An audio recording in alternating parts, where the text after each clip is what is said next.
Since I was born, but now I am getting old. Hakuna motangu, hakuna kogabu.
And there it is right there.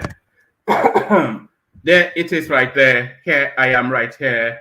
There you are right there. And here we are. So here we are. Here we go again. Good to see you. How are you? Good to see you. How are you? So another, however long this lasts in your company. What better way to spend however this long than to spend it in your company? It's a real privilege to have you here with me. So good to see you. Good day. And how are you? So another day, another session. You know how it rolls. But before we get into anything, you already know the routine. So click on the like. Good to see Thomas here with us. Stay on the screen. Stay on the screen, Thomas. Stay on the screen. We co-host, so we might as well co-introduce. So there's my co-pilot, Thomas, right there. So good to see you. Good to have you here. So the usual protocol, click on the like button just as soon as you're coming in. Subscribe. If and by the way, you already know the importance of the like button, so just do that. There's actually, I think I may have discovered why we're struggling to get people to click on the like button. Let me show you a graphic that will show you somewhat something. Let me show you a graphic that will somewhat explain why we have not been, why I canvas for like and people don't respond. Let me show you a graphic. This graphic is the back end of the platform. So these are the YouTube analytics, the information that we get. So this will tell you then why I canvas for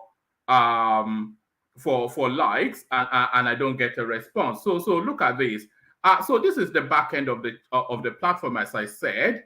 And if you take a look, so this is the audience space. So these are the people that traditionally watch the platform. So now, so this tells you then what they watch the most out of my platform, out of my videos. But if you look at here, it says channels your audience watches. So you can see it right there. It says channels your audience watches. So that tells you, so what are my audience watching? So they watch Arise News, which pleases me. They watch Symphony, which is a new documentation sort of space as well. They watch Ned Media. So now you all know what Ned Media is. It's one of those obedient sort of spaces. They watch Viable TV, which I think is a news platform. They watch Mayegun Space, and what else? There's 3 pages of them. They watch Channels TV. They watch Africa German Woman, Africa German First Lady. They watch Obidati Family. They watch Anchor and Network. They watch Apple Lime Media. And then they watch these tops Onye Zizi. And then they watch Real Matters with K. White. Then they watch Gist with Gideon. They watch Niger Watch. And they watch Leon Mark. So what does that tell you? That tells you then that a good abundance of my audience, that they are Southeasterners. So that tells you that the preponderance, the abundance, the fullness of the complement, a good 70% of my audience, they are Southeasterners. So that then tells you then, I'm not sure if that explains why I'm not getting that. I'm not going to leap to assumption, but that made for an interesting, when I was just having a look at the analytics, that made for an interesting set of information. So I was then trying to deduce, Brownberry, make sure your mic is switched on so that you can connect fully, Brownberry. So that then made me to try to draw conclusions. So clearly, if they are watching Net TV and they are watching Obidati TV, and that is where most of my, that is what most of my audience also digest. So that tells you then who most of my audience are. And then if you want to relate that to the like button, then you can draw conclusions from there. I certainly drew conclusions, so there it is. But click on the like button nevertheless, whether you are an Obidati TV person or not. I am not Obidati TV, but hopefully I add something sufficient enough to the mix for you to have to click on the like button. So click on that like button. So now the secret is out. So now we have a reason to it. The secret, I was just looking at the data and I came across that. So click on the like button, and if you're not already subscribed, if you're one of those compliments from Obidati, whatever it is, make sure you're subscribed to the space as well. You can digest both. So that gives you the balance, doesn't it? Even if you see me as contrary to your leanings, then you see me as a balance. If you see me as contrary to your leanings, then you must then see me as a balance. How can you see me otherwise? If you're a functioning, sentient, cerebral being, if you're a functioning, sentient, cerebral being, then if you see me as contrary to what your leanings are, then you must see me as balanced. Otherwise, then you just want to digest an unbalanced view, and that is called brainwashing and propaganda and mind control. I hope you're sufficient enough of function not to want your mind to be controlled. And if you do not want your mind to be controlled, let me provide the balance. I don't even provide an opposition. I just provide a level storyline. I provide a fact-based level storyline. So that's just the thing. But interesting reading. So click on like, click on subscribe, click on the hyperlink that says StreamYard, which is just being put up in the comment section now. If you want to come join us on the screen, click on the hyperlink that says StreamYard. So that brings you into a studio space. As soon as I finish reading out the body of the talking points, I'll let you onto the screen, invite your thoughts. So nothing complex, nothing complicated, nothing brutish or brutal. It's just a simple process. You just click on the like button. You click on the like button, but you click on the hyperlink that says StreamYard.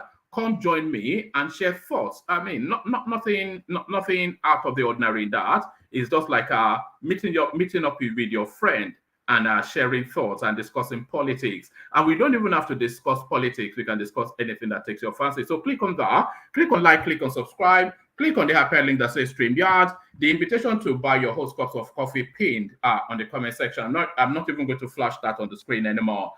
So here we go, and here it is. And this is where we kick it off. So having said all that, look at where I am kicking it off now. Peter Obi deletes tweet where he addressed Tinubu as Nigerian president.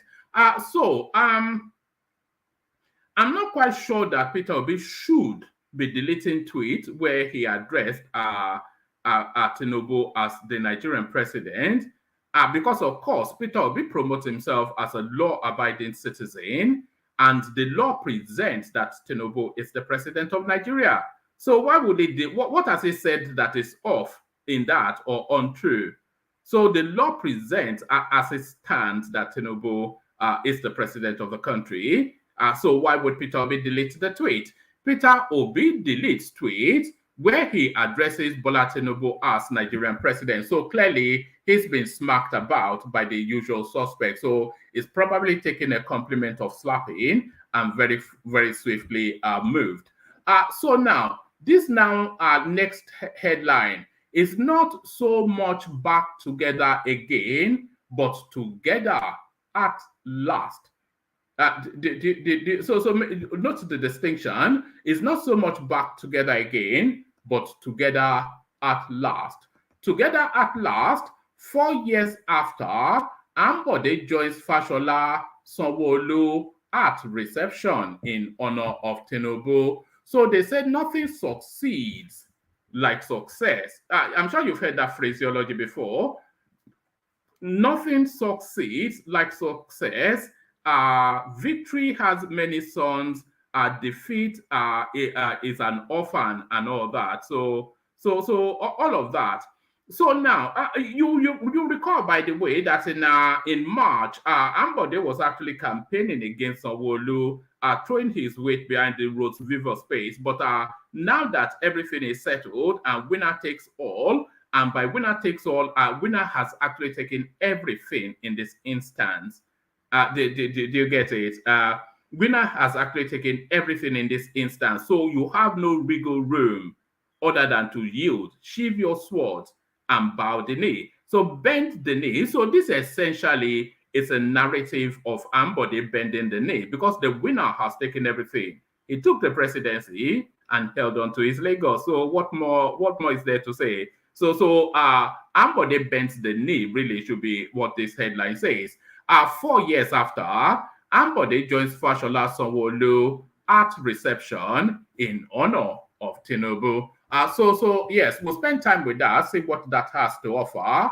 And of course, a lot of political talks will be, of course, wrapped around the name Tinubu, just like for the last 8 years, a lot of political talks were wrapped around the name Buhari. So now to another headline that echoes now just an assessment of the journey so far.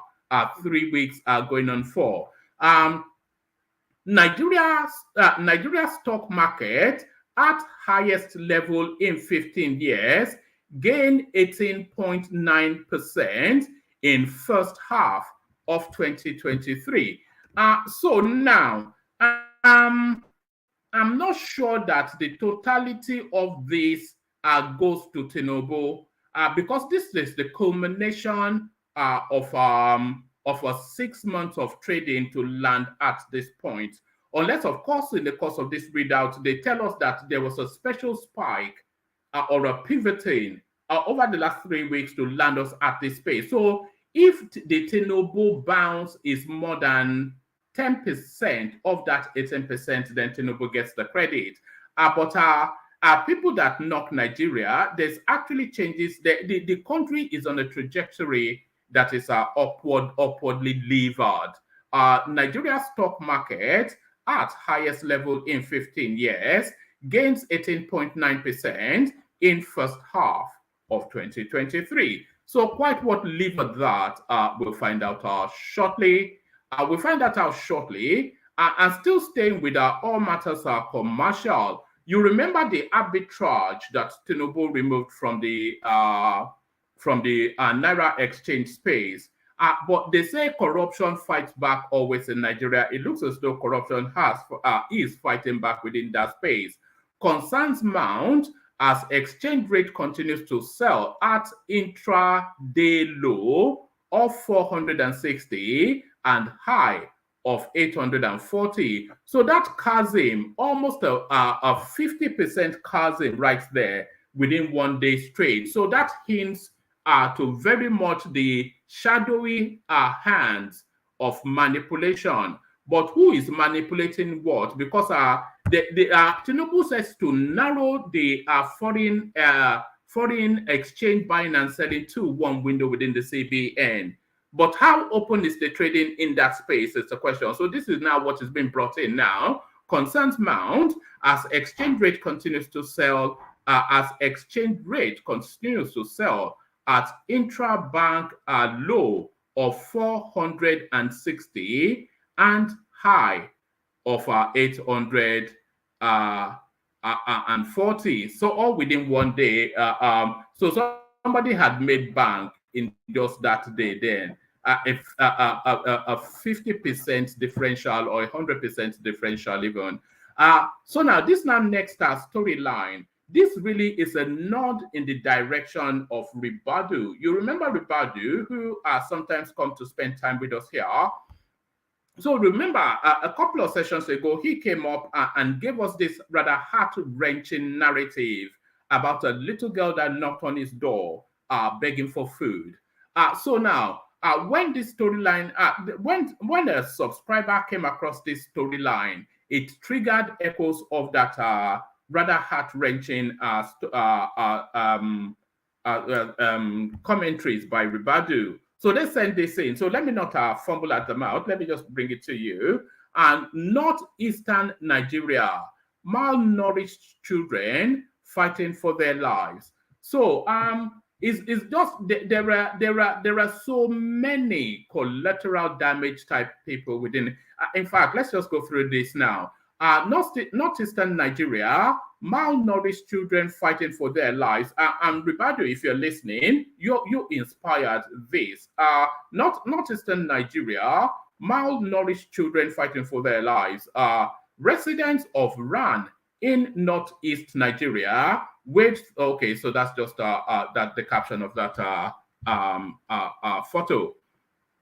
Millions are facing hunger and children's lives are on the line in northeastern Nigeria amidst a protracted conflict and intensifying climate change. In face of this, the United Nations humanitarian response in the region is underfunded. Humanitarians told journalists in Geneva on Wednesday. Millions are facing hunger and children's lives are on the line in northeastern Nigeria amidst a protracted conflict and intensifying climate change. In the face of this, the United Nations humanitarian response in the region is underfunded. Humanitarians told journalists in Geneva on Wednesday. The UN humanitarian official in the country, Matthias Schmel, informed that severe hunger is affecting 4.3 million people in Nigeria.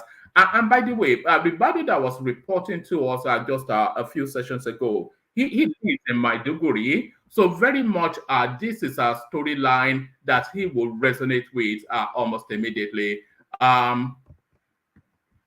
The United Nations top humanitarian official in the country, Matthias Schmel, informed that severe hunger is affecting 4.3 million people in Nigeria's Borno, Adamawa, and Yobe states. The number of children under 5 at risk of life-threatening severe acute malnutrition has doubled in 1 year to reach 700,000.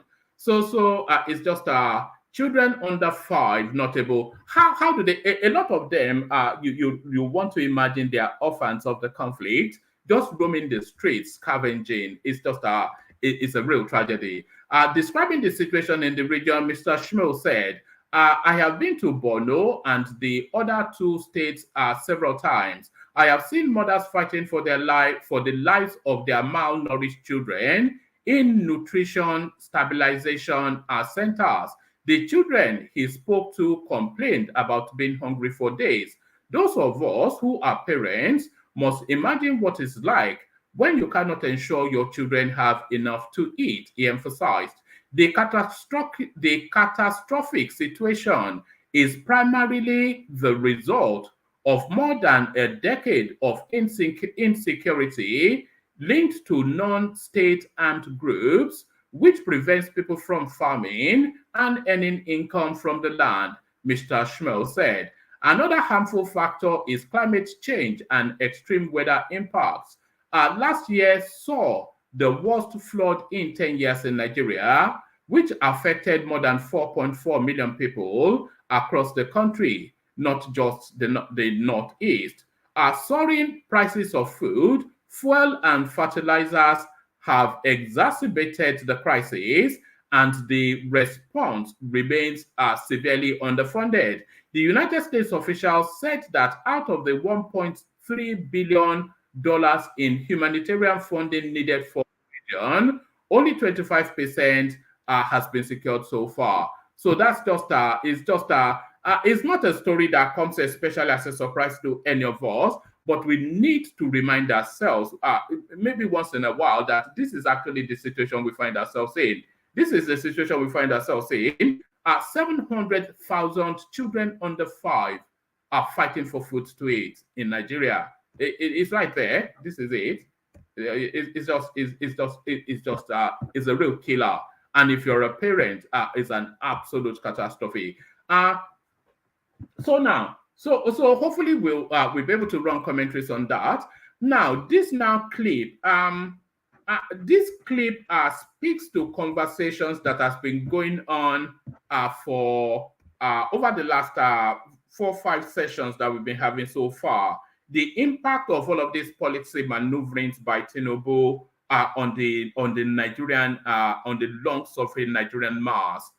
So it's a 14-minute long clip. So hopefully we'll be able to seek your indulgence to have a look at that. Quite important that clip. All right. So there it is. Plenty to mull over, plenty to chew through, plenty to wrap conversations around. So lean back, kick back, take it easy, relax into it. The usual protocol, click on the like button, which some of you have done, but not sufficient enough of you. So if you have not clicked on the like button, then please do that. Subscribe if you haven't done that already. Hyperlink that says StreamYard, your invitation to come and join me on the studio, and your invitation to buy your host cups of coffee. Please continue to ignore that. So do all those as I take a micro break to come back with the fullness of it. First, the guys. Water, only water, only water, where they see my water.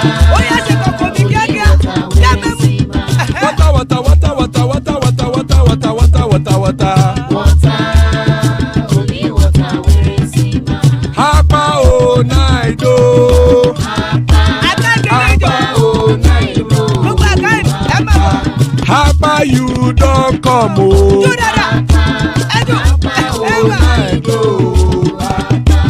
Hapa o night o.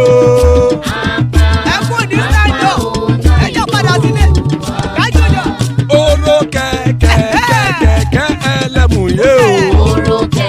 Ilé sọ́dí àkẹ́kẹ́ ẹlẹ́mùrè o.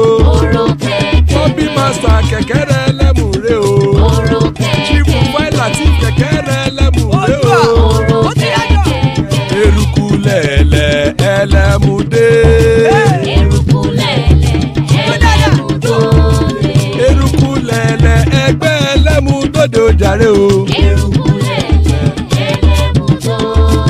Eruku lẹ̀lẹ̀ Ghana ti dé ẹgbẹ́ bọ́dì o. Ọmọ ẹlẹ́yẹ ẹyẹ o ó dilé o. Olúyẹ̀lá ẹyẹ o ó dilé o. Petrosoname ẹyẹ o ó dilé o. Petrosodunke ẹyẹ rẹ ó dilé o. Ẹlẹ́kọ̀ ọ̀run mú ìní o.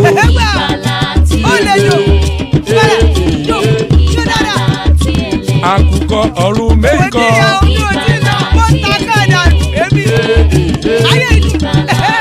Ikú kò ní ríwà gbéṣe o.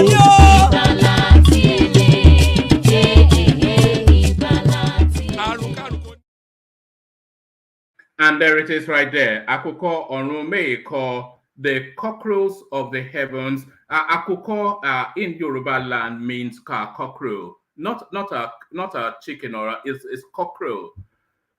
You know, Akuko Orun. So the cockroach of the heavens don't crow yet. So that's what that means.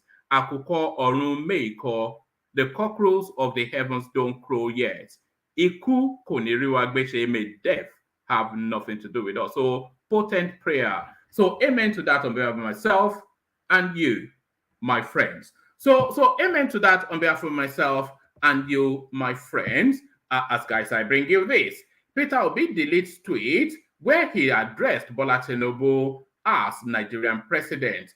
The presidential candidate of the Labour Party in the 2023 general election, Peter Obi, has deleted a post on his Twitter handle where he referred to Bola Tinubu as Nigerian president and commented about his long convoy in Lagos. Obi and Atiku Abubakar of the People's Democratic Party (PDP) are currently challenging the victory of Tinubu in the Presidential Election Petition Tribunal in Abuja. According to the Independent National Electoral Commission, what do you mean? Well, okay. Tinubu won the presidential election and Atiku and Obi came second and third, respectively. Peter Obi has taken a swipe at President Bola Tinubu over a viral video of his long convoy following his arrival in Lagos State from London, United Kingdom, on Wednesday. Obi's comment comes amidst the outrage being expressed by Nigerians over the large convoy of President Tinubu during a recent visit to Lagos State. However, Obi, in his reaction on Friday, in a post on his verified Twitter handle, urged Nigerian leaders to sacrifice for a better Nigeria. He said, yesterday at the final commendation service of late Archbishop Maxwell, I won't attempt his last name, in Oka, I was ambushed by a group of journalists who asked me to comment on the life of the late clergyman. Promptly, they sought my opinion on a video they said was making the rounds online, allegedly showing Mr. President, with Mr. President moving with about 120-car convoy. So, of course, Mr. President, which is exactly what Tinubu is. So, he has not faulted so far. While I have not had the opportunity of seeing the video, so he's going to nevertheless comment, my advice remains consistent that sacrifices for a better Nigeria must start from the leaders. Meanwhile, shortly after deleting the tweet in which he called Tinubu Mr. President, Obi posted another tweet stressing the need for Nigerian leaders to address the suffering of the people. We cannot continue to preach for the people to sacrifice without sacrificing too. Obi said in a letter tweet, the sacrifice must now start from the leader visibly and measurably at all times because the people are suffering.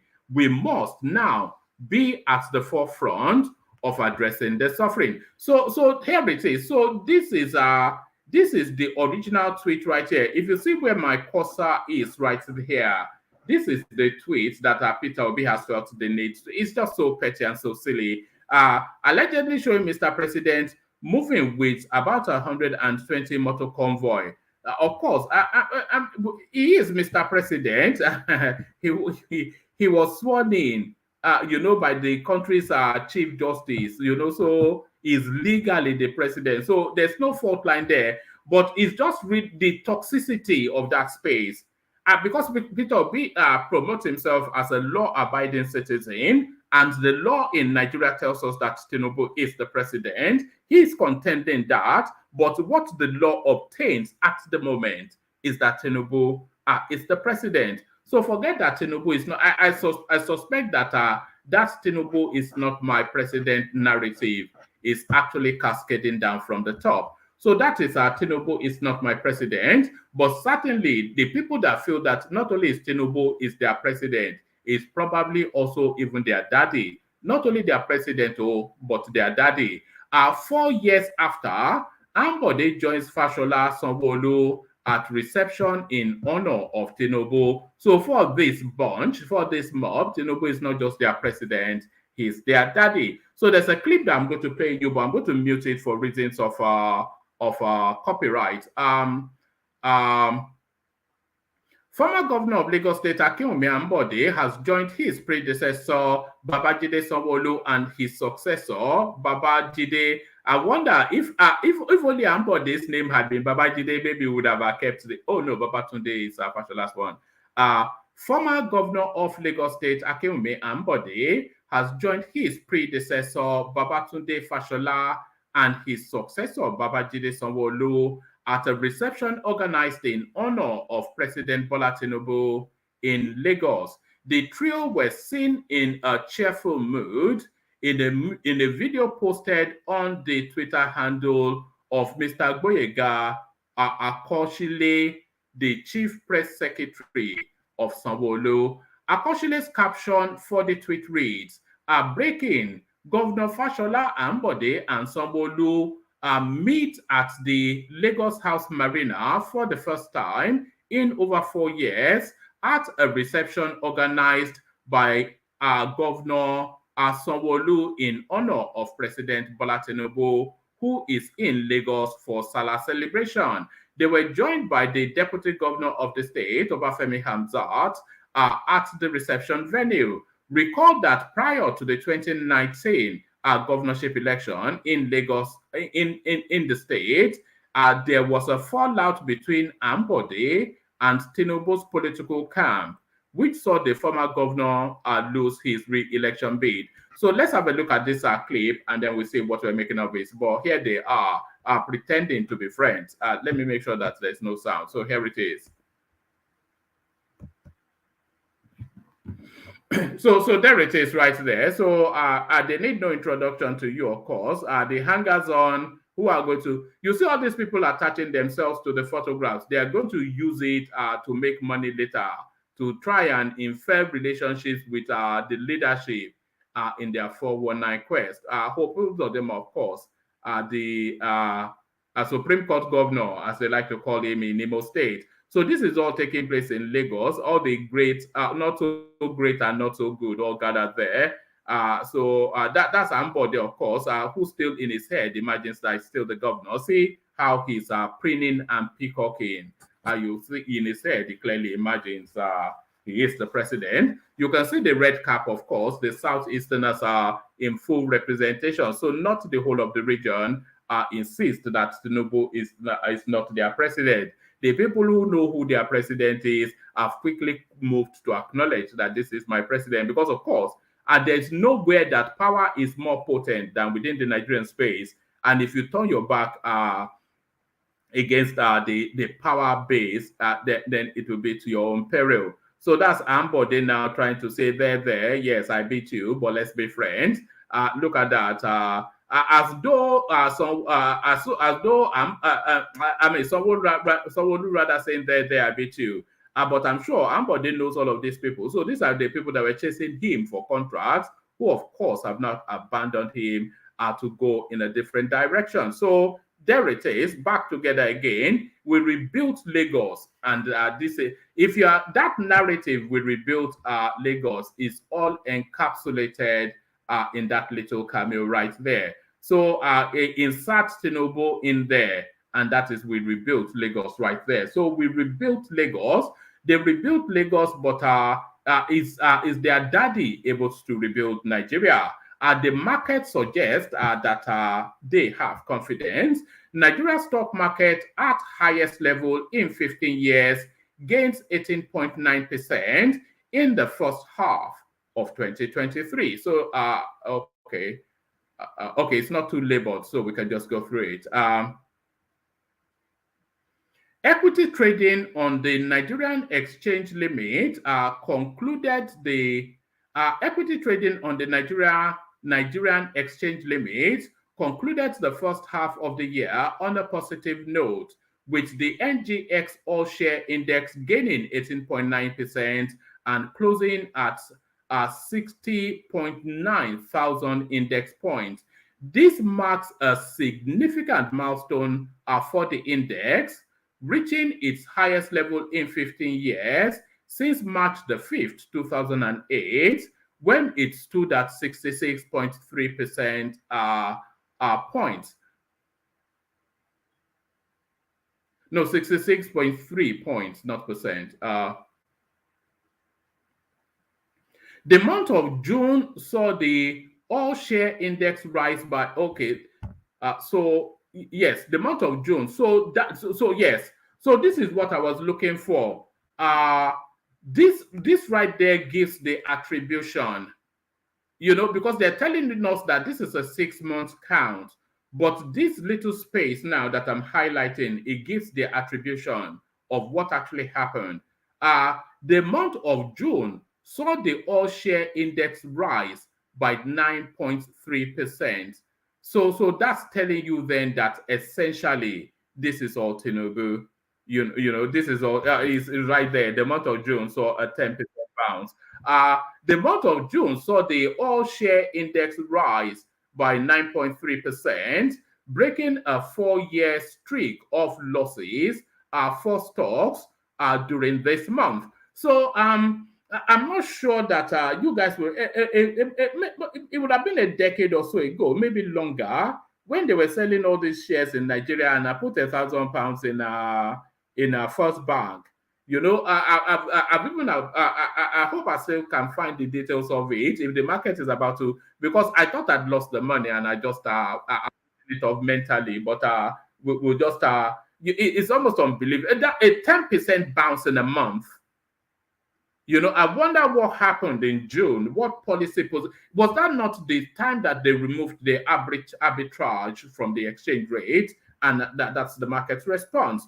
The month of June saw the all share index rise by 9.3%, breaking a 4-year streak of losses for stocks during this month. It also represents the best monthly performance for the stock market in approximately 2.5 years. Yes. So they've had more than well, I thought it would have been an all-time high. Despite concerns such as rising inflation, interest rate hikes, and apprehensions surrounding the fallout of the 2023 general elections, investor confidence remains strong, leading to increased buying activity. So this is, I think this is new money coming into the Nigerian space, is what this may be suggesting.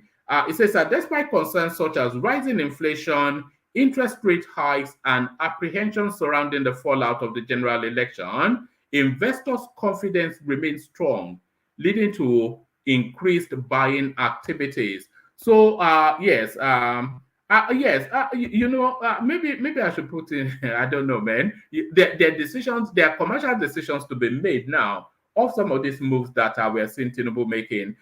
The positive sentiment among investors can be attributed to several factors, including the peaceful transition to power, or that should be of power, following the 2023 elections, favorable policies introduced by President Bola Tinubu's new administration, such as the subsidy streamlining of the rates and floating of the naira. And by the way, this floating of the naira is something that a lot of our financial people on this platform have been saying for months. For months. This is just to tell you the quality of persons that we get here sometimes. Even before they've been saying it for months. And by the way, this is why you should stay here, because often instances, the conversations that are had here, just nothing to do with me, is really because of the quality of the panels that we assemble. The conversations that are had here, they are almost prophetic in nature. Often instances they are. They are almost prophetic. Often instances are prophetic in nature. Investors responded to the changes in Nigeria's foreign exchange operational framework and also viewed President Bola Tinubu's decision to suspend Emefiole, who had implemented restrictive policies affecting their profits, in a favorable light. Available statistics to Nairametrics showed that the All Share Index, which is the broad index that measures the performance of Nigerian stocks, opened the trading quarter. So it goes on into some heavy details. Fundamental shifts. The managing director of Arthur Steven Asset Management Limited, Mr. If there's one thing that rankles me, if this is international money coming into the Nigerian space, then that's fair enough. But if this is a wholly, look at it, I'm highlighting it for you. Hopefully you can see it. If this is a wholly Nigerian owned, so let me take a sip of water, then I'll land that sentence.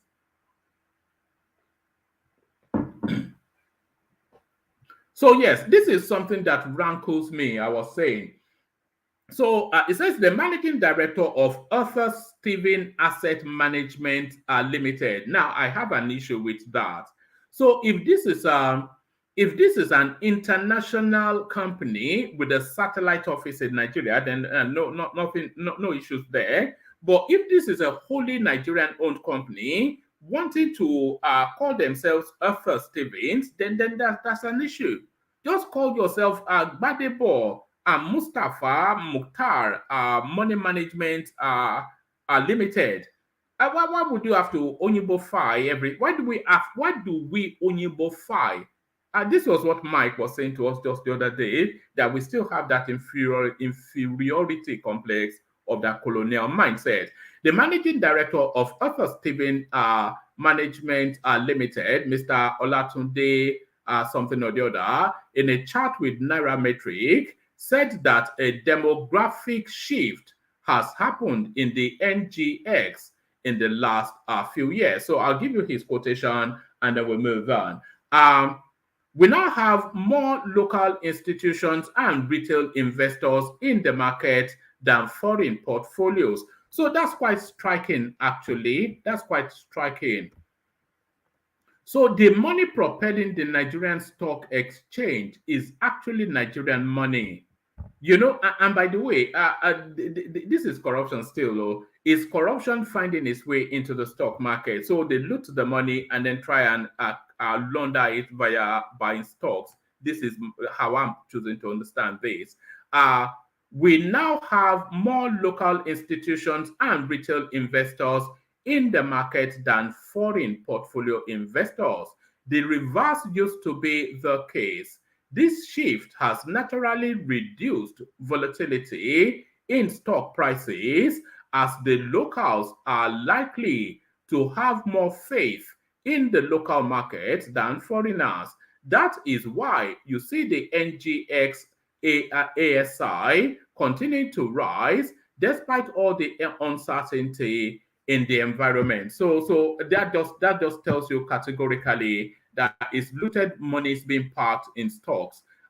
He explained that the other drivers might also be the fact that we are moving towards the end of the first half of the year, and this normally led to portfolio rebalancing by fund and asset managers. They rebalance their portfolios every quarter and every half year, and this normally results in stock rally. So now let's see what the Tinubu factor is, because it brings Tinubu up here. The managing director of Crane Securities, so this seems to be something they all do, Crane, Crane.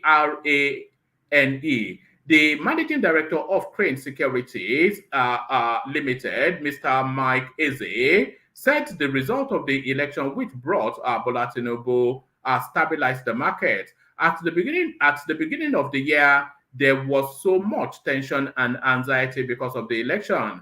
When the election was over, investors saw that the tension did not lead to what was expected. It brought stability to the market. And once the market is stable, it leads to a rally, which means there is adequate demand for stocks in the capital market. So one of the major reasons that led to stock rally in half a year was the election that led to the emergence of Bola Tinubu as president. So nothing especially to do with Tinubu. The fact that the election was peaceful and there's been no outlandish spill out of the back of it, the market is happy that, okay, the place is settled for another few years, so they continue to trade. So that bounces confidence, which brings in money, I think is what he's saying. But then he goes into the Tinubu space now.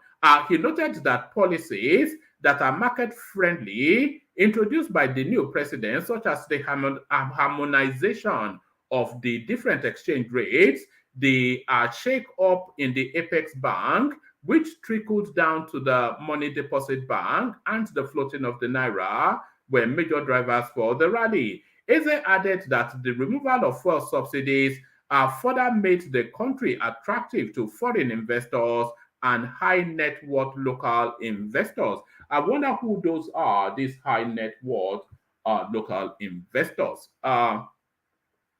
He noted that many investors are rebalancing their portfolio in readiness for half-year results. So it goes on to speak to what the previous one had spoken to. So it goes on to speak to what the previous one had spoken to. Let me give you this last readout, and then we come into the room, see if there's anyone there, and then we'll see when to play the clip. So this is still to do with our finances, by the way, but it's a short read. So I know some of you sometimes you tire of those financial sort of readouts. All you want is Tinubu is a crook, Peter Obi is a dons. That's usually what you want to hear, isn't it? Tinubu is a crook, Peter Obi is a dons. That's really why you are here. So Tinubu is a crook, Peter Obi is a dons. Concerns mount as exchange rate continues to sell at intraday low of 460 naira and high of 840. So what does this mean? Foreign exchange traders at the official investor and exporter window expressed concern over persistent forex trading at intra-day lows of around 460 to 465 to the dollar, suspecting possible foul play and market manipulation. The exchange rate between the Naira and dollar closed at 763 to the dollar, but experiences intraday low of 4. Anyway, let me abandon that because that's going somewhat over my head as well. So that's going somewhat over my head as well, but sadly not going over the head of Thomas, who joins us. Ajanle Koko is here, and Brownberry makes an appearance. So Brownberry, it's been a while. Are you there, Brownberry? I'm here, one man. Happy New Year to everyone. It's been a good while. Is our fight over? Yeah, the last time we never. What do you mean fight over? Where were you just abandoned us? No, yeah. Last time we spoke, I was in Nigeria. That was right. January or December. I can't remember. When I joined you guys. Yeah. So I've been listening lately. So how's it been for you? Catch us up with since the last time. So we've had an election. I'm sure you're aware. Yeah, They are telling us that Tinubu is now the president. What are you making of all that? Tinubu is the president now, INEC. according to INEC and the constitution. Yes. INEC has already pronounced it, so we have to respect that until otherwise, So what are you making then of his movements? Yes, like you said, case is still in the tribunal. Yeah. But what you are known for is a balanced view. So what are you making then of his movement so far, Tinubu? His movement so bad. It's not bad. I mean, most of the three. The top three candidates. Whatever he's doing right now, that was what they all said they were going to do anyway. And the only disappointment I think I've had so far is his appearance in France. I think it would have made some speech, But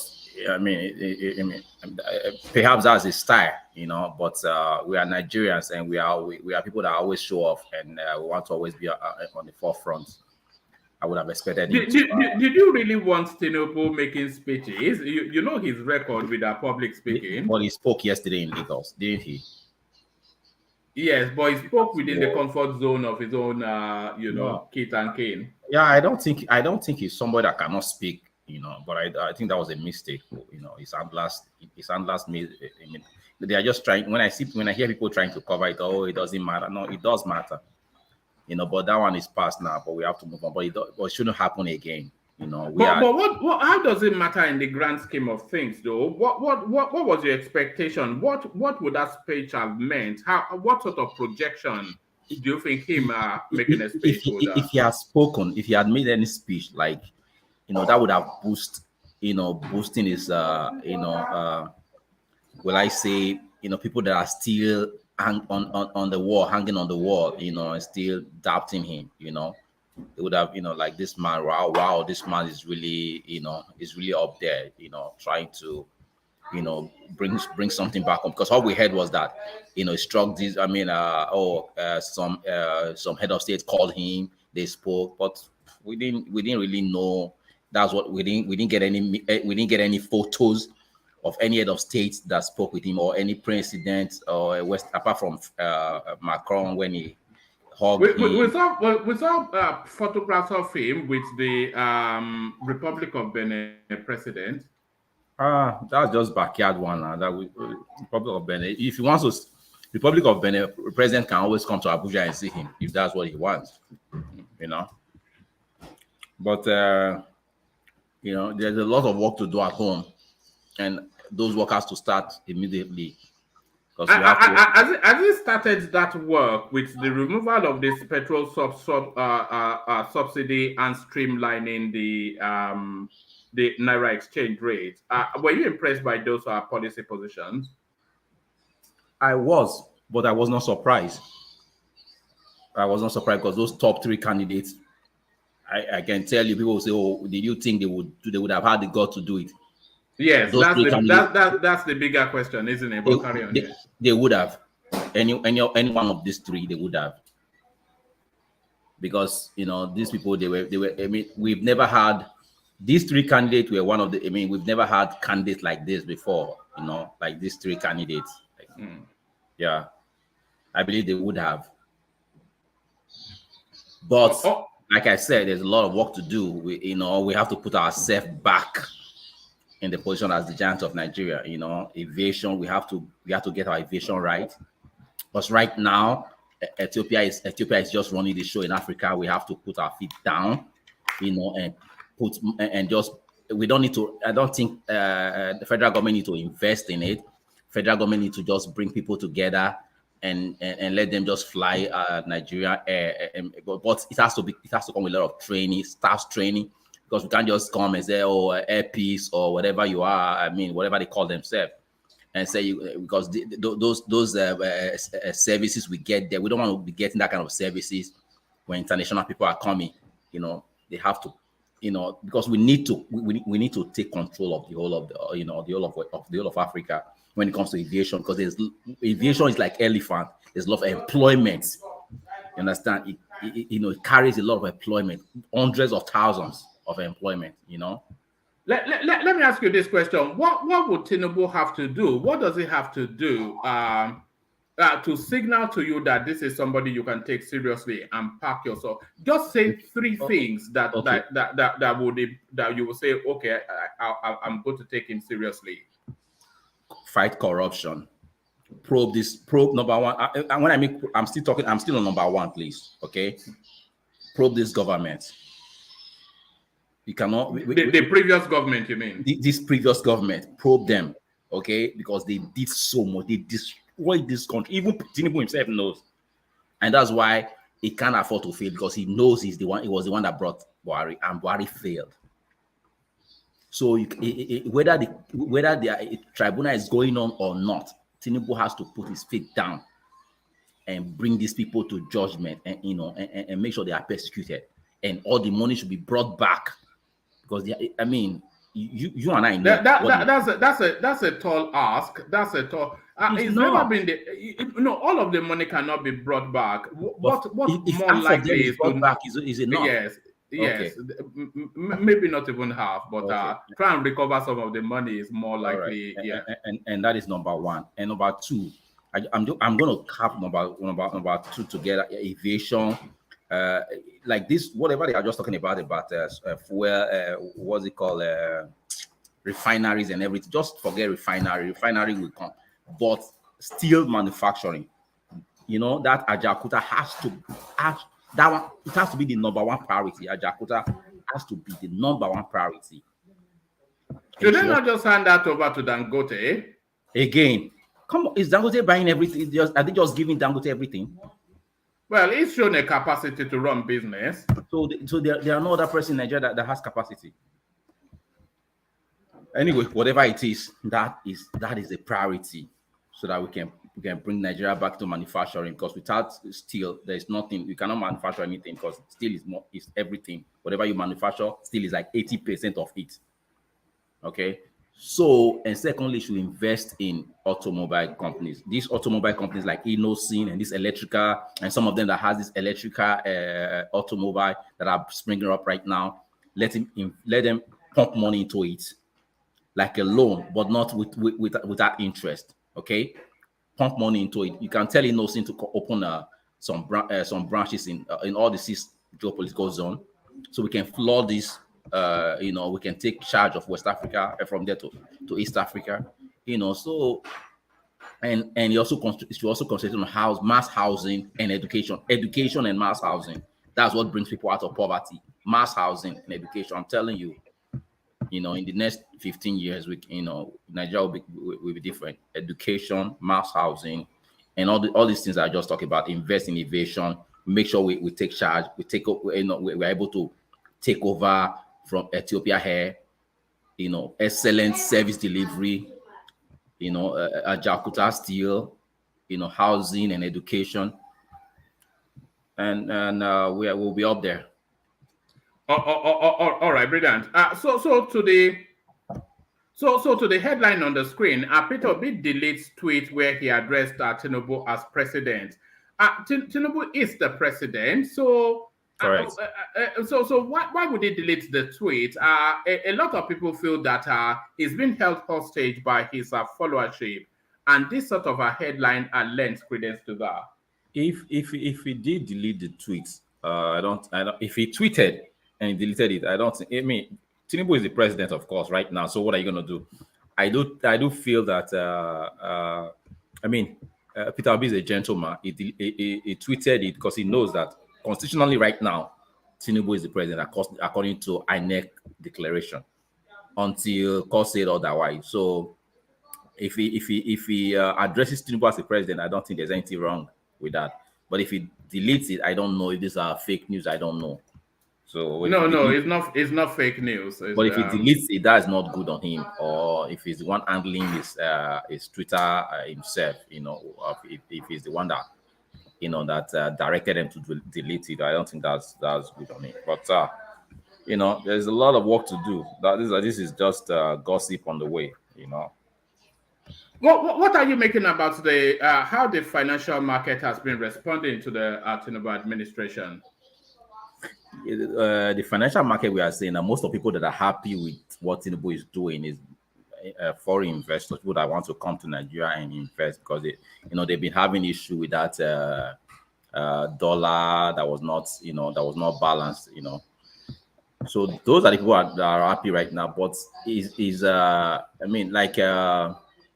Nigerians are going to suffer. There's no doubt about that before they start getting anything, and that's what it is. I mean, nothing comes easy. Nothing comes easy, because Nigerians are going to suffer, but they just have to be patient. And I just hope that this administration will really come true for them and just won't allow them to suffer for nothing. And I don't want to. I don't want to. And I don't even want to hear about those 5,000, handling 5,000 to them. They don't need that. They don't need it. You don't 5,000 get? 5,000 cannot get you anybody. don't think they will buy food need some sort of insulation from all this No. Let them start using that money to buy electric buses. Let them start shipping electric buses right now as we speak. They should be shipping like thousands every month. How do Brownberry, how do you insulate them? Can you hear me? I can hear you. Yeah, how do you insulate them in the immediate term? Because what you're saying now is the medium to long term. But how do you insulate them in the immediate term? So, one man, do you really think 5,000 naira is what the Nigerian person is looking for now? 5,000 naira is going to fit. It can't even get anywhere. We have to be honest. And most of this money, people just put in their pocket. Do you know that they were giving APC? We were giving money to low income during the time of Buhari. For like a year or two, they were giving them like 5,000 or 10,000. Do you know how they get? Do you know how it get to them? I think it was 15,000, but it will get 5,000 will not get to the people because before it get to them, they will not take 5,555 like all those criminals, politicians, criminals. So they should just use that money for something that will benefit them for the long run, not what they will just eat today and tomorrow they are hungry. I don't approve of that. All right. Are you still clinging on to just back to the obedience space? Is there still is there still anything that is it more hope than expectation now? Because of course it's not looking good, is it? Are you more now hope than in expectation? For me, I've always said that if Peter Obi doesn't win, Tinubu will win. If Tinubu doesn't win, Peter Obi will win. I've always said that if Atiku wins, there might be a big issue. I mean, big issue. The country might divide. You understand? So I'm not too angry. I'm not mad, but I don't want people to be going about and say, "Oh, tell them to tell them to leave the tribunal to come and start." Everything is now rosy. Let's allow people to be doing these things, and let allow the court to be doing their things. Whatever they say, everybody will abide with it. That's where I stand. All right. Let me take you to this final headline. Fashola Sanwo-Olu Fashola Sanwo-Olu and Ambode, that you should have Ambode there. Ambode joins Fashola and Sanwo-Olu at reception in honor of Tinubu. So here it is right there. So we built Lagos is really what this tells me. So what are you then making of Ambode coming back into the fold and then this presenting this united front? So this is the we built Lagos narrative, is it not? It takes he's a good man, it's not everybody that can, with everything that happened to him, people, he's someone that has a forgiving spirit,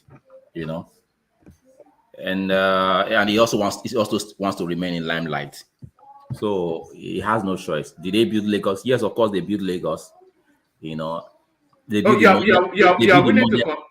willing to concede that. I have never, why you rub everybody together? Have I ever, we ever debated this, me and you? No, I just wondered because the usual narrative is that how did they build Lagos? They built the modern Lagos, but it's just it's consistency.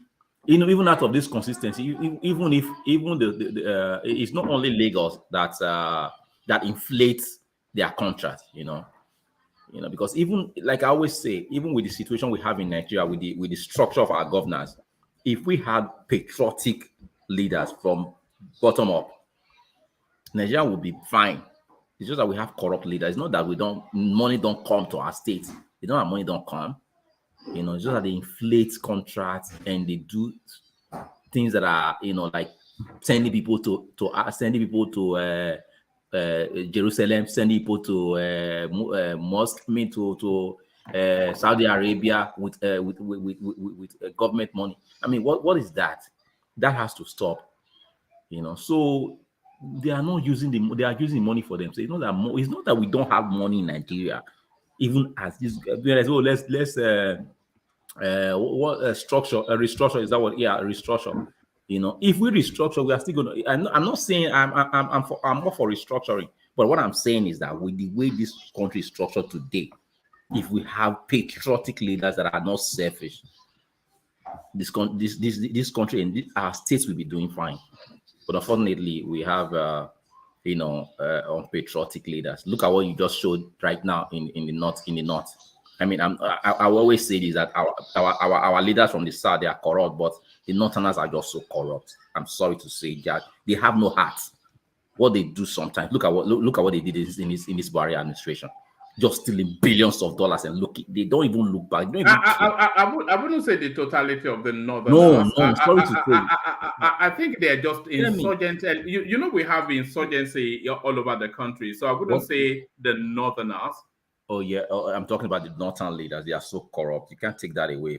I mean, it's just the southern ones are not. Are the southern ones? I'm not saying they are not corrupt, but come on, they don't even have heart over there, man. When you see those poverty right there, when it's people on the street, they don't want to put them to school. And right now, those people, they are all. I'm not saying. Look at what is happening in the south. They are everywhere because they are now migrating to the south. Yes, actually they are. They are all migrating to the south because of what the leaders are doing over there. And when they come to the south, I'm not saying that it's not because of what the leaders are kind of saying that. Hold on, I'm not sure I should let you get away with that. It's not because of what the leaders are doing. It's because of the insurgency. Okay, you want to tell me it's because of insurgency? Yeah, but is that you want to tell me it's because of insurgency, right? Yes, it is because of insurgency. How did insurgency come? Oh, it's poverty and lack of education. Oh, all right. Well, that's your subjective view. All right. Let me take you to a final headline, and then I'll move the conversation on. What are you making of this one? Nigeria stock market hit 15-year high, gained 18.9% in the first half of 2023. So when they said in the first half of 2023, of course, then you want to wrap Buhari around that narrative. But if you look at where the biggest gain was, the biggest gain was actually in June, which was a 10% upturn. Is this a signaling then of here it is right there. So is this a signaling then that the market approves of the Tinubu administration? It's confidence. It's confident, the what's it called? The investors, they are confident of this administration. So I mean, it happens everywhere. If they, if in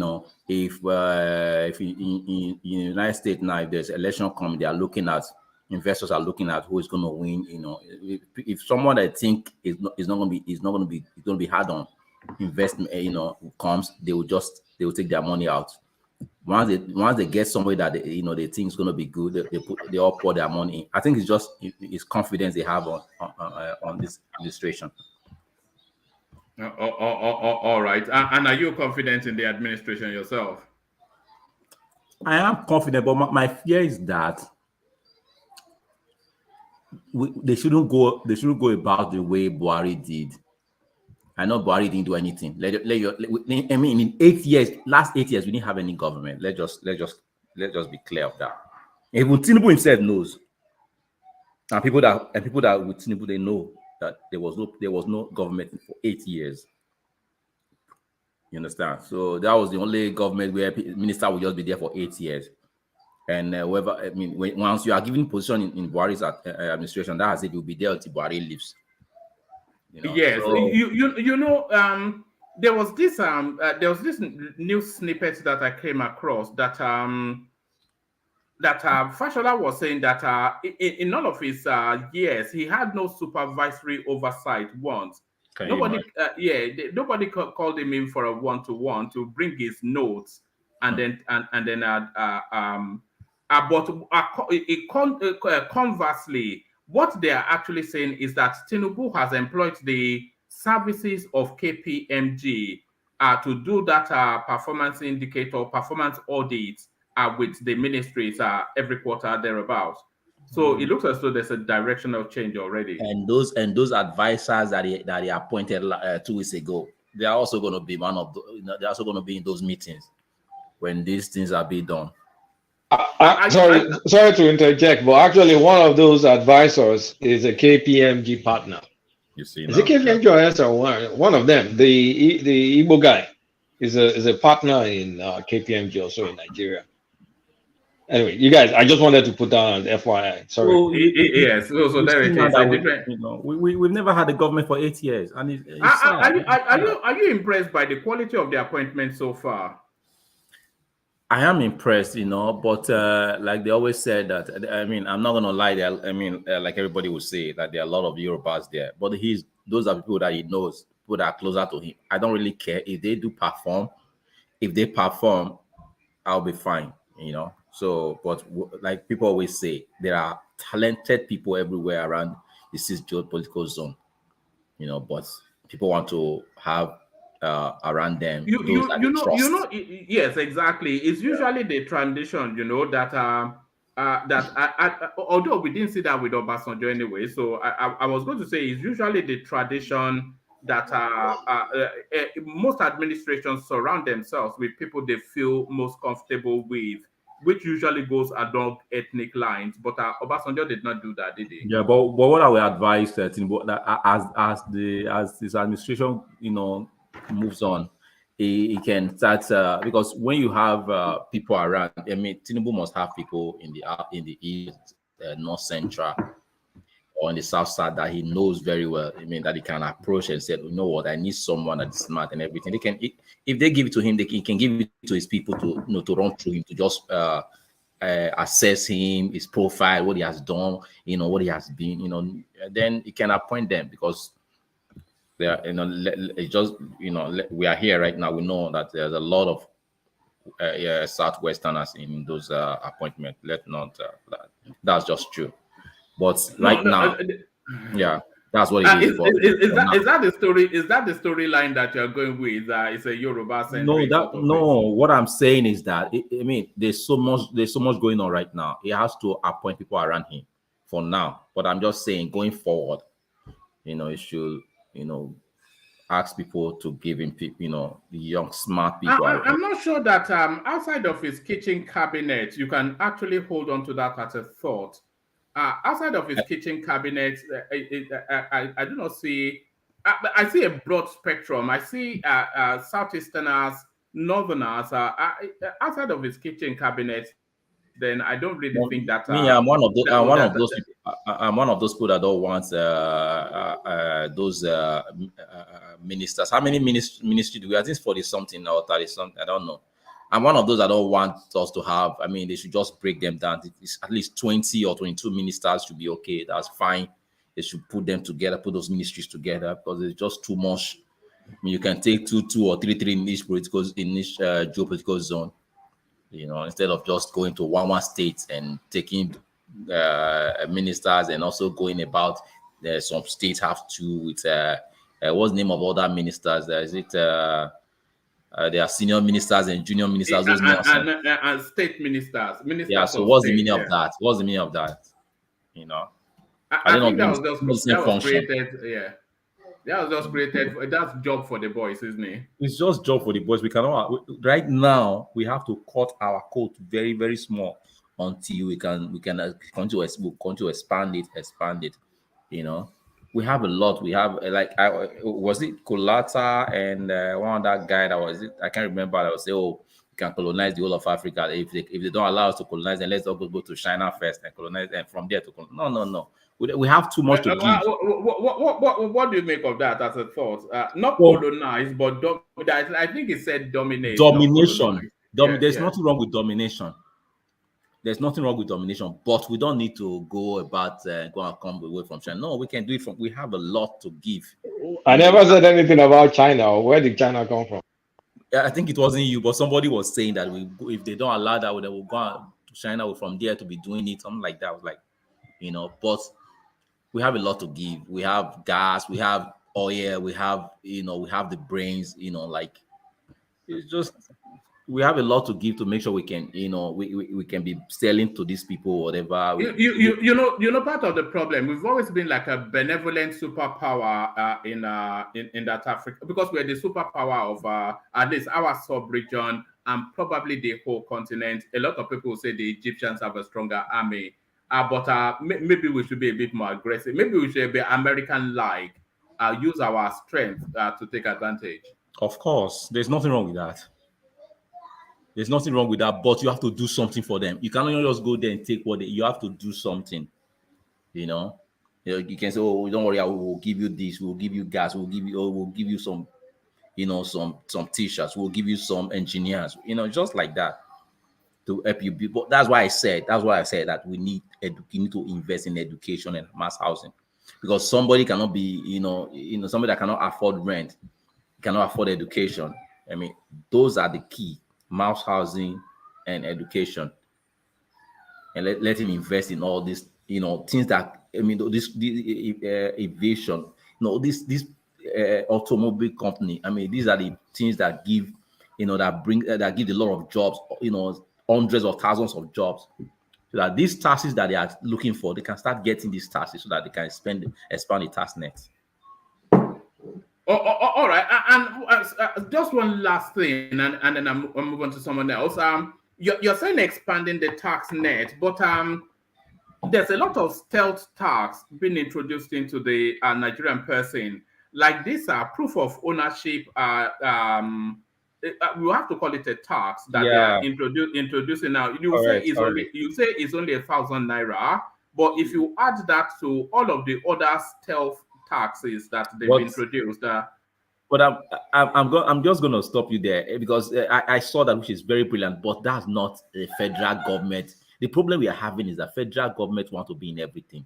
I mean, Tinubu is the person that has been fighting that federal government should take their hands off. I don't think he should introduce this. I think this should be for the state government, or they can break it into geopolitical zone. Okay. Because when it comes to licensing, it should be for states to take care of. Let that be for the state, not for the federal. The idea is great. That's what we do everywhere where we live here. You have to, every year you have to do that, but it's for states. The state can start using that. There's a lot of levy on car ownership, in Nigeria. I think there's about 5. Roadworthiness, your insurance, of course, which you can't quibble, and then road tax, and then this proof of ownership. There's a lot of levy on car ownership in Nigeria. Yeah. A lot of levy. The problem is that people want to pay whatever you ask them to pay, but they want to know what are you doing with the money. And when you do these things, and they're going to give you one paper, one naughty, year paper. I don't want to use that word, like year paper, that they just printed out from one machine and they'll give it to you. And if you go there tomorrow, they say if you lose it tomorrow, you go there and they can't even find it in their record. So these are the things. Everything has to go digital. Everything has to go digital. Yes. I think that might well happen under this administration, because a lot, especially within that custom system. In fact, within all of the systems, there's too much Oh Jesus, there's too much. manual processing in Nigeria, Oh my which God, is just meat it's and drink just work. Yeah, they need to digitalize. it is sickening, and they don't want to. It's just that those people, those civil servants, they don't. That's how they get their money. Their bribery, $10. You go to the court to do something, they will ask you for money. You go do. I mean, it's just. I mean, I don't know. There's a lot of work to do. Everybody has to be different. Everybody has to change. Nigerians, they've all turned to beggar. Those that are working, they're even worse. You go to airport, everybody just begging you. But you are working, or madam. What are people that are not working? And if you don't give them, they'll start talking to you anyhow. I mean, what is this? What is this? All right, brilliant. Corruption is too much. They want to blame the government, but the people in the civil service, they are all corrupt. And there's a lot of work to do. I don't know how they're going to push them. How long of a moratorium are you going to give Tinubu before you start to say his good is bad? How long are you giving him? I just give you what I want him to do. I mean, if you look at that man, I mean, some people are still working free in this. Look at Malami, everybody, you and I know what he did. Look at the former accountant general, you and I know what he did. Look at this. I mean, the day they were leaving office, the accountant general is with the EFCC now, is he not? He's with EFCC. Where did you see him in the EFCC? The day they were leaving office, that man went and brought one Ethiopia. I mean, that man. He does. What's his name? Former aviation minister. That guy should be investigated. I mean, there's a lot of them. They were just. I mean, they were just doing anyhow, doing anyhow. Just stealing left and right. No fear at all. All right. Thank you, Brambre. We should deal with those as well. I mean. All right. Thank you, Brambre. All right. Stay with us. Let's go on from you, Bramberry, for time. Let's go to D Star, who joins us. D Star. Have you been here before, D Star? We don't. Yes, I've been here before. This will be my second time. All right. Good to have you. Good to have you back then. So what are you looking at in the news today? Let's start it from there. What are you looking at in the news today? Yeah, let me even start from the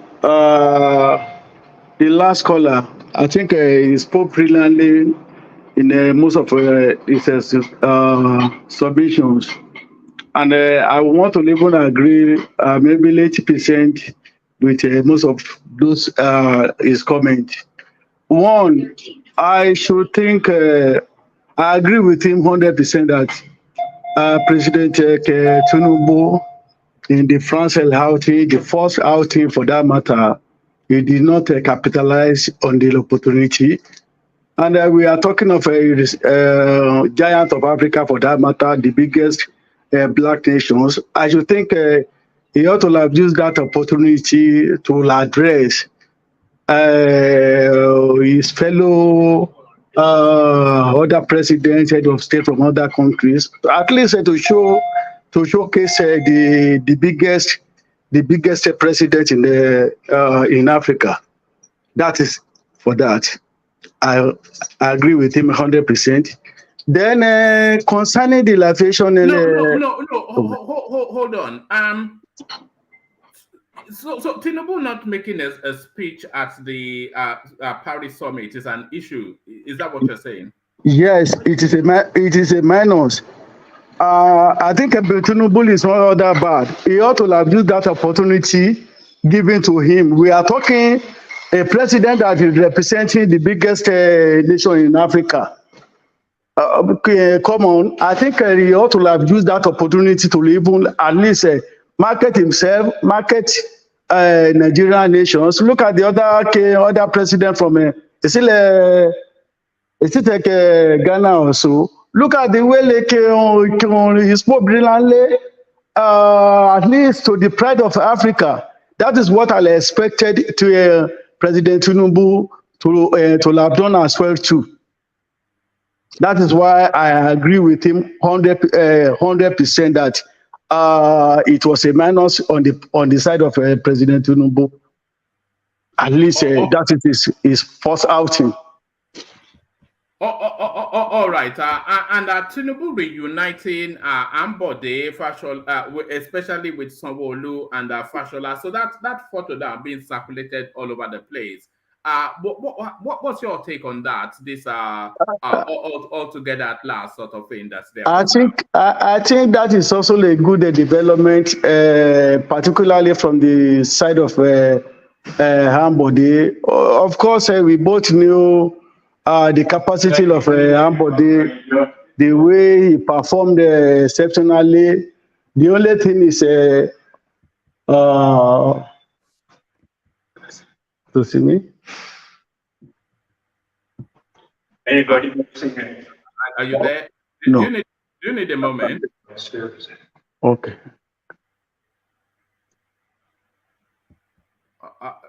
Sorry. At parking spot number 60. All right. I think the star is at work. I think the star is at work. So let's go to Ajan Lekoko. Ajan Lekoko, are you ready? Hey, what's up, one man? Good to have you, Ajan Lekoko. So I was inviting the Prime's thoughts on this photo now, which was the thumbprint for the session. Back together again, back together at last. Sanwo-Olu and Bode, Fashola and their daddy. So we built Lagos. I think if they said it in unison, very few people would disagree. So what are you now making of this love quartet that is suddenly being pushed forward as a narrative? Yeah, thank you, one man. Greetings to our listeners around the world. Click on the like button, share and subscribe if you haven't done so. Number one, it shows that the problem between Tinubu and Ambode has been resolved. It shows that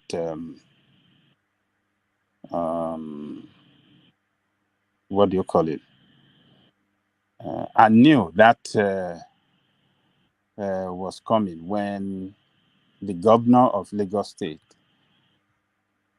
Sanwo-Olu, visited for his 60th. For the 50th birthday. So I knew that, yes, the problem had been resolved between them. And so I'm not surprised that they finally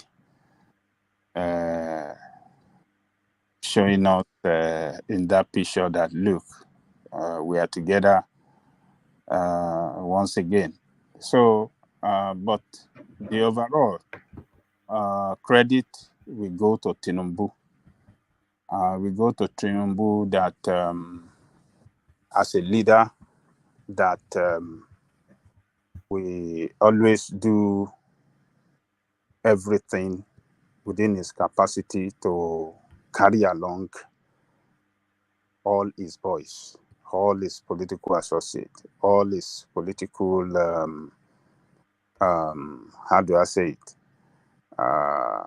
Godsons. Yeah, something like that. So it shows that he's a leader that wouldn't like to lose any one of his political associate. So the update is very good. It shows that. Do you think it's testament to Ambode's talent that they moved to bring him back into the fold? Do you think it's testament to just how highly they rate his talent? I might not say that. All of them are very talented guys. They are all brilliant, smart, intelligent. Yeah, but Ambode is the outsider being brought back in. You know, he was the wayward one that if the narrative is to be believed, even campaigned against the party just as recently as March. But now he's been brought back into the fold, so to say. I was of the thought that it's to do with his talent and Tinubu feels is too talented, just not to use. Do you think that is opened a window for him to be of use in this administration? Yeah, it's capable. I mean, it's possible that he might want to use him, for some to occupy some position to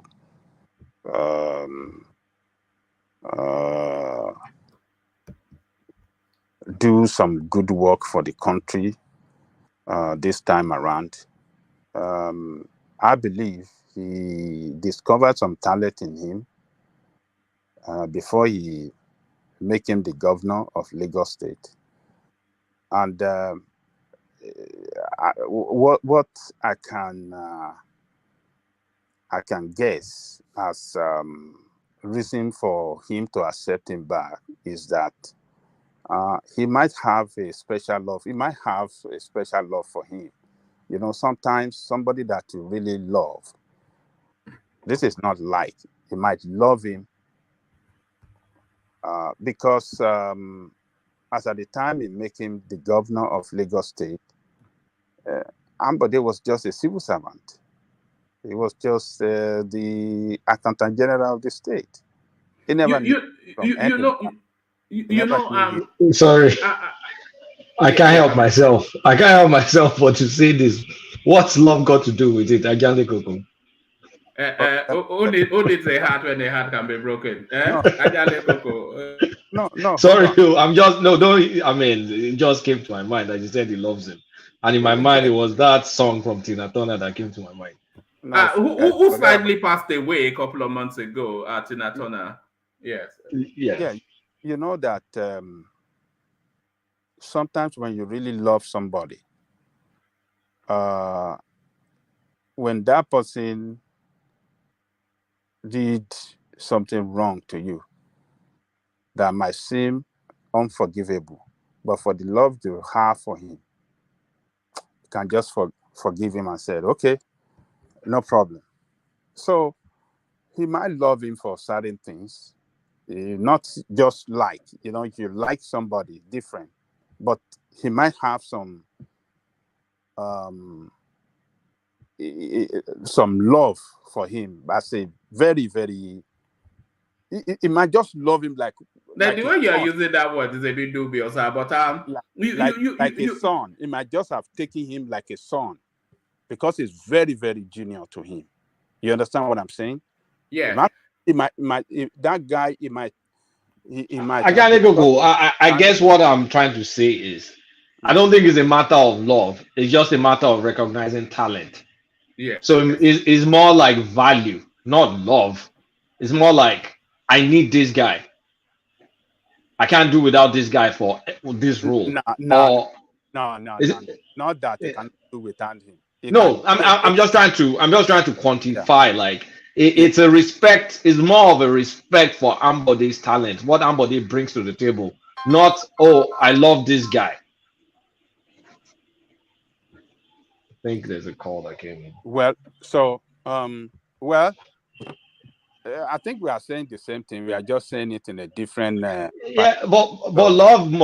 If I love you, in spite of your flaws, in spite of your flaws, if I love you, it's like your wife. No. Let me not use that example. Yeah, it's interpreting the word love. Wouldn't you? No. Ajale Koko, we get what you mean, that he has a deeper affection for him on a personal level. But what Kulata is suggesting is that it doesn't really give regard to the affection. He gives regard more to the value that he identified to make him governor. Remember when they got rid of Ambode, Tinubu came out to say that it was out of his hands, that it was the board or whatever that made the decision to get rid of him. Don't go with that. That's a political statement. Right.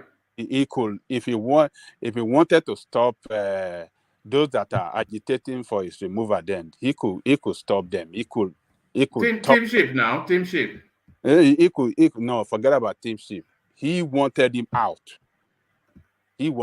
So that's a political talk. Don't go with that Boju Boju statement that he made that time. He wanted him out at that time because he wasn't doing good enough as he expected in terms of, releasing ground, opening that door of Jeong for everybody. So he wasn't. That was a political talk. Don't let us go with that one. That was a political talk. Okay. Back to them. Yeah. Back to Ambode. Yes. So I believe that. You don't let me even use love. Let me say he liked him for what he has seen in him, what he has done for him that we might not know. He might have done some certain things for him personally, good thing that he has done, because something might be going behind the scene that we didn't know. So, and for that reason, we might want to say, okay, let me bring him back, and maybe we can use him for this and that and that and that. So, but it's good for Tinubu that with all that happened between him and Ambode and the party and Ambode, he can still bring him back and then let everybody know that every problem between them has been resolved and is part of the family and they're ready to move on. So it's showing to us that it's a leader that. Are you expected to say Ambode's name when he names his ministers? I have the suspicion that we'll be saying that name. He might not even use him for minister, but there's other position. Some important position that he might want him to serve. So I don't think he would want to use him for minister, because there are some other within the group that are strongly committed. I might want to compensate from Lagos other than that body, but it might give him some position too of important position that he could serve. So I would be surprised if he give him ministerial appointment. I would be shocked, and the reason why I say I would be shocked is that it will just show to me that Tinubu is a man with a very good heart. If he give him a ministerial appointment, ministerial position is a very big position in that country. So it will just show to me that he's a man with a good heart, and he can forgive anybody at any time. He can forget and he can move on. So that is what that will indicate to me. But I'm not expecting him giving him ministerial appointment, maybe some other appointment, some kind of way. I don't know. So, but this picture is showing us that Tinubu once again demonstrated that he's a leader, and everybody believe in him. Ambode believe in him too, as a leader, as his leader, and that is why he came back. So you understand what I'm saying? Ambode still believe that this is my leader, and I don't mind going back to him, and it's good for Tinubu overall. What I'm seeing in this picture, yes. All right, brilliant. This wasn't part of the readout, but this commanded the news cycle today. I'm not sure if you saw. There's a clip going round of policemen running over a man with handcuff in Edo State. Did you see that clip? What? All right. It's just too graphic for me to play. That's all. Everybody's agitated. Yes. What happened? I'm not quite sure what happened. It says the acting inspector general of police has summoned policemen detained for running over a man in handcuff to the force headquarters in Abuja. Correspondents report that a team of policemen with their official vehicle ran over a handcuffed middle-aged man, dragging him through the road in Epoma, Edo State. The incident was said to have caused apprehension in the area. However, a statement by the force spokesperson, the erring officers are expected to report at the force headquarters. So yes, it was a story that agitated the space, but if you're not aware of it, then let me take you to this one. Let me take you to Peter Obi and his deleted tweets. Your comments on that? Well, we know why he deleted it. He didn't want. He knew there's going to be backlash. He knew that's going to be the topic of discussion in all his obedient group all over the internet. He knew he will offend a lot of them. So, this time that pursuing election matter against the Tinubu presidency. So he knew that that would be counterproductive for him. And that is why he quickly deleted it so that he can save his head from cutlass that may come from various angles. I don't blame him for what he did. He have to save his head this time around. The people, his followers, are still anger is still brewing in their heart against the election result, against Tinubu. And we can hear them on the internet. They express that every day.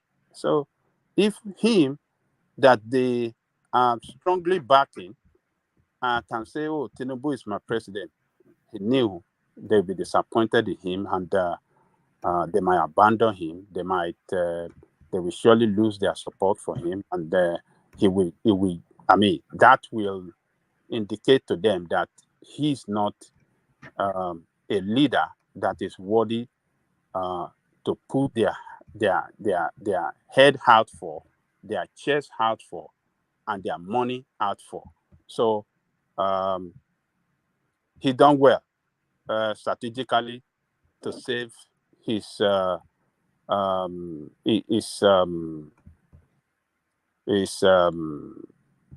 to save himself politically and to prevent what would have been embarrassing to him. So he did good. Let's give that to him. He did good. That he quickly deleted it and he deleted it because he referred to Tinubu as a president. But Tinubu is the president. Yeah. Yes, the backlash should be too much for him. the backlash will be too. So is the tail wagging the dog? Which one is wagging which one? Is the tail wagging the dog? It's going to be or the dog wagging the tail. Who is wagging who in this? Look, one man, because he's going to receive, serious bashing from the Tinubu followers and from his own followers too. They're going to be disappointed. Some may start raining curses on him. You know how those some of those obedience are. They don't any opportunity for them to lash someone, they will lash that person. They will lash him badly. So he saved himself from both the obedient and the Tinubu and the batified. So he has done well to save his head. So let's just but it's still embarrassing. I mean, it's whether you like it or not, if when Tinubu is finally affirmed by the Supreme Court as the president of Nigeria, I think we address him as the president. He cannot escape this one. He cannot. There's no way that he will run away from me. What he's running away from now, he will still do it in the future. Whether you like it or not, he will still address him as Mr. President. whether you like it or not.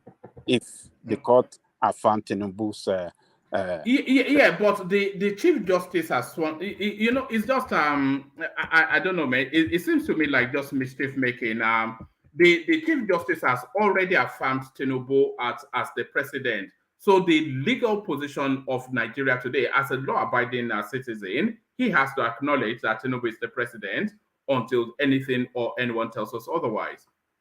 Yeah. How did the oh, you mean the swearing in, or is that what you mean? No. Yes, Tinubu has been sworn in, is what I'm saying. Yeah. Is the man at the moment is the president, whether we like it or not.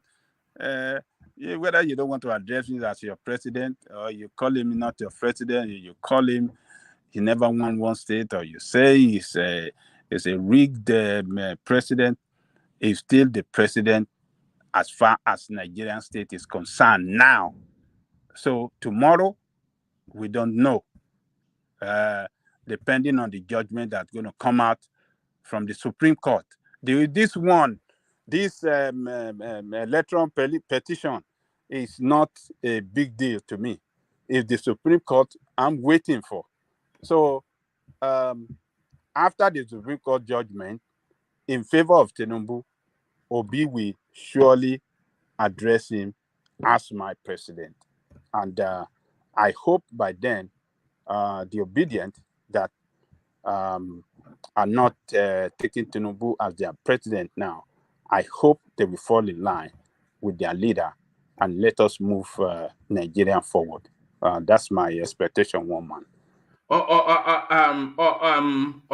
right. I'm still going to go to with the financing, but Benny, in terms of the legalness of it, what I was saying to Ajanle Koko, that Obi always tells us, because he got his governorship via the court.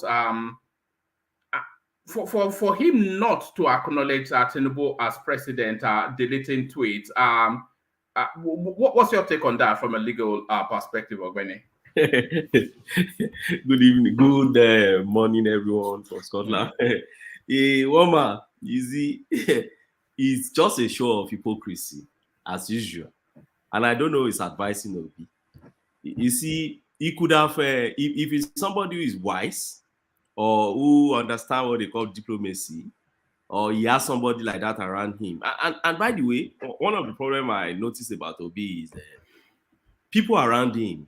Like if you pick Tinubu today, you could easily predict who and who will be sitting around Tinubu and advising Tinubu around. I don't know who exactly one can really pinpoint or point finger to that advises this guy or that move around with this guy.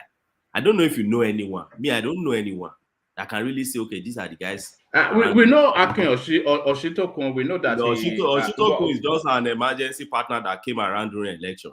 Oshitokun has never been his house. And we know that Obasanjo is his puppet master.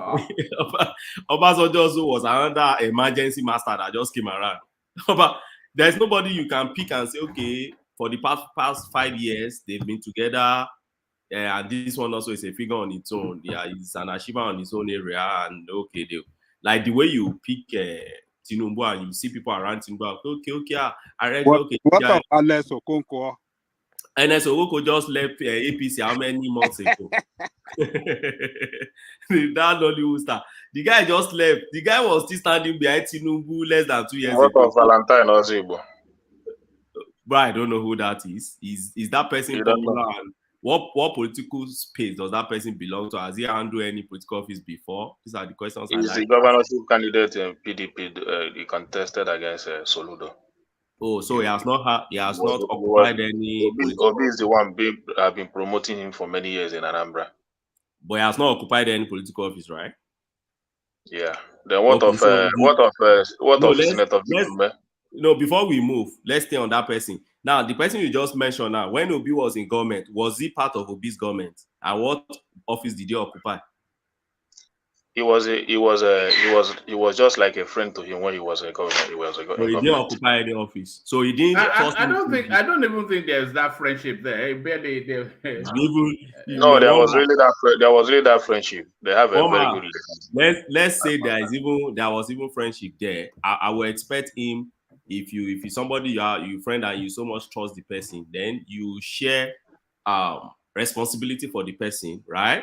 In the public office, at least to handle for you to keep your vision alive or manifest your vision. If you can't trust your friend to that extent, then The man is mad now. The man never wanted. The man just declared interest in politics a few years back now. Before the man was a businessman. He's a very rich man. So he never declared interest in politics. Just a few years back that he just declared interest.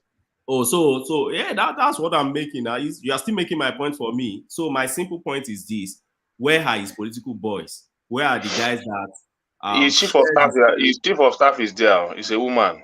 What's Maybe you the don't know her. What's the It's name? a woman.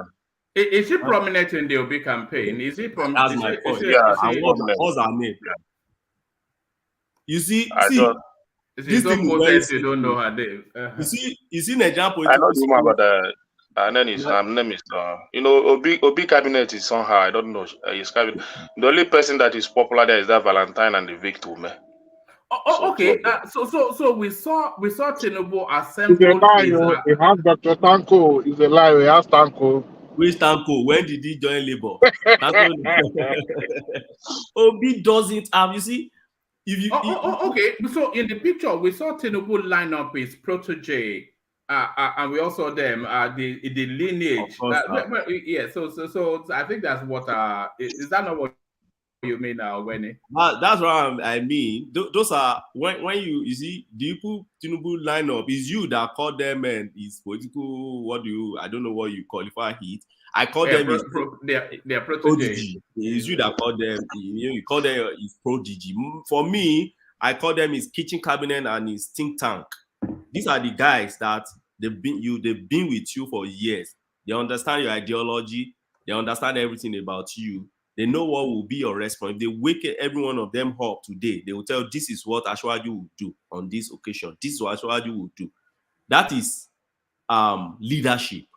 That is, you see, leaders with ideology. If you meet leaders that have ideology in life, that's what they do. They produce disciples, and they ensure that it's discipleship. They hand it down over, right, for the next generation, because they are also growing old. Now, I don't see that in Obi. I don't think Obi is that young in politics, because we have been in Nigerian politics since 2003. So he's not that young. Tinubu is just 4 years ahead of Obi in terms of politics in Nigeria. So he's not that young. So if after maybe 25 years plus or so in Nigerian politics, and we can't really point out that, see this guy is part of his think tank, this guy is part of Doyin Okupe, I don't see that guy any longer again. Even though can I quickly come in, please? Okay. My friend that is speaking, please. Everybody have different style. Okay, so when you say that Asiwaju has kept his people that has been working with him right from the get-go, that's Asiwaju style. Maybe Peter's style is also different. So it doesn't believe in building people. Is that what you're saying? It's not a matter of style. Let me tell you something. To build people in Nigeria, to build people in Nigeria, you need a lot of aggression and you need a lot of money. So when we all know you cannot compare the type of person that Asiwaju is to the type of person that Obi is. So I think we should not do that comparison. No, I will. Let me tell you why I will. Okay, go ahead and be doing it. Okay, first, yeah, we surely do that, right? First and foremost, don't tell me that because you need money to be. First and foremost, don't tell me it's a matter of style. It's not just a matter of style. It's what you need to sustain yourself in political office. Tell me any successful politician that built a nation that is no ranger. I've not seen any. Even Kagame Rwanda has his own think tank, which they've always been together right from the years of the Arab youth years, and they have been together to date. Let me tell you, see, as a president of Nigeria, and I keep saying it, or as a leader of a nation like Nigeria, if you don't have people who have been very close to you for years back, people who in your kitchen cabinet, people who can look at you and tell you that, Oga, we are not doing anything. Oga, the people are complaining outside there. And all you just need around, you just have around you are emergency politicians that are just walking around you. People you just know, they go, they come, different people come. You can't be successful as a politician. Tell me anyone that have been successful in the political office. So to me, it's not a matter of style. Look, there's no look, my friend. There is no doubt that. Let me land on the points you made first. Let me land on the points you made. Secondly, you're telling me, oh, before you can have that, you need money. Are you telling me Peter Obi is not a rich man? He told you has become billionaires years back before he even. I didn't say only money. I said money and aggression. So, what do you mean by aggression? Do you really need aggression to build your to help people, to disciple people? Maybe you need to explain what you mean by aggression. Hold on. What I mean, what I really mean, when I mean aggression, I'm not saying it should be dragging you along the street. You know, Tinubu style is totally different. Tinubu is bringing a new kind of style, which for me, which I really like. No matter how people might say, it's rubbing them it rub them in different ways. But you know, when you look at the context of Africa, you know, and you also made mention of what Kigali is doing. You know, because when you in the context of Africa, if you don't act like this, you cannot get things done. You know, one thing, I mean, Peter Obi himself in that area has failed because, you know, trying to live that kind of gentle, you know, kind of, you know, made him not to be able to his successors not to be able to follow up, you know, for his successors to follow him. Even the guy that he brought him, the guy from the US, was named the former governor of Anambra State. You know, that guy, you know, left him, and after and in the second term, he couldn't do anything to make sure that the guy didn't get a ticket. You know, he went to PDP. But in the case of Bola, that I know that won't happen. That's why I'm saying that they are some people can rough shoulders. Can do Let me say this. You understand? Obi ruled Anambra with just a lonely party. That's Apoga. What do you mean by lonely party? No, it's the lonely party. No, don't worry. He led with a team now. He led with a team. Yeah, but even at that, everything he had there was PDP. No. Hold on, Ekene. He had a team. He had his own team, did he not? Those teams are still with him today, but just that you don't, just like Osoloka. You know Osoloka very well. Everybody in Anambra said no Osoloka very well. Osoloka, he has been with Osoloka for almost all the years of his politics. Everybody know him. So it's just that the people you see around him are not all that the people you think to be a politician, just like Tinubu's gang. Everybody knows Osoloka is with P2B for all the years of his politics. Do you understand? So the same thing with his chief of staff, Victor Ume, was his party chairman. He left the same women now and betrayed them and left the place. But the same thing, but they reconciled. The same thing that happened with Tinubu and the Ambodena. Haven't they reconciled? Everybody's praising that. You can't compare that now. No, you can compare it. It's reconciliation. Now politics is all about separation and reconciliation. No, it's not about reconciliation. Yes, it's like you cannot do away with that. If that is not the issue, why would you be praising Tinubu over reconciling with Ambode? The governor that you brought in. It's different. It's not different. It's not different. It's reconciliation. How can you say it's different? It's like you are talking about reconciliation in politics. But I'm just telling you that if you watch Obi and see people that has been behind him all the days of his politics, those people are still there. Osoloka has been with him. Obi go to court in Anambra State alone. Nobody was following him to court. Alone in Anambra State. until he got his mandate. Why do you say Obi was going to cut a loan? You can check the history now. Everybody told him, even the most reverend father, Wait now, those history they told you about, were they not witnesses in his case? You see, let me finish. Let me finish now. No, you are talking about witnesses. You are talking about prominent people. Prominent people that are behind him. Prominent people that are behind him. Land the point, but I don't want us to go too heavily into Peter Obi's history. Yeah, but I'm telling you, even the most reverend father, that is a very well respected reverend father, Cardinal Arinze. Yes, I know him. Very close to the family. Yes. To every member of the family. Yes. Also advise Obi to withdraw his case. That is not in support of him in going to court. Ekene, was Obi the commissioner? Was Obi the commissioner of finance in his own administration? I don't understand. Was Obi the commissioner of finance in Anambra when he was governor at the same time? No, I don't think so. Who was his commissioner of finance? Is he a human being?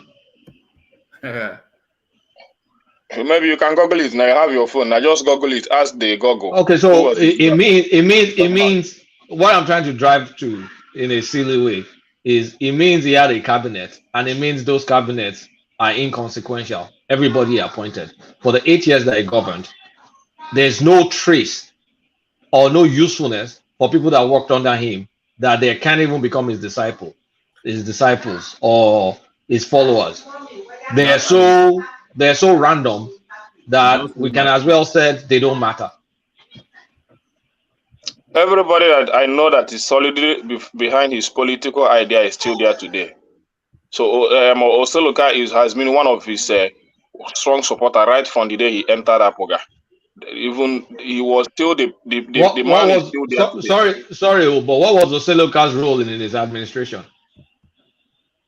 Oseloka was like a chief advisor to him. Did he have an official role? Yeah, he had an official role. Chief of staff? No, his chief of staff is a woman. The woman is still there, but I don't remember her name again, but I'll still Google it back. Because she's inconsequential. Was she involved in this? What was her role in this? She's involved. No. What was her role in this presidential campaign? Because all of us here followed it closely, and we don't know about her. She particularly focused in the southeast. The woman campaigned all the way. Yeah. There was no need for anybody to focus in the southeast for Obi, so that means she's also inconsequential. If that is how you will say, but I just told you, just like you said that you don't know Valentine Ozigbo. I know that name. I know that name, but you don't know his political value now in Anambra State. The guy has a very big political value in Anambra State. We're talking about people. You don't know him. Ekene, wait, sorry. We're talking about people that served under him. If, like me, at work, I have followers that whatever project I'm going or whatever thing I sell, they're just, boom, they'll follow me. So yeah, I've just told you now. I've just told you the ones I know. Yeah, but the one you told me, you can't mention the woman's name, number one. She did not have any role with him, number two, today. The other one, Oseloka, that you just mentioned, Ozigbo you just mentioned, they didn't work under him. That's just his party. Oseloka work under him now. I just told you Oseloka work under him. As what? I told you as a chief advisor. What's chief advisor like? Is it one of the special advisors or what? Did he have an appointment? Yeah, the guy has been with him all the way till today. So just one guy. I mentioned Vitume. He said that they had issue, and I said, let me ask my last question. Yeah. Does Obi have any follower or anybody that he guides that is not from Anambra State? I'm not even talking about Southeast, Anambra. The two names you mentioned, the Anambra people. Let me tell you this. Peter Obi brought a lot of people in Apoga. Even this guy, Roger Sokolocha. No, it's just that those guys was not to Peter Obi. No, please, let's not do that. He brought Tanko. He brought Tanko. I don't know what are you telling me. He brought Rogers. Even this This Alex How Ochi. did he bring Reuters? So, how do you expect such a person with a Reuters. pathetic followership to preside over a country as complex as Nigeria? I don't know. What matters is my own personal affair. How will he benefit me? I'm not talking about. can I'm I not. just interject? So what I know is that and especially if you know his relationship when he moved to PDP, it's just that all his base was in Manapoga, but when he moved to PDP, just like he's a very good friend of this Meki Hedioha. If you see their campaign when they Meki Hedioha first won the governorship of Imo State, if you see the energy of He had no relationship with the Maker Hidioha. What are you talking about? go and check their relationship now. Obi had a very good relationship with the Hedioha. Go and check it very well. In the North Central, who does Obi have a good relationship with in the North Central? I'm not talking about North Central. I'm talking about the space I know. In the Southwest, who does Obi have a good relationship with? He had with Obasanjo now. Obasanjo just picked him up lately. Obasanjo didn't pick him up lately. After he had governed Anambra State, hold on. he built his relationship with Obasanjo. Hold on. Can you hear me? Hold on, everybody. I don't want to overlabor that space because it's almost like we're recycling it. We're beating up. Can I just say something? Yeah, I have the last word on it, Dewale. I really appreciate it. Look, I'm not bashing anybody. Peter Obi is playing his game solo the way he wanted it. But if we are students of history, we will learn that for any successful politicians must have proteges. And the reason why they must have followers and proteges is because they want their legacy to last longer when they are long gone. That is why today we're talking about the likes of Awolowos, the likes of Amino Kanos, and the rest of them. And you could see the replication of their, agenda, their ideology in, the new political parties that we have, since the inception of this democracy. The reason why we're so emphatic about, the followership of Obi, even Atiku, Tinubu has been able to replicate himself, not necessarily in his own personality, but his ideology. And I believe he tapped into the likes of Awolowos and the MKO, and for him to be able to be who he is today. Yes, Obi seems to ride in solo, and the reason why they're asking about his followers or people who have been with him, not just been with him, but who have been able to occupy prominent, important positions. Look at Obasanjo. Obasanjo brought the technocrats such as El Rufai, even the crazy guy, former Minister of Aviation. He brought him to, into the mainstream politics, right? And to today, the likes of Esekwesili, even the Madam, what do you call him? Call her Madam, the World Trade Director General. He brought them into the center point of politics. And today, you have the likes of them that eventually went into their various states to contest. Hold on. Sorry, Rational Mind, do you want your camera on before I put you on the screen? Rational Mind. Let's see his face now. Look at that. Agbavan, Tolosho Asiko. Okay. Rational Mind, are you there? I'm here. Go on. Yes. Okay. You have your camera on. It's okay. That was last one. Like Kulata. I can't see his face now. Why are you doing Taliban? Rational Mind. On the Lagwaja level, Rational Mind. Only I know what Rational Mind looks like, I think. Yes. Okay. So now you have Moses Abi. All right. Look at that. Look at that. What's the point of having the camera on where we cannot see you? Sorry. Is this live? Look at this guy. I'm in my garage. You're in your garage. You're in my garage. Look at this guy. I have a question for. Yeah, look at that. I'm in my garage. I have a question for Akin. Before you ask your question, let me just wrap up by saying that, look, for a politician to be successful, has to have followers, people that share his ideology, that stand test of time, not just an accidental, politician or somebody who just emerged because of opportunity. No, we're talking about someone who has paid his due, who has been, have full soldiers, and whether the personality of that person is into question or not. The fact is that they're able to have people that are able to make impact, not just them, but through them. That is a question people are asking. Now, all those, whether someone has been a commissioner or not commissioner, but as far as they've been with them through the thick and thin, and at the same time able to contribute, that contribution is feasible, that is the reason why people are asking All about right. the Let me ask this question, but be succinct and condensed in the response so that we can just push it on.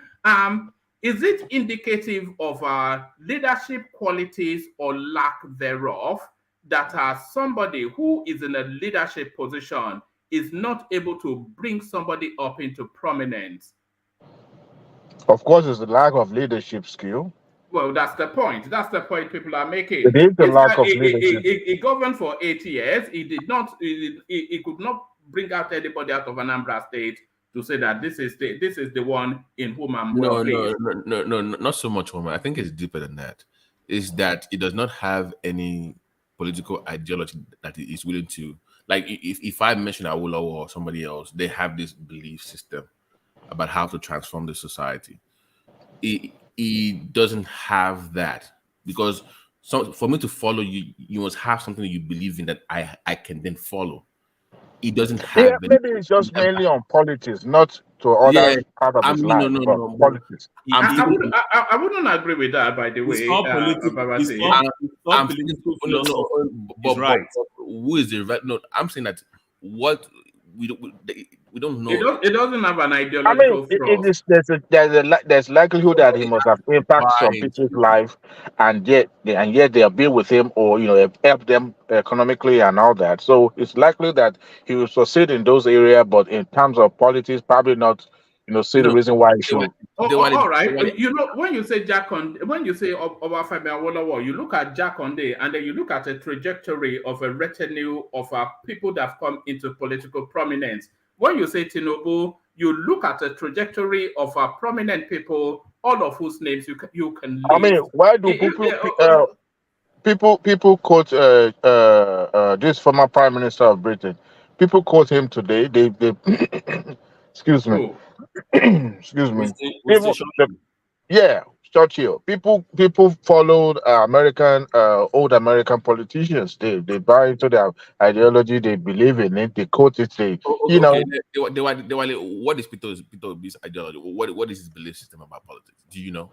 Apart from that's apart from the fact that no, that's my point. That it does not have one that you can galvanize people towards to say. Sorry, Babati. He has one. It's a back to basics politician, but the only leader similar to Peter Obi is Donald Trump. No, I disagree. I disagree. One man army. No, Donald Trump is not one man army. What are we doing today? That's what really brought me here. Trump. What are we talking about? I know you are here because of me. Well, because of you and because of people talking about saying crap about obedience. I mean, no. Obi is not a criminal, unlike Trump that is going to jail. Trump is going to become president, even if we're going to vote for him. We're going to get when the sun freezes off, he will become president. But Obi is not a criminal, but Trump is a criminal. Obi is a criminal, please. Don't. He's not a criminal.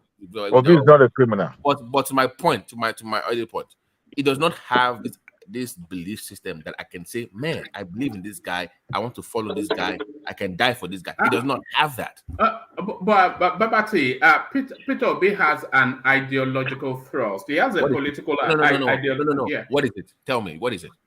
It's what they term in this country as a back to basics. Meaning what? What does that mean?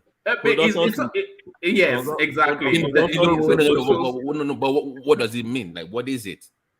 It's practical, rudimentary sort of. You see, this is where you lose me here. Like you keep saying, anybody can say that, but what? Can you details? Give me details of what does that mean when you say to production? What does it really mean? It's a self-reliance ideological thrust. The self-reliance ideological thrust. No. Let's move on. Let's move on. You're not buying it. I'm not buying what you're selling. It does not have anything. Nobody. If I will say free education, where you can you give me details of what you believe in, it doesn't have any of it. From consumption to production. What does it mean? Kilo ra. Man, please. Anti-consumption. All right. Okay.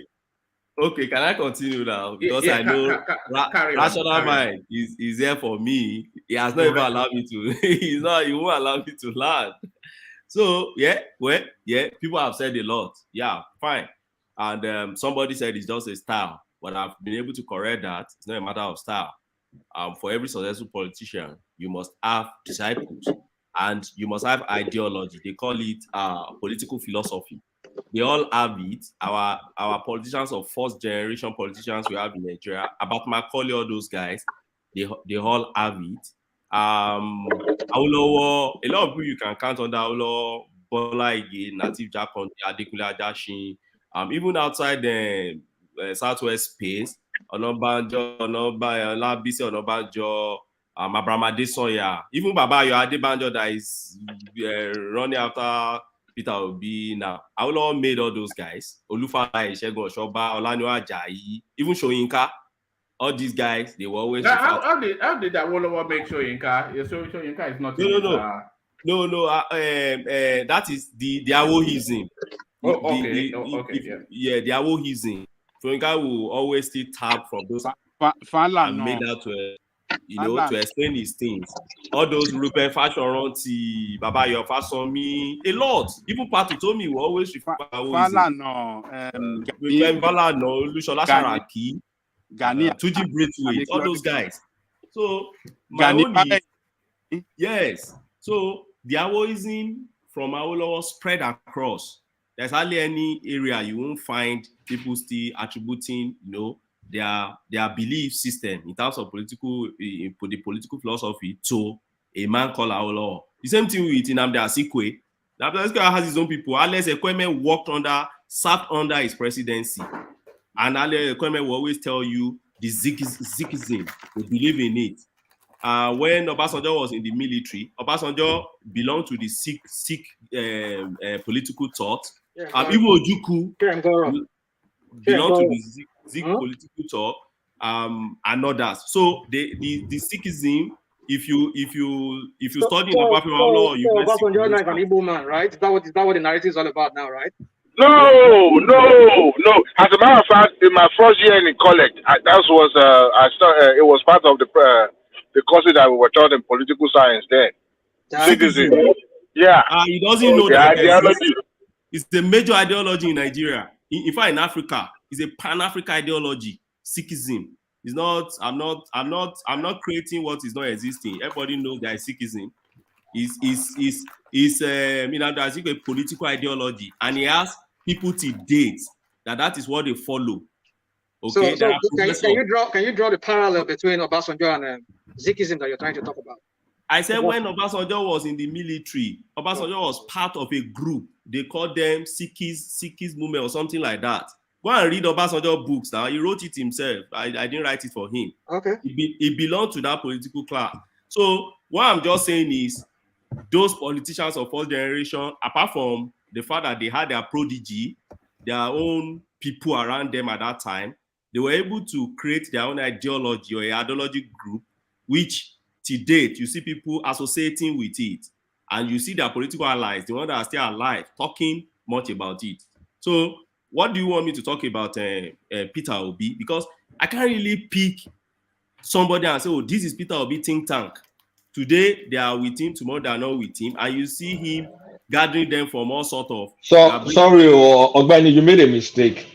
Oh. Who are the people that help Peter Obi memorize or mismemorize all those statistics? Isn't that part of his think tank?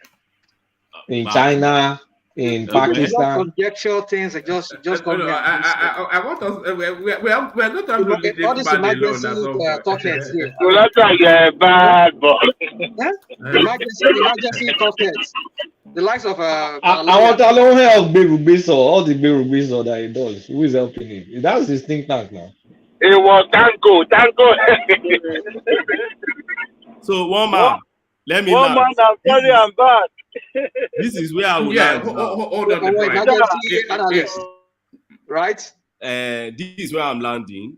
What I'm just saying is this: if he has people around him, they would have told him there is no need to delete this tweet. Why? Because you can simply say that instead of writing or typing Mr. President there, what you wanted to type is Mr. President select.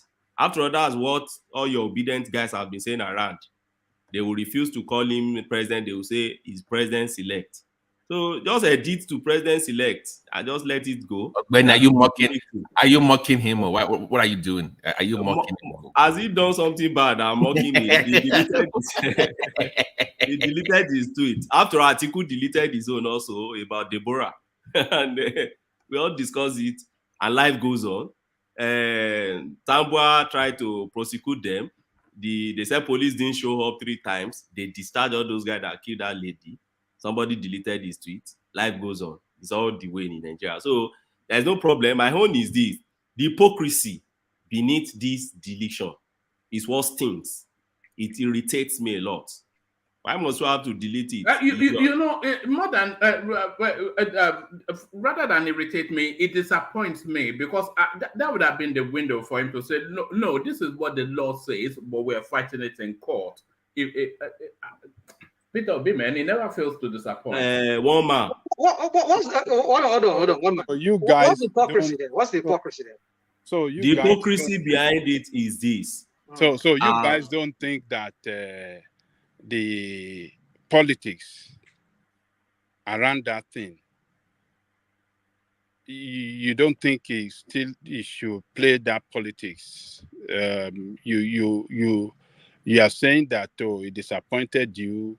He should have left it alone. What of his supporter that won't be happy with it? So you don't want him to if he had left it, hold on. If he had left it and the supporters were pushing against it, and he had said that the guy has been sworn in, but we are challenging it in court, but because I'm a law-abiding citizen of this country, I have to stay with the position of the law. I think they would have lapped it up. That you see, Peter Obi is a good example of these guys will feed off anything he has to say. You know, Come on, just see how the thing sound easy to you. The one he visited Olusegun. Do you know that he came to Twitter space to clear himself? One man, it's not the time for that yet. I mean, it's not time for that yet. The time for him to make such declaration is after the Supreme Court affirmation of Tinubu victory. That is when he can come out and make such declaration. Not now that he is fighting at the court. The reason for him fighting at the court is because he does not believe in the election result. He doesn't believe in Tinubu as his president yet. That's why he's challenging him at the court. So he cannot call him his president yet until the court says otherwise. So he is doing the right thing. Babaja, that's not the right thing, legally speaking. The politics around it is bigger. Listen to Ogbeni. I think Ogbeni wants to make a point, because it's not the law that is going to tell him that he's the president. The law will tell him that he's not. But as the law stands at the moment, Tinubu is the president.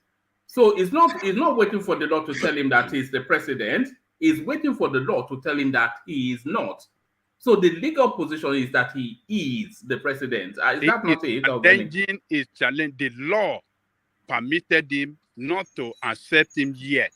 No, it does not. You know. Okay, Benny, take us through the law. Hold on, Ajale Koko. Let her Benny take us through the law. Ajale Koko, no, you are actually missing this position of law, and that's not the purpose of election petition. The purpose of election petition is that the petitioner is saying that I won the election, or this election, the person who won is not qualified, or this election is marred with a lot of irregularity and non-compliance to the rules that we set to play the game.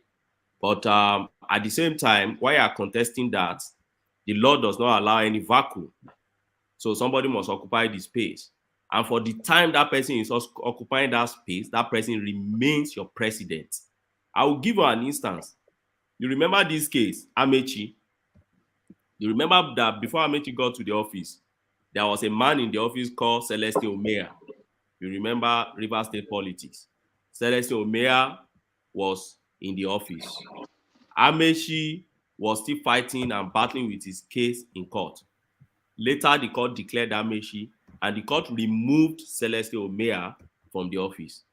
After that, a lot of litigations came that were consequent upon all those, the time that Omea were in the office. So people went back to court to go and challenge what Omea did when he was in office, for the court to determine whether all those is budget he approved, executive order he made, a lot of things he signed, whether because of the decision of the court that has nullified everything that he has done in the office.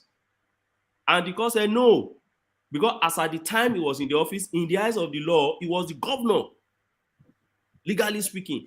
But from the date the court declared that he was no longer a governor, from that date, whatever, if he signed anything after that, then he's no longer a governor. Now, if you now pick that same principle into this case, if you remove Bola Tinubu today, whatever Bola Tinubu has done before, he did it as president of the Federal Republic of Nigeria. And whoever is saying he was not president at that time is an anarchist. He's a pure anarchist, I can tell you. I won't use the word fascist because they seem not to like it. So let's go for the synonym. So he's an anarchist. He's only anarchist that will say a constitutional authority under the law that is fully recognized is not recognized because of your own personal ambition and because of your own personal belief. Just like, oh, I don't believe he's the president, therefore he's not a president. There's nothing like that, legally speaking. He's a president because INEC declared him that he won, and there are results that showed, and the Chief Justice of Nigeria has sworn him into office. So he's the one occupying the office. He's the CNC. He's controlling your three arms of your military. So for a single man out of 200 million to say, oh, I don't believe. You see, let me tell you what Obi has ended up doing in Nigeria. He has built what I can call monster, that he himself cannot control. He fears the obedient himself now. Because ordinarily, he tweeted that thing out of his normal sense, his free will.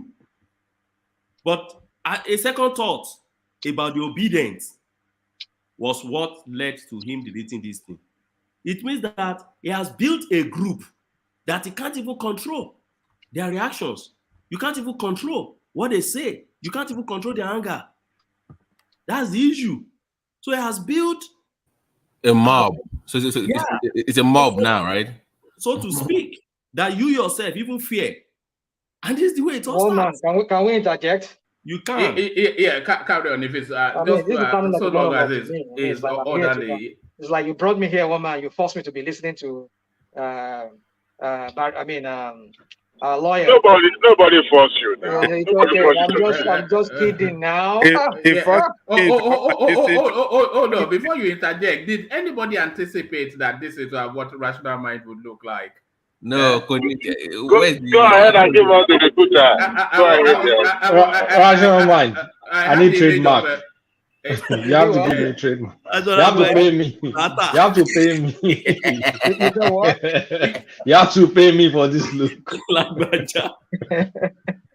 I had the image of a fat boy in my head. I didn't know you were tiny little guy. I am what I am. Let's see. Why are you hiding now? Let's see you can't see me. You can't see me. You cannot see me. Look behind you. Dupes is behind you. So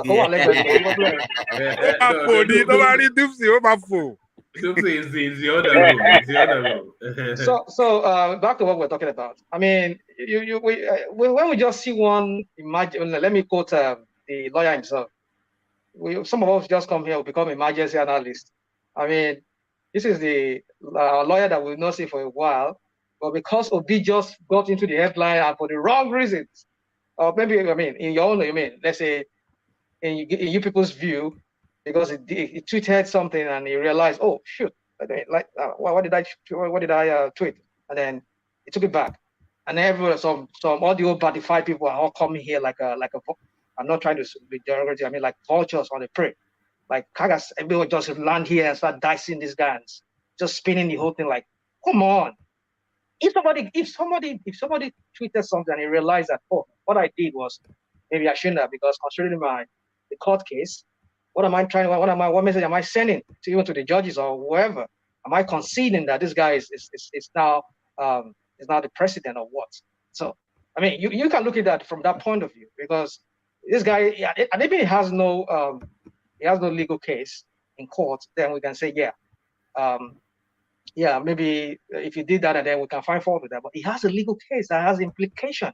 Whatever he say outside in public could be construed by anybody, even the judges too. So by doing that, I think we should just let's not do this emergency analysis that we always come here whenever we hear. We hear that Obi gets into some kind of headlines that we just saw, like one man is putting up here now, and then like oh, everybody starts coming down and start dicing him and start spinning the whole thing. This is not Awoist, it's not Zikist, it's not this. I mean, come on. I mean, let's call this guy a slack. I mean, everybody can do that. But the point is, we should look at the very thing behind it. What is behind it? You can say, well, maybe he's afraid of the obedience. Some people are saying here, I've had some narrative here saying that, oh, he has this mob, like our doctor there from Chicago said, they said, he has a mob that he cannot control anymore. Come on. This guy has a legal case. It's just like me quarreling with one man, and I took one man to court. I said, one man is owing me money. Then I went to another platform saying, well, it's not really that he was owing me money. I mean, what are we talking about? Wait, Rational Mind, sorry, you're going on this long journey. How does acknowledging reality affect his legal case? There's no reality here. What do you mean? It's all about what. Wait, let me ask you one simple, very simple question. Oh God, go on. Who is the president and commander in chief, GCFR of Nigeria right now? Who is your president, Spinner? Who is your president? I mean, come on, guys, don't do this. Don't do this. You guys know me that I will never.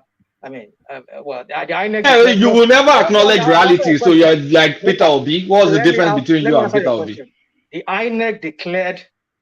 That's what I would say. The INEC, which is the INEC institution giving the right. Supreme Court sworn, not just INEC declared. INEC declared. Supreme Court sworn. President of Nigeria.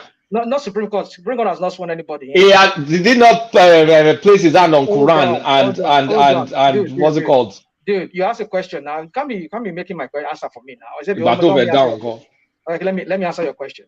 Yeah, INEC is an institution empowered to declare who is the president. So the INEC declared president now that was sworn in is Tinubu. So that's it. But who swore him in? Sorry, who swore him in? Oh God. No. INEC just gave him that he's the president-elect, but who swore him in as the president of Nigeria? He's the Chief Justice of Nigeria. So correct yourself, Rational Mind, correct yourself. That what? That who swore him as president of Nigeria? You said INEC. Please correct yourself. You see. Correct yourself. Correct yourself. Monique Farabalore. Monique. The INEC is the institution empowered to declare who is the president, and he was sworn in. President-elect. Hold on, please. We have to be technical here, please. Let me answer your question, and then let's just rest that case, please. INEC declared president and sworn in by the Chief Justice of the Federation. Ariwola did that. So what is the point? That is your president. So until the Supreme Court says yes, the case that these other people has against it. The Supreme Court already said yes, they swore him in as the president. So what are you talking about? What did the Supreme Court tell you that? Jesus What did the Supreme Court tell you that now? Hold on. Ariwola is not the Supreme Court. It's just he represents the Supreme Court. Oh, here you go. No, dude. It's the Chief Justice performing his role. His solemn duty. Can I clarify? rational mind. Yeah. The question we should ask these people is that why is Obi challenging the That's result the question. of the election? On fait gbọ́.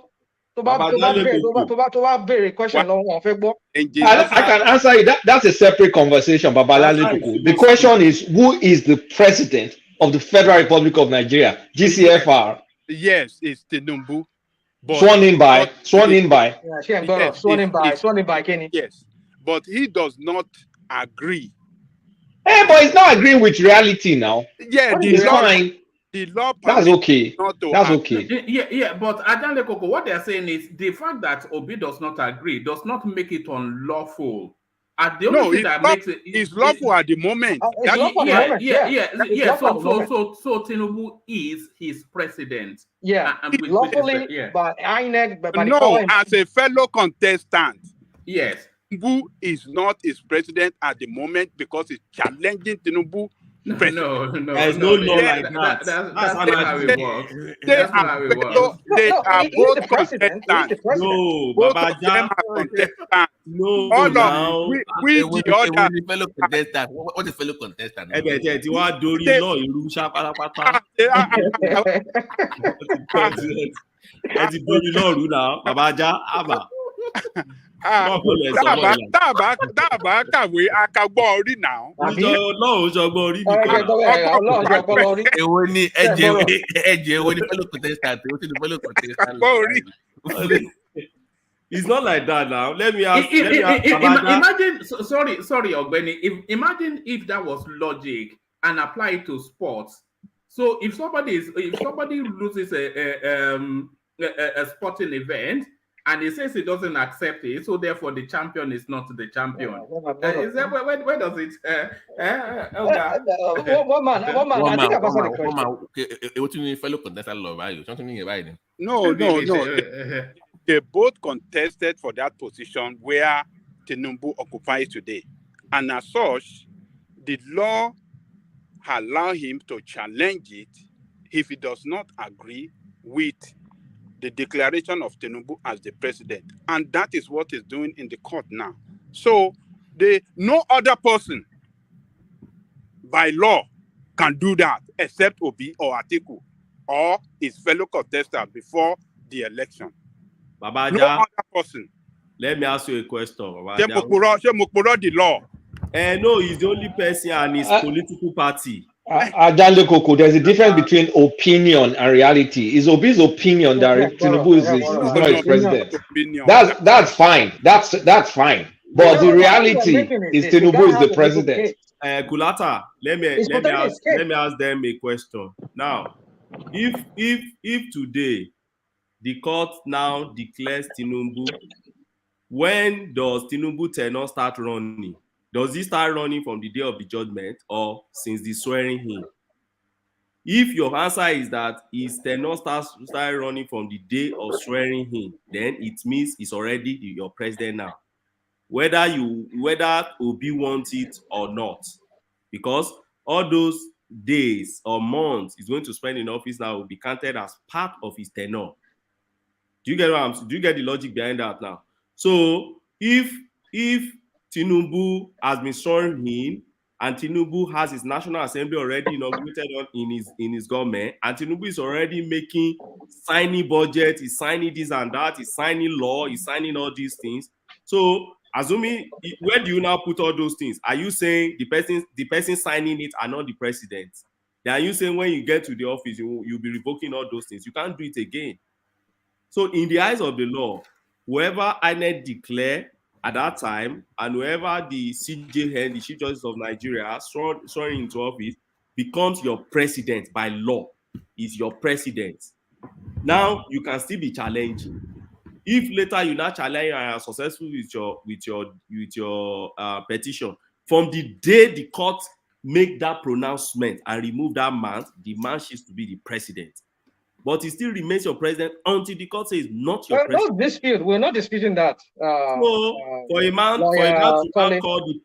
to now say my president, and you are now deleting it. What kind of hypocrisy? That's the hypocrisy I'm talking about. You see, this is emergency I don't know analysis that I said you were doing here. Just wait for me. I know. Yeah, I will quote you now. Yeah, I took the word from you. So emergency. Are you trying to discredit his professionalism? Why? No.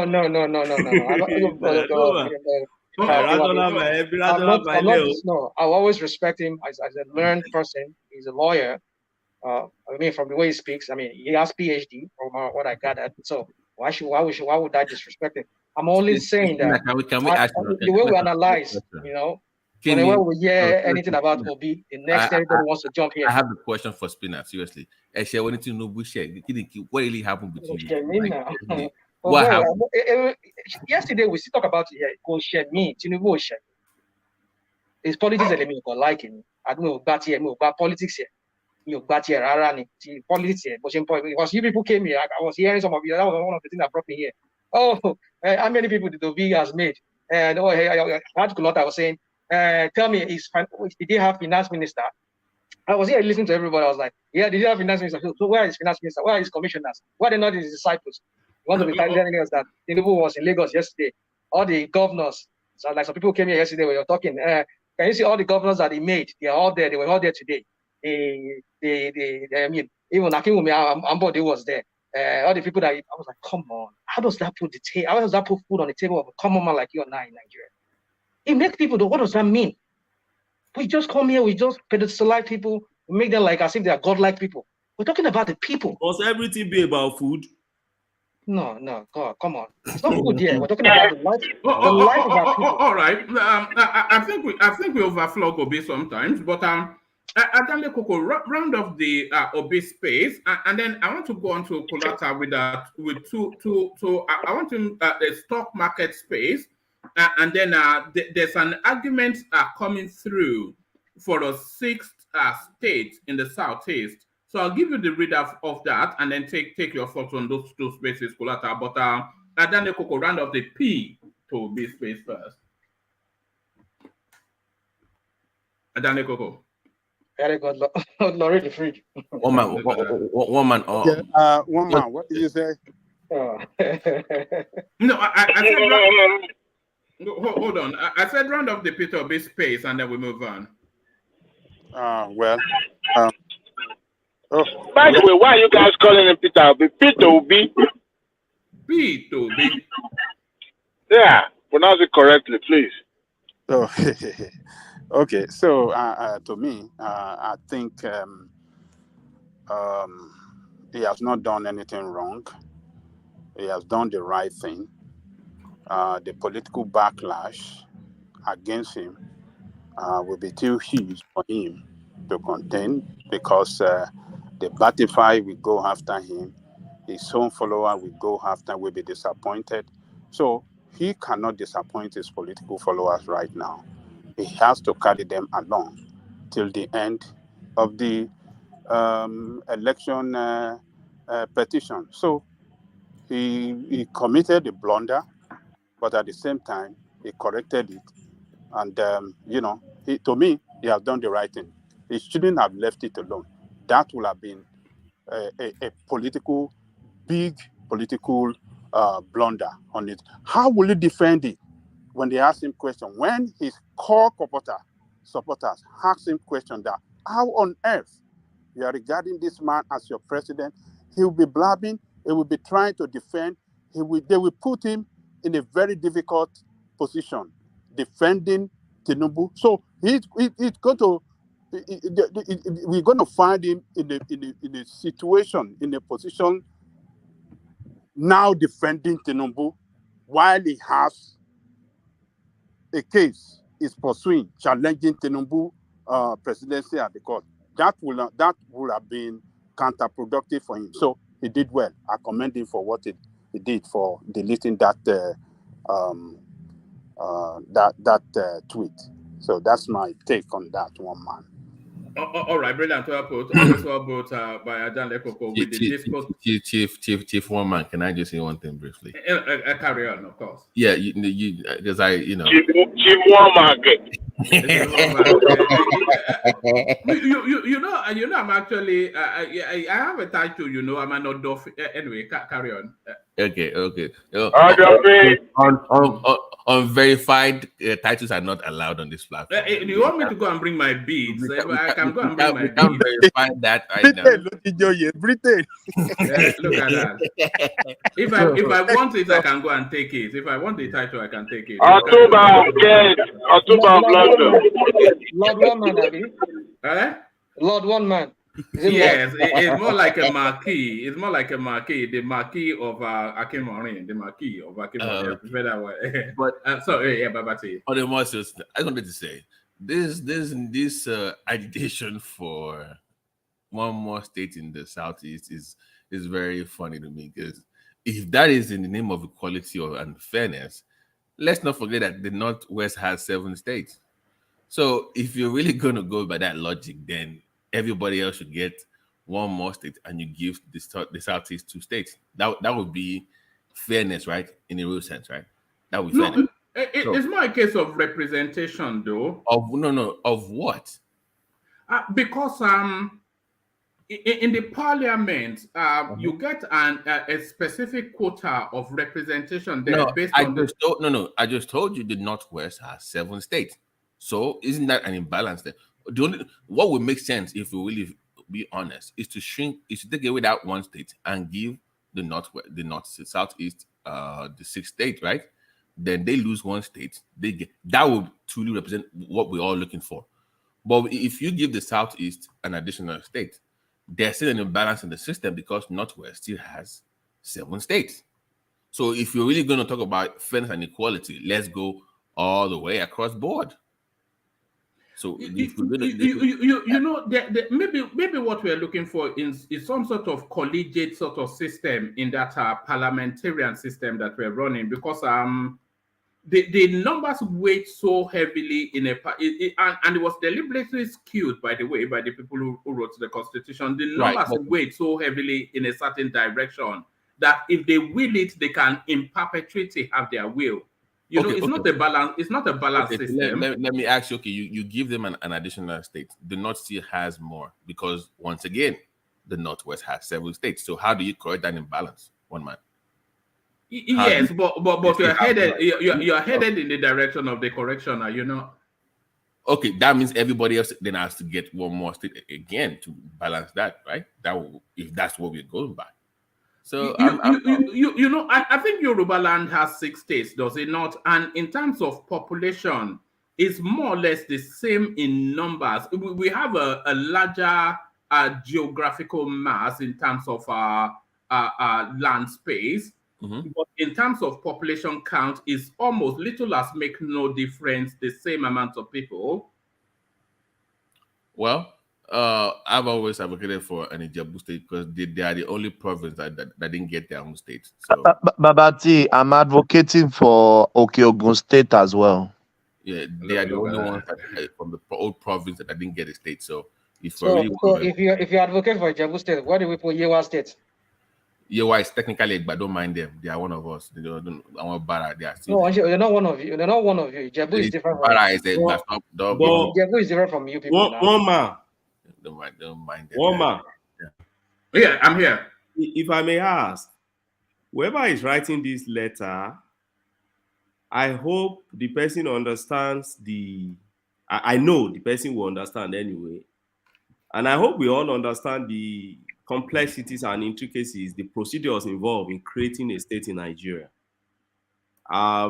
It's not a gift that a president can dash you. It's a difficult task in the present Nigeria that we have. In the military days, fine, yeah, Babangida, all of them, Abacha. Sorry, when to cut you short, can you tell us what part of the Southeast they want to carve out for this 6 state? I'm not aware. Do you know that part of the Southeast they plan to carve out for the 6 state? No, my issue is even with the procedure. You are writing the president to do what? To create a state in Nigeria, you need to first go to your National Assembly. Section 8, you will create what they call a proposal. That's the first thing you have to start with. I know there have been a lot of proposals before the National Assembly, but they can't pass through just first stage. A lot. I know from Adamawa, from almost every state in Nigeria. I beg your pardon. Can I quickly present the readout and then you can do the pushback? Let me rush through it. So this is from Honorable Sir Augustine Onyeka Chukwu Ike. So a heavyweight, member representing Nnewi North constituency. It says, happy Eid celebration, Mr. President. The Eid is known as the Feast of Sacrifice. Eid commemorates the Quranic tale of Prophet Ibrahim's willingness to sacrifice his son Ishmael as an act of obedience to God. First, no better time to bring up this request before you and the leadership of the 10th National Assembly. Mr. President, the arguments for the 6 states to be created in the Southeast geopolitical zone are not only compelling, but grounded in history. Number one, in the very essence of democracy is the need to strike balance. If Nigeria is formed on 6 geopolitical zones and each of 5 geopolitical zones has 6 states, it is then equitable that every geopolitical zone must have 6 states. First, Nigeria cannot, on grounds of good logic, be said to have 6 geopolitical zones until the president assents to the proposal to create the 6 states in the Southeast in the spirit of equity and fairness. Number 2, the Southeast is a very historical region in Nigeria, and the memories of the good days in Nigeria is rooted to Ojuku's family. Lord Louis Philip Odumegu Ojukwu hosted the Queen of England, and he's the Queen of England, and his son embraced the military and was of great service to both his region and Nigeria in general. First naming such state, Ikemba State, with its headquarters in Nnewi, will tranquilize all agitations in the Southeast. And number 3, the Ikemba State will serve as another economic hub in Nigeria and a pilot state towards a new Nigeria. First, the need for the capital to be in Nnewi North local government area is beyond historical reasons. So this is a man. And then number 4, Mr. President, reminding you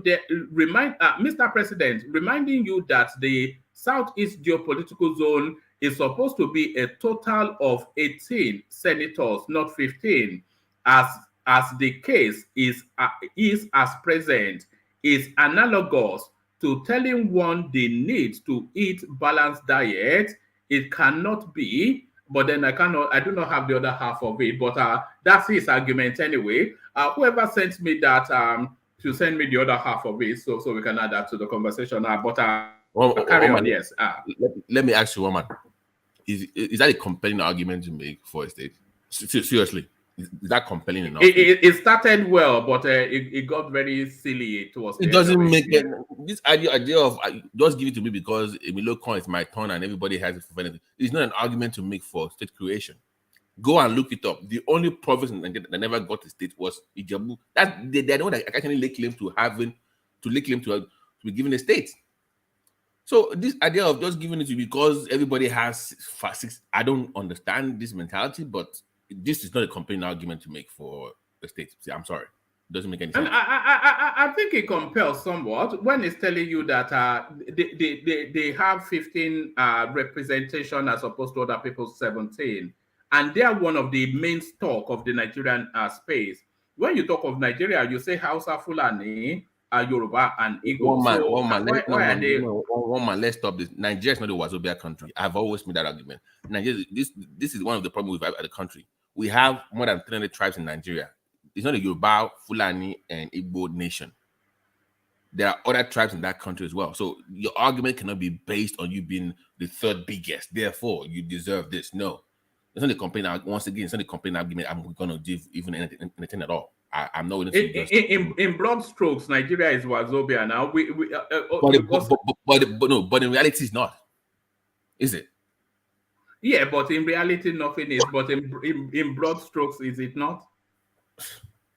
Come on, let's move on. Man, but it's a reality now. We are, because all that's right. the problem. But T, for fairness and equity, though, For if you fairness look and at equity, what are you if you look at the regions, not Right. I mean that is the only region. I mean, this is not even Wazobia or anything. Right. Just base it on the regions Okay. that Abacha created. Can you, Why does Northwest has 7 and Southeast has 5? Okay, that's my point. Okay, you give them an extra set. Okay, they have 6 now. Northwest still has 7. So how is that fair? So how do we correct that imbalance? Should take away 1 seat from them? At least you give them 6 first now before you talk about 7. If you give them 6, then we'll begin to talk about other ones. Let's do it right now. Let's solve it at once. Okay, you get your 6, but somebody still has 1 more than everybody else. And since you are claiming fairness and equality, no, we can. One man. This is the reason why I tell you in this platform that an Igbo man cannot be the president of this country unless the I cannot take the ethnicity out of it. Let's not make this Igbo. No, it's not about it. It's not about ethnicity. I want to explain. In the northwest, for example, not ethnicity. In the northwest, why is KB or Zamfara? Why are they a state? They cannot sustain by themselves. They're not economically viable. Okay. So why don't you merge KB and Sokoto together? Now we in the southeast. And in the southeast, we can look at, forget space, let's look at population here. In the southeast, we can look at merging some aspects of Anambra, Imo, and which other one is closer together, Abia, and make it some state based on the population, if the population supports it. Because it's unfair. Representation, southeast is at a disadvantage. Okay. By representation. That argument of shrinking the state in the northwest because it's not viable, that I can buy into that. That makes sense to me. That will okay. We have population. It's like having what is this close to Massachusetts? Rhode Island. Rhode Island. You see how but they have. Look at how tiny Rhode Island is. Yeah, but they have a population. Right, and they have the market. They have the size. Okay, if you shrink a state in the northwest, make it 6, and you give the southeast a state, I will buy into that because that makes sense to what you're claiming to be fairness and equality. That makes sense to me. But you cannot give them 6, and somebody still has 7, and you're still claiming. No, we need to cut northwest to size because they have an unfair advantage. That makes sense to me. That makes sense. Beyond all this political permutation, legally speaking, that is my issue here. How do you create a state under the present constitution? The man that wrote a letter to the president should know, as of fact, that Nigerian president cannot dash anybody a state. It's not military days when the head of state will just wake up and create a state and put capital anywhere he wants. Under the constitution, under section 8, it's a very huge task to create a new state in Nigeria. First, you have a proposal. You are sending that proposal to National Assembly. But that's your proposal now. Before you send it, it must be supported by at least 2/3, right? Majority of every members that you have. That's the area that is demanding for the creation. Your members in the Senate must approve and support that proposal. 2/3 of your members in your House of Assembly in that state must approve that proposal. 2/3 of your local government assemblies must approve that proposal. That is at proposal level. That alone will scatter people around because of within even a state alone in Nigeria. There is this sentiment of, do you know within Adamawa alone they wanted to create, was it 3 or 4? Everybody fighting on his own. So before you can even have 2/3 of all these guys, their senator, their house rep, and local government coming together, and House of Assembly coming together to bring out a proposal, the entire tenure of one man is gone. Okay, when you now finish that, the next thing you escalate it to referendum. So now you go to conduct a referendum, and in that referendum, they're expecting 2/3 majority of people living in that area where you want to create that thing to accept that, okay, come and create a state for us. Then when you now finish with that, you now escalate it now for approval of a simple majority of all members of House of Assembly in that area. You see the issue? Then after that, you now bring it up and now table it on each wing of your National Assembly. You table it on Senate, you table it on Rep. So you see the intricacies. Then if you now get your approval, that's when you now take it to Mr. President. So if somebody is just writing a letter to Mr. President, I wonder, go and bring your proposal and submit it before the National Assembly and see if it will. In fact, before you even submit start your proposal first and let 2/3 majority of your House of Assembly, Senate, and local government and Rep in that area approve it first. And you see. Sorry, Ogbenin, but it's already been put forward. Do you remember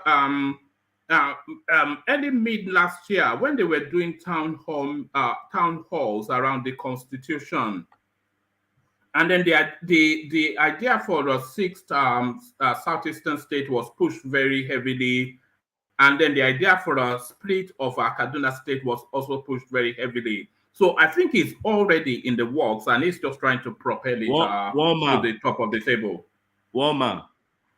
Which one of which states do you think is before the National Assembly? Do you know that every state in Nigeria wants the creation within their state? Every state in Nigeria. And this is what I'm saying. So how many do you want to create? And don't forget that you need, and this is another thing, like somebody who said, oh, an Igbo man can never be president in Nigeria. And I said, no, why not? But you need others. That's one thing my brothers from Southeastern should start realizing now. You need others. Okay, to create a state, you see now that you need an outside man there that you always call Aboki to create state in your space. President cannot dash you, and you cannot dash yourself. You can't create a state for yourself. You need that man in Kaduna. But then, lawyer Kole. Yep. You see, the way you're sounding, you're making it sound like, of course, they should know that they need other people to win the election. But you're making it sound you're still playing this narrative of this last election. That's what I'm hearing. I mean, that's what I can deduce from what you're talking about. No, I understand what you're talking about. You're talking about state creation, the process. Yes. I understand that. So why do you now think I'm talking about last election? You said what, please? Why do you think I'm talking about last election? I've only enlightened us on. I know, but you just went a little bit off what you were talking, and then have to like throw shade, like, oh, you people understand that you need. Of course, no, I'm addressing someone who said that an Igbo man can never become a president in Nigeria. I've left the issue of state creation. I'm now talking about somebody who just, when that person talked, you didn't say anything. Because I wonder how can somebody say, oh, an Igbo man can never be. And I remember Kulata was the only person who cautioned the people. I said, no, don't bring tribalism. But it's a fact now. I cannot withdraw it. I know it's a fact. I know it's a fact. I can give you reasons to that. Nnamdi Azikiwe has led this country before. Was he a Yoruba? Well, how did he reign? How did he become the president? Because he brought democracy, and it was ceremonial president was given to him. And he says the brain. Just forget that history. One man, quick somebody you gave him ceremonial president. That he was not even the president. You still have someone that was supervising his activities those days. Who supervised activity of Nnamdi? You still have prime minister now. Ogbeni, can you give me 1 second, please? Can you give me 1 second? One man, please. This section is rowdy, man. So rowdy. Please, can we conduct ourselves, please? The interjection, people will just jump in, cut people off of their thoughts. Please now. Please. Thank you. Are we on the same platform or you're on a different platform? I mean, that wasn't the experience, I don't think, Thomas. But can I ask a question, one man? No, carry on. Yeah, one question. For everybody in the panel, just one question. Yeah. So let's just say, how many? To you, your opinion, we currently have 36 states. How many states do you think Nigeria really needs? If they're about to shrink down the number, how many do you think ideally is okay enough? 10 is okay. 10. I think we need more, not less. More states? 10 states. Yeah, because that brings governance closer to the people. Yeah, local council can do that job. You don't need to have a state necessarily to bring government closer to the people. Baba T, 10 is enough. You know, you see, when we had 12 states in the 70s, they should have left it alone, and that's 12 states. It was And Babangida, wasn't it? no, that was That gave us eh, 36. no, it was One. yeah, so Babangida that gave us to maybe 32 or something like that, and Abacha increased it to 36. So if they are left 30. it alone, 30. That gave us 30. okay. So if they are left it alone at 6, and with the creation of local government, the way Obasanjo did it, if they had left it alone like that, it would have been better for us. How Because many was in? How many was it back then? You said it was 6, right? 6 states. no, by the time Obasanjo hadn't over, no, it was 12 during the Well, Goman. So During go Obasanjo one. I increased think it go one to now. 19. Obasanjo increased it to 19. So if Obasanjo did not increase it to 19 states, if he had left it at 12 when they, you know, took over government the way it was then, and him created more local government the way he created local government after he increased it to 19, I think it would have been better because the creation of But this local Ajanle government. Koko, Ajanle Koko, can you Yeah, tell yeah. us why they did not stop at 12? What begat the pressure? Because that may be the reason. You may think 12 is good because us that are Wazobia, we just ignore the cries of minority people and their sense of belonging and the sense for them to control their destinies. So if at 12 there was still a lot of pushback and request for more states, maybe did not satisfy a lot of minority groups. Well, you could be right. Yeah, yeah, you could be right. But you know, if or let me say maybe at that 19, just leave it at 19 when Obasanjo handed over to the civilian Shagari. If they had left it alone, it would have been better for us because the more local government, I mean, the more state they created after then, divided us more against each other. We don't see ourselves as same people again. We are the more local government, the more state and more local government they created after then, we were more divided against each other. And Adame Koko, the local government system has proven to be ineffectual within the Nigerian space. The only two effective form of governance we have in Nigeria is the federal presidency and the state houses. So those are the only really somewhat effective form of governance we have. So if you are yeah, going to look at Borno State would easily be 3 to 5 states, or your state certainly 3. yeah, You know there are places in the north that they still think go one is the president. The governance does not get into anywhere. yeah. It's because the reason is because you see our governors since we came in 2019 never allow local governments to operate. If they have left local government alone to operate the way they were operating during the time of even Babangida, that is not too far away from us, local government was functioning very well during the time of Babangida. If these governors, these criminals have allowed them to operate the way they used to operate during the Babangida, governance will have been more closer to the people. But these people did not allow the local government to operate. They didn't fund them well. They just rendered them useless. That is why you don't see governance in so many places in Nigeria.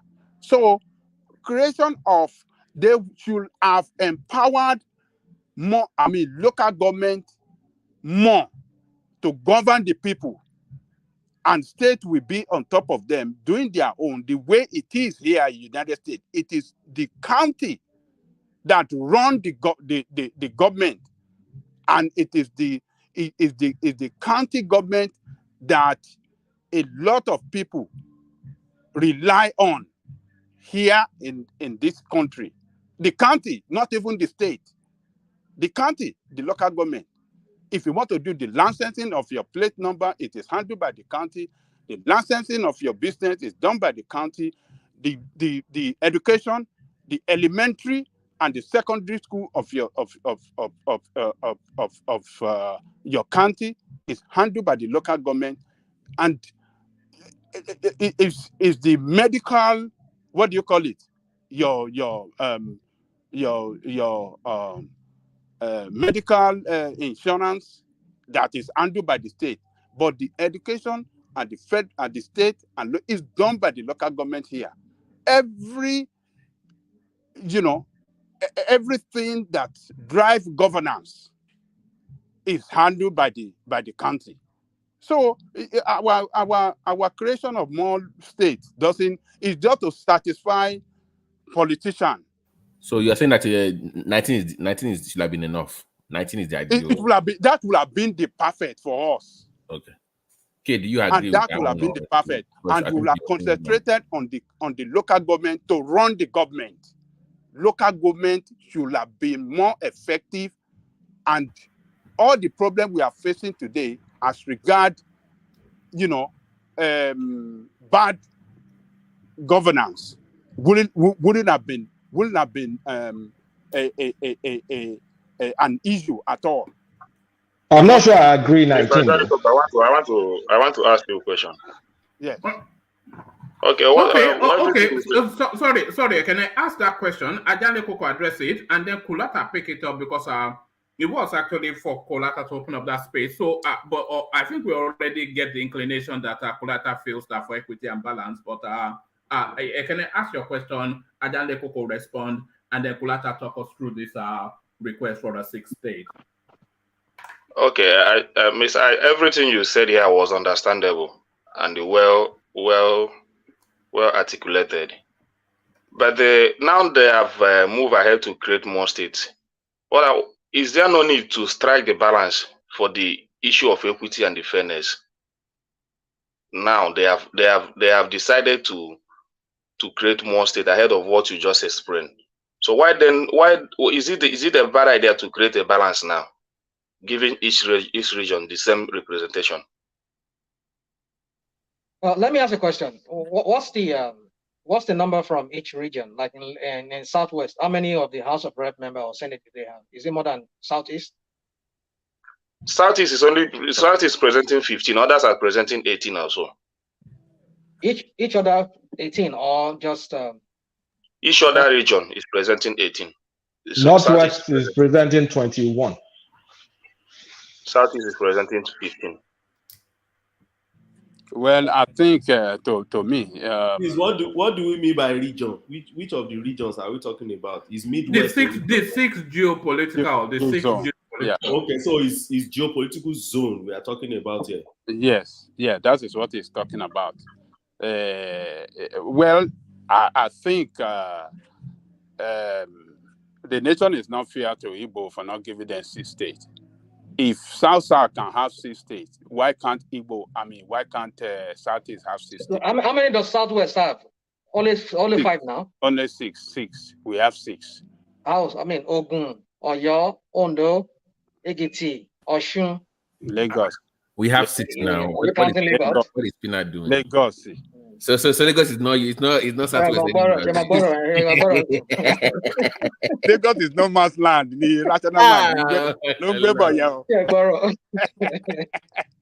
So the nation is not fair to. If the nation can give South, that is just,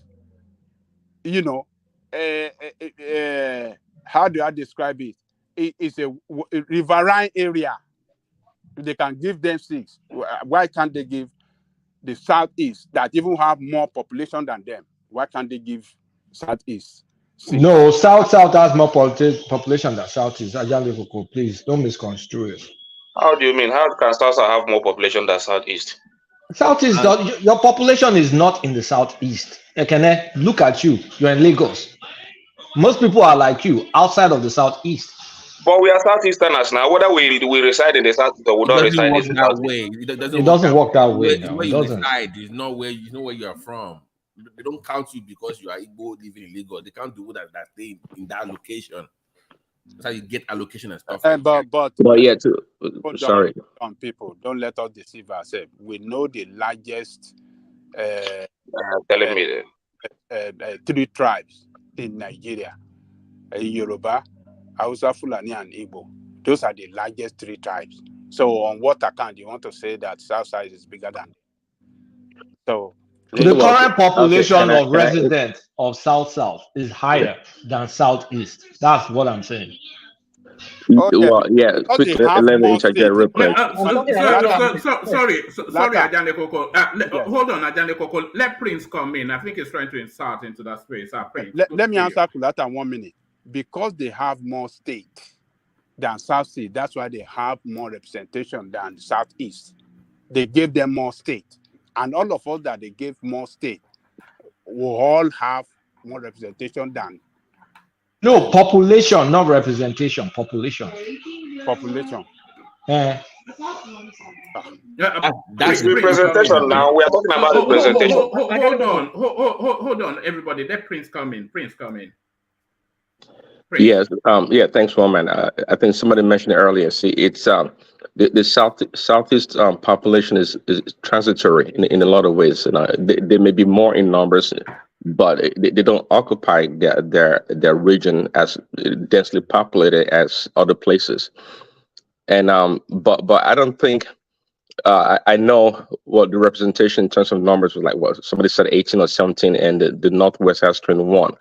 But we're not going to the root reason why they want an additional state. And for what I've understood for a long time is that it has to do with allocation of money from the center, because the more states they have, the more money they're going to get. Now, is that not the case? Apart from just having the right representation, is that not part of the problem also? It is. Let me give you another indices. When you are talking about you said that like it was a negative. They get the money to develop their area, which they are entitled to. You said that like it sounded like it was a negative. It's not a negative. If they want more I'm not sure. Well, at least we know the reason why. I mean, it's not because they're trying to. You know the reason why. That's not the reason why. Hold on. It's not like they're trying to create another state in order to draw in Igbos from other parts of the country or contiguous states that may have Igbos in them. That's not the reason. I think at the end of the day, it's about money, which is fine. No, it's not about money. Let me say whether it's money or not. When it comes to politics, when you're talking about delegates that vote during the primaries, you get your delegates. Which primaries? Like what primaries? Party primaries. What that Atiku is going to win? What does it matter? No, delegates that vote during the primaries. They give delegates based on the number of representatives you have.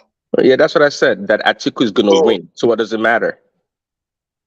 No, you must have the number first. If you have the number, then you have the confidence that you have the number. Then you begin to pursue. But when you know, can I have a point? The influence. I think what you're saying is the influence of Southeast is weakened, is low compared to other regions. You're right. So that's why I said that the Southeast cannot be president of this country except the two parties decide to give them that ticket. Because when you come and you look your delegate is not even enough to even pursue anything. That is I hate to use the word a lazy way to approach the matter. It's about politicking. It has nothing really. I guarantee if you give them 6 or 7 states, it does not even guarantee or they're going to play the right politics to even let them win get the number first. When they have the number, then you begin to push that. Well, let them get the number first. But so you know when you really know you don't have the number. You've not presented any sufficient justification for it. I don't believe so. I don't think they present. Now when you're talking, I'm telling you how it works. When you just watch, whenever they want to do primary, just check the number, how they get their delegates. Nah, it's more complicated. That's why most of them they leave their region, they run to the northwest, seeking for vote from delegates. Because that is where the number comes from. Have you, I mean, can you show from historical facts that, yeah, the Southeastern almost got so close, and because of the delegates, they were not able to go to the next level? I don't think so. It's an excuse. We all know, and I know, No, I know, it's I know. not an excuse. Oh, though, It's not an I know excuse. you know very If well. not, Can I also? let's. The only way that's and Let me, I still maintain it. let me Yeah. ask Daddy Father. Let me ask you. Okay, another one, yeah. Daddy Father, right? Let me ask you, are you telling us that the country is fair to East to give them 5 states and against others that have 6? I see. Sometimes when we get to the minutiae of things, that does not really serve the people well. Now, somebody's already made an argument that actually, based on numbers, actually, that the southeast region of Nigeria is the number one beneficiary of the state of Nigeria as a country. Okay, so the way, say, at the end of the day, you are going on a different. no, I'm not, because you're trying to corner me or put me in the corner to answer the question directly. Answer the question. Prince, let me help you. Baba, Answer the question. No, let me help him out. Is the Baba, country fair to the no, south? let me help him out. Yeah. I'm from the southwest. We have 6 states. Is it fair to us that we only have 6 and Northwest has 7? Is it fair to us? Well, that's a good point. Yes, Yeah. No. You answer. Is it fair to us that we have 6 and they have 7? Is it fair? It is fair. How? No, it is not. Say, it is not fair. You can't do the same thing now. Hold on. Why it is fair is that the Hausa Fulani that they claim that have more population than us are having the same number of states with us. No, they don't. They have 7. They have 7. We have 6. We state have Northwest. 7. Northwest has 7. Now, you know that. Northwest have 7. 7, yes. Well, there's exactly. You see what I'm saying? Hold on. They have the now. land. You didn't know that. There you go. Good point. They have the land. It's not by land, guys. It's not by land. It's by viability. I know, but if you want to use the rationale to do the explanation, they have the land, they have the population than us. Okay, but South is occupied the smallest geographical area in Nigeria. How are you now making the case for South? Southeast? Huh? No, you said Northwest. I just thought that they have 7 states. You said it's okay because they have land and they have population. Okay. But how can you then make a case for Southeast that has the smaller land? Based on the same criteria? Yeah, how can you do that? We're not doing the same. Can I interject? Because I think it's even worse than you guys are taking it. Because look at Northwest, for example, they have 7 states. Now look at North Central, they have 6 states plus Federal Capital that has a minister. So that's additional representation. So from the North Central, they have 19 senators. And if you guys want to base your argument based on land, there's more land in the Northeast. Why is Borno just a single state that has land to support the entire Southeast plus more? So it's skewed. This picture is skewed. Let's say the truth. The Southeast got shafted. They are at a disadvantage from day one. One second. Based on reality, you see, I think. Let me chip in this. One second. Angelica was making a point earlier. I can hold on. Hold on for Prince. Yeah, carry on. Angelica was making. I think Angelica or someone was making a point earlier. See, when they do population in the U.S., for example, or they're trying to allocate funds based on federal allocation, right? They look at where the population migration is. Okay, in the United States, they have what they call the electoral college, and it's a number assigned to each state. Sometimes, and they do quite often, they deduct, you can say, they deduct number or reduce the number of certain states. Why? Because their population has reduced and moved to different part of the country, and they assign that number to that state. Back to Southeast. Now, why do they want another state when, again, there's always a huge migration of their population out of that area? So, see, You see, this is the problem. See, if they should give Southeast, for example, an additional state, then, for example, Lagos as a state should be given twice the allocation because they do take care of a lot of people from other parts of the country, especially the Southeast, and they have enormous burden on the resources and infrastructure in the area, in the state. So let's not just base this fairness on just having 6 or 7 number of states, but based on the reality of how people are faring in different parts of the country. That's a fair argument. Okay, let me let me say this. Can I give me what I want to say is this. Just like what yeah. No, please. What one thing. Okay. Let me say one thing. Look, we in Lagos State got shafted too by number of local government given to us. We have more population than Kano, but they only give us 20 local government. Why Kano have 44? So Nigerian state is not fair to everybody, some kind of way. You know, you can point your own side that, oh, this is where they are not fair to me. So in the case of Lagos State should have had more local government than Kano State. But reverse is the case. Well, thanks to your passenger, right? Double of what we had. So no, it's Abacha. Yes, it's Abacha. Thank you. So they backstab us badly for not giving us more local government than Kano. So as they are not fair to the East in the creation of states, so they are not fair to us in the West.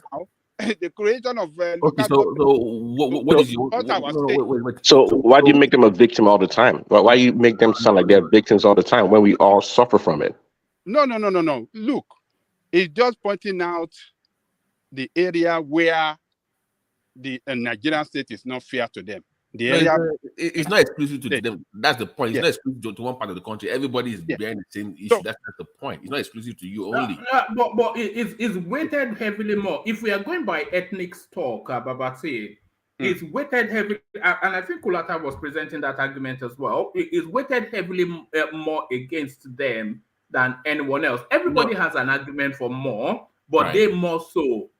No, but the argument he was making was actually to my side, because remember, Baba said that it didn't. We said they have 7 states in the Northwest, and he said it's based on. He was basing it on land size and population.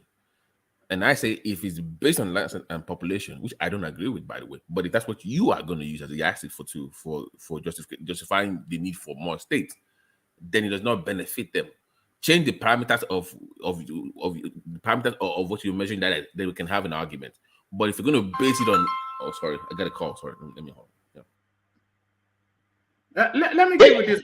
Hold on. Let me give you this paragraph, Mr. President, reminding you that the Southeast geopolitical zone is supposed to have a total of 18 senators, not 15, as the case is at present. Analogous to telling, and then it tails off into something that I cannot read, but they are underrepresented is really the essence of it. Yes, well, look at it. When you come to the negotiating table, you look at, the problem is Nigeria is not that the United States. I know Prince Daddy was making, Nigeria is tribal land. United States is no man's land, literally no man's land, apart from the native Indians. Nigeria is tribal land. And we negotiate based on identity and, of course, religion too. So when you come to the table, I come with 18, you come with 21, North Central comes with 19, Northeast 18, South 18, you come with 15. You are automatically at a disadvantage. So you can't even negotiate as a block. You are best used to distribute votes among the people with significant numbers. Forget about the fact that they don't play their politics right and all. But just by sheer numbers, they come with a weak hand onto the negotiating table, and we have to acknowledge that. Yes. Let me say something. Let me just Kulata just analyze everything, and that is the point. And me, I'm not a politician, but when you talk about politics, them that are politics, they understand what they are seeking for. They understand this is not the first time this argument is coming up, and they have explained it in this direction. It's not the first time. So when it comes, and I that is why the only thing the Igbos are waiting now is the major party telling them, "I'm giving you the ticket."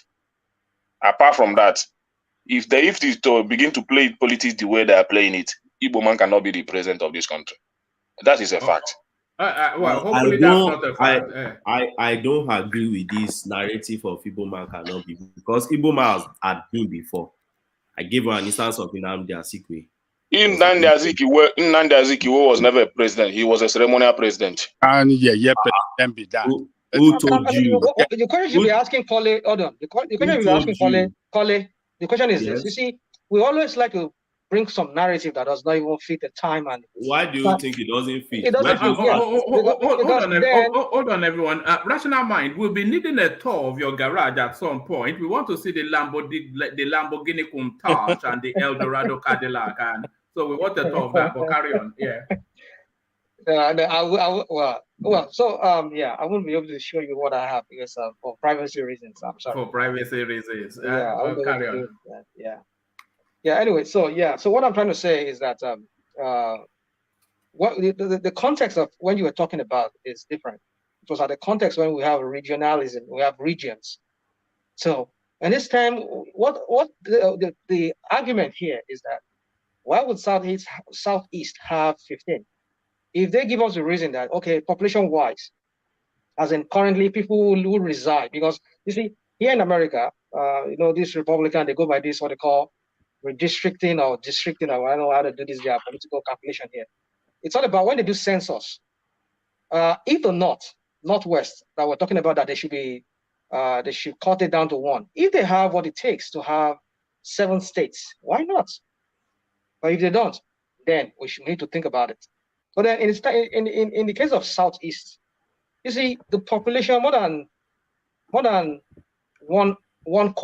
a quarter of 1/4 of Southeasterners are living outside Southeast. The only people remaining there will be like say 1/4 of the people of Igbo's extraction that are living in that space called Southeast. The majority of the Igbos are living outside. So if the Nigerian government or the Nigerian government decides to give them 17, is it 15, as opposed to the other numbers, if it is based on the population that are currently there, then I can understand. That, I think that argument is understandable. But then that Igbos will be asking for 18 or the same equal as other people, then we should be asking some questions.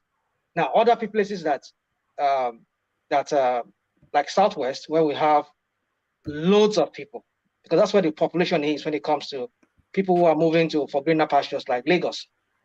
Should Lagos be given that consideration of having to produce even more than like 30 House of Rep members? Because if you have to zone it by population, because we're talking about population here, how many House of Rep members to what population, what size of population?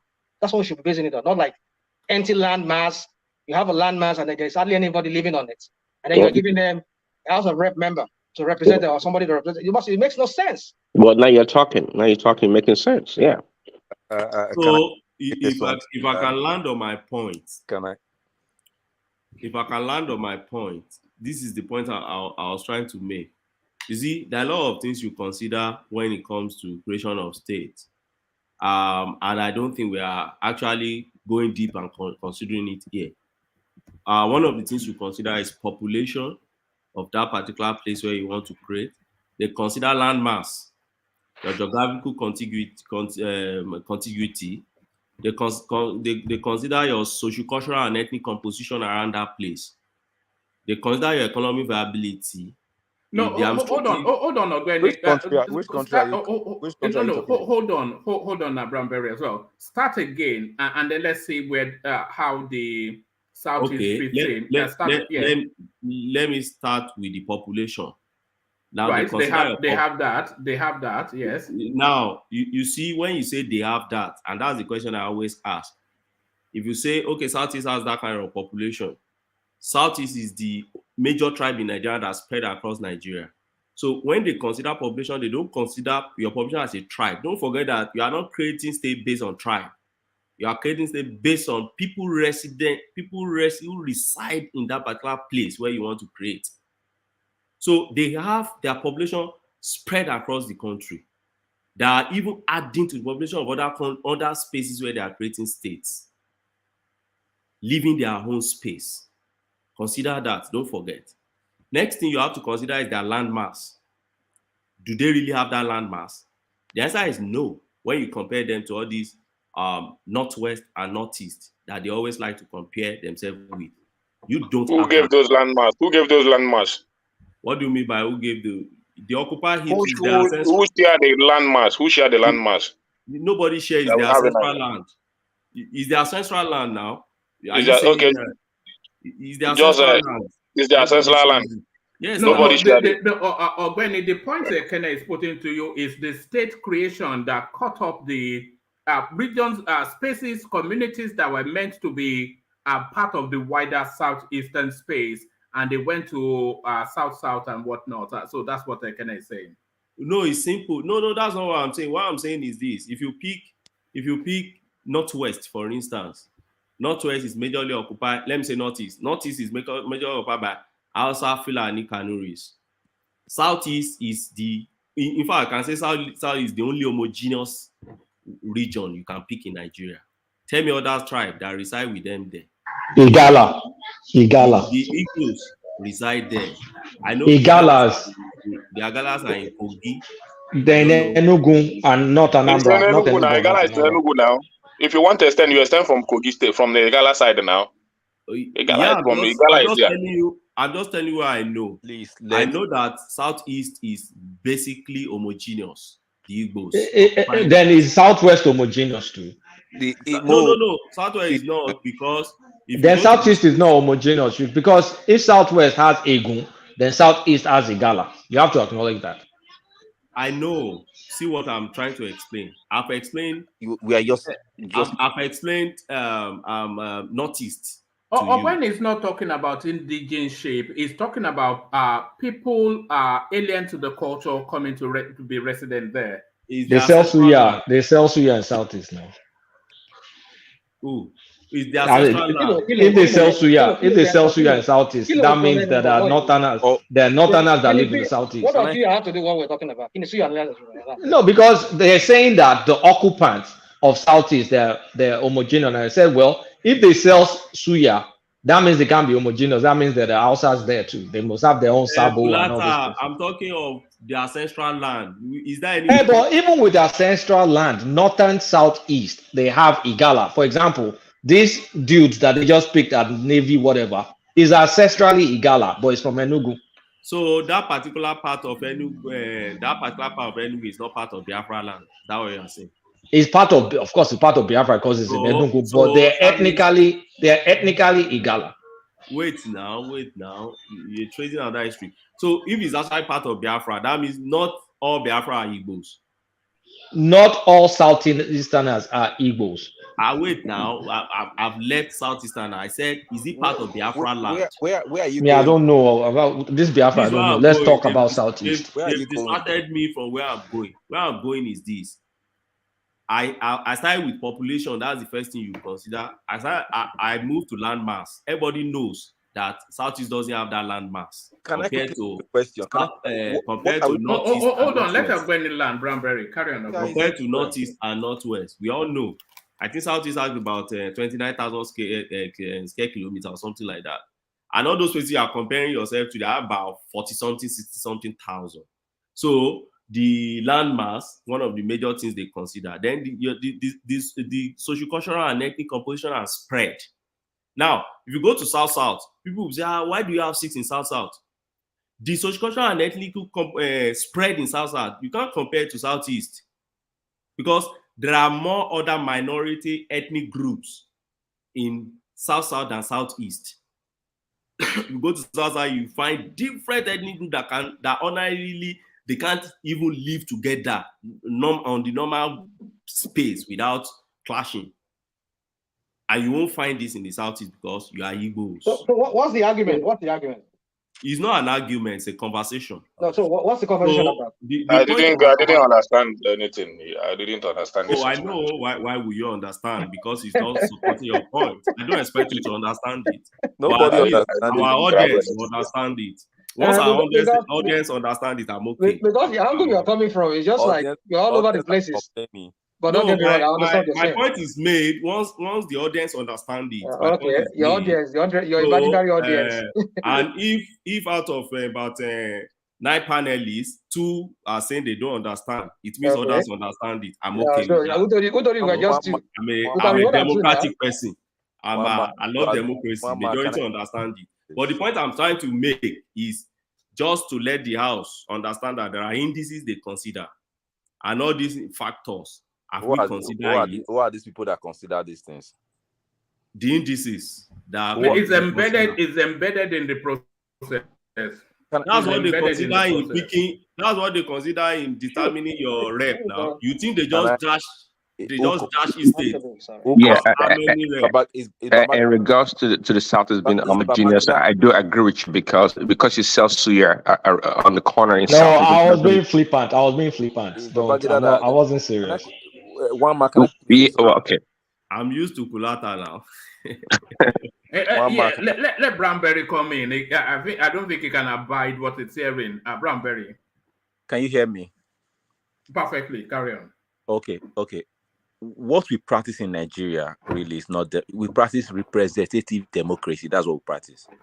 Okay, so I think it's very vital that South is be given one more state. So is also Lagos State. Is also vital that they also fight for more local government.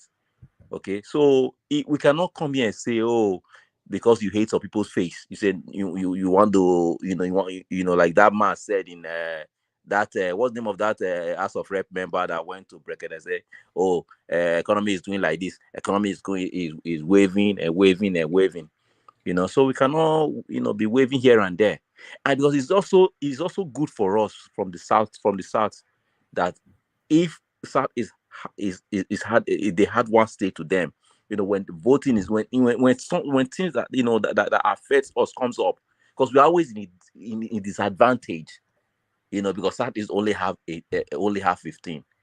Even if you want to pick some vote from here and there from some states in South. Sorry, when I say 15, I mean 15 senators. I know. 5 states. I know what you mean by 15 senators. I know that the rest of the states, the rest of the zones have 18, mostly in the South. I'm just talking about South now. South has 18, Southwest has 18, Southeast has 15. We cannot say because most of them live outside of their ancestral home that they cannot have representative. I think it's they do where they live. Like in Lagos, is the case in point. You have those that are. Let me finish. Excuse me. You have. Excuse me. Hold on. Let Baban say that. Hold on, Bamberry. Let him make the point and then you pick it up. You have House of Rep members that live in Lagos that are Igbo that represent your interest in the House of Rep. So the reason why that is done that way is because it would be unfair to someone that where you live, you having a rep member there at the same time having the equal number from your own territory. So it has to be based on residency, not population size. Not that's a great point. Yeah, that is true fairness. Because imagine having half of, let's say half of Southeast. You guys are thinking from the space of. Hold on, let him land. My point, so you know where I'm coming from. Land the point. Coming after him. My point. Let's say half of Yoruba land moves to Igbo land, for instance, and half of your seats in the House is Yoruba people that represent Eastern states in terms of rep. But at the same time, they now base the number of reps based on Yoruba numbers in the Southwest. So they're going to have half of them representing you in the East, in the House, at the same time, also representing themselves from their own region. So that reduces your own number in the House, which will be unfair to you. That is the whole. That's the reason why it's based on population size, residency, and not tribe. That you go. But let's not. Even at that, the population that is being discussed, even the population is even there in the southeast. You are even talking about population. Just check it. Residents in the southeast. Yes, that is even that residence. Go even that residence you are talking about. Apart from Lagos and the Kano, which other place is more populated than Onitsha and other areas? What do you mean? Borno is not more populated than Onitsha. What are you saying? What do you think is the population of Southeast now? Check it now. Even the residents you are talking about. How even just check it very well. Apart from Lagos and Kanos and Rivers and all those, then check Imo State, check Anambra State. Okay, so can I ask you a question? So as of now, they base it on residency, population size, and some might say land mass. What do you think they should base? The argument you're making, should it be based on just tribe? Like, how should they change that requirement? Or if you get what I'm saying, should they move away from residency in determining the criteria doesn't take cognizance of the ethnic peculiarity of the country, which is the central theme of the country. So nobody cares about all of these things. We are Hausa, Igbo, and Yoruba, and you have the Igbos, you have them tied to a state. Do you know what that means, though? At a disadvantage. That's the argument. But do you know what that means, though? That means that the person that moves around the most will benefit there because they will enjoy the opportunities to run for office in other places, have their people there, but at the same time still have the equal number from their own region, which will be unfair to the places where they move in the first place. Yeah, but Babati, though, going back to Ekene's original argument, like it's gonna be tough or near impossible, apart from if you have a political maverick, for a president to come out of the Southeast, especially in the primaries of two major parties, unless both parties kind of like zone this to the Southeast. It's a tougher task to get a Southeasterner to be president than a Yoruba guy or a Northern guy. Bro, I'm with you, but this is my frustration. Is the way that they are going about it is not the best approach. It might make sense to some people, but I think it's a terrible approach to come at it this way. This so-called fairness and equity approach is wrong, in my opinion. That is the equity we are talking about. That is the equity. That's the equity. Let's bring Ribadu into the conversation. Okay, that's very nice. That's very nice. Yeah, let's bring Ribadu into the conversation. So Ribadu, where we are is there's a sense of imbalance in the composition of the Nigerian state that the Southeasterners are in perpetual disadvantage due to reasons of underrepresentation. And representation, of course, is usually wrapped around the amount of states you have. So we're now just reflecting that does the Southeast need an additional state to be 6 states? So Ribadu, your thoughts. Okay, hello everyone. 2 days. I hope you guys are doing. Baika de Sala. Is it too late to say that? No, it is not. Okay, Baika de Sala. Carry on. Well done. It's good to be here. And I don't know, I miss Rational Mind, he's the best arguer in the platform. He's here. It's good to be here. I don't know. Yeah, because even if they created another state in the Southeast, it's still the same population we are going to go by, So having at a federal level, if what's the implication of that in the federal level? It's mean additional 3 senators, maybe if you go by the population of the southeast, maybe another 6 or at most 7 or 9 members House of Reps, and then maybe one minister. So that is it. In a quantitative analysis,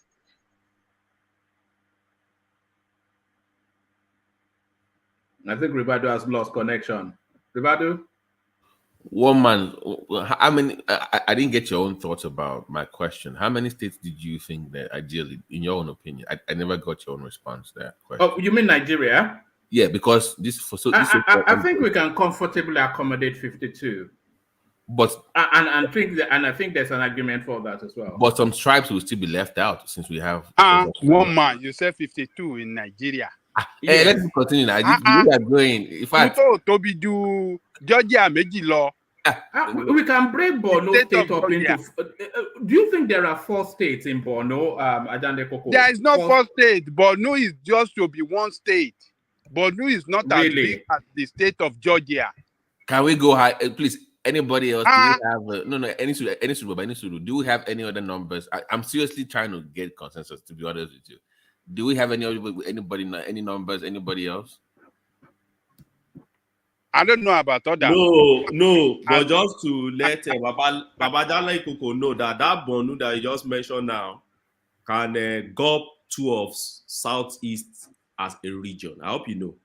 I know. I agree with you. That Borno has about 70,000 square kilometers. The entire South is about 29,000. Just know that too. Ogbeni, you see my point. So this so-called argument is what I'm not buying. You see my point. I'm not buying. It's not an argument you can make, in my opinion, to get more states. Babati, this is the Nigerian map on your screen right here. So if you look at where my cursor is here, this is the southeast. This is the southeast. It's just you remember when Buhari said dots in a circle? It really meant they were just a tiny little sliver of a space. Mm-hmm. So if you look at that space, now look at Plateau State, you would easily fit all these 5 states twice into Plateau State. So you would certainly fit it in twice into Borno State. Okay. So there's an argument for 52 states or more. Okay. So what would be the criteria for you creating that 52 states? What would be your criteria? Well, land mass will be the central one, and then bringing governance. Look at the space You don't need to create state to have governance. You don't need to create state. You're just blanking just because it's size. Local government. Let us have well-functioning local government, and you have governance.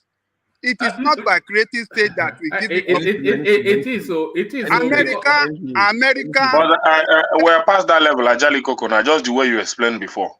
Our governance system are past that level. America, as big as it is like a continent. But for hundreds of years, the 50 states remains. The 50 states remain, and yet they have the best governance that you want to talk about. Please, one man, please. You said I'm not sure that it's fair when we are talking about Nigeria to be using America as a parallel. Nigeria doesn't need states. We need good governance. Let the local government function. How many tribes do you have in America? Does governance has anything to do with tribe? Why do you have state creation? State creation has they have the Spaniards, they have the Italians, they have the Scottish, and the Irish. Benny, we created local government in Nigeria to satisfy tribes. It's in consideration of different tribes. Okay. I understand your argument now. Yeah, I understand your argument. Okay, fine. Why we have local government, creation of local government. It's in order to satisfy each tribe, to have them, to carry them along in the governance. Yeah, fair. I concede that. So create more let local government. That one I agree with you. But one man, you said land size. Do you have another criteria in your list so I know where you're coming from? You said land size. And population as well. You see, Babati, if you look at Niger State, for instance, that's the one showing in green where my cursor is circulating around here. Right. I think it is unfair and unreasonable to expect one person to govern this vast expanse of a space. And I think it's more so unreasonable and unfair to the people that occupy this, because all of this mass is occupied in some form by people. If you chopped it up into three, then governance gets closer to those people, because then there's a lesser supervisory area for him or her to oversight. Or am I talking nonsense? One man, can I come in? Yeah, Fatai. Yeah, I think landmass. I don't know. I don't think it's ever been. It's conclusive that it's like the most effective way, because Vermont is like Alaska is like 10 times or close to 10 times the size of Vermont. And they are one states. Vermont is one state. Alaska is. Yeah, but Alaska has no human habitation now. It has no human habitation. Yeah, I know. Like if you just, it's not only Alaska. Go and But leave me. Texas is one state. They have people in Wasilla now. California is one state. A lot of people is one state. These states are like several times bigger than Vermont, and Vermont is a very tiny state. We know only Bernie Sanders from there. But it's one state, it's state on its own. It always amuses me how you laugh at your own jokes, Fatai. Carry on. I have to make myself happy. I know. So I think pardon me, Ọ̀gbẹ́ni, pardon me, kí ló ń ṣẹlẹ̀?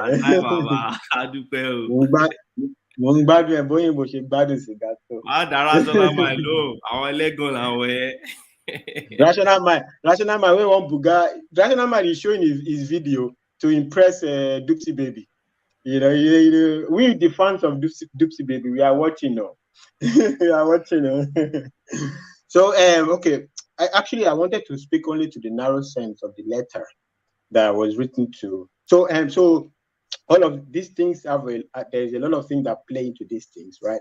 But it's not straight for every society. It's not been a straightforward argument. Actually, it's a very interesting argument, actually. But it's never been a straightforward argument. What criteria you land to create additional state or less state or whatever. That's why we're all familiar with gerrymandering, right? So I think what's been the most effective it's influence. Is influence when you get influential. That's why I don't know. The Democrats are always fighting Republicans for this. They want to. The Democrats want to make Washington a new state, and Republicans don't want all of this to happen. But my own point. The reason I wanted to speak to the letter is this. So this representative is writing to Tinubu, a new president. I don't think he's going to spend his political capital in that direction at this point. So wouldn't it have been better, right, if somebody from Southeast is right now the Senate president? Wouldn't it be easier at least to push it in the forefront? So when you see people arguing for balancing, and my argument is to the obedience, really, because when you see people arguing for balancing, right, you kind of shut up. When you see the likes of obedience, right, they don't. If Ojus or Kalu got half support that they gave to Peter Obi, it would be the Senate president today. Nobody said no, we don't want him. We don't want. He's not good for Abia. He's not. That's what you get. You gave the people who are talking about the other factors. You gave them power because you didn't support your own person, right? Right now, you could have your own man at the decision-making table, right? Whether even if eventually it doesn't happen, but at least it will be able to push it to the forefront of the debate. It's not. I don't think it's a new debate, right? I think Babati was mentioning Ijebu, right? So you can, with the right negotiation, you can find a way to push these things through. Even some northern people also want some states or more states. So I mean, I don't know, with the right negotiation. But when you don't support your person to be at the seat of the table, how are you going to push it through? You think Tinubu is going to be pushing this through, especially if like no strong push from other regions? Why the letter to Tinubu when you had a chance to push through your own person, whether you like him or not? He was the man right there, close to the position, close to the possibility of being at the seat of the table, but you backed away from him. I think if there is any one thing I don't like about Obi, they don't know how to fight, right? The election was over. Fight for your people. Fight for your own people. If you fight for your own people, you never know what happens tomorrow. What's going to happen in the nearest tomorrow, right? They say it's the God of old time that they take. The God of nowadays, not the take before you show up. Even we, especially even on this platform, me and Babajani Koko. But Fatai, all Jews or Kalu is not a Baribi now. It's a Baribi that they like. Exactly. That's my point. Even we that were not from that region, we fought more for your person to be there than you. Say, hey, they're just everywhere. They're just laughing at the guy. It's your person. Whatever it is, he will fight more for your people than a Tinubu will fight for your people, than a Shetima will fight for your people, than a Akabe will fight for your people. But you people did not support your person. Why are you writing letters? Woman, can I interject? Yeah, come in. Okay, you see, the last speaker, I don't know your name. I would like to call people by their name. That was Fatai. That was Fatai, yes. Fatai, you are getting it wrong. You see, let me tell you, Augusto Ocalo has been there since, he has been there for at least like two terms in the Senate or three.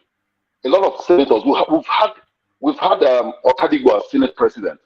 We've had Pius Anyim as Senate President. And when they were all there, Southeast had only five states. Why didn't they agitate for it then? Why didn't they give it to them then? It is not, okay, it's so not you about, okay, excuse me, let me finish.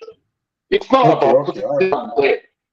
All those Ocalo at the floor of the House can still fight for Southeast states and additional states. It doesn't mean he has to go to the Senate. Even when he becomes the Senate President, it's going to be much difficult for him to even present that case. Because now it's going to be, you understand? Because the Senate leader has to be neutral.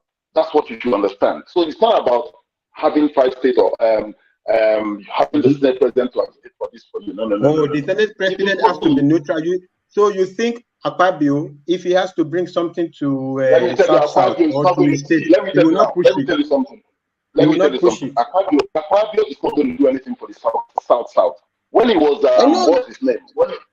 When he was NDDC, whatever, what was that? What did he do for his people? He did nothing. So the thing is all about I them. get your point. When it comes to Southeast states, you know why there are agitations for states all over Nigeria? It's because the states are not fending for themselves. If the states are fending for themselves, the northern state, that's 7 states in the northeast or not something, will shrink down to 5 because they cannot fend for themselves. You understand? Brother, so I get your point. I get your point. You are arguing towards the how do you call it? The infallibility of a person, of people, of individuals. But I'm speaking to the other point. Whether somebody is not a complete man or is not a complete human being or not, right? At least is your person. At least it's your person. You can hold him by the throat, right? If you want something from your area, to be pushed through. But you say whoever Pius or this or that is not there. Okay, so you mean you should never have it. This is the argument that these people, the opponents were making, and you were aligning with them. And now you don't have it, and immediately you are writing to Tinubu. Okay, if Southeast is not there, why are you writing letters to Tinubu? Hold on, Joseph. Sorry, you get to make that point, but Ribadu rejoins us. He has a totally different inflection on this conversation because Ribadu is of the thought that even the 6 states adds nothing new, nothing. But Ribadu, yes, your system dropped. Ribadu. Yes. Can you hear me now? Yes, perfectly. Carry on. Yeah. So what I was saying is this. It's are we talking of the quality of representation or just the number or the quantity? No, the sense of balance. The sense of balance is really where people are. But carry on. Okay. You see, in the creation of states, there is law that there is requirement for a certain geographical space to be given a statehood. Okay, and there is a lot of indices surrounding that law. That is on one side. So I think we should have a foundation we should have basis from that law first. Then also we can see. I think the last person that created state was. Sorry, Ribado. Why don't we start from ethnic balancing and then go to the law? So first, the insistence on ethnic balancing in governance, which the Southeast has a shortfall, and then we go to the law, and whatever the law says, we change it to facilitate for that. Shortfall, can you be more specific? Shortfall as in how? On the representation in the houses, which then affects them at the primaries when candidates are being chosen for seats. Sorry, sorry to interject. You said ethnic balancing. We need to be very careful. That means we must change the law that says if you move anywhere in Nigeria within 6 months, you can run for office. Because your ethnicity will also count if you live in a different area, right? You will still be from other places. So that is going to affect different laws. Because if you're going to base geographical ethnic balancing, not individual. What I'm saying. The person that moves around the most will benefit the most. I like. Who is this? Benefit than people that don't move around that much. So how is that balance really? That was Babate. That was Babate. Yeah, carry on, everybody. I so much love his submission. Babati, you are just on the point. Because if we say we are going to satisfy the ethnicity of Nigeria, I don't know how many states we are going to create. You understand? And before I go into that, I would also like to tell you that, do you know Nigeria of today compared to that of 60s and 70s? We have more division within ourselves. Because in the 60s, when we used to have a mayor office, there's a Kanuri man that was once a mayor, I think is it Enugu or one of the Igbo cities, either in Anambra of today or Imo or something like that. So can you imagine the possibility of that happening today? That's impossible today. That's impossible. That is the point. Sometimes we have to mature out of some, even though it's quite difficult, but we have to find a way to mature out of these sentiments, because we are going backwards. We are not moving forward. Let me tell you today, let me give you an example with the North. When we have the regional system of government, okay, North was doing, in fact, more than 1,000 times better than the North of today. I think it's a general knowledge. Then we used to have the North Bank of the North, which is a bank set by the Northern government. Then we have all sorts of universities like ABU, Zaria, and Bayero University. All these are regional government initiative. We used to have Northern Broadcasting Corporation, all those flour mills we used to have flour mills across the North. All because the government have these and worst, the best part of that was the human capacity. It's easier to pull the best mind from all angles of the region, be it north, south, it's very easier without any, will I use that word, marginalizations or something? Because now, if not the Yorubas, it's only the Yorubas were able to maintain some certain degree of that hegemonic structure or frame of mind. But today, just Viola from Adamawa here, I cannot come from Adamawa and come to Borno and become a commissioner. So I don't think it's in our best interest as a nation to keep splitting the country into smaller pieces, all in the name of a proper representation or not marginalizing Mr. A. From how do you address then the sense of marginalization from the Southeast, which is all wrapped in this underrepresentation that they've brought to the fore? Well, I think they have about 5 states, right? Yes. Which Igbos are the majorities. Okay. So, I mean, is there any part of an Igbo state that feel they are not given due consideration? I mean, these are the same group of people. You understand? If now we break, okay, this to my own view, this is the implication. Okay, if now for the sake of this democracy that this current dispensation that we are going, we said, okay, since that all the other regions they have almost six states, okay, let's give them the sixth one. Then, do you know currently now the Babur people in Borno, they have been marginalized from day one, because since the era of Do they have the numbers before you tell us a bit their story of mine? Do they have the numbers? How many are they? This is what I'm trying to tell you. Yeah, go on.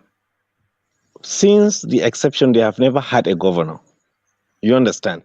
So, and these Borno people, they cut across northern Adamawa, southern Borno, and eastern Yobe. So they have the numbers. Because currently, as we're talking, they have Southern Borno, Northern Adamawa Development Association. So imagine they will begin to say, okay, if this is the case, we too we deserve, and they really do have, because if you cut Southern Borno, you merge it with some part of Northern Adamawa and some eastern part of Yobe, I will assure you that that population will be equivalent to any Igbo state you can find, with respect to them. Okay. So to me, really, if you ask me, I don't think this is the best formula for the country, because it's going to create a lot of agitation. Okay. I think what we should consider more is the quality of leadership that are coming from such zone. Okay. Because today you can give them you can give them ministers, but it's the quality of the people that will determine the role that minister or any position it's going to play. But Rivadu, sorry to interject. I'm so sorry. But you think about this way, or answer this question. How does an Igbo man become the president of Nigeria in my own lifetime? How? With this unfair advantage that, for example, Northwest has over Southeast. How do you elect an Igbo man as president? Okay, do you really think is because of their numbers that is stopping the emergence of Igbo? Emergence out of the primary system. Let's actually narrow it down to party primaries, to the two main parties that we have. How do we get an Igbo ticket in APC or PDP? Forget the APC. Let's focus on the PDP. Forget the APC. Let's just focus on PDP. Okay, let me tell you something. Just a few days back, I was with Max Unjofo. He's a very good friend, Igbo friend of mine. In fact, I consider him as a brother. I always used to tell you in this platform that I have soft spot for Igbo guys. Okay, I love those people. I love their food, their women. I mean, let me speak gently before my madam here. You know, they are just very nice people. Okay, but the issue is this. Somehow, is that Ricardo? Yeah, that's wait. When he's talking about women, it's always yeah. isn't it? I think you prefer the women more than the food. It do like woman. It do like woman. Carry on. You see, oh God, you even make me forget what I'm trying to say. Okay, what I'm trying to say is this: somehow, the exposure of an Igbo man make him not to somehow be, can I say, bend to other people? Because let me tell you something. For instance, if Obi was able to somehow calm himself down, say, okay, let me go with Atiku in this previous election that just passed. Okay, if they can have a VP, they have to start from somewhere. Okay, if they can have a VP And then along the line, maybe after the first 4 years or maybe the 8 years, they still have a very strong chance based on his performance, based on his ability to interact with the other people. So it's really what you ask. It's really difficult for the emergence of Igbo presidency, but it is not. It's difficult, but it is possible. It's not because of their number or the number of states they have. No, it is not. It's because somehow they lack the ability. No, I will not say they lack ability. That will be too degrading. But they have not yet mastered the ability. Yes, thank you very much. Thank you for saving me from that English. Okay, and because those people, if it's money, they have the money, and they have a substantial number to command influence to get votes from other regions, from other what they call them, those people that are doing the primaries, delegates. If it's money, they have the money to offer the delegates. But somehow, I think what the Igbo man lack is the political knowledge of the country, not general political knowledge, okay? But somehow they did not grasp, they did not put their hands around the sensitivity that surround the Nigerian politics. So to me, if you ask me, I think this is my view. They still have to be patient. They have to follow. They have to bow down to the people that they know they are better. Okay? If they can do something like that, just like the way a Fulani man or a Hausa man will look at what Kashim did. He followed Tinubu. He was the first person in the whole of Nigeria that's called for Tinubu presidency. Even though everybody knows Tinubu has that ambition, but he was the first person. And look at how he went up and down during the primaries. If you witness it during the convention, look at how he was here, he was there, he was everywhere. So did you see an Igbo man doing something like that to another tribe? I mean, so Ribadu, Can I interject Ribadu? Can I interject Ribadu? Can I let me just make a very quick statement? Yeah, so Ribadu, you're telling an Igbo man with the culture that they have to stoop to conquer. Something like that. You understand? Okay. An Igbo man bows to no man. No, we all know that. An Igbo man bows to no man. That is the problem. That is the problem, because I believe, I don't know if it is genetics, because they have a lot of Oimbo genetics in them, the Portuguese and all those first colonizers. Do you That's not true. That's not true. You buy into that? No. We cannot. I'm not saying I'm 100% right, Kagan, but it is history, man. It's history. You understand? But what I'm trying to tell you is, I always say this: we are missing a lot without trying these guys. Okay, we are really missing a lot. I would really love to see an Igbo presidency, not just because of the equity or something. No. I think I sent you one clip about one Yoruba guy talking about Igbo people, right? One man. He was saying, right? He was saying, he said Yoruba man, they said Yoruba people are lazy. But an average Yoruba man, you will find him with 3 degrees because they like books. But he says, a Yoruba man will wake up by 7 o'clock. But by 4 o'clock, an Igbo man is up. You will open your shop by 7:30, and Igbo man has opened his shop by 5. This is how they work. That is the mentality of an Igbo man. It's pressure, like an Israeli people. You understand? They are like Jews. Their brain work at a very fast lane. So it's really beat my logic. In Yoruba land, we say "Ogbon ju agbára lọ, Ogbon o ju agbára lọ." So that really means the pen is mightier than the sword. But carry on. You understand? Yeah. That is one thing that you got us, the Yorubas. That's just the weapon you guys have that are beating us with it. You understand? But go to Abuja, come and see estate. Before you see one estate of a Yoruba man, you'll see 5 that belongs to an Igbo man. Don't even bring Hausa man close, okay? Don't even bring a Northerner close when it comes to money. If these people have this intellect of accumulating this wealth, everybody knows how difficult it is to make money in Nigeria. But these guys, they are billionaires. So I wonder, what is it that they cannot at least for once say, okay, it's enough. We have been trying all these noises for years. We have been trying these fighting for years. We have been making noises. Maybe this formula we are using is not right. Roberto, let me just say this. You see, I think we might well see an Igbo president sooner than we all imagine. You see what this Peter Obi narrative has done? It has actually opened us up to the possibility of an Igbo president. It's something that the Nigerian state never entertained before. Forget Nnamdi Azikiwe and all of that. It's something that the Nigerian state never entertained before.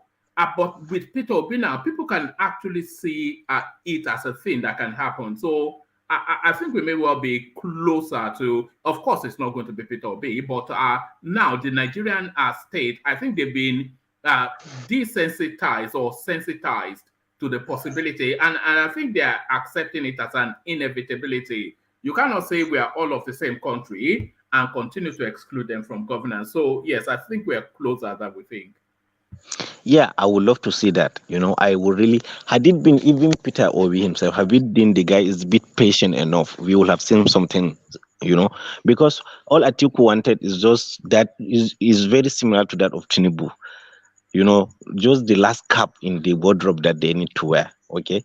And even now, if not because of all this drama that they cycled allow Peter Obi, that guy, he still has his reputation intact, but it was all this obedience of a noise that is bringing his dignity down. Had it been he just kept quiet and sit in one corner and say, okay, let's see next 4 years, and when he came to pick the VP, he did not do his homework very well. Okay, because that tea does not have roots politically in the north. He's a Mauritanian now. He's a Mauritanian. We all know that. Yeah, and apart from that, he's more of an academia than a politician. He spent just a year or two in the Senate and he was kicked out. Okay, had it been he came into the core north, look for somebody vibrant, somebody that has at least a good track record. I think they would have gone far. But so hopefully, he did try though. No, absolutely. Kwakwanso was a silliness, but he went to Sokoto to go and pick from the Shagari family. And in the conversation, the Shagari guy that he wanted, he was not convinced that Obi was viable. So he started from the top of the pyramid and he landed at Dati, who a lot of people said Obasanjo gifted him. Yeah, of course. You're very correct in your theory. I buy into it. But I really hope we'll witness this Igbo presidency, because just like the way Tinubu is proving people wrong, I also have this strong feeling that when eventually we get a Igbo presidency, we'll see more of a threat-oriented regime, more of a innovation, industrialized, a regime, something like that. This is my view, actually.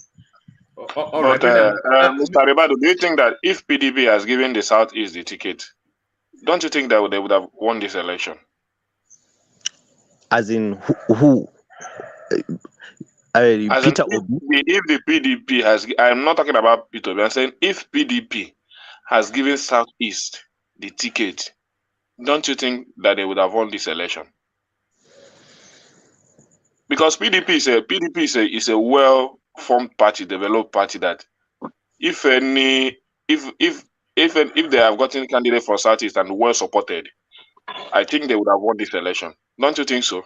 If I can interject real quick, if you don't mind, I don't think any Southeast person can fill in Peter Obi's shoes. I don't think so. Either person. Now, just asking the question whether Peter Obi. Okay, let's say Peter Obi. If PDP has given Peter Obi the ticket, it would have had because I know Peter Obi saw that he didn't have a chance to win that primary, and these are one of the issues. These are one of the issues.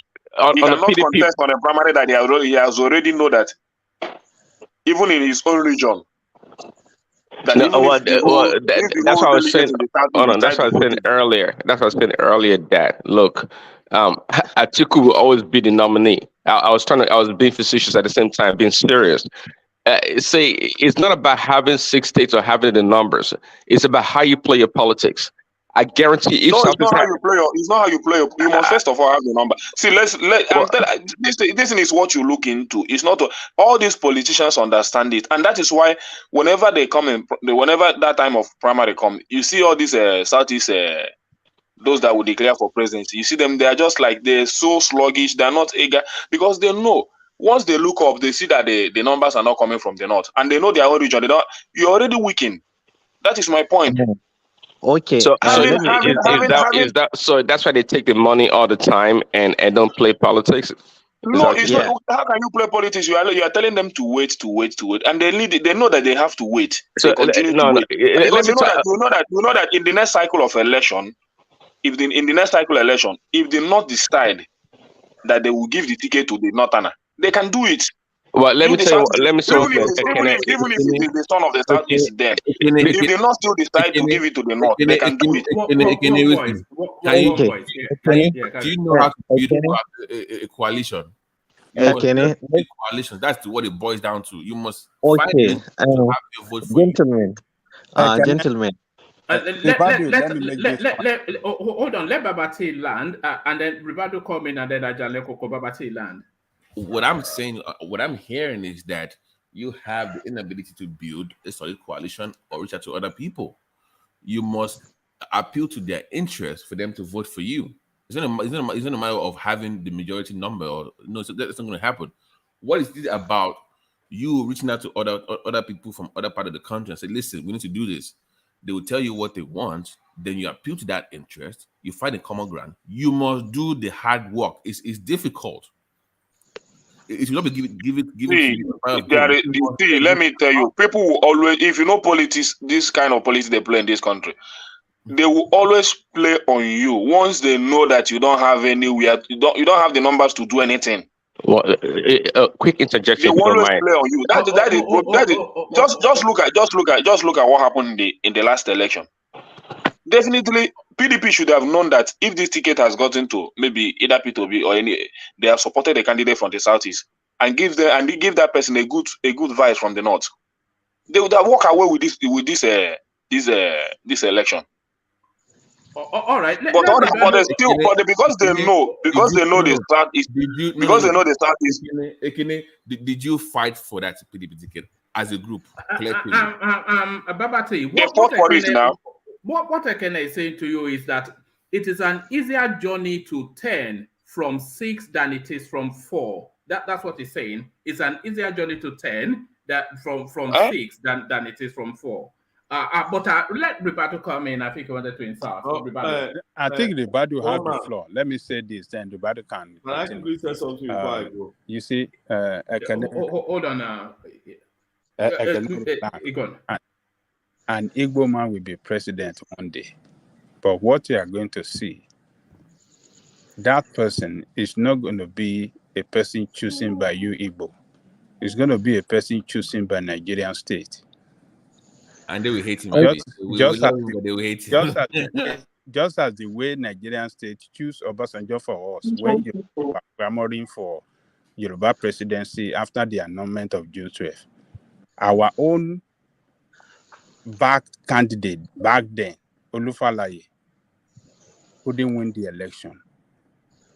It was Obasanjo that was chosen by Nigerian state that won the election. So, and that is what is going to happen when it gets to the that is still my argument, Ajali Koko. Yeah. It is still my argument that an Igbo man cannot be president except you are right. the two major party. It's still my argument now. Except they wake up and say, we are giving this position to the Southeast, no matter who that person is. Do you understand what I mean? Then they will not, maybe, because if that person will not have the opportunity to gather the vote maybe from the North and the other region. But the Southeast to support that person is another question to answer. You understand? Okay, guys. Yeah, let everybody come in, everybody. All right, gentlemen. It's a very interesting discussion. But see, power is an illusion. Okay, power resides where majority of the people believe it to reside. We in the North, we have known this for the past 50 years. Okay, so and the element of power when it comes to Nigerian politics, as far as we in the North, what we know is this. One, does the personality you are bringing forward has that the charisma to make people believe that yes, he is suited for that power? And let me convince you. When Tinubu wins the primaries, when he says Kashim Shettima is his VP, do you think at that very crucial time, if the whole APC governors comes together and says, no, we did not agree? Because the whole APC governors, even though they have their differences, but they play it as a team. So do you think if the election or if the selection of Kashim Shettima met some opposition within the governors, let's say maybe 50%, do you think it wouldn't have created a lot of headache or a lot of problem for Tinubu?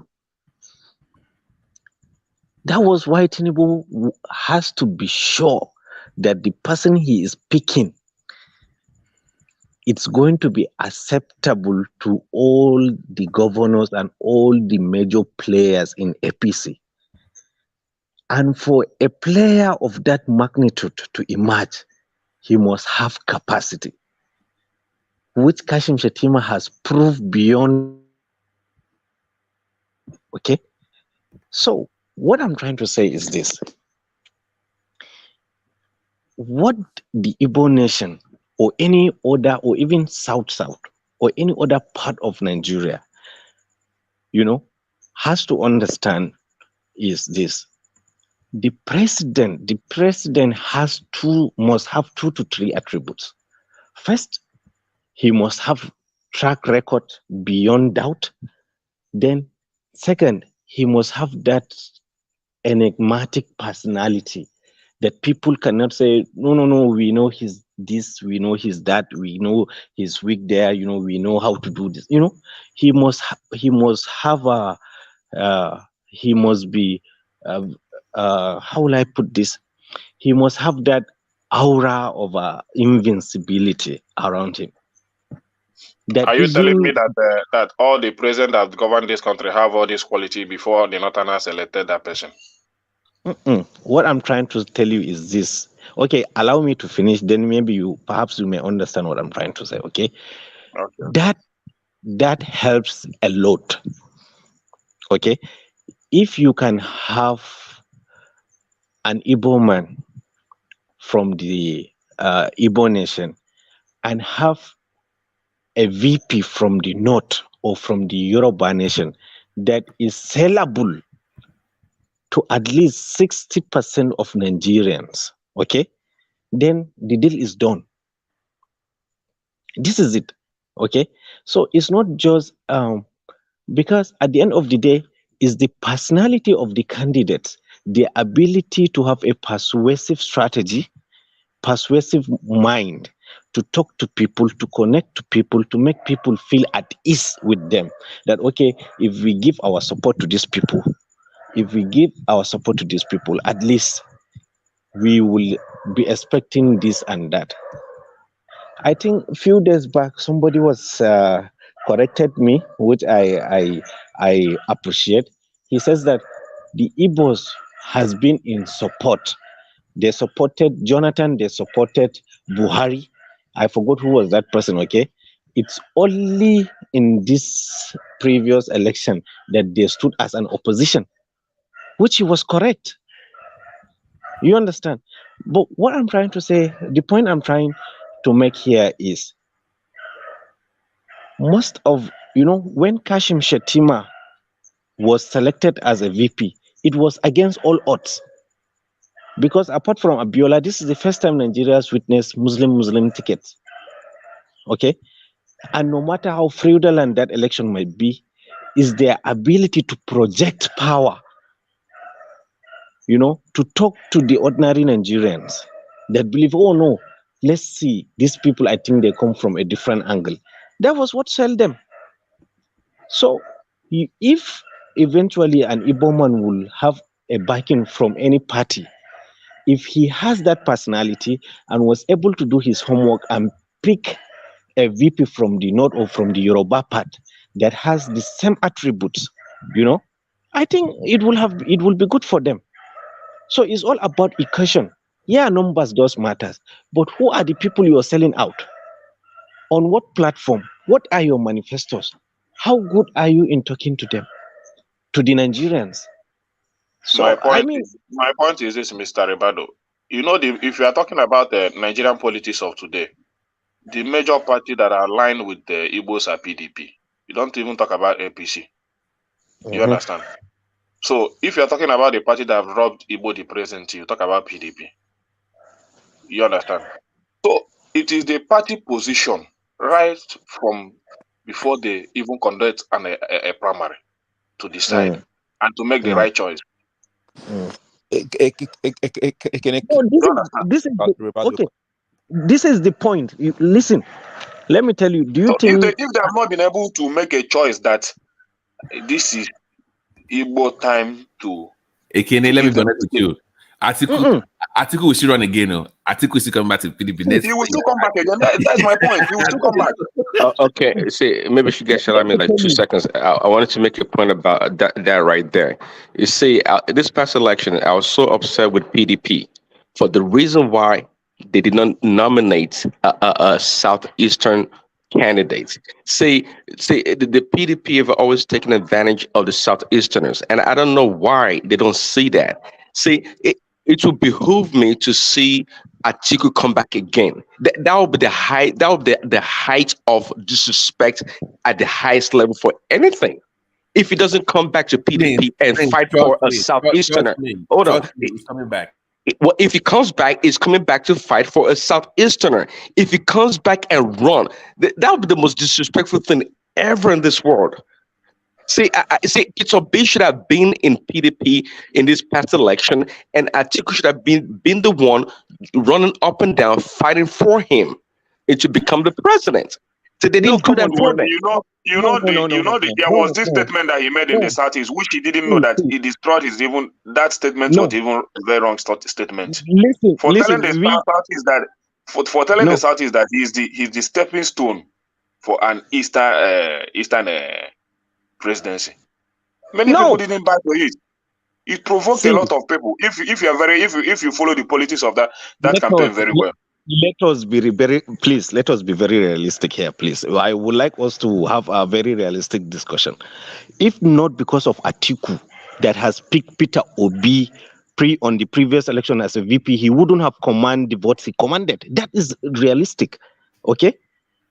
And what he says by that his statement is, but Southeasterners, they're not charity people. So this is the time for him. The time that he picked Obi, did anybody from the South contested with him?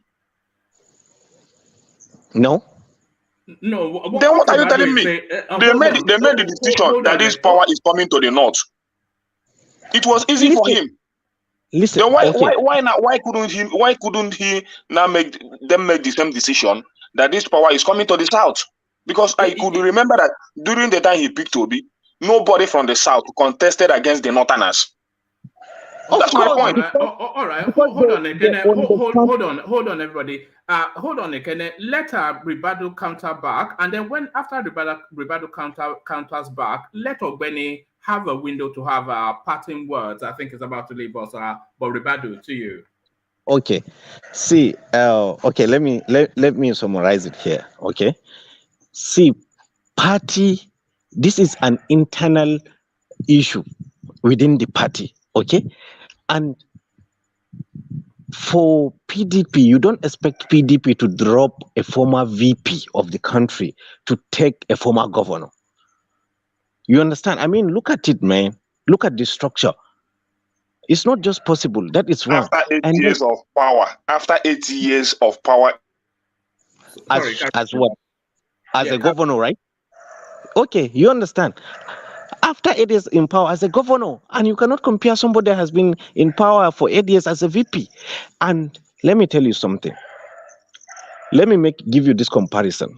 APC accepted Tinubu because they don't have any candidate that is better than Tinubu.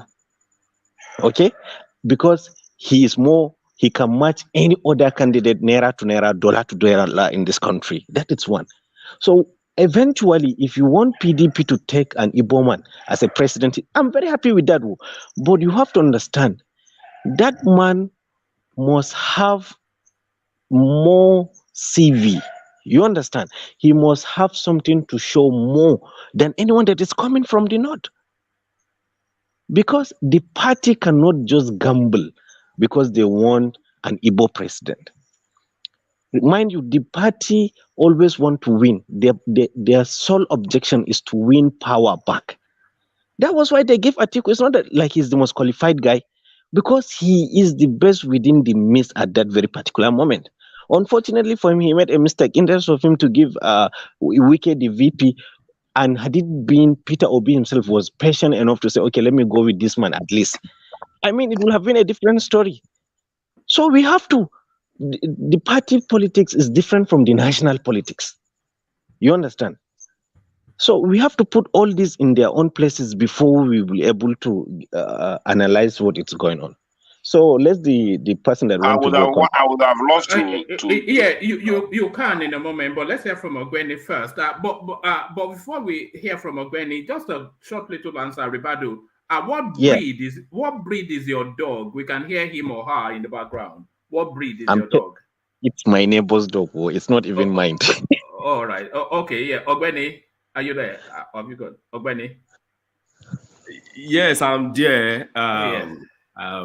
One man. You see, when Ekene always talk that they should give it to nobody gives power. Nobody gives power to you. It's a game. You just have to flow by it, play by it, and then ensure that you are up to your game and you will win. No country in the world, including Nigeria. And that's why I always refer to Nnamdi Azikiwe, but let's leave Nnamdi Azikiwe. As anybody ever, as in all our primaries that we'll be having in Nigeria, they've all be contesting it.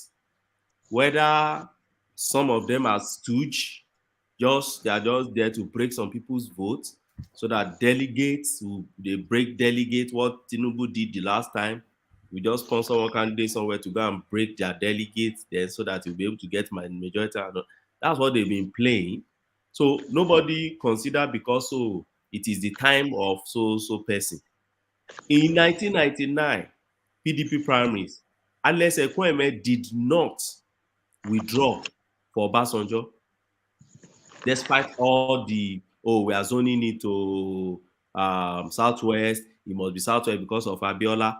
He still contested, and Obasanjo won that primaries. In 2003, Alex Ekweme came back again to contest against Obasanjo in 2003 primaries. Obasanjo won again. So now, when you now pick and say, because Obasanjo won, then because you have Obasanjo, therefore somebody should step down. No, that's an incomplete story, by the way. That's an incomplete anecdote. Okay. Why do you say it's not complete? Why do you say it's not complete? Because Alex Ekweme was the vice president to Shehu Shagari. Yes, he was. The agreement, the understanding then was that when Shehu Shagari has served his full complement, Alex Ekweme, the power will transfer to the south, and Alex Ekweme would then get a go. But then, of course, Buhari struck, which truncated that arrangement. So Alex Ekweme, he felt a sense of an unfinished business, and that was why he was insistent. So it wasn't just an ethnic. One man, you see the issue now. When I try to connect 60s with what is happening now, you all say, "Oh no, leave Nnamdi Azikiwe, leave the 60s." I wanted to start the story from 1999. You are connecting it back to 79. You see the issue. So And that's the complexity in Nigeria history. Some people just want you to start the history of the country, political history from the middle. You don't want me to connect it, but you still want to connect it when it suits your own narrative. It's not done. So the point is, military truncated the entire, whatever they built during Obasanjo. After all, it was him, Obasanjo, that handed over the government to them, right? But military truncated it. And then we had military interval for a very long period. And then back to the Third Republic. And it's okay, we are starting afresh, right? And in 1999, everybody knew that MK Abiola won that election clearly in 1993. The only region that didn't vote for that guy was the Southeast region. They voted massively against him. And by then, everybody, majority of them said, let's give it to a man from that area. But a man, Alex Ekweme, said, no, I must contest. He is from a region who believe that we should be stepping down for each other. But he contested. And Obasanjo emerged. In 2003 again, another bounce back, but Obasanjo emerged. So for such a politician or that particular region, you lack the moral stance to still come and say, step down for me. Because when it wasn't your own time, you didn't step down for anybody. That's just my point. And if you fast forward it, it's not limited to Southeast. You remember 2015 when Jonathan was contesting and they said, leave this thing to Jonathan. Some people still contested against Jonathan. Mrs. Sarah Jubril contested against Jonathan. She said no, I think from, was it Niger or I can't remember her state again, somewhere in the North Central also. She contested. And don't forget, even 2003 election that everybody said, many people, don't let me say everybody, many people say, okay, let's leave it to Obasanjo as second tenure so that we know that South has completed that. Odumegwu Ojukwu contested that election. Don't forget, 2003 he contested it. He went to court and contended against Obasanjo. So nobody is stepping down for anybody. You fight for power, you get it. That's the point I'm trying to make here. So many times when people talk about equity, let me tell you, where you find equity is where people give and take. It's not done that way in terms of this power sharing. That's just the point I'm trying to make here. So still Obi would have become the president if Obi had played his politics. And let me tell you, I don't know how people permutate and calculate and everything. Obi is a very potential president in Nigeria, not because it is the turn of the Igbos. No, because he's playing his own politics. And if he gets to that state, it may become, if he plays politics well. And lastly, this is the point I want to make lastly. You see, the fact that you are having to delegate from your area is inconsequential for you emerging as the president. The reason is this, because whoever is going to emerge as the presidential candidate of any party is not going to get vote of his own. It's not the vote of delegate from his own area alone that will make him to emerge. It's not possible. You need others. You need to woo others. For instance, can you say it was only the vote from Southwest that made Asiwaju Tinubu as presidential candidate of APC? No. The same way you will say it was only the vote of the North that made Atiku presidential candidate of PDP. No. So yes, I know tribal politics we play in Nigeria can't. But let me tell you, if a political, like Ribadu said, if a political party realize that this person, irrespective of your tribe, we give them the votes they need. See, they will pick you, and an Igbo man will emerge in Nigeria. So for me, if we are saying an Igbo man has not emerged now, they are being marginalized. Sometimes we are not even fair to our own political space. There's no marginalization anywhere. They are contesting and they are trying their best. They are trying their luck. And one day, one very big politician who other parts are comfortable with will emerge, and Igbo presidency will emerge. Let me come in and have my thoughts, Mr. One Man. I've not had my thoughts. No, come in and then don't run away. I have a video clip that I want to throw at you, but I'll carry on. you see, everything Ogbeni has just presented here, the way it is, it's still my view in terms of politics. You see, whenever a party make a position, it goes a long way to capture the public. Do you understand? When the PDP came and said that the power is going to the southwest, that the power is going to OBJ in particular. At least it is for the people from the south contested. It's all about south. But everybody know that it's going to the direction of the southwest, OBJ. Then Ekwueme is a single person. He can decide to run. But the many people in that party, because you want to obey your party policy and all that, have bought into that idea. That is why, first of all, OBJ was able to get the ticket. It now goes a long way that people from the southeast also supported him because they know it's the right thing to do, that the party has taken a decision. The same thing happened during the Yaradua time and Goodluck Jonathan. Then in 2019, the same thing happened. If not that Buhari was in power, Atiku would have been the president today. In 2019, nothing could have stopped that. They came together and said this power was going to the north. Some people from the north also contested, but they knew that Atiku was the person to get the ticket. Atiku got the ticket on a platter of gold. Nobody contested with him from the south. Then coming to 2023 election, PDP know that it is the right thing to do, and nobody in his right sense will, from the south, will allow a northerner to rule for 16 years. It's impossible, whether the person comes from APC or not. Then they now feel that they can still retain the power. Throw it to Atiku. Expect to give him vice from the south.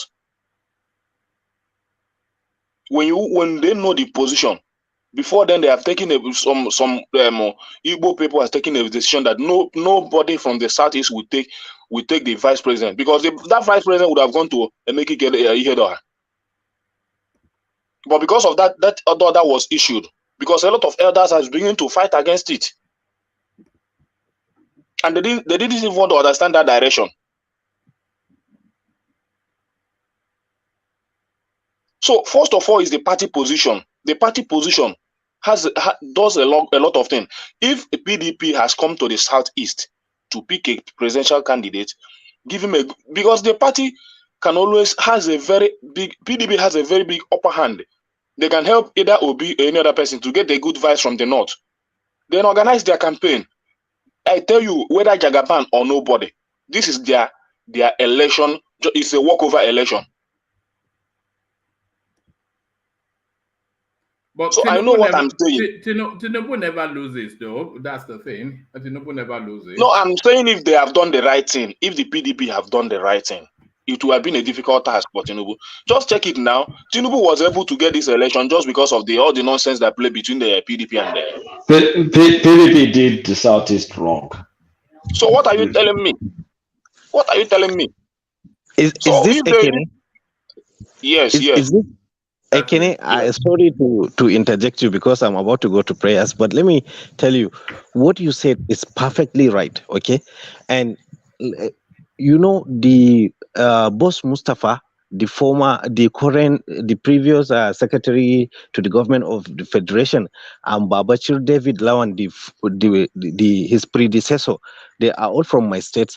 These people, they came out on the national TV and fight the Muslim ticket, and they were members of APC. But what happened when it was sealed, it was finalized that ticket will stand? They went back to the party and supported the candidates. So yes, the party decision is supreme. And one thing, why is it that nobody in the southeast or the southwest are thinking of marrying a ticket? I mean, must it involve the north? You know, let me tell you something. As I always tell you, I'm a northerner. I'm proud to be a northerner, but I'm a patriot Nigerian, okay? Are we not going to see an Igbo presidency and a VP from the Yoruba nation, or vice versa? That's impossible. No, let me tell you something. One man. See, can't you see? Okay, let me give you this expo. The North. It's not like I'm anti-North. No, the North is not invincible. And if there is anything, this last election has shown it to the Nigerians that anyone from the part of the country, if he has the skill, he can get a lot of contribution from the North, even though he don't have a northern backer. I mean, look at what Konkoso did. He turned his back on Atiku, a northern brother. You understand? So what I'm trying to say, eventually, our democracy is growing day by day. We are becoming more sophisticated in our calculations and in our predictions. So it's left for the elite from any part of the country to sit down and say, okay, let us see how we are going to view this from different angles. Okay? Because if Konkoso will raise a brand new party and make a very big impact, I mean, why not? Look at how far Labour went, even though it's not a new party. But look at what they did. They did it very well. And we have so many underdogs especially in the Yoruba nation. Look at Bankole. Bankole is somebody that has a lot of acceptability across the country. Look at former Lagos State Governor, what's his name? Akinwumi Ambode. Ambode is even here in Maiduguri, if you know how popular Ambode was, when he couldn't get his re-election, we were all sad. So the politicians need to do their homework and research very well. There is so many young, vibrant politicians that can do wonders. If they have what it takes. Okay, now imagine what's his name? This African Development Bank head. Akinwumi, if you think you can, what if somebody will bring Akinwumi as a VP? Imagine the kind of impact he will make. So I think now the politics is more of a party-centered, calculated strategy. If you do not get it at the party level, just forget about it. Okay, so that would be a combination, wouldn't it? Akinwumi and Kwakwanso. I think that could be a winning ticket, could it not? Or what of Obi and Akinwumi? No, you understand? They are too lightweight, both of them. One man, can I say something, please? If you don't mind, please. Yeah, yes, Kolata make a comment when we're talking about, he said PDP is not fair to the Southeast. I just want to push back a little bit. Do you think PDP will go and give Peter Obi the ticket in Labour Party? You're taking us away from where we are, though. That's a different conversation. No. It's about the conversation. Kolata just made the comment now that they didn't do good. Yes. Gentlemen, I think at this stage I will take my bow. So it's been nice hearing from you and being feel myself. Yes, brother. Join us again tomorrow, Ribado. I think Ribado dropped. Yes, you wanted to flog Kulata, so go for it. Yes, so let me finish, my brother. If a military man is talking, you wait, let him finish. Who taught him no military? So when Peter Obi ran away from PDP, when Peter Obi ran away from PDP, how will the ticket get to him? Even though he's the most nearest person to get the PDP ticket. So that's what I'm saying. So two things. First of all, the writing was on the wall that PDP did not want Peter Obi. Even his own kingsmen in PDP about did the not want him. Why don't he contest first? Forget about the writing. No, you don't. Is it better he contest and lose? Then he cannot go back. It's going to lose woefully, and then he'll lose that aura. I mean, it's still better off now losing as a Labour Party number 3 than having contested PD. It will have just been a carcass of the process, a waste of the process. So that's number 1. Number 2, Peter Obi is not the only Southeasterner that's in PDP. Why couldn't they give Emeka Adiola? Or why didn't they give, who else is a politician in PDP?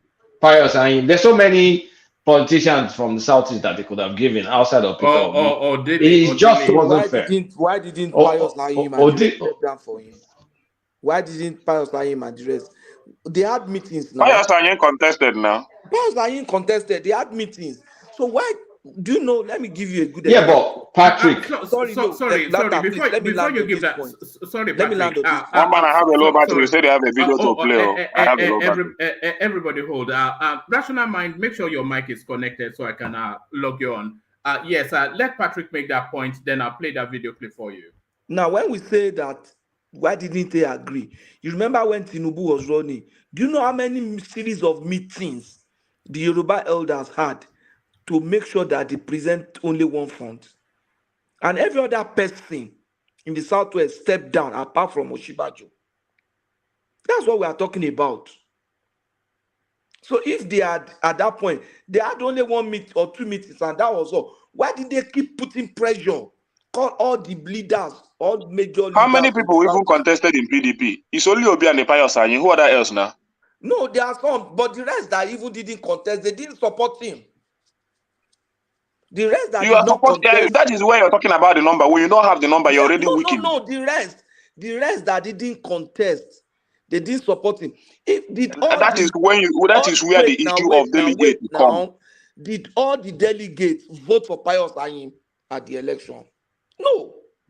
See, when you're a royal party man, and you know that your delegate cannot do you anything in the primaries, you don't have any choice than to support the winning delegate. No, you see, that's the point. We are trying to make a statement. If you see all those ones that were in PDP, somebody like let me give you a good example. Somebody like let me finish. Like those ones that are in PDP, this Iko Bosi that was in PDP is one of, at least he's a prominent member in PDP for Southeast. He was not abusing, he was only saying that it will be a damage to them to waste that vote. At least let them still see that they support Atiku with so that they would still give many people didn't buy to other idea. That was their reason for supporting Atiku, not just that they supported Atiku with all their chest. What if the southeastern people have told the north that look, it's either you allow or we go for Wike? Wike would have won that primaries now. It was Sokoto, just one state, that made Atiku to beat Wike. If all the southeastern states have said no way, it's either you give us Obi or we will not back Atiku, what do you think would have happened? Atiku would have gone back to do his calculation and see that look, without the southeast and the way Wike is going, I will still have lost. They would have tried to find a middle ground. You have to, even if you don't have all the vote. The only thing that gives you confidence in a primary is your delegate. No, and that is why that is why you come up. If you have an extra one state now, and you have the same delegate with other people, you will come to the primary with more delegates. Then when you are talking, you talk with all confidence. You are not listening to me. This is what I I'm listen saying. to you. Listen to you. Listen first now. Look at the way the last primaries went. If the Southeasterners say, okay, even with these 5 states that we have our own delegates, Atiku, we have been supporting this party. If you don't support our person, then our delegate will not be for you. That's a whole 5 states. The same way the 5 states now voted for Labour and Atiku lost, they would have voted for Wike and Atiku would have lost in that primaries. See, let me tell you, whenever the Northerners look, whenever those delegates from the North look at the delegate in the Southeast, they see them as nothing. Whether you vote them or you don't vote them, they have the number. But let me tell you this. If the PDP, if a Southeast have the same number of delegates with the South, it will be easy. What you need to do is just to go and rub in the South, rub in the Southwest. Then let's go to the North and see what happened. So but when you don't even have the number to rub your follow south.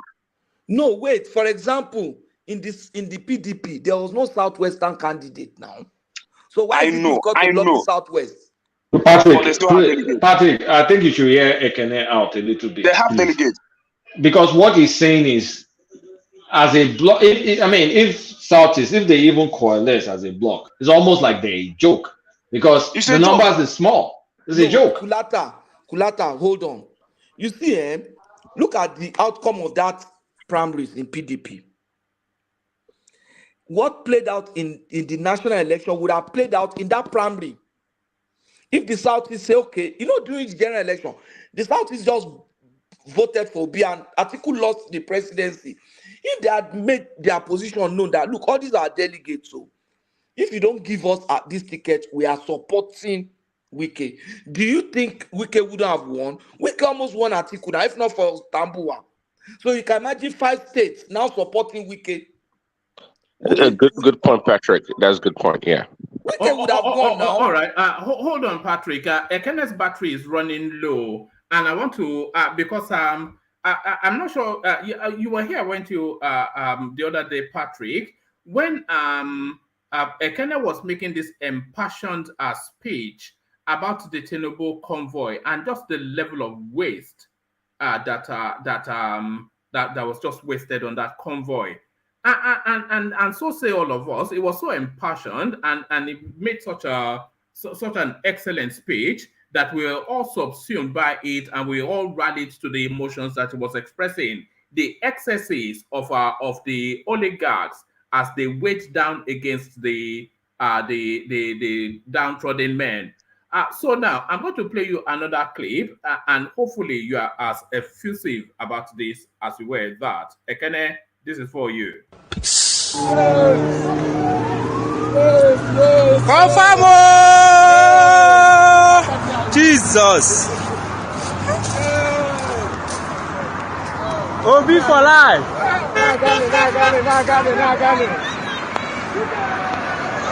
Come on!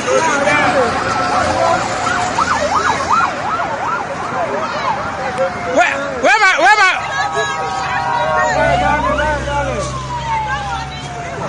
Which one? We don't give Sisi. Where my card there? Yes. Woo! Yes. Confirm. Woo!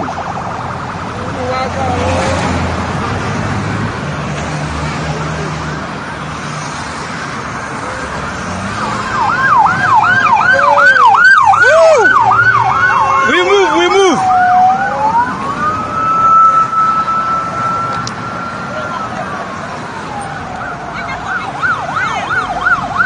It don't pass.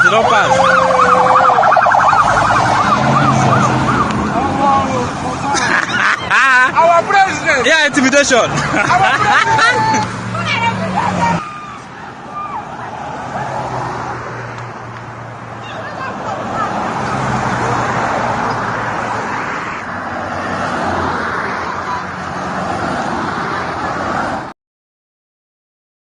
So I counted about 300 cars in our obese convoy there, and then I stopped counting. Ekene. Hypocrisy every day. Okay, what happened there, one man? Who welcomed him there, and where was he going, and when did this happen? No leading by example there. He was telling us about leading by example. I want to know. Let me tell you. Let me know now. I'm not trying to defend him. 300. I said, where was he? No, I said, where was he going and what happened and what happened there? What all that passion you had about the Tinubu clip? Where are we in a different? No, I still want to counter his own video now, but I need to understand what this Tinubu came to Lagos and the governors they say came to welcome him. Where was Tinubu? Where was Obi going? And yes, that's what I want to understand. So that I will counter him now. But that's a weaker argument, Ekene now. Can I defend Ekene? Okay, was going to somewhere in the southeast. Ekene, please let me help you. Ekene, let me help you. I have an answer. Don't help him. No, don't help him. No. Let me help now, please. You're not obedient, so you cannot help him. Before you help him, Kulata can help him. But before you help him, hold on. Before you help him, Kulata. No, Kulata cannot help. Wait, Adanle Koko, hold. Trying to do Adanle Koko, hold. Before you help him, Kulata, with the Tinubu narrative there was the explanation that you had all of these VIPs who were padded into that convoy to make it about 120 something. But Obi was going as a solo driver, and he had a convoy of at least 100 vehicles. So help Ekene then, Kulata. Okay, here's the thing. You guys are conflicted issues. The Tinubu argument is about waste of state resources. Obi is going on his own dime. He's not wasting anybody's money. If at all, he's wasting his own money. Why should we have a problem with a man spending his money and he decides to spend it on his convoy? After all, he made this money as a private businessman. No, that's an excuse. We're talking about the optics. Hold on. We're talking about the optics. Hold on.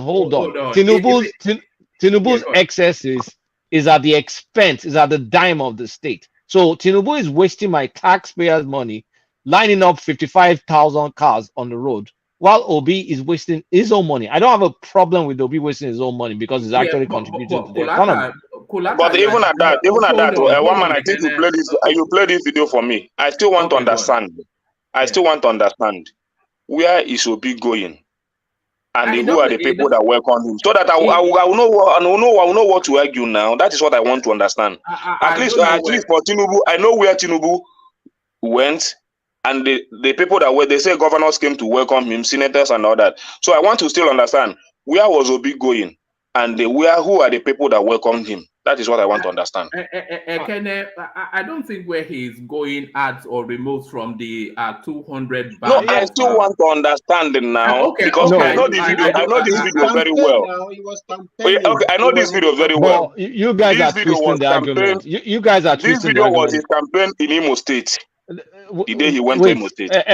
Wait, hold on a second. The argument is not because of cars on the road. That cannot be the argument. The argument you guys were making yesterday was about cost cutting and the optics. Yes. Like you're telling the country to suffer. Meanwhile, you guys are showing opulence by having 55 million cars on the road. So Obi is not going at anybody's dime, even if at all. Maybe Obi has one personal or two personal cars there with a few security cars, and then the rest are just people that are Obi's. You could have given the money to charity. What about that? If you so care about the poor people. Hold on, Prince. So I'm defending Ekene sincerely now. It's not every time that I'm doing it. Well, we don't hear that sincerity in your voice, but hold on. You know, the argument, the debate, actually, the conversation is about excess.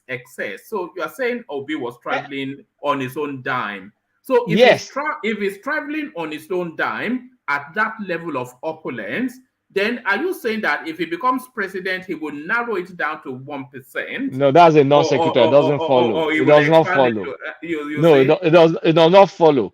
I will expect Obi, being a frugal guy, to be careful with his show, because let's be honest with ourselves. Out of all the presidential candidates we have in recent memory, there's no presidential candidate that has shown empathy as Peter Obi. And I believe that he understands the strength of empathy and he will want to project a frugal image. And he does that all the time. He's actually perfected the art of doing that. So one man, can I have a response? One man. So how do you define empathy? At the eyes of his campaign, empathy is showing, I mean, check dictionary. So at the height of the campaign, when his main thrust was, they give shishi. He had a 1 million convoy. So when he becomes president, that is when he will become frugal. But those are volunteer. You don't know if those are volunteer vehicles following him. Frugality, what is made. One man. I know they give you. Those may be volunteer vehicles. It's just the hypocrisy. It's just the hypocrisy. That is the argument. You will still. One man. Hold on. Can I land it 1 second and leave it? Can I land it 1 second and leave it? Hold on. Anybody can land it, but it's just the one voice we need. Land it and then let Rational Mind come in after you. Yeah. And like I think I was saying to Thomas yesterday, actually, it's not really. It's a culture in Nigeria. All these things. It's a culture for everybody. So the hypocrisy of that yesterday was that's what we see right here, right? It's a culture. We could debate like outside of a security necessity, these people should cut it down, right? But this is the answer. It's a culture in the space, right? All of them are doing it, right? So I don't know. I don't know really what was happening with Tinubu. Maybe it was not only him. If it was only his convoy, maybe it was excessive. If it was other people, I don't know. But I'm not working there to know exactly what's going on. But this is the point. It's a culture in the space, right? So the Peter Obi cannot jump onto that tweeting. Oh, look at the convoy. Hey, you see immediately. One man, you are very wicked. Immediately, where did you find this video now? That's a lot of convoy now. I have sources everywhere. People send me stuff. For somebody, one man, that was the time he was preaching. No, they give. I've not been following that space. But is Obi's argument the length of the convoy or government waste? What's the argument? They are both interlinked now. They are both one man. interlinked. Government waste is actually a minor argument here because they are wasting even if it's not by convoy, they are wasting government money from their lunch. Yeah, but for Obi's convoy, Obi is not wasting government money. Is the optic. They are wasting government money by just going to sit down and eat. They are wasting all our money. Everything they do, they are wasting. But Tinubu's convoy is normal. The larger point is the optic. I'm not going to argue the optics. I'm not going to argue the optics. But I thought the overriding argument, because yesterday I was super busy, so I was just following small. But I thought the overriding argument was Tinubu is making everybody suffer. Meanwhile, he has a gigantic motorcade. I thought that was the argument from yesterday. Yeah. It's a nice argument. That was the debate. Yeah. So Obi is not spending anybody's money now. Yeah, but Obi came out. It was a nice argument. It was a nice argument. The problem is that today is the hypocrisy. It was a nice argument. Everybody hold on, Fatai. Obi actually ran commentaries on Tinubu's. Exactly. Okay, you hold on, please. Yeah, I'm not following. I did not know all that stuff. Obi ran commentaries on Tinubu's motorcade, and he spoke about excess in the middle of wanton need. And that was what excess? Is it number of cars or waste of money? One man, this same campaign period. Both are interlinked. One man, this same campaign period. Tinubu also had his own convoy in Lagos. Nobody talked about it.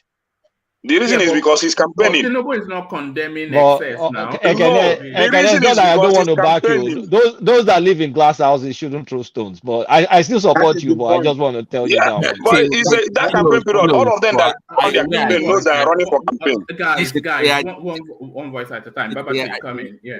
Okay, in case for 1 minute you are 4 and all right. So there is not. Tinubu also, we saw his convoy in Lagos when he was campaigning. It is nothing to anybody. Nobody talked about anything. But now he's assisting in the affairs of the nation. That's the thing. Hold on. You see, it's so ridiculous sometimes how these bad fight people just come here and just always. I don't know. Just argue about it. You see, this is campaign. Tinubu, when he was having entourage, he was having that number of people driving with in Lagos. We saw him here in Lagos. Sorry, when somebody else is made, let them land. Don't layer your voice on top of it. So you see, nobody criticized him then that look at this convoy. I mean, now because Tinubu is being criticized, you people have to go and dig. This is so ridiculous and so I don't know what kind of English. It's not. It's called research. Is that what? It is what? It's simply go to archive to go and dig things out. What are you digging out? Why would they dig it out? In what context? In what context? Actually, are we still in election? You see, you people it's a public figure now. People must talk about him. Why Tinubu did it the same? Did we criticize him for that? Yes, because they brought it out. Is that not the reason why you people criticize on platform? Let's be objective when we are arguing. The argument is like Kulata said, which I'm so surprised today that Kulata is taking the side of the obedient today. I mean, I don't even know where it belongs. Anyway, let me just go on. I'm just surprised that you people who come here, the argument is that taxpayers' money, Obi during the election, Tinubu during the election, they were using their own whatever money they got from people who contributed to their campaign. And nobody criticized anything then. But just simply because some people have started criticizing Tinubu for wastefulness or whatever, so wastage, taxpayers, this is taxpayers' money, not their own individual campaign money. And now you people have to suddenly go and dig out hypocrisy. Why people do this so ridiculous thing? Or you people are hypocrites. I mean, look at the hypocrisy yourself you're even talking about. You are also guilty of the same hypocrisy twice during campaign. And this one, the one we just saw a few days ago.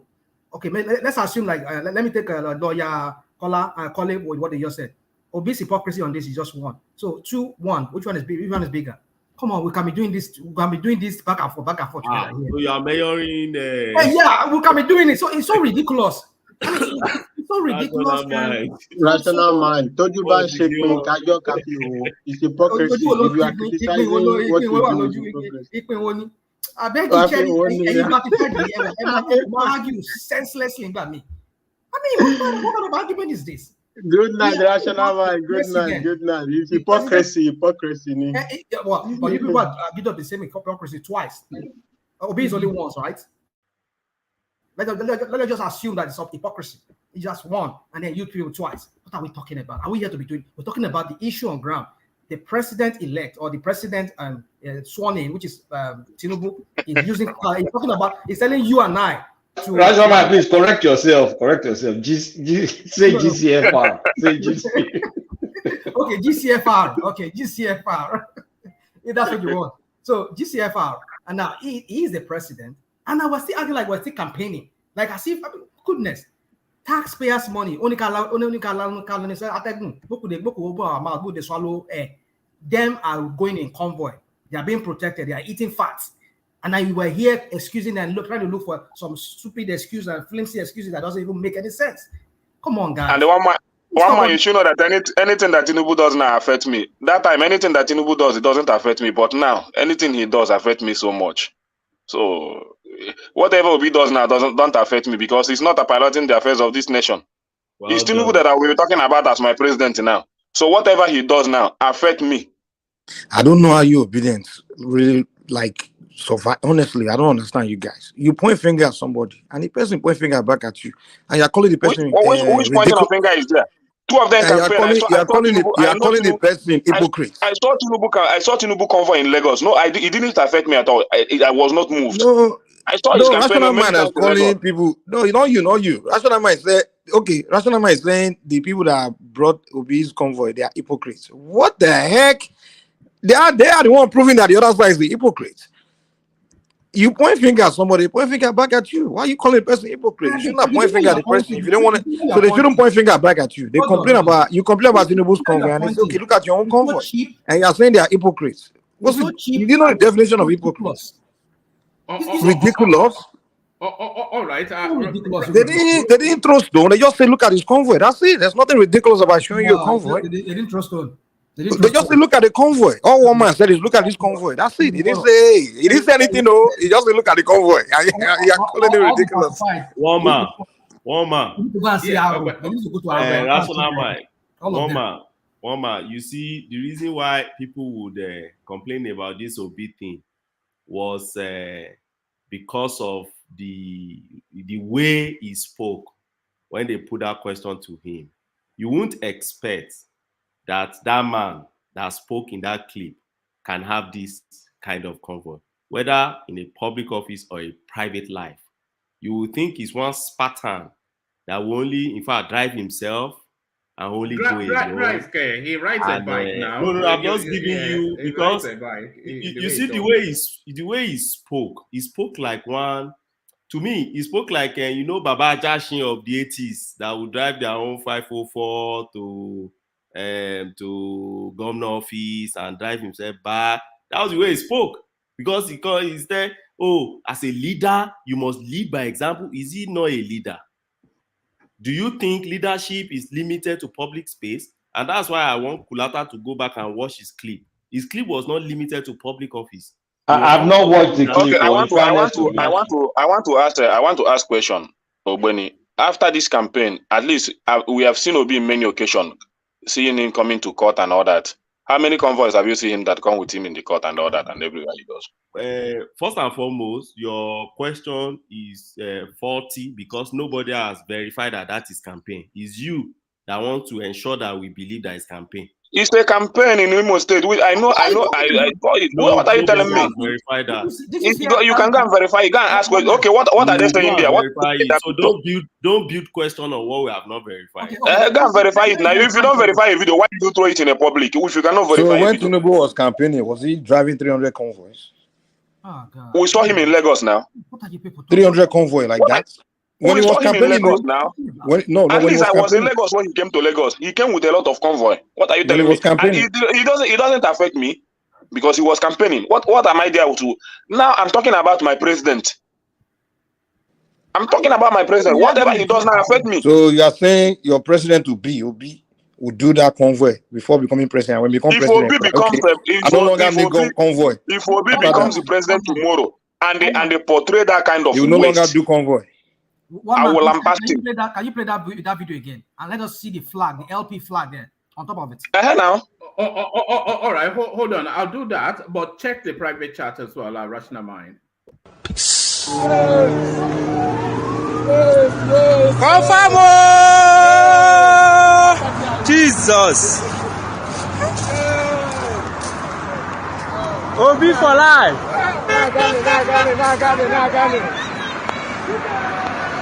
Come on!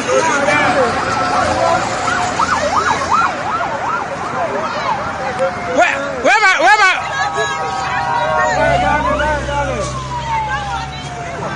Which money? We don't give Shishi. Where my card there? Oh. Woo! Yes. Confirm. Woo!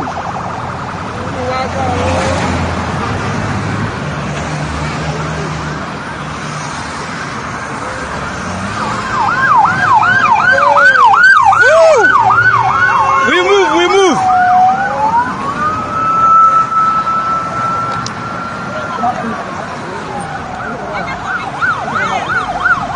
It don't pass.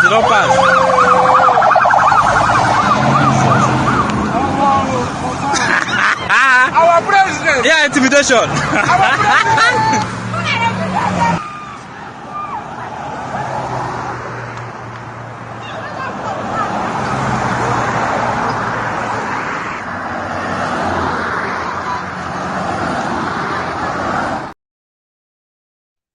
So, Mike, that was a presidential convoy, not a. One man. So you didn't see those flags? They are those Labour Party flags. They are one man. Again, he said, "We know they give shishi." Where did Obi started using that slogan?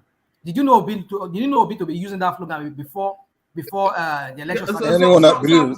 Sorry, rational mind. Did you not see the irony in those words? A fleet, a motorcade that would have made Vladimir Putin envious, but they know they give shishi. If they were giving shishi, they would be flying Concorde all over the place. But one man, obviously this is a campaign because even when Obi was the governor, I've had cause to fly the same aircraft with him then to Abuja. His cover as a governor is not even up to 1/10 of this. You understand? I boarded the same flight with him to Lagos from Abuja, to Abuja from Lagos. So I'm sure this is a campaign, and at times can't even the party is the one that plans all these things, or the campaign committee be the one that plan all these things and stuff like that. So how do you know it was Tinubu that planned his own convoy? Maybe it was the presidential people. Plan it. How do you know it wasn't? It was Tinubu that decided to say, "Hey, I want this money convoy." You just argue blindly sometimes. I don't know. What is blind about the argument? Blind sometimes. That somebody is telling you, they're giving you proof. You ask for proof, and we give you proof. Did you see the LP flag? Did you see the guy say, "Well, they give shit"? It's the proof that what? That was a campaign. That was a campaign. So did I disagree whether it was a campaign? Hello. You see who's arguing blindly? Did I disagree whether it was a campaign? Yeah, arguing against me that it's a campaign. Nothing has even showed that there is a campaign. I didn't even argue against whether it was campaign or not. All I said was the guy to land. You just say he's arguing blindly. What exactly? Arguing blindly because what is blind? Okay, tell me. Tell me. Tell me my blind argument, please. Tell me. Listen to yourself again. Mike go back. No, you tell me. You said that was not. We don't even know that's a that's a Hello. You just come in. You want to come and spin. No, he didn't say that. He's not putting word in my mouth. No. Let's not segue into that one. But hold on. Hold on. One microsecond, Dewale. Okay. Just give me actually make that point. I just want to find something. Let me come to this space of entourage, convoy, whatever you want to call it. See, we are hypocrites. Nigerians are hypocrites. If we don't know something, we should learn or ask or Google or do research. See, since 1993, I believe, the global national security has increased, especially against the public officials or public office holder. But you see, we are always quick to criticize. Well, you should reduce number of his entourage to how many? 2, 3, and all that. And I tell you this: there's no joke globally around when it comes to protection of the VIP and government official. Now, even if the number, the vehicles that were shown that people were criticizing Ebola Ahmed Tinubu for, it was already debunked that, other dignitaries were also involved, the Senate president and the rest. But I tell you this, like America, they don't joke with their president. When America president is leaving Washington, D.C., it goes with a fire truck, ambulance, medical personnel, name it. And the and not apart from the vehicle. How many now? Don't come here and be telling us what. Have you ever encountered the president driving down your street and see how many people? Hold on, even the advanced team. Biden came to my city here. Okay. 2 months ago. How many? Okay. Besides the beast that followed that he rode, how many convoy was there on his convoy? Name it. You won't see less than 12 to 15. No, it was no more than 6. Look, that's a lie, rational man. And also, all we this whole thing will depend on, and this whole thing will depend on the security threat as well. A pure lie. You cannot find less than 12, 10, 12. And most of the people in those 6 convoys. Even hold on. Now. You know why you can't tell me? You know why you can't tell me it's 6? You know why you can't tell me it's 6? Each police officers. Let's say a vehicle holds 2 officers in the vehicle, but most of the states, especially rich states, have 1 officer in 1 vehicle. Okay, and you tell me that 12 people guided Biden in that area. Is it possible? You guys see? Let me even kill his argument. Even the ex-president. This is no longer 1960. If a president have a convoy of 20, let me just put it at minimum of 20. And in Nigeria, you will have at least in 1 Django car, you will have maybe 6, 5 police officers in it. And I tell you what, it is worth it because the level of security threat against these people, even Obim said they not walk around without having security with them. Do you know that even American ex-president it's just ignorant submission when I hear people saying that it's going with too much, it should reduce the convoy. Reduce convoy and even Donald Trump, when he was going to court, he was ex-president though, his convoy was more than 6. I just Googled it. And this guy is telling us Biden is only has 6. 40 to 50 vehicles. What are we talking about? Where? In what situation? You people go talk, come here. Without counting the advanced team, you cannot have less than 15. One voice. Deal with it. 50, so to me, if we don't know something, we can go and research it. There's no way. Tell me, is it the prime minister that you use in Switzerland or president? I'm not so sure. Even without having any issue with any other country, they still have their own national security. They still have their own security guarding the head of the state. So when I hear people criticizing, so if we don't know something, it's not everything we criticize. Yes, it may look so ostentatious, to us, the optic, but at times that is what is needed because you need to have a show of force, or else. Look at what is happening. The bandits, the kidnapper. I don't even talk about the what do you call it? This Islamic fundamentalist stuff. Not even talk about mercenaries trying to get to you. So if you don't know something, we should just be. And I tell you this: it's global. It's not just Nigeria only. Even the Ghanaian president right there can't tell me that he's going around with just 3 vehicles. There's no way. especially because the level of security against public officials has increased. There's a data even to that has increased since 1990 or 1992, if I'm not mistaken. And every nation, every country try as much as possible to protect their head of state and their official dignity, so that at least you minimize. We saw the Japanese ex-president got assassinated recently. Let me say this real quick. You see that man that was killed like a chicken. Yeah, the real reason, rational mind and obedient are upset. It's not. Guys, hold on, everybody. Just one voice at a time now. Otherwise, Mike, let me read this question. And I tell you this: if Obi is declared president of Nigeria today, carry on. If Obi is declared president today, hold on, Thomas. If Obi is declared president of Nigeria today, and he says he wants to reduce his number of convoy, I will criticize him. I will even curse him, because he can't do that. He's the president of the country. He cannot do that. He needs to be protected and safeguarded. So for those who are saying it was too much of escort and all that, give me a break. In fact, you don't even have enough. Adewale, one man, please, can you just put it out there? Can somebody verify how many cars Peter Obi has? I don't want anybody on this platform because they are biased people. How many cars Peter Obi had convoy when he was a governor of Anambra State? Maybe we'll just tap it there. Maybe we'll just see how many cars does he have then.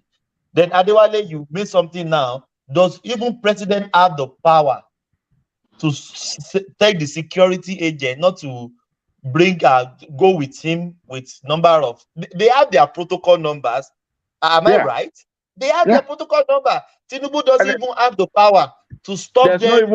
There's no limit. There's no limit when it comes to security. SSS will determine the security threat, and they will determine how they will secure the security. It's not the president. It's not the president. We all know, Thomas. We all know why. Thomas.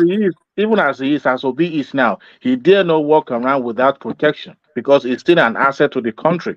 My brother, we all know why rational mind and obedience are upset. They are upset because Tinubu didn't put himself in the position for him to be assassinated by them. That's all. That's why they are upset. That's all you are upset. Like why this guy opened himself up so Obidien can take his, because you guys wish the man to be dead. That's what you guys have been wishing. You've been wishing the man to all over your space. Even you going yourself. You talk about what you have. The evil. 1 month ago, was it a few weeks ago on this channel? You were wishing the man to buy. What happened a few weeks ago? What happened? You were saying something about Tinubu to buy. I mean, in that line. So we all know how you guys feel about the man. You were just wanting to. I understand. But it's okay, Sha. It's okay. We are here to banter, but don't come here and twist my words. If the man is not your candidate, what's your business? What is driving? We let his own people criticize. That is not because I caught you red-handed. You didn't vote him in, so it's none of your business what he drives. I asked no man to play that. All right, let's not personalize the conversation. Even Donald Trump, former president of the United States, it takes more than 6 convoys. Even when he was being arrested, it took more than 6 convoys. Being arrested after the everybody, look at this one now. This Joe Biden now moving. You see the mountain. In what country? What country was this? On what place? In your country. And I won't move goalposts. Now shifting the goalposts. In America, he still move with this retinue of convoy. Come on, man. America with the best police in the world. I tell you, the one I saw here in my city during the campaign, election in my own city, when he came to support the governor here, the governor to be. So he came here and I counted it. Because we don't have Google it. Which city do you say was 6 vehicles? Come on. It was 6 vehicles. I mean, there's no way a president will leave Washington, D.C. with 6 vehicles. There's no way. There's no way. Even a poor state like Mississippi would dare not give a president 6 vehicles. Let me tell you how no rational man is lying about Biden coming to a state with convoy. First of all, the president doesn't go to another state with convoy. Go with Air Force One. They go with helicopter, and he doesn't drive convoy through states. That's why rational man was lying. You lie too much. Yeah, this guy. No, don't say that. Otherwise, you trigger him. This guy. Hold on, I will parole now. The president the American president don't take convoy through states. I said you never seen. When he landed here at the airport here, there were 6 vehicles that took him from the airport. That's what I said. The president will not fly to the airport.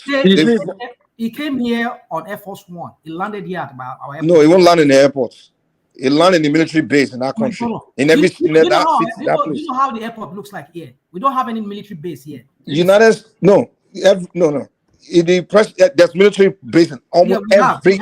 We have Yes, and the president lands Air Force One right there. It's attached. You see, this guy, you just That's his personal vehicle, the Air Force One. The only place where they use convoys like within that Washington DC.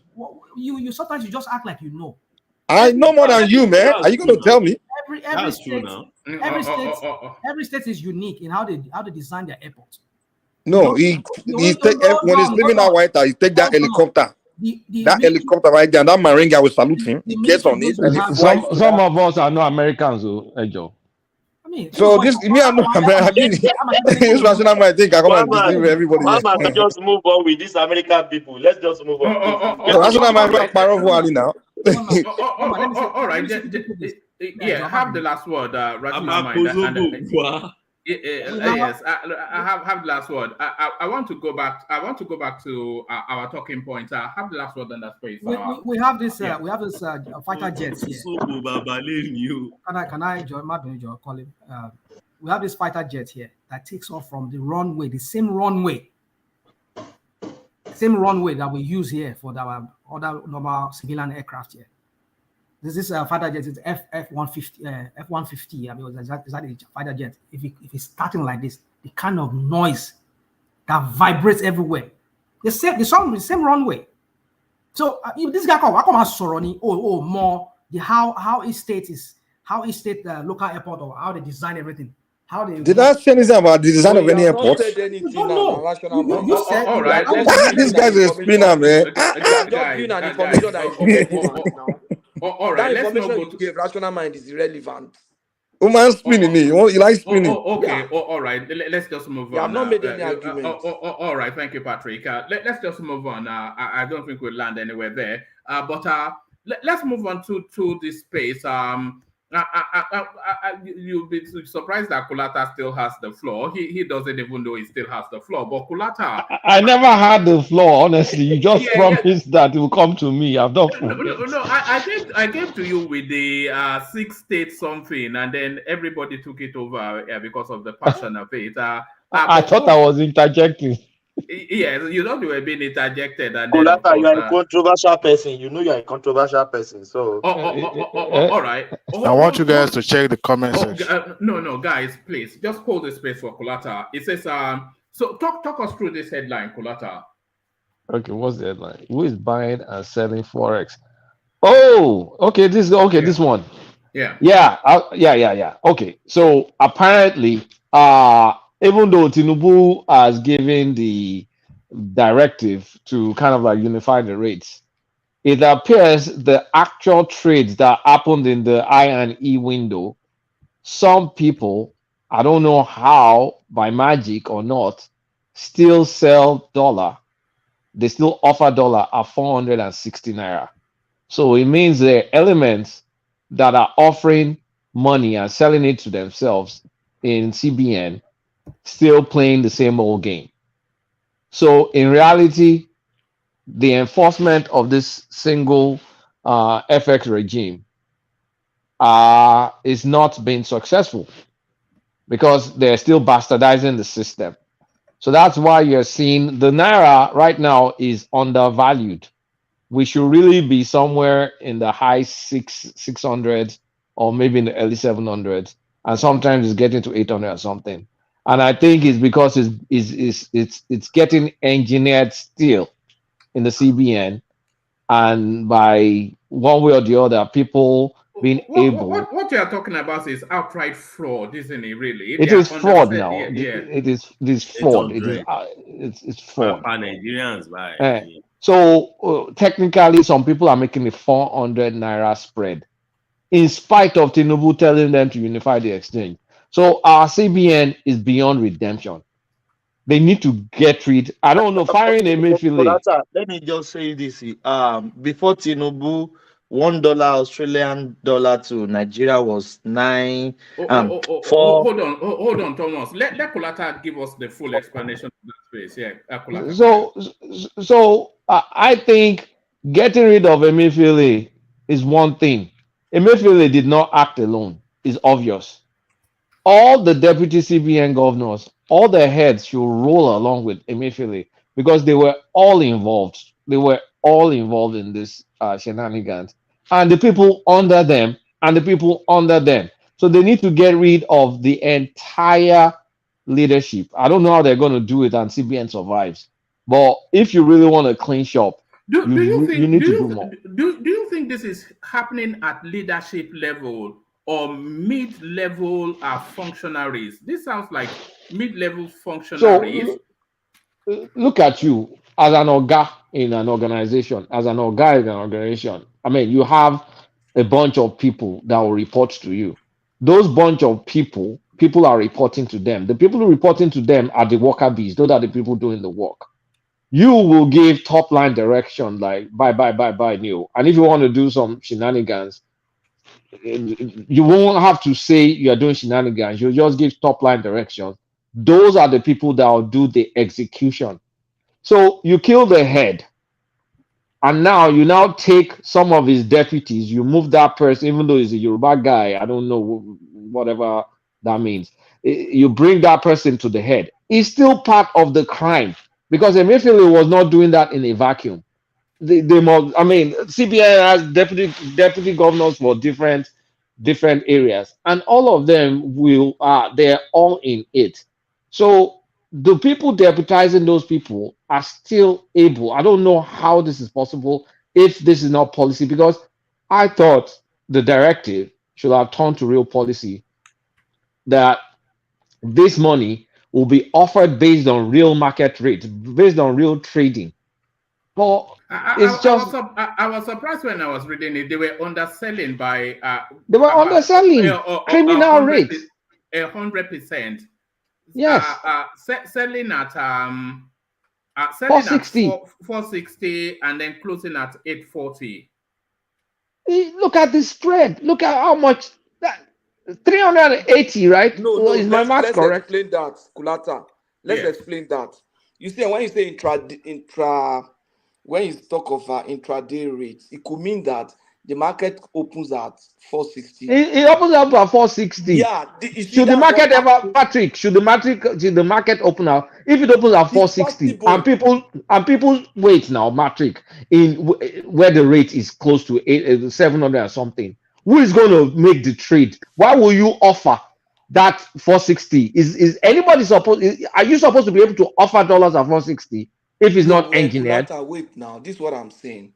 You see, when you say the market opens at a rate, it's not as if the CBN brings its money to market. If you read it, it trades at that 460. It's not just open, then bam, it goes up.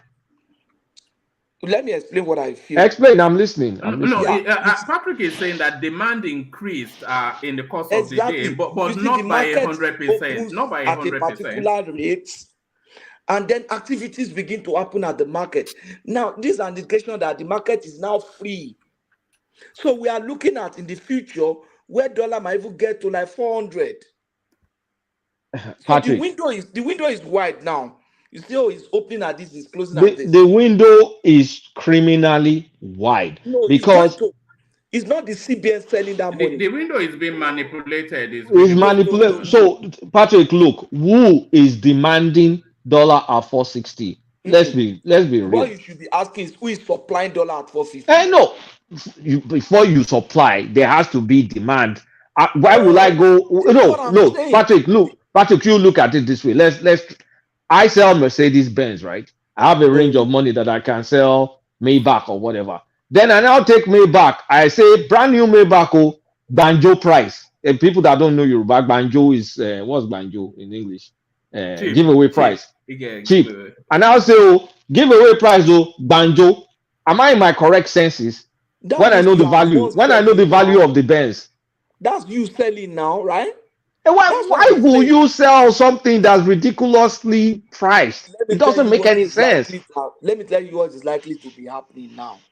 People who have money hidden, they probably were the one that forced the market open at that rate. It's not the government money. The government money is now with NNPC because NNPC is one that is collecting dollar on behalf of Nigeria. NNPC haven't collected dollar. They owe $3 billion No, they hold their dollar. to these So people. NNPC, CBN cannot just sell NNPC dollar. If CBN decides, okay, I'm selling at so and so rate. If tomorrow NNPC calls for his dollar, CBN has sold that dollar at a rate that is far below what NNPC will Patrick, charge. answer me this question before we go too far. Who are the off-takers of that 460? The people that are offering it at 460, you mean? No, the people that are buying it at 460. No, I will buy I'm at asking 460 you. if somebody offer me 460 now. But they said it trades. The trading starts at 460. If I come into the market, right, and somebody is offering me 460, would I say, oh no, this is crazy? It best should offer me 600. I'll take That's it what now. I'm saying that's what I'm saying is So some people have dollars. No, that Patrick, it is gamed. It is gamed. CBN, let me explain how I think it may be working. I may be wrong. CBN is offering CBN 460s, CBN official and CBN backdoor. Offering 460, a trade will be made, and then the legit trades will now come in. And those legit trade, of course, will be at the 700, the 800, the realistic value. Meanwhile, CBN will have traded them to themselves at a ridiculously low rate and then sell it at those normal rates, the 700s, the 800. That is cheating. And that's exactly what's happening. And that's fraud. No, CBN should not be selling dollars now. These are what do you mean? CBN opened the export and whatever it is there. Yeah, CBN is going to be a moderator. CBN should be moderators. Who is offering it? Let's read that article. Yeah. Okay. Let me speed through it so that we have context. It says who is buying and selling forex at intraday rates of 460 and 840? Where does it start?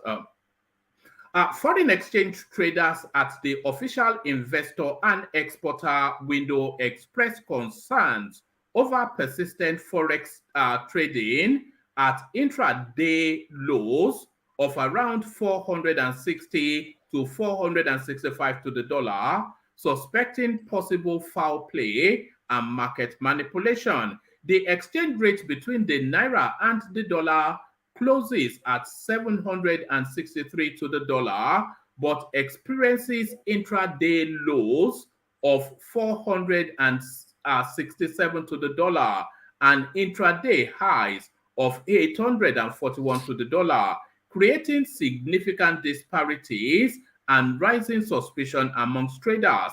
Traders and experts believe that while some of the traders may be linked to remnants of previous policies, no, not traders, but trade. Traders and experts believe that while some of the trades may be linked to remnants of previous policies, the prolonged duration of these disparities calls for investigation, and regulators are prepared to launch an inquiry if the trade disparities continue into July. Foreign exchange traders at the official investor and exporter window have raised concerns about the persistent trade of forex at an intraday low of approximately 460 to 465 to the dollar. The exchange rate between the naira and the dollar closed at 763 to the dollar on Tuesday, June the 27th, 2023, but experienced an intraday low of 467 to the dollar and an intraday high of 841 to the dollar. The significant disparity between the intraday highs and intraday lows and the closing rate has left traders suspicious, with some suspecting foul play, according to sources from Nairametrics. Investigation by Nairametrics have revealed that these trades are indeed real, as some individuals have bought forex at the intraday lows and highs, further fueling suspicion. A currency trader speaking anonymously to Nairametrics to avoid penalties expressed concerns that the trades do not align with market realities and should be subject to investigation. They questioned, how can someone buy and sell Forex at rates as high as 840 to the dollar? The trader also suspected that the trades may have been orchestrated by Forex dealers seeking to weaken the exchange rate. Another trader voiced concern over the intraday lows around 460 something, which significantly deviate from the closing price of 763, pondering, if someone is buying at 463 to the dollar, then who is selling? They also questioned why such low prices still persisted even after 10 days trading. Nairametrics also interviewed a foreign currency market expert who shed light on the reason why the exchange rate continues to be sold at around 460, even 2 weeks after the revision of the foreign policy of the foreign currency market. According to the expert, these trades stem from the remnants of the old RT 200 policy, which was in effect before the central bank amended the market rules, effectively cancelling it. However, some of the contracts had already been agreed upon, necessitating their settlement.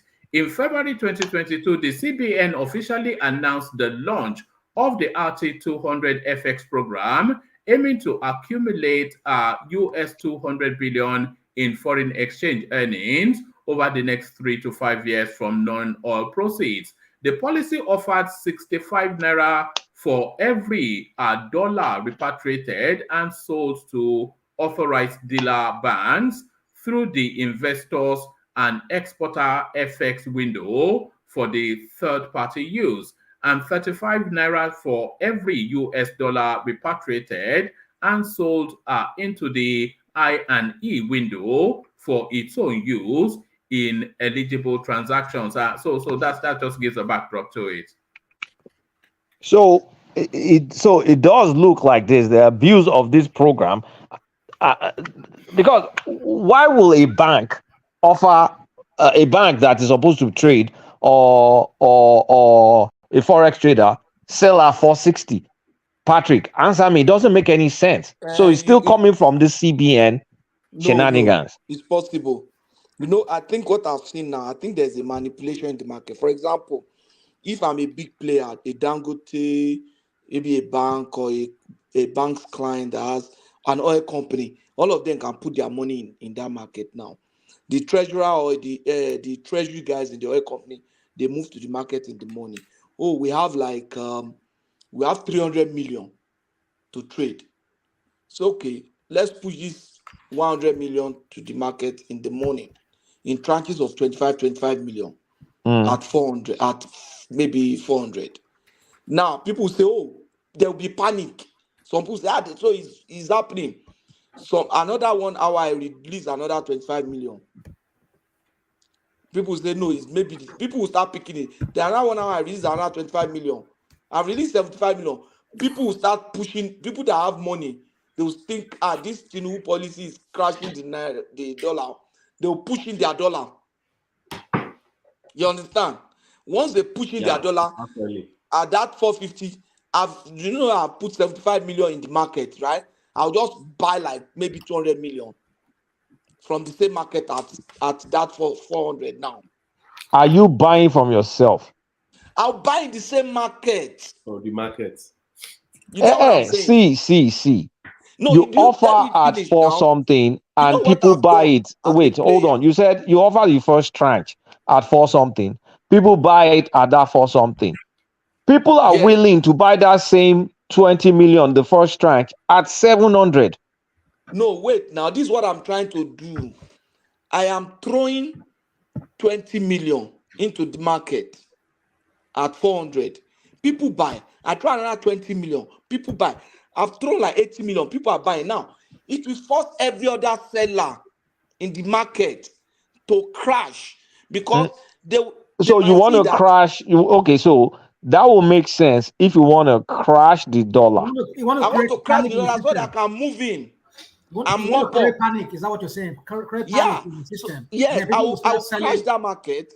Maybe by Yeah, but 12 to 1. the thing is, the opposite is what is going on. The dollar wait, is now you getting will to see what is 800 and happening. something. Let me land. You see, by 12, 1 o'clock, I've crashed that market to 400. Other people who came to the market thinking that they were going to sell at 700, they are forced to now sell at 450. You know what I've invested was 70 million. I cannot go into that market and buy 200 million at 450. And by the close of the market, I'm selling it off at Then you now 600. sell it at 800 and something. Yeah. Okay, makes sense. Okay, That's okay. what they are doing. So it could be treasurers and all right. All of that went other over my companies. head. You know, our Olodoba. So if they are doing that, it's more like they want to control the market. So And that's the it's like problem with that kind lost of market, leader, actually. leader, trap everybody. Now trap everybody, force them to sell low. You sweep it up. Then later in the day, you now You sell move it. high. You sell everything high. Yeah. So what's going to happen? What's going to happen is that the federal government with time, once they study that, they are going to hold some dollars.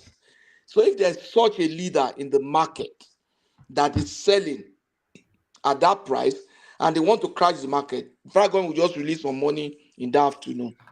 So that person that is hoping to sell at Will now 460 will lose money. So next time he won't try that. So at that point, he'll be having small interventions. so lost leader is a lost leader strategy. Yeah.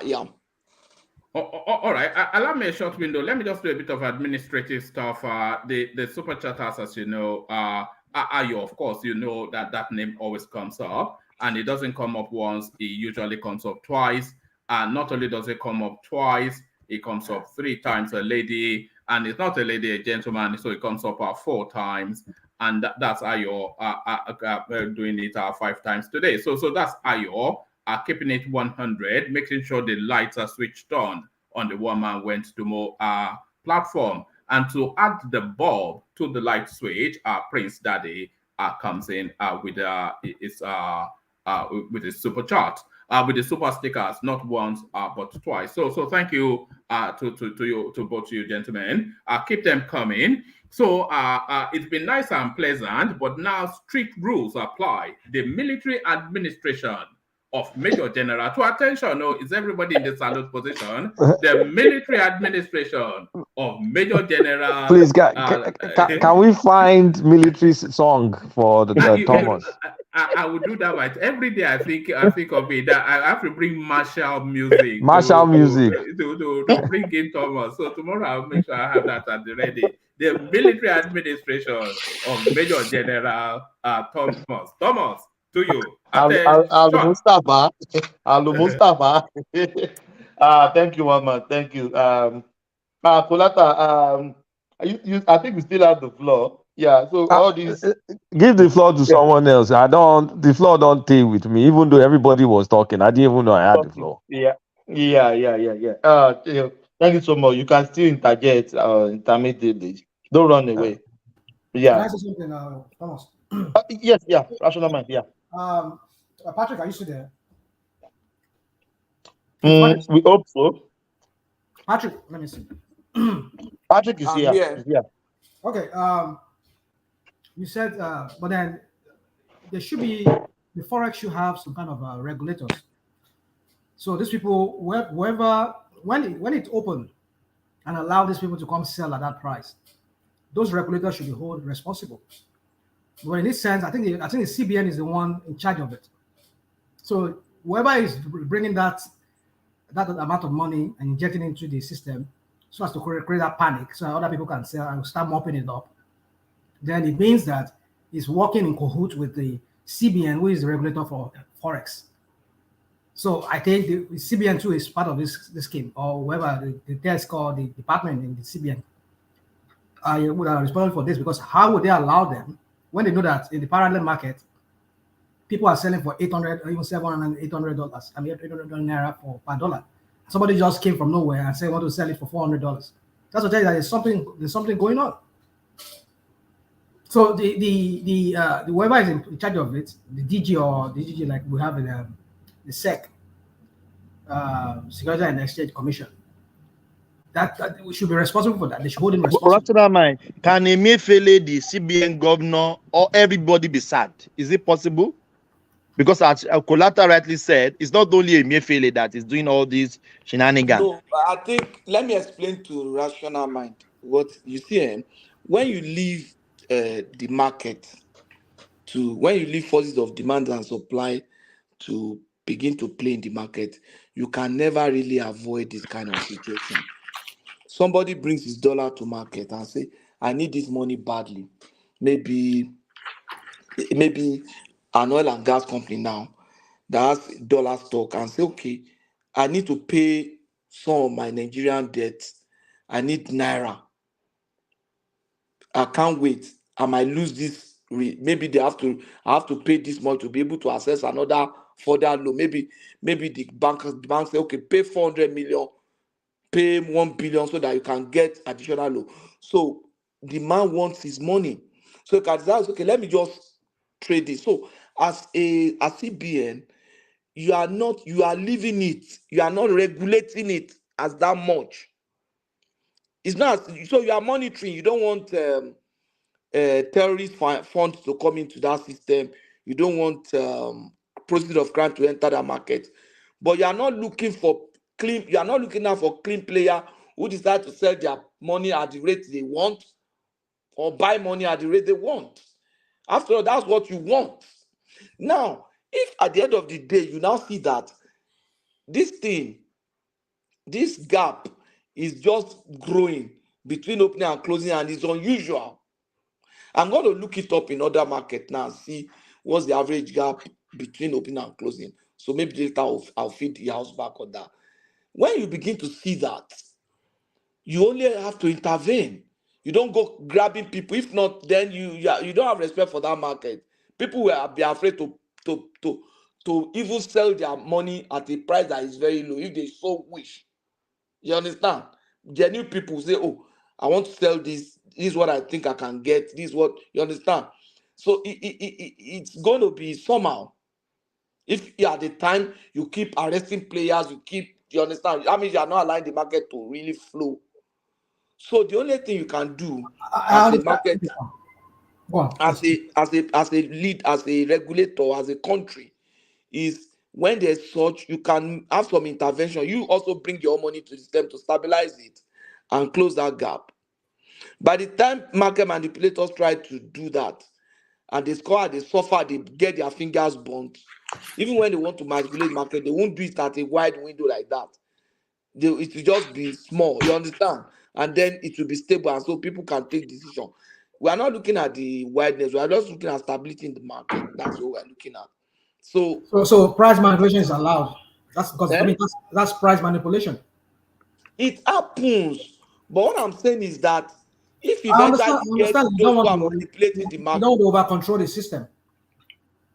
You don't want to over control, like don't want to have too much of influence or too much of over regulate it. I understand what you're saying, but if we are to allow it like this, there should be some kind of a policy or regulation that should be put in place to checkmate these kind of things. Because if that panic, these people were to succeed to create that panic in the system, and a lot of people. Yeah.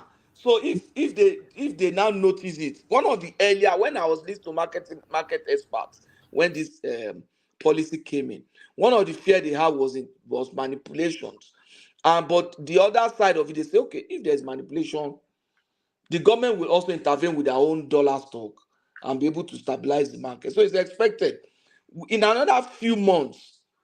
You know, this is still new to us. In a few months, the government will be able to know how to intervene in those markets. By the time all the structures are in place, we have a minister of finance, we have a substantive CBN governor, then minister of finance have meetings with major players and stuff like that, the banks, and you will start seeing that all these things will normalize, and with time, I'm looking it up now. I want to see. Do we have a minister of finance now? We don't. Okay. We don't. Rational mind, but news lot to join. Okay, that what yeah, I heard you because say Obi did we have substantive CBN government, we have Minister of Finance. I was like, okay. no, we don't have. Okay. Yeah. So they don't just, we should not, I think Nigeria, because of our experience, we're always very suspicious. Oh, these government people, they should be arrested. No, that's not always the response. You understand? we have very high suspicious index now for government people. Because the person we have It's there, understandable. hold on, because the person we have in there, No, it's understandable. It's not because of the person, it's because of the experience we've had in the past. So we just carry that experience and say, oh, this thing is like this, you know. But it's not always like that. Don't worry. If there are actual manipulators that are identified and they investigate them, I'm sure they will pay for it. They'll pay for it. Because we cannot allow that to happen. People start losing money and then the market might crash and there might be problem and stuff like that. So you don't want that. Thank you. Yeah, thank you. Yeah, somebody wants to say something? Oh no, I was wondering if you're still there. Yes, I'm here. I'm here. Yeah. I think the news today is so very scanty. Did anybody have anything, any news that catch your attention? Tinubu save is it 300 million or 300 billion? I mean 400 billion. How much will save? I've heard about that. No. Give us the feel. They said for the past how many weeks now that he has been there, he has been able to save is it 400 billion so far. Oh, wow, that's good. You didn't hear it, Patrick? Didn't you hear it? I didn't hear it. That's supposed to be subsidy savings, but is that real savings? It's just he's avoiding borrowing. It's not saving. Because he has borrowed already now. He has borrowed almost 800. Buhari borrowed that Buhari already borrowed that. What in essence, the fact that we're not borrowing to pay subsidy is the savings that they're talking about. I don't think they're real actual savings. It's just less borrowing. But Kolata, the issue was this: that you and I think you and I or somebody will argue that here, maybe me and Simba or someone person here, that the plan was at the end of this month, which ends today, I'm sure, subsidy will cease. But they've already started collecting this subsidy removal since when he announced it. Was it last 2 weeks or 3 weeks ago? So the point is this: why would you do that? Because the initial plan by Bubu was that at the end of this month, which is I think ends today, from tomorrow, you can jack up the price. They will start saving. So we'll start saving that subsidy. Start saving whatever. They'll start selling at the problem that I see, in my opinion, is why would Tinubu do that? Yeah, that's what I want to explain. In my opinion, I have no facts to back it up. It's more like if he gave a month to now say, we're going to remove subsidy in so month.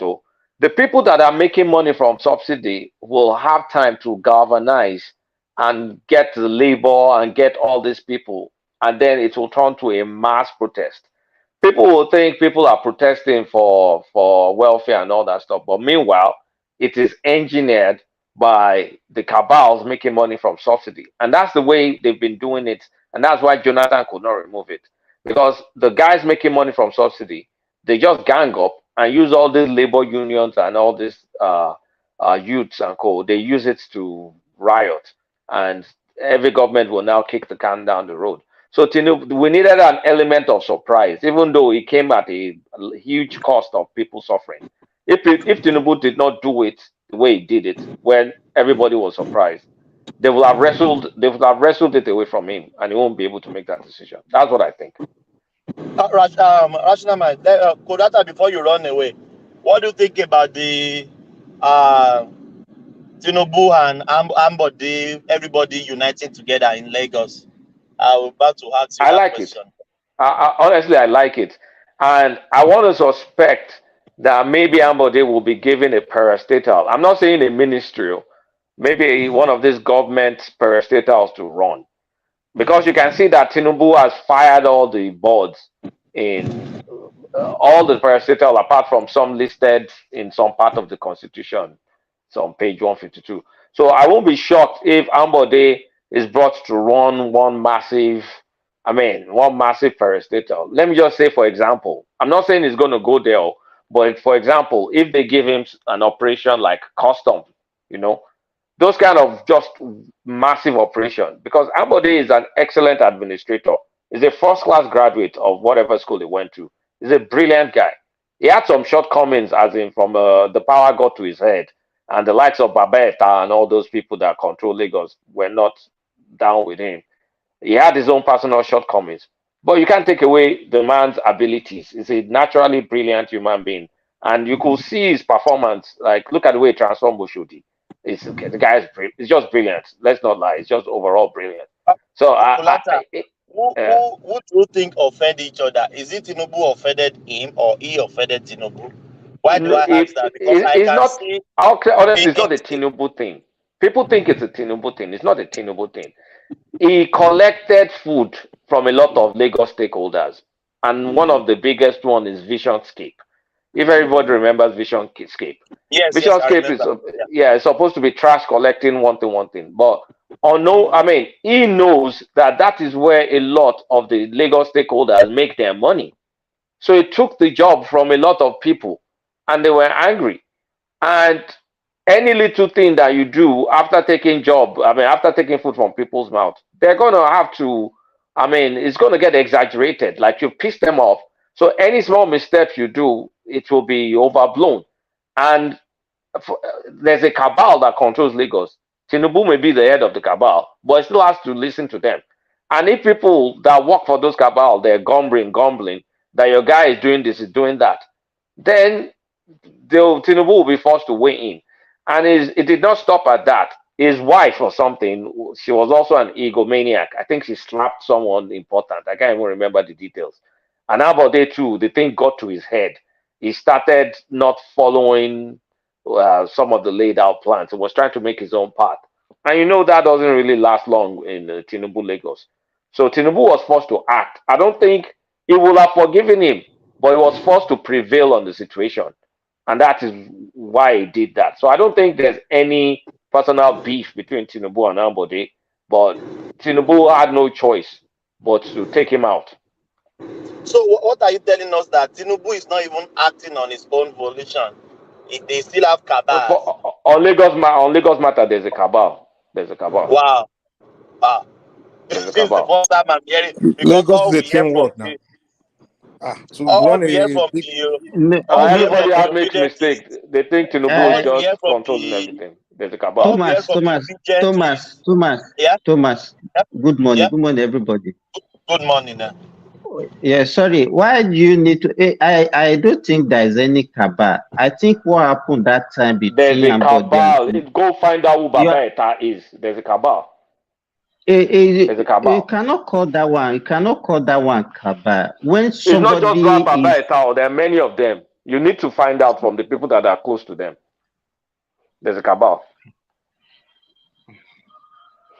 You can't run any society without a group of people now. One man cannot just a governor. You have to have you guys call it cabal, but you have to have a Mike.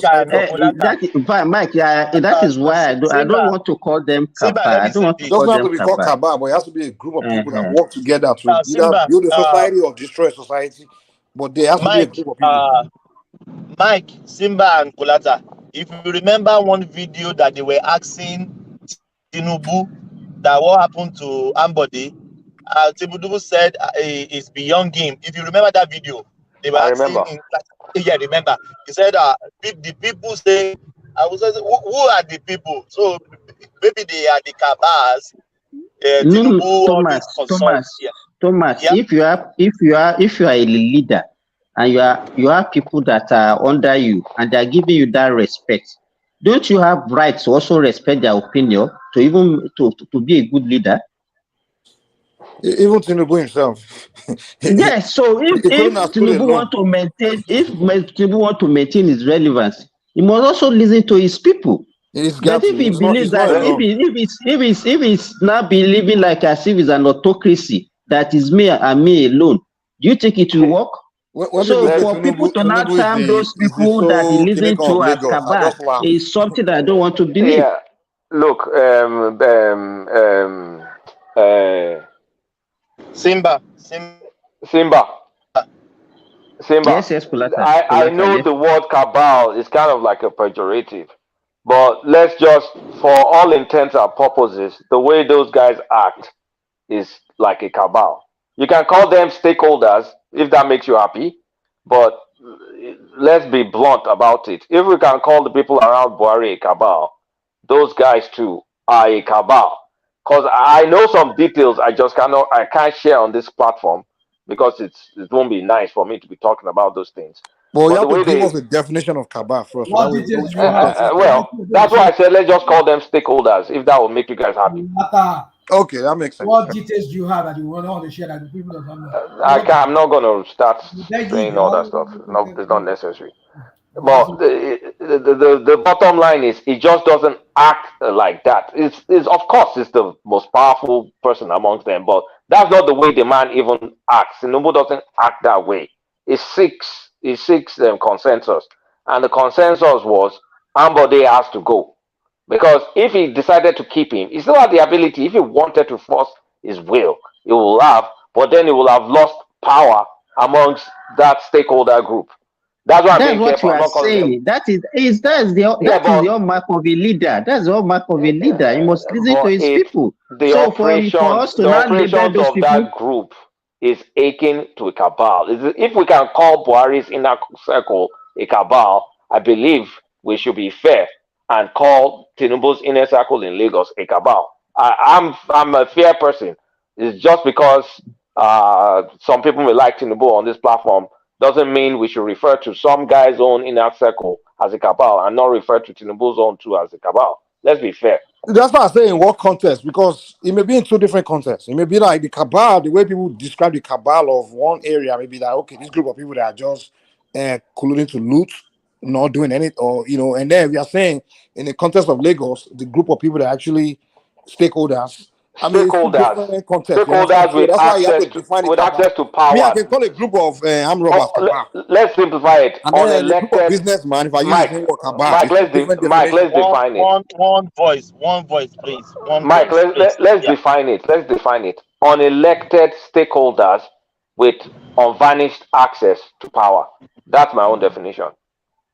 But if you look at the people they call Buhari's cabal, those are more like political guys, typically like Northerners or something like that. Like they are just working together. But let me so it's quickly completely insert. different from the ones that are talking in Lagos. Where these are just a bunch of businessmen and group of investors and things like that. So it's two different definitions. Just like I said, I can see a group of armed robbers and say, "Oh, that group of armed robbers working together, robbing people. Those are cabal." And then I can see a group of businessmen working together to make money. I say those are cabals. It's the same word, but it's two different contexts. Yeah. Hold on. Let me quickly insert this video into what you're saying. Your Excellency, you've not told us the reason why you pulled out your support for the governor for this election and your support for Mr. Sanwo-Olu. Why, sir? Who did I support 2014? Governor, life is dynamic. If the party who made me the leader of the structure in Lagos says what they want, it's only if you have followership that you are a leader in democracy. If I look back and don't find them again, if I don't respond to them, if I fail to accede to their request, I will have failed the leadership test. This is not personal. It is beyond me as a person. To every democratic constitution, you have we the people. It's preceded by we the people. That I have to submit myself to the wishes and the yearnings of our party. Is the implication of the general election, sir? No, even when you look at it the other side, from the other side, you will find out This is an elixir for the general election. Ambode Akin is doing well. Yes. He has to be a good party man. Not only the glamour, not only about brick and mortar. A talent is determined by character. For you to become an influential person, you have to respond to the yearnings of those people. This is politics. Democracy, one man, one vote. It is yours today. Tomorrow, if they change, you have to abide by it. You don't bring the roof down. You don't bring the house down except the foundation is bad. And the exercise you have witnessed today is equally good for the general election of the party. You see how they trooped out for Buhari's endorsement to continue. Only 1.9 million.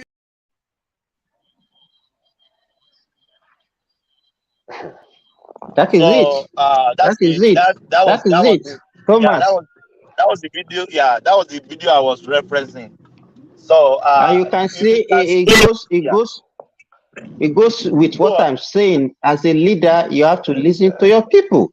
And if you have a leader who's not doing, that's the if you don't have, official version. You don't expect him to go on TV to say no, he has a group of stakeholders. What do you want him to say on TV? come on. You even if you have a president that is not listening to people, if you have a that's president, the political statement. Thank you, General. Hello, what I said earlier is what Thomas just re-emphasized. Is a political statement to defend his to defend what he did. It's shenanigans. And as to why he kicked that guy out of power.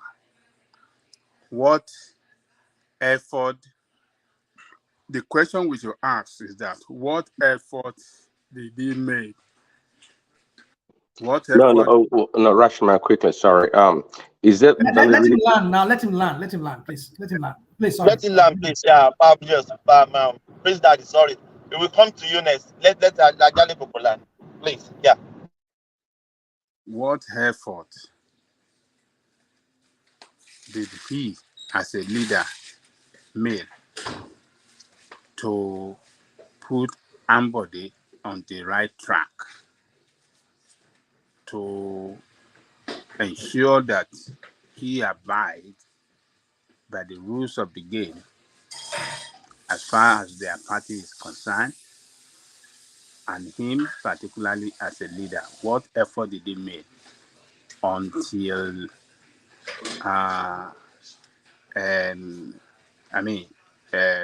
before he didn't make any effort. Why would you know that? Hold on. He waited till the 9 minutes before the primary. He galvanized all the political structure within the party to kick him out. So he's laying claim that is the people. He tells us that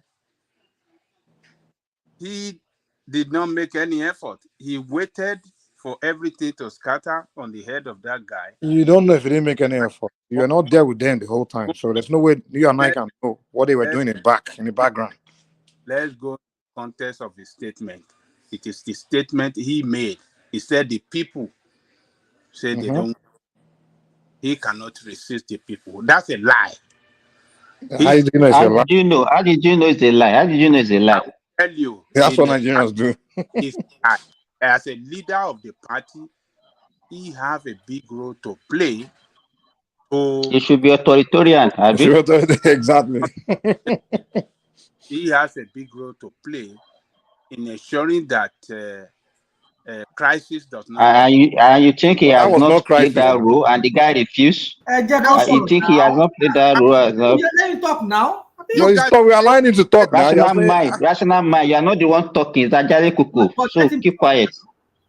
Oh my God. This is the guy that sponsored every House of Assembly members, every senators in that state.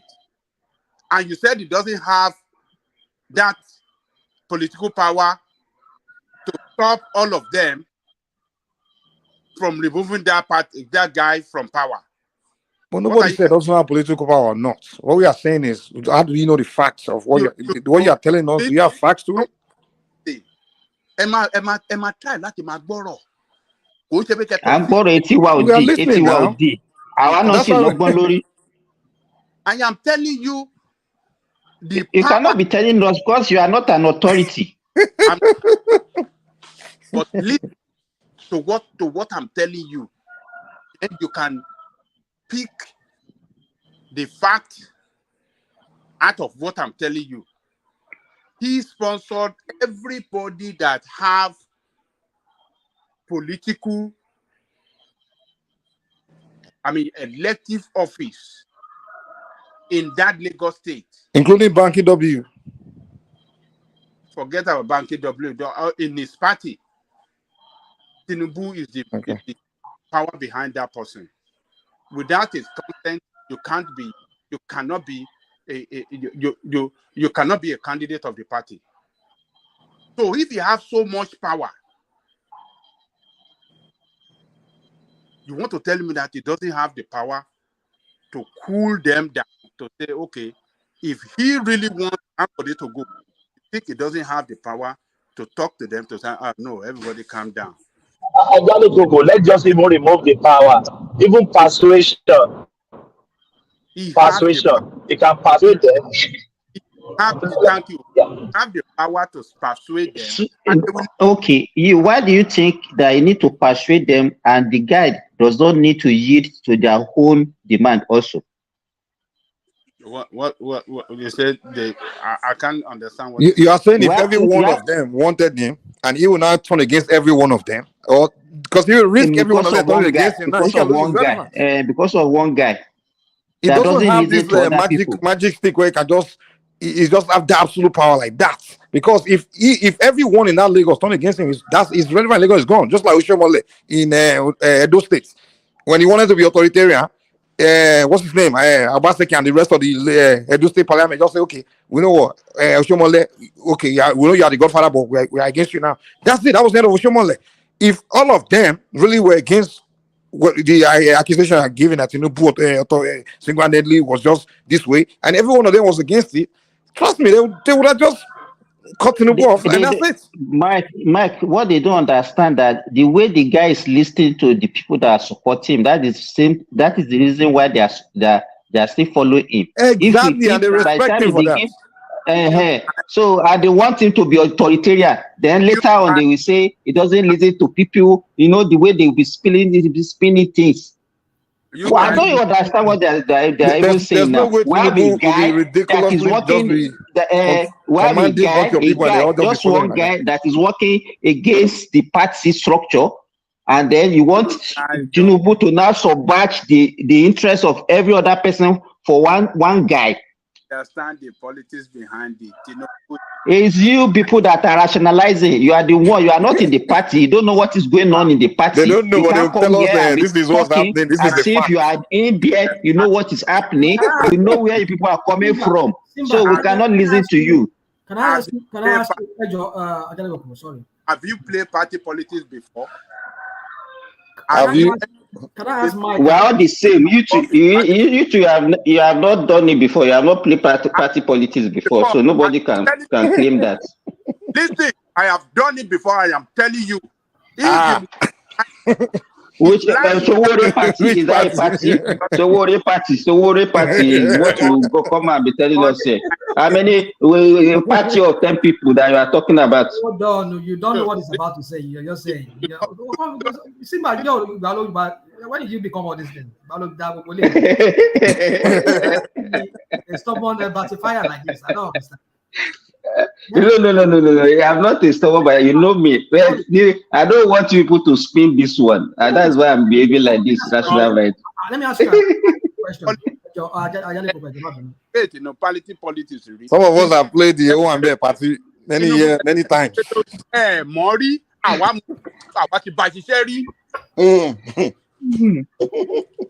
Bàbá Ajáre Kòkò ẹ̀yin ẹ má di rational mind tí ó mọ̀ sọ pé gbogbo sẹ́lù ti ṣe o ẹ má sọ pé.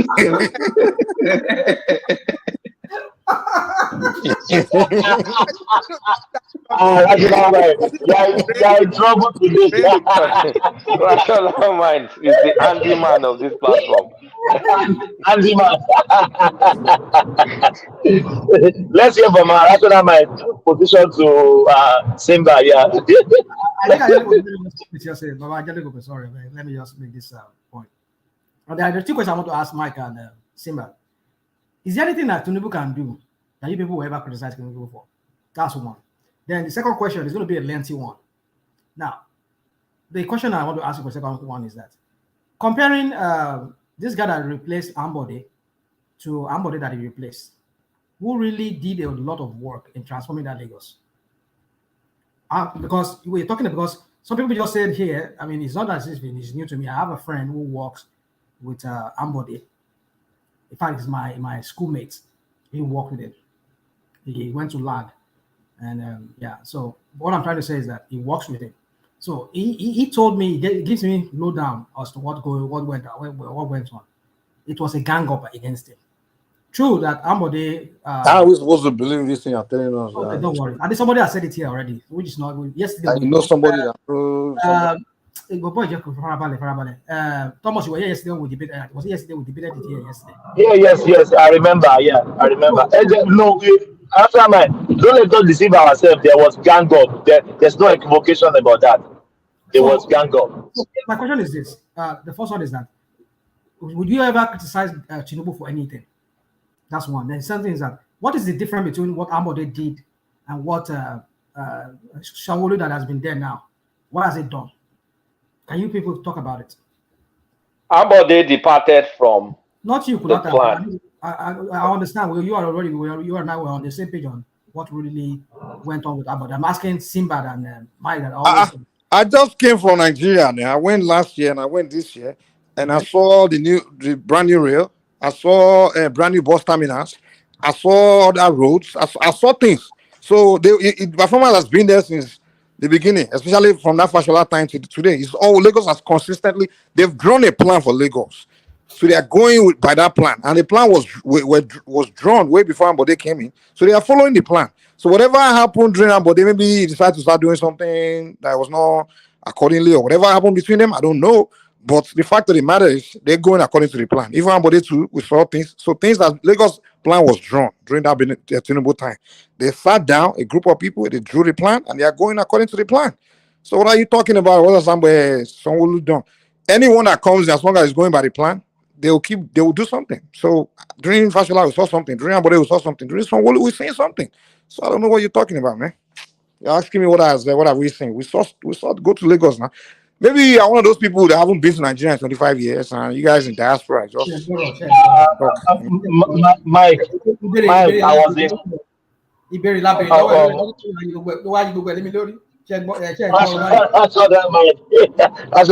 Mike, I was in Nigeria November to December last year. I saw level of infrastructure. I said it on this platform. I go to Agege. Did you see this thing they are building, the train terminal they are building in Jibo area, going all the way to Kano from there, in the middle of Lagos, all the way to Kano. When Ambode was there, were you there? When Ambode was there? No, he wasn't there. Everybody knew now. What's it? Did Ambode did any magic? He just followed the template. He didn't do any magic. No, that's the problem. You people don't know. Ambode worked. Hold on. Can you quantify 4 years of Babajide Sanwo-Olu and quantify the 4 years of Ambode? Who will you say perform excellent? Ambode did more than No, Sanwo-Olu did way more, man. Hold on. No, 70% yeah. of the projects that Sanwo-Olu has commissioned today are the leftover of that is continuity. That is continuity. It's continuity, but what I can say Sanwo-Olu is better is Sanwo-Olu we are telling you a lot of job that this guy embarked upon, Ambode embarked upon, that he could not finish as a result of these crazy people that kick him out of office. Those work, majority of those work that are completed today are Sanwo-Olu's, Ambode's job. Ajale Koko, he just told you the template. The template. Ajale Koko. Can we also say there are some leftover projects of Fashola that Ambode finished as well? Let me tell you something now. Let me tell you something. Hold on, Baba. Can we say that? Okay, hold on. Let me answer your question. That is one of the reasons they kick Ambode out. Ambode had problem not only with those people that Kulata mentioned. He had problem with this Aregbesola, because Aregbesola too has some contract. He has some company that used to get contract within Lagos. He blocked that. Then, what's his name? Fashola. That rail track, that railway that goes from Orile, from Marina there to Orile and all of that, that passes to like my 12. I mean, my 2. Is it my 12 or my 2? I don't know. Anyway, so yeah, he abandoned it. Why he abandoned it was because he felt that it was a white elephant project, that they were just not really doing what they were supposed to do. My money was just being wasted. So what he did was that he started his own project. That was where people started hating him. So that is his downfall, because he wants to work out of the template. No. Exactly. Hold on. Yes. No. Is it the templates? Hold on. Is it the templates? But he was doing something that was entirely. He did not continue Fashola's work. Most of the work he did was his own fresh work that he started from scratch. How do you know that, Rational Man? Oh God. Go on, check. How do you know that? Did he sit down with you and tell you that, okay, I did fresh work? Go and verify. You guys just verify from where? Tell me. I'll go and verify. Tell me where. You are online, right? Tell me where. Online, okay. I'll go to court. Boy, carry your laptop or your Google, type it. What are Ambode projects? Type what? Boy, don't go ahead, I'm listening. Go ahead. I'm not going to answer you again. So my point no, tell me what to type to where Ambode say is this so fresh. Right. You spoke here and I didn't interject you. I have to ask you. If you want to ask me any question, please just let me land, please. So that was what got you into trouble. Those he was telling me to go and verify somewhere. Now he can't tell me.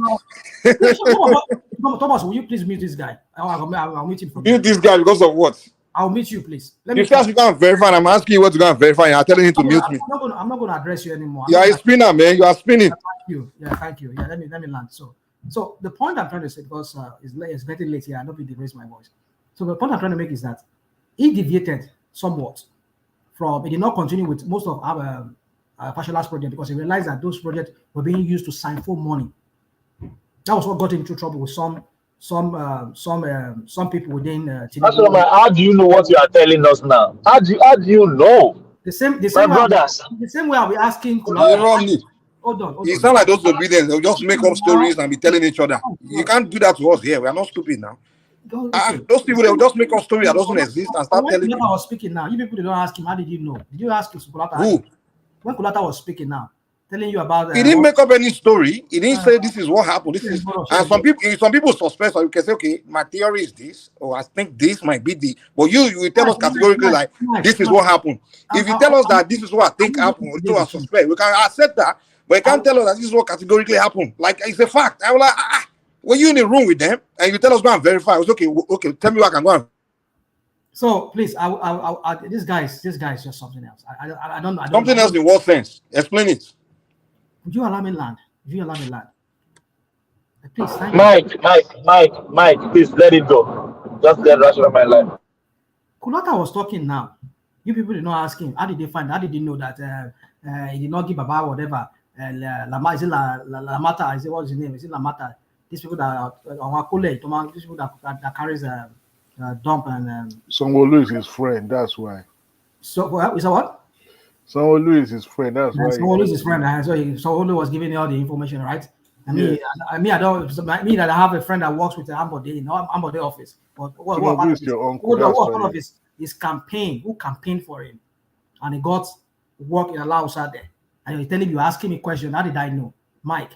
Okay, don't worry. You'll find out very soon. So my point is this: that if you start calling me now and I respond, you tell me to mute. Now you just had Mike, please now. Thomas, you you gotta be a better moderator. You calling my down. You just let it go, my brother. Let it go. You have when they said that even the Lamata or what they call them, these people that carry this refuse, it did not. It deprived some of them contracts. You heard them when they said that. That is one of those Tinubu Fashola project that they were on ground before. That he felt that it was a means by which, a conduit by which they were milking the state, the Lagos state. So the thing is this: I agree that this guy has his own problem, his own personal problem, maybe with ego or whatever. But the point is that he worked. He was very accountable for all the money that he made during this time, and he used those money to embark on projects, which Fashola did say. But what really saved Fashola was that he had to put, because he got into trouble in his first term. That they almost deprived him of second term, because the same cabal, same people, maybe not the same cabal, but the same people or the same strategy they were using, that Fashola was just doing akowe. He want to ask you for every money that he has to spend. He will ask you to spend it very well. He will ask you before you even sign money. People were the same way they reported this guy, because the only thing about Fashola was that he was humble. In some ways, he was humble. He allowed himself to be corrected, and then he went, and then they allowed him to have second time. So the same. Let me ask you this, then you can carve it up. When you are in a group of people and you set a template for a project, and you said, I'm the leader today, you will be leader tomorrow, Mike will be leader next tomorrow, but this template that we've set, this is the formula we are going. This is the pace we are going. Then I came, I did my part, I'm Fashola. Then it comes to your own turn. You are somebody. Then you are trying to deviate from where people started from. So that group of people, do they have the right to kill that kind of person out of power? Do they? They don't have any rights. They don't have any rights. Because it's working for the people. Hold on. It's working for the people. It's not working for the few people who want to continue making money. I understand Can I interject real quick, Thomas? Oh. You see, yes, when you want to do a project, you draw a plan. You draw something like, let's say you want to do a construction project, you draw a blueprint, and everybody have a copy of it, and everybody invest in it into that project. Now, can one project manager like that that's hired decide, I want this blueprint. In my own imagination, I think let me change this structure in this area and that area, and begin to make his own changes. You can't change the blueprint. It's already drawn. You go by it, because now you can even create disaster by doing that. Because those that planned it, they know what they've calculated, they know what they've studied and things like that. So you can't tell us that Ambode will come in and start, changing the plan. Well, which may have a right to do it, but if the party, the group of people, let me lie. If the group of people that he's a part of decide that, okay, we don't agree with that, I want to take you out. They're supposed to. Let me give you a background. What you don't understand about Lagos, because I'm from Lagos. I was born and raised in Lagos. Hold on. You see, when Tinubu left there, Tinubu manages that state based on the money he was able to generate within Lagos State. The money that he was expecting from federal government, they did not give to him. When Fashola came in, Fashola met surplus in the sense that money that federal government failed to release, Yar'Adua released it. He gave it to him. That was one of those years that Nigerian oil was booming. The work that Obasanjo has done in the reforms that he has done was now materializing itself during the first part of Fashola's tenure. So Fashola met surplus. He was able to execute so many projects. Many of the ones that Tinubu could not execute because it was cash strapped, and he was not really managing to pay the salaries of the civil servants. It was all he was just concentrating just to make sure that his house is in order, so that it doesn't end up a failure, in the sense that is owing civil servants, is owing some party men that will be doing some project for them. He made sure that everybody's okay. When Fashola got in there, he made surplus because the money federal government was owing, they paid them eventually with the internally generated fund and even the oil boom of that time. They all sink for Fashola. Now Fashola was able to start embarking on some massive projects, which of course we will know that maybe Tinubu has already drawn that. But now Ambode came into the picture. Ambode, I know maybe don't get me wrong, I'm not saying that what he did was right or was wrong, but everybody wants to create their own niche. Everybody wants to create their own history, their own profile. If he had continued with Fashola's something, Fashola will eclipse him. Like we're all saying about Ambode, I was saying about Sanwo-Olu today. Sanwo-Olu continued from what Ambode left. He could not do anything because he was cash strapped. He came at the time whereby Bobo was there and we had several recessions. Lagos also was just struggling to pay. There was no time when Lagos was struggling. Sorry. Yeah, Lagos was struggling. If you don't know, I will really? We'll come to that later. Don't worry. So my point is this: that he felt that if he have to continue with Fashola because he has his own reason, maybe they were siphoning money through that place. He doesn't have enough money. The little money that I'm having with me, I have to make sure that I do some project that will be in my own name. People will recognize me too, because he had continued with Fashola. It will continue to be the conduit for that money. With that money, they'll be siphoning and going down the drain into the pockets of some people. He felt, let me start my own project in my own name. That is why today people talk about Ambode. If Ambode had not done any project of his own, he continued that of Fashola, forget it. People will not know him. People will not recognize. It will be a failure like Sanwo-Olu is today. So the point is this: that a failure. I won't blame him. Sanwo-Olu is a failure. It's a failure in some ways. Why are you doing this? Why are you doing this? That's why sometimes I don't. My brother, Sanwo-Olu is a failure. Go and talk to people in Lagos. They will tell you if it's a failure or not. Go and see the drainage. I've been to Lagos. I actually talk to people all the time. Go and see the drainage. Even Uptown come here. Uptown, that's anti the Tinubu. He came here. He come here to tell you that Sanwo-Olu is his guy. That's Sanwo-Olu perform. You that you have not been to Nigeria in 25 years. You are the one telling us that is a failure. Even though I'll be telling you I went to Uptown lives in Lagos. He's an anti-APC guy. He came here to tell us that Sanwo-Olu perform.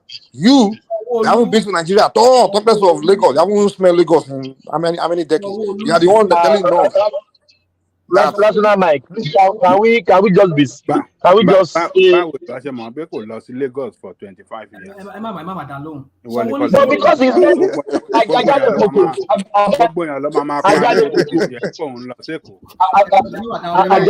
go home. Ajali Koko, hold on, please. National Mike doesn't sound like somebody that's been in Lagos in the last 5 years. He doesn't. I know how to exactly. Based on the way he talk, I know Nigerians diaspora. Based on the way they talk, I can say how long they've been in America. They haven't been back. National Mike cannot cope. He's used to the cold in Alaska now. He cannot come to Lagos again. I was in Lagos about 7 months ago. I was in Lagos. What are you talking about? You are not stating. Yeah, right, please. Let me have conversation with Rational Mind one-on-one. Rational Mind, you are just talking fallacy. No. You are just talking. No. Hold on, please. Hold on, please. We know you ate Tinubu. It was in Lagos in January now during the cash trap. I mean, is that what you are telling us now, Rational Mind? 7 months ago, you are in Lagos. I was there. God, you people just want me to review things. Rational Mind, let me true. It's not true. What you are saying is not true. It's not true. Rational Mind, you have never missed a day on this show for the past 2 years, so we know where you've been the entire time. I wasn't here. You've been on this show with us, and there's no way you have been in Lagos and not tell us, guys, I'm in Lagos right now. I know you 35 people. You people, you just want to discredit me. No problem. You've been on this show with us for the past 2 years, so we know 7 months ago you were not outside of America. Let me ask all of you a question. Thomas, all of you. You don't let me land, though. I will not let you talk. Don't let me land. Go on. Let me land, please. Yeah. What you are saying is untrue. I don't want to say it's a lie. It's untrue. We know you don't like Tinubu. Anything that came out of Tinubu is you don't like it. We know. But let's just take the fact. You are telling me someone is a failure. How did you quantify your failure? How did you quantify it? Okay, all right, I don't good. get it. Okay, good. Hold on. Now let me ask you a question. The three. No, don't ask question. Answer my question, You please. don't have to answer it. If you don't want to answer, no problem. If you don't want to answer it, yeah, I don't. It's not by force. Oh, but you are not.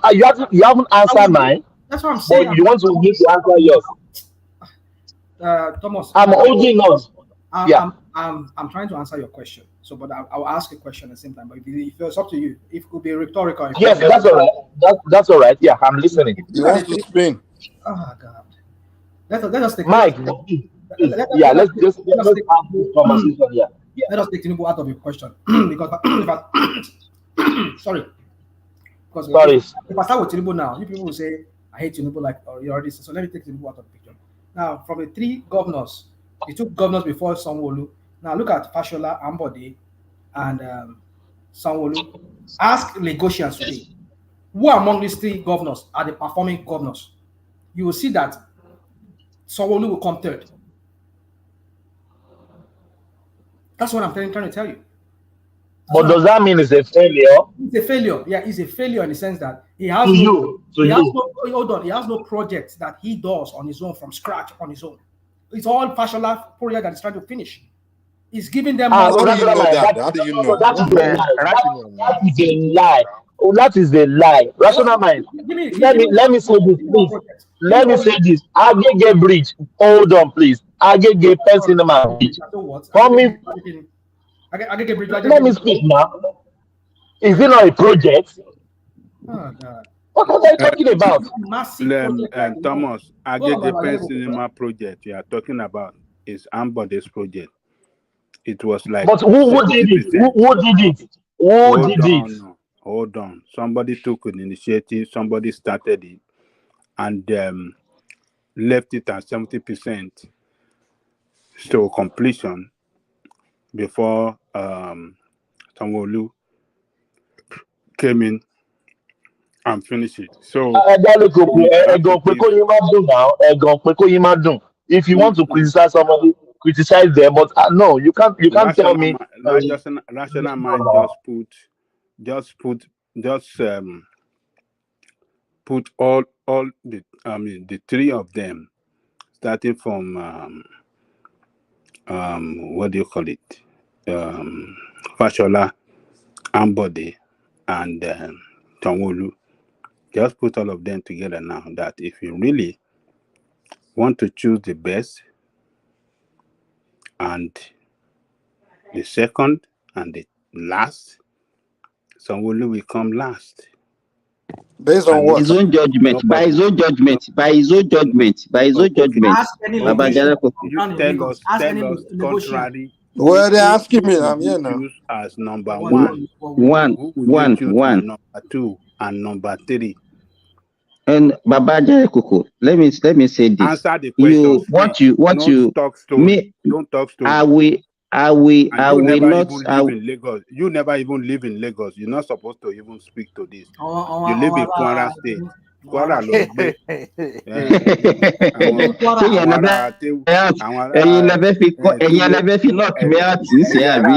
Tuwo de miyan. Tuwo de.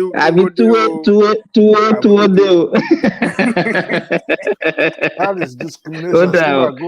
Baba Kuku, I will go to court. Don't find them. Èmi náà pé ẹ padà jẹ́ bó bí kèwò rẹ bú mi lẹ́ẹ̀kan ni. Get me, girl, seriously. Any governor in Lagos State, any day, any time, I would take Lagos State governor before any governors in Lagos and in Nigeria, because there's no hiding place for a Lagos State governor.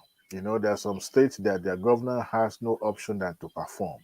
So whether we rate every governors in Lagos State low or high, they have performed beyond standard. That is my take. Whether one perform more than another, that is not my issue. Sanwo-Olu continued where his predecessor stops. The same way Ambode started where Fashola stopped. And if we see The same party, the same structure kept producing these fantastic, intelligent human beings. So whether we see them as failure or not, they have performed in my own way of judging or marking their performance.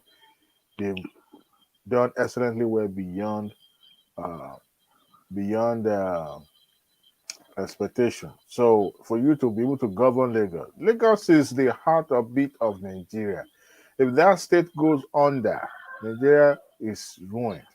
That is why, whether it's economic issue or social issue, Lagos State will always be the leader, will always lead, will always be in the forefront. So Sanwo-Olu has done excellently well. I was in Lagos 3 years ago, excellently well. And by the time this railway system completes, Lagos State will be transformed. And I can tell you this, it won't be the Lagos State some people left behind 23, 40 years ago. And they're here telling us story about Lagos Did State. you notice one thing? Sorry. Adewale, did you notice one thing about Ambode? That most of the project that Ambode started within his 4 years, most of the project he finished them. Yeah, but the thing is that you can multitask. You can't just micro zone to certain thing that this is what you want to do, because as an executive, you have a capital project, or also there are some other things that will just spring up and you have to tackle and will require resources, money wise, and and human beings. So but I remember going to Lagos then when they started constructing the this rail line. At first I thought, well, were they trying to build bridges? But I noticed that it was narrow, and my brother told me then that it was meant for railway system. I was marveled at hearing that at least someone for the first time. But these are the things that have been in the pipeline since 1999 that Bola Ahmed Tinubu constituted his future cabinet, and all these people that have been taken over from Lagos has continued from where it stopped. So government is a continual business. Ambose did it best. It's unfortunate that the cabal, so-called cabal, the Lagosian, Ambose's mother was the one born in Ekpe. His father is from Ondo State. His younger brother is my brother's friend. They both went to Yaba Tech together. And even campaigned for for Ambode when he was contesting. But he told me categorically that the man fumbled. Governance is different. Politics, part of governance, is the most difficult job. For you to appease and please all these egghead, it's very, very tough. You will say, "Jẹ́ ká pa àgbò lọ́nà, ká lè ráyè lọ́nà." Àbí how do they say it? Ká pé wòlé lọ́kọ ìyàwó. There are some people that are bent to make life difficult for no reason. Adewale, sorry for that. Will Tinubu allow him to even destroy the legacy he has laid just because of his shenanigans? Tinubu liked Akin. He liked Akin Ambode. He truly does. But if you notice his body language then when he was asked about the trouble he was going through, so well, the party said they don't want him. What can he do? Yes, him be the leader can't force the party to accept his wish. People say, well, his wish is a command in Lagos State. Well, we could say in Lagos State to some extent because Igiko Dagbushi, you have to see there are a lot of people that are not in the limelight that they are the power broker. You and I probably will never hear about them forever, but they are the real voice behind that masquerade. And they said they don't want him. What can he do? He ran from pillar to post. But he was trying to save face as a sitting governor being not returning. It's a disgraceful thing, especially in Lagos. If it is happening, if it happens even Adewale, see the way he even addressed him during the meeting in Ogun State. The guy, he welcomed him. He addressed him like his brother. I say, Akin. You see, if Femi Pedro, who else? Tell me somebody who would never think that will go back to Tinubu's camp. Femi Pedro. What about Banikoro? Banikoro and Ogunlewe. These are the people that people never thought in a million years that they would be back in Tinubu's camp. But today, they are the one even spearheading the attack in the media and all that. So yes, Femi Pedro thought that he would be able to flex his own muscle then, being coming from banking, but he realized that no, even this Ekotia, you still have to listen to those people who have been there before you. And now he's back. During the campaign, he was with him everywhere. What are you talking about? What narrative are you trying to rewrite here about Femi Pedro? That if somebody like that could be back in the camp of Tinubu, Okay. Akinambo, they would not find it But difficult. then Tinubu was the one who removed Femi Pedro now. The same way. Who? You said what? I didn't hear what you said last. Who removed Femi Pedro? Yeah. Who removed him? Who removed him from being deputy governor? It's Tinubu. It was impeached, I believe. No. It was Tinubu. It was Tinubu. The same. Well, let me not start another one. Yeah, but yes, I didn't dispute that it was Tinubu that orchestrated it. Yes, he didn't want him. First time in the history of Nigeria for a governor to have 3 deputy in his 2 terms in office. Yeah. So, but you will defend that to the high heaven. No. And your man for 8 years, Babajari Kuku, your man, Obasanjo uses 5 Senate presidents, he removed governor at will, Obasanjo, your man. Forget about governor. We are talking about deputy. Say the same deputy used to deputy metaton lórí governor Ẹyọkan. The same king to whoop the first wife. Predecessor, he wanted to kick out Fashola. And what he couldn't do on Fashola, he did it on Ambode. And people don't see anything wrong in that man. No, you want to continue to champion him. Fashola did not even want Ambode to succeed. Fashola objected to the candidacy of Akiwumi Ambode. He objected. And it's one of the issues that they had. He wanted somebody that he could trust. And the party structure in Lagos said no, because Tinubu himself brought Aki Ambode. He was the Accountant General, I believe, at that Auditor General at that time. He brought Aki himself.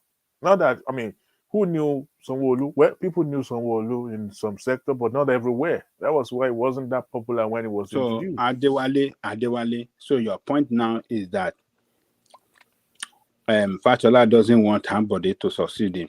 No, he didn't. Yeah. So, but Tinubu make it possible. Yes, and the party also supported Tinubu. And the party follow him.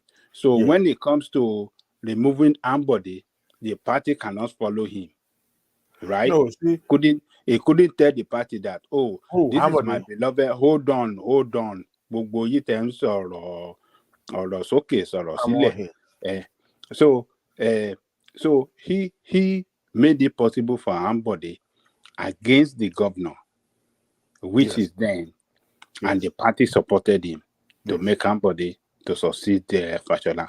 Yes. But when he wanted to remove Ambode, he couldn't stop the party from removing. Ambode ugboro ni, kugboro.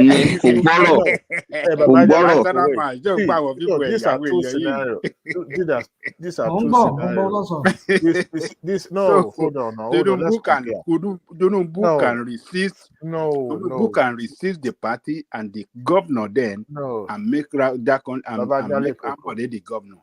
But when it comes to removing Ambode, he cannot stop the party. The party overwhelm him. See, let me explain something. This is a different scenario. Fashola was with him during AD era. And when the party transformed to AC, Fashola was still with him. Okay?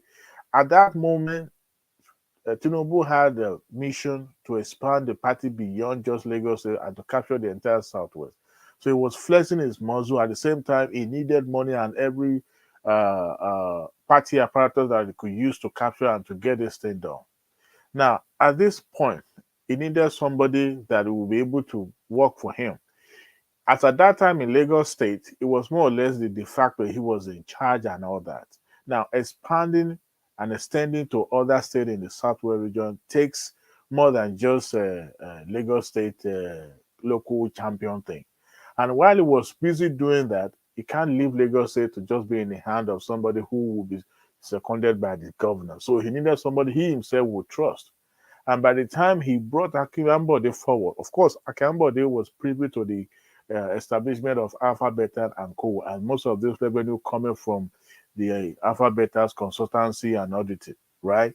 So he needed somebody they could trust because he uses the money to build a party in across Southwest region. So he was using those money. And at the end of the day, Fashola felt that, not that Fashola didn't know that, this party belongs to Tinubu, but he just felt that, at least he had needed to, as a city governor, he needed an input. But at that time, the party was going from AD to AC, and that was when he realized that, okay, you know what, I'd rather be on the side of Tinubu than be on the opposite side. I mean, it's been written, he himself even gave account and, grant interview. He didn't go into main details, but he said, look, you don't want to be on the wrong side of Tinubu because the person you see on TV is different from the person that get that one-on-one when it comes to inner caucus party meeting, because he will dress you down. He will give it to you point and blunt. And every one of them knows that. And if you think you can fight him, guess what? He already have all these people surrounding you. And that is why every single one of them that has been turning against him always circle back. Now, people that also have a fear of one man show that he will turn Nigeria to one party, that's a very valid fear. Let me tell you this now. But at the end of the day, Fashola knew he had no structure. He had no party structure in Lagos State other than his godfather himself. So fighting him is like a lose-lose fight. So he had no choice. So he circled back and they reconciled before he got out of the office. And Hambode was installed, right? And the same cane that was used to beat his brother Fashola was the same cane that was used to beat him too. Well, Fashola was able to manage to get second term, but he himself said it that your loyalty may you pray that your loyalty is not tested, because at that moment you realize where you belong. So everybody has his own. I want to believe everyone around Tinubu also have something or certain things to contribute. You're all useful for something. If you're not useful, you'll be discarded one way or the other. So as long as you are not contributing financially, or perhaps you are just anger on another, you can be discarded at any time. So, but Tinubu himself loved Ambody. He loved him. During the issue when he was granting interview to the media, he didn't portray him in a bad light. He said, he said, what can I do? His hands were tied. You can't force somebody. Yes, he said he can personally install Fashola at his own expense. Because if you're trying to lure someone over the Lagosian or to the party in Lagos, they could decide. And if you don't have the backing in the state, guess what? You'll be exposed. So why not toe that line? Listen to the. I want strongly to believe that Ambode will be compensated during this time of his godfather. I want to believe so, one way or the other. It may not be a ministerial position, but in some ways he will be compensated and put it on. At least just to save it. The man has been humiliated too much, to the point that they attacked him in his country home in Ekpe. I mean, for what? For working for Lagos State. And he knew for you to belong to that circle, you have to circle back to your godfather. Other than that, hey, you're out in the rain. So, and No, Adewale, don't mind these people that are even fight. The person that they are fighting for is coming back. And so I don't know what they are saying now. The man knows what he's supposed to do and he's doing it. So he's back and he wanted some position and they will give it to him. He's been out in out and He dry. supported Labour Party during this last election. Yeah. And he still welcomed me back few weeks after. So what is the fight now? Mm-hmm. So, I mean, what Akimbode did there, even if it is just genuine, at least he showed that we may disagree, we may have a different opinion when it comes to politics in Lagos State, but at least I still recognize you as my benefactor, and I will be there to celebrate you. Even if you decided not to publicly support Tinubu in any political event or whatever, but what he has done is to at least come around, just like what they did to Thomas uncle, Bode George, right? Bode George is granting interview to TBC and singing a new song saying they should pray for the president, to the point that he was, saying that he's ready to second people to Tinubu's cabinet. Then that is to tell you they send emissary to him. The time of all those shenanigans is gone. Now let's come back. This is our tia and tia. So we need to talk sense to ourselves. We know you are getting older, but you are not going to be out there criticizing your brother while he's in Nasoro. So we need to temper that tone down and pipe low. So they know how to get, rally each other. I mean, these are Lagosians. They know how to break that that gap and bring everybody back home. I mean, nobody is asking anybody for feeding money, but relevance is what is the center core of everyone's fight. You want to be relevant, you want to call the shot. But I hope and I pray that for that optic alone, Tinubu is able to find something for him at least. I mean, when he should share already, so if he doesn't get appointment in the federal government, he will be afraid. He's a big man. He was once a governor, but at least for future sake, let him give him something, even if it's ambassadorial. So why will Femi Pedro, my former boss, be? How will he be? You see, as a politician, you don't necessarily have to be in the office for you to benefit from government. There are a lot of people that would rather not be in the public eye, but have people that are working for them in government. Okay, and they make their money. They make money silently without being, because not every godfather wants to be subject to all those scrutiny of asking questions and all that. No, yes, Femi Pedro is a big shot, he's a big man, right? But he has been with Tinubu.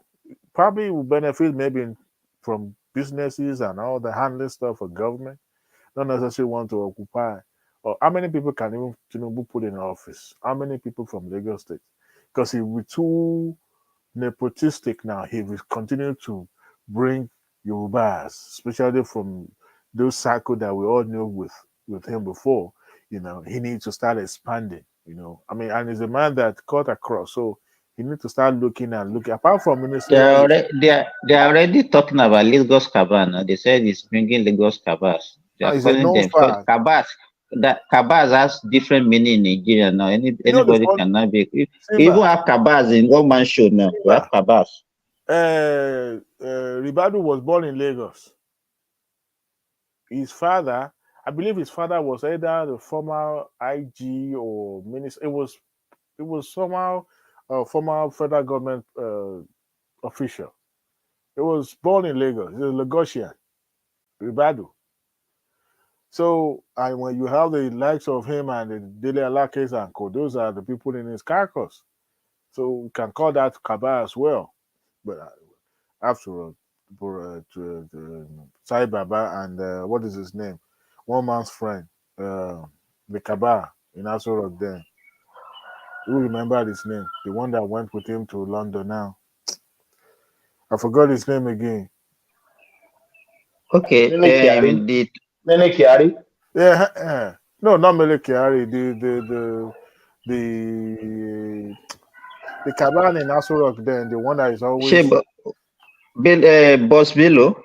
No, not Boss. The one they call Tunde, the one for the Tunde.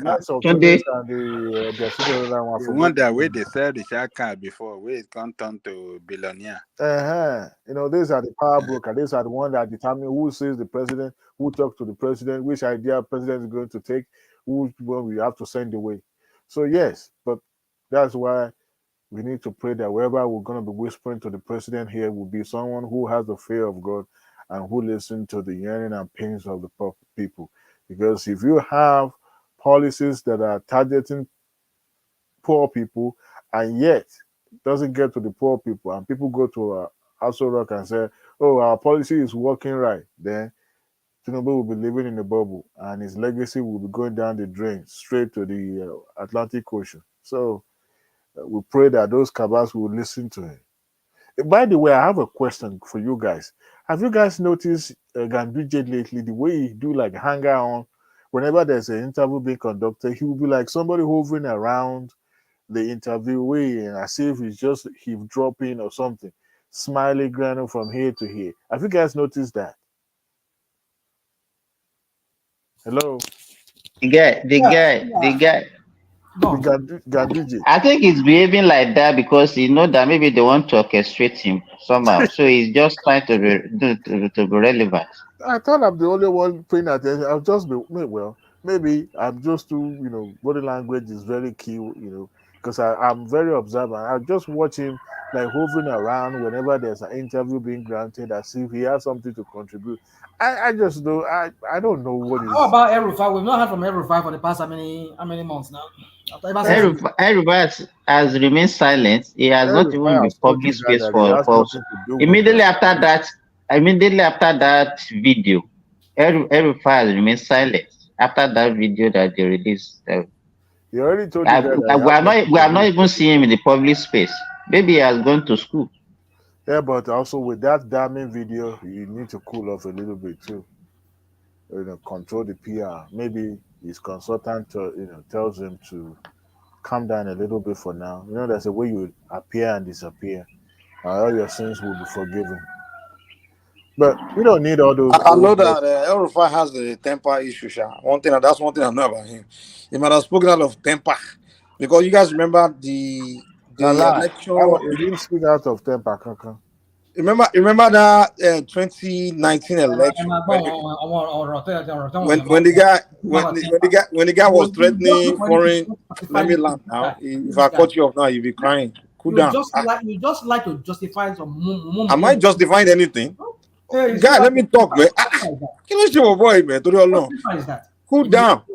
No one is justifying anything. I said the guy. I'm trying to tell you what I noticed about the guy. That the guy speaks with temper sometimes. The guy in 2019 during the electoral campaign, the guy was threatening all the superpower. Say if any of them come and interfere in the Nigerian election, they will leave in body bags. I'm like, this guy, cool down now. The guy speaks with temper sometimes. Maybe the Christians in Kaduna were provoking him. He started to begin to speak with temper. He's just a showboat. It has nothing to. Somebody who's trying to play to the gallery so that we look as if he knows what he's doing or he's in charge or he has power. He ain't got nothing. But as it is, FBI is not going to be trailing him or following him around. So because he knows. If you look at Rufai very well, he has some anger issue, and that's why even you see it on his face sometimes when he's talking. Yeah, I don't think. I don't think. Okay. Your president, if you've seen him one-on-one. But those who have been in in a gathering that has nothing to do with. But Rufai, the difference is that Rufai own. I mean, is both public and Hina whatever. Even in public space, you see him expressing that. Then you have a sound. Oh, sorry. Let me use the sound word. If you have a matured politician, mature politicians know how to be measured in the public. Their temperament are measured because they want to come across or perceive to be this cantankerous, stubborn head, strong head individual. You want to be seen as somebody who can take it, who have a thick skin, But behind the closed door, they're putting their fist up and punching the walls and all that, calling each other's name and using terrible derogatory words against one another. These people are terrible. I'd rather see the types of Rufai being loud-mouthed in the public than somebody who will go behind and be saying assassin to somebody else. Because these people are deadly, super deadly. They know. I mean, they understand the security system of the state. So, and they also have friends everywhere. So, when sometimes when they are a little bit quiet in the public, they can't. One thing, Adewale, you have to realize that you cannot be a politician and being the gentleman. It doesn't go together. It's possible. It's not possible. It's possible. How? It's possible to maintain that personality in the public, but you know how you do things. And I'll give you an example. But being a gentleman is not only in the public, if you are gentle in the public and you are not gentle inside, that is deception. No, man, come on, man. You're talking about politicians. You think politicians are going to heaven? Come on, man. Politicians know how to control the way. You have to be in charge of how you come across to people. You know, to the people, you are like an angel. People flock to you, right? And I give you an example. Mr. Peter Obi, right? Now he has followers. I don't want to mention Peter Obi. That's why I was just. I'm using that image as somebody who is being known or seen as somebody who is not like a regular politician that that is kind of down to earth and stuff like that, right? But back home, him and his wife, when they are having an argument or they are fighting, don't be surprised if fry pan is flying up left and right, right? I mean, you could tell when he was having shouting match with Dino Melaye during one of those town hall. Have you ever seen Peter Obi laughing? Of course, I have seen him, laughing or laugh.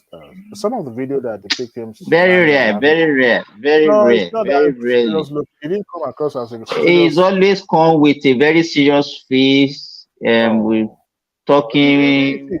This man is not a saint. That's what I'm trying to bring out. That these people, they know how to project themselves to the public, but behind that, after everything is said and done, I mean, you catch them out or you see them at the close proximity, you realize that they're just human beings like you that get irritated and lash out and get mad and get angry and all that.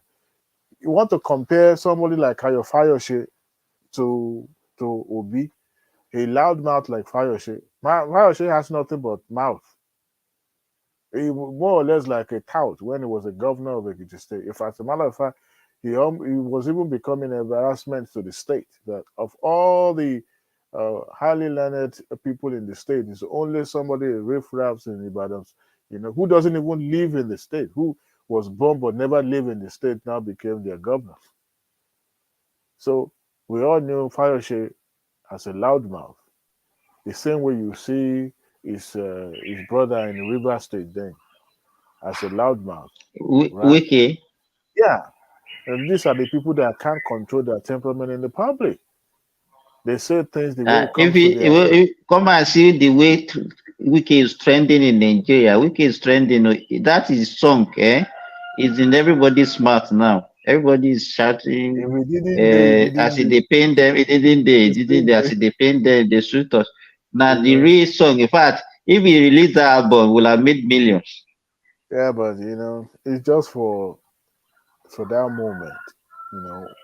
After he's gone out of office, now you started saying that most of the press will not be covering Wiki anymore. It won't really make that much, and that's why Peter Obi is doing everything possible to remain in the public arena so that he will be seen. Because the moment it seems you are no longer, or you disappear, or for just a few times you are no longer heard from, my brother, they will move past you. And for someone to upstage a certain president. But the only thing that is still sustaining Peter Obi in that space is his pending court case. After the court case, what else will keep him in that space? Nothing. He will remain in the Twitter space, I believe so. And also, I won't be surprised. Well, Simba, I think Peter Obi maybe will go to London somewhere, go and cool off after because this is their case is just total nonsense. So I don't think he's expecting let's anything. just imagine that the tribunal said they should cancel the election and redo the election, and Tinubu not going to participate. How would everything work? That will not happen in our lifetime. You think the judges will be so dumb that they will plunge our country into that kind of mess again? Do you think we can sustain that? Where is the money? Where is the let me tell you, nobody will ask for another election in Nigeria. Even the political climate is not even suitable for that now. You don't think if the judges are from the southeast, they won't do that?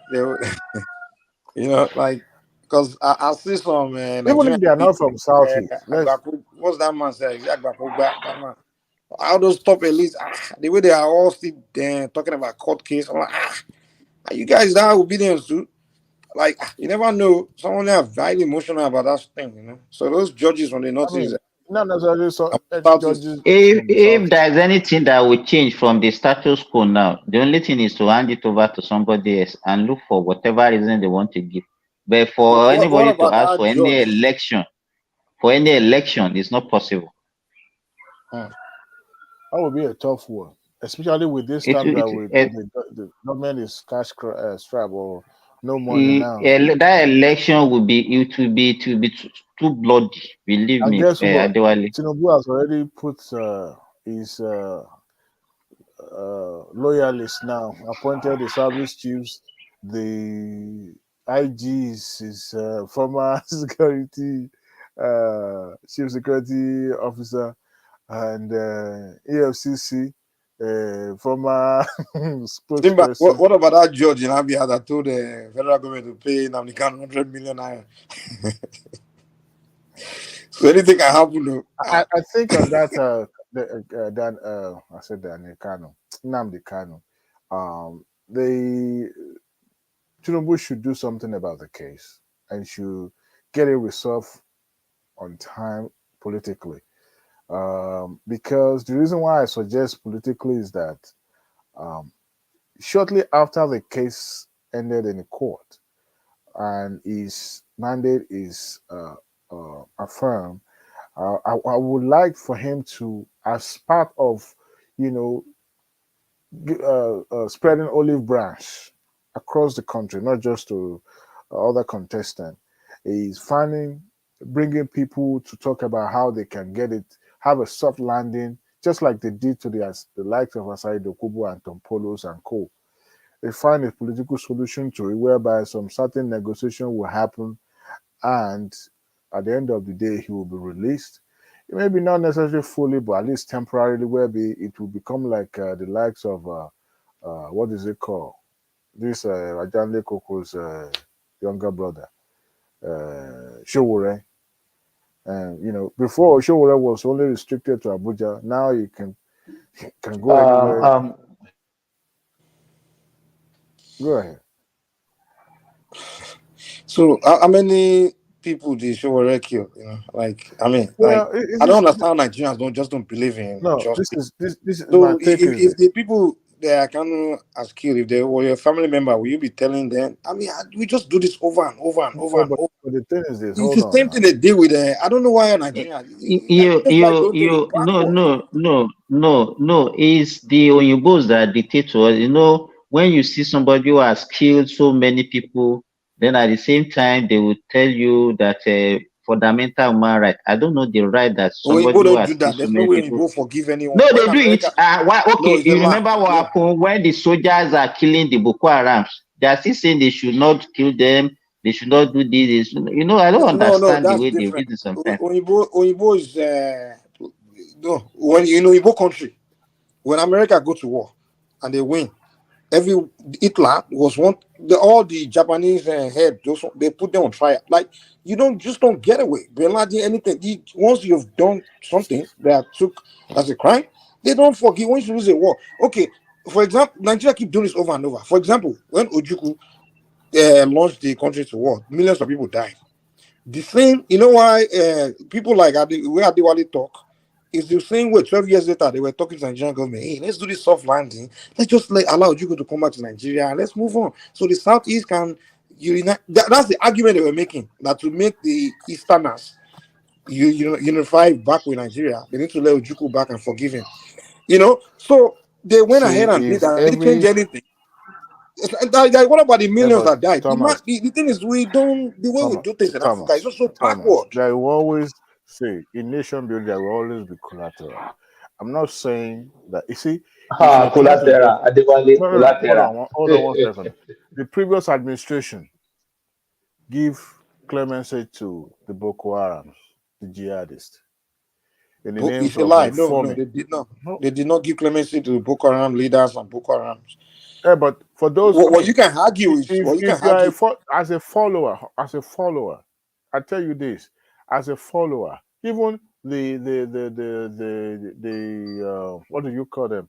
The people that created Boko Haram, if they had repented and genuinely repented, I bet you this government would have perhaps keep them, reform them I the would way have they been did to their against that follower. 100,000%. Yeah, but I tell you this, those who were their followers, who knew maybe they too have killed before, but they were given second chance, right? No, listen. No, if your argument here is that the people that are kind of brainwashed to follow him to do those crazy things, those young boys, they capture them and then they reform, they rehabilitate them and forgive them or something, I can agree with that. But if you are telling me about someone that deliberately created a disaster, like someone like Abubakar Shekar, the leader of Boko Haram, or Nnamdi Kanu, all these guys that deliberately created the disaster, you're telling me you capture them, now you want to put them out back in the world and forgive and move on. What you are doing is you're encouraging. Wait. You're encouraging someone else to do the same thing in the future, create disaster. You don't forgive the creator's disaster. No, you can. The people that follow them, you can call them maybe victims because they were But the thing is brainwashed this. But the to thing is follow. this. We are still a country, with the rule of law. You can't continue to keep him in custody without trial. You cannot. No. No. He's The on, man is he's the one that on, doesn't want to go on trial. no, Adewale. He's on trial. What are you talking Okay. about? No, he's on trial, but the last time the court make judgment that he should be released, that he was acquitted. No, it's not. No. Okay. That's What another happened? case already. That's another case. No, the what happened is kind of lawyer present the motion that they can't go to trial because the what's the word, the way it was brought to Nigeria, I guess they didn't go through the eternal right process in Kenya to bring him. So because of that, they can't go to trial. And if they can't, and then they put it another motion that they should now release him. And then the Nigerian government now put in their own after the court saw the Kanu's lawyer's motion. They said okay, we release him. And the Nigerian government now put their own motion to the court that okay, for this grant we can't release him because of the threat to public and things like that. And God also approved that. So it's not anything illegal here. But the kind of people will come and tell you that they only tell you about the one that they presented first, that the court agreed that okay, release him. But they won't tell you about the second one that the government also presented to the court, that the court agreed that okay, you can keep him. They won't tell you that. Yeah, but the thing is that whether the court make a pronouncement about keeping him in custody perpetually, there's no problem or issue on the ground that it cannot be solved politically, or they cannot find solution to it by applying. But do you believe in justice? Do you believe in I do believe in justice. If okay, so my question is, the thing is, the way we don't empathize with other people in Africa, especially Nigeria. That's very bad. I've And I ask you a simple question: if the people that have fell victim to what this man did, if he was one of your family member, will you agree that? Would you be saying this? See, the thing is this. The thing is this. We are Nigeria is Nigeria judiciary sector in Nigeria is the one section that. No, you are not answering my question. I say No. if it was your mother, your brother, as a your victim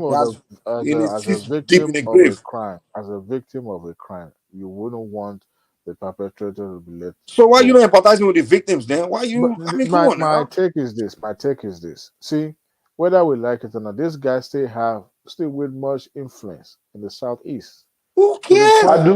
Who cares? Who cares? Who cares? Who cares? He can go to 8. Because I don't care. You are not head of state. That's why you guys talking this way. No, Adewale. Have you seen where America? Wait. When America arrest a terrorist, they will say because they were Bin Laden because they are influenced in Afghanistan. The most difficult. Come on, man. The most difficult policing scenario is when you. Adewale, hold on, please. If we Yorubas we don't spare Igboho, who cares about Nnamdi Kanu? He can go to 8. I don't care. With the atrocity he has caused in the southeast. Who cares about You know him? what always frustrates me about Yoruba people is I don't know. Maybe that's the reason why people always refer to us as these dosa people and this. No, because they I have don't been even know. bullied. We They have just have been this one bullied. mentality that first of all we don't They mind our business. once they cry a little like this, all of them will be shivering and they will say, no, it's not fair. For equity and justice, you have to give them extra space. You have to give them extra. You have to release Kanu. You have to. That they are all falling to their pranks and They are the first to fall into their rubbish. It was that's how even Ojukwu, after killing 3 million, was the Yoruba, particularly the Yorubas that were telling the especially Obasanjo them, telling Zachary, let's say we need to let's forgive because You will we are killing never the see. Ojukwu to be You will forgiven. never see an The man that Easterner killed bunch that of will be speaking for Yorubas. But you see Yorubas say, it's not fair for them now. And it's so We have funny. 2 tribes in Nigeria. They have to give them equal state. They have to give them equal local government. They have to release Kano to pacify them. Because they are marginalized. I don't even know where that Yoruba have word been the of first to be marginalization fighting is for. coming from. You know what's so funny? The Yorubas have been the one fighting for them the most, and the Yorubas are the one they hate the most. And these Yoruba people, I don't even know. They are so docile. Like for example, even yesterday, like if you turn in all these Southeastern channel, everything, we're one of them. When they start making some derogatory comment about Yoruba people and things like that, you never see any of them say, the Yoruba man take your girlfriend, or why you calm down, something. Even when They will the keep moment quiet. maybe They will keep Yoruba quiet. person is maybe say something, push back. He's always like Baba T. I don't know who he was yesterday. Like, Mike, why are you talking about the status and I'm like, where have you been on the internet? Have you seen any of them correct their own people? Why are you here correcting me about? Like, it's always the Yorubas. I mean, I'm like, what is wrong with this?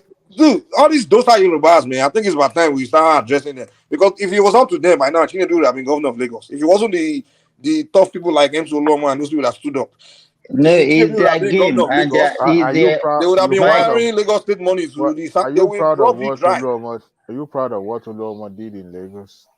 Yes. What did he do? No, don't be proud now. Wait till they become governor. You know what? Sell Yoruba land to the south to Igbo. Sell everything. Making all the governor in south, southwest. See all these these those are Yoruba people. They are the one that we. Mike, you know what? You know our problem. We always want to pretend as if we are nice, we are good. We are the good people. That is their problem. But They That's want their to prove that problem. they are the Igbo people, I tell you guys this. and they forget their head. They forget that you have to use your brain. Can I interject, please? If Sorry. everyone, Yeah. Let's hear from Remy. Adewale. Yeah, let's hear from Remy. So good morning, everybody. The question I Good want morning. to ask, Good morning. the question I want to ask Adewale is this: if this Nnamdi Kanu has been successful and lead Southeast to war against Nigeria as a state, because it's getting to that level, let's say Buhari does not use some of his wisdom. He really wants to, like, anybody that says anything in Southeast is dead, and then it leads to another civil war. What you'll be saying now will be totally different, because that would be another massacre. God bless you. God bless you, Remy, for this question. God bless you. And to be frank, all you people, you are right, but I don't subscribe to releasing him now, because he's in the court. Let them exercise their right. If they want to release him and he has other cases to answer, at least let them exploit the court something first. Because releasing him might probably bring another person up in the next few months. Remy, on what ground? On what ground? On what ground? Even like Adewale said, on political settlement. But it does not take that another person will Remy, let me say let this. me finish, please. So if it does that way, another person will come and agitate for the same thing, knowing fully well that no matter how many people died or were killed because of this agitation, it's going to be political settlement every now and then. The problem with Nigeria is that I look at Buhari 8 years, nobody, we cannot even say how many people were really sent to jail. It did not punish offenders. It was just rubbing on their heads. Even the so-called Nigerian state governor, they have not even signed any death warrant, or they have not signed that anybody that was about to be hanged for the last 20 years. They should go and shoot them. No governor, because they believe in religion or sentiment, So as a country, we need to live by example.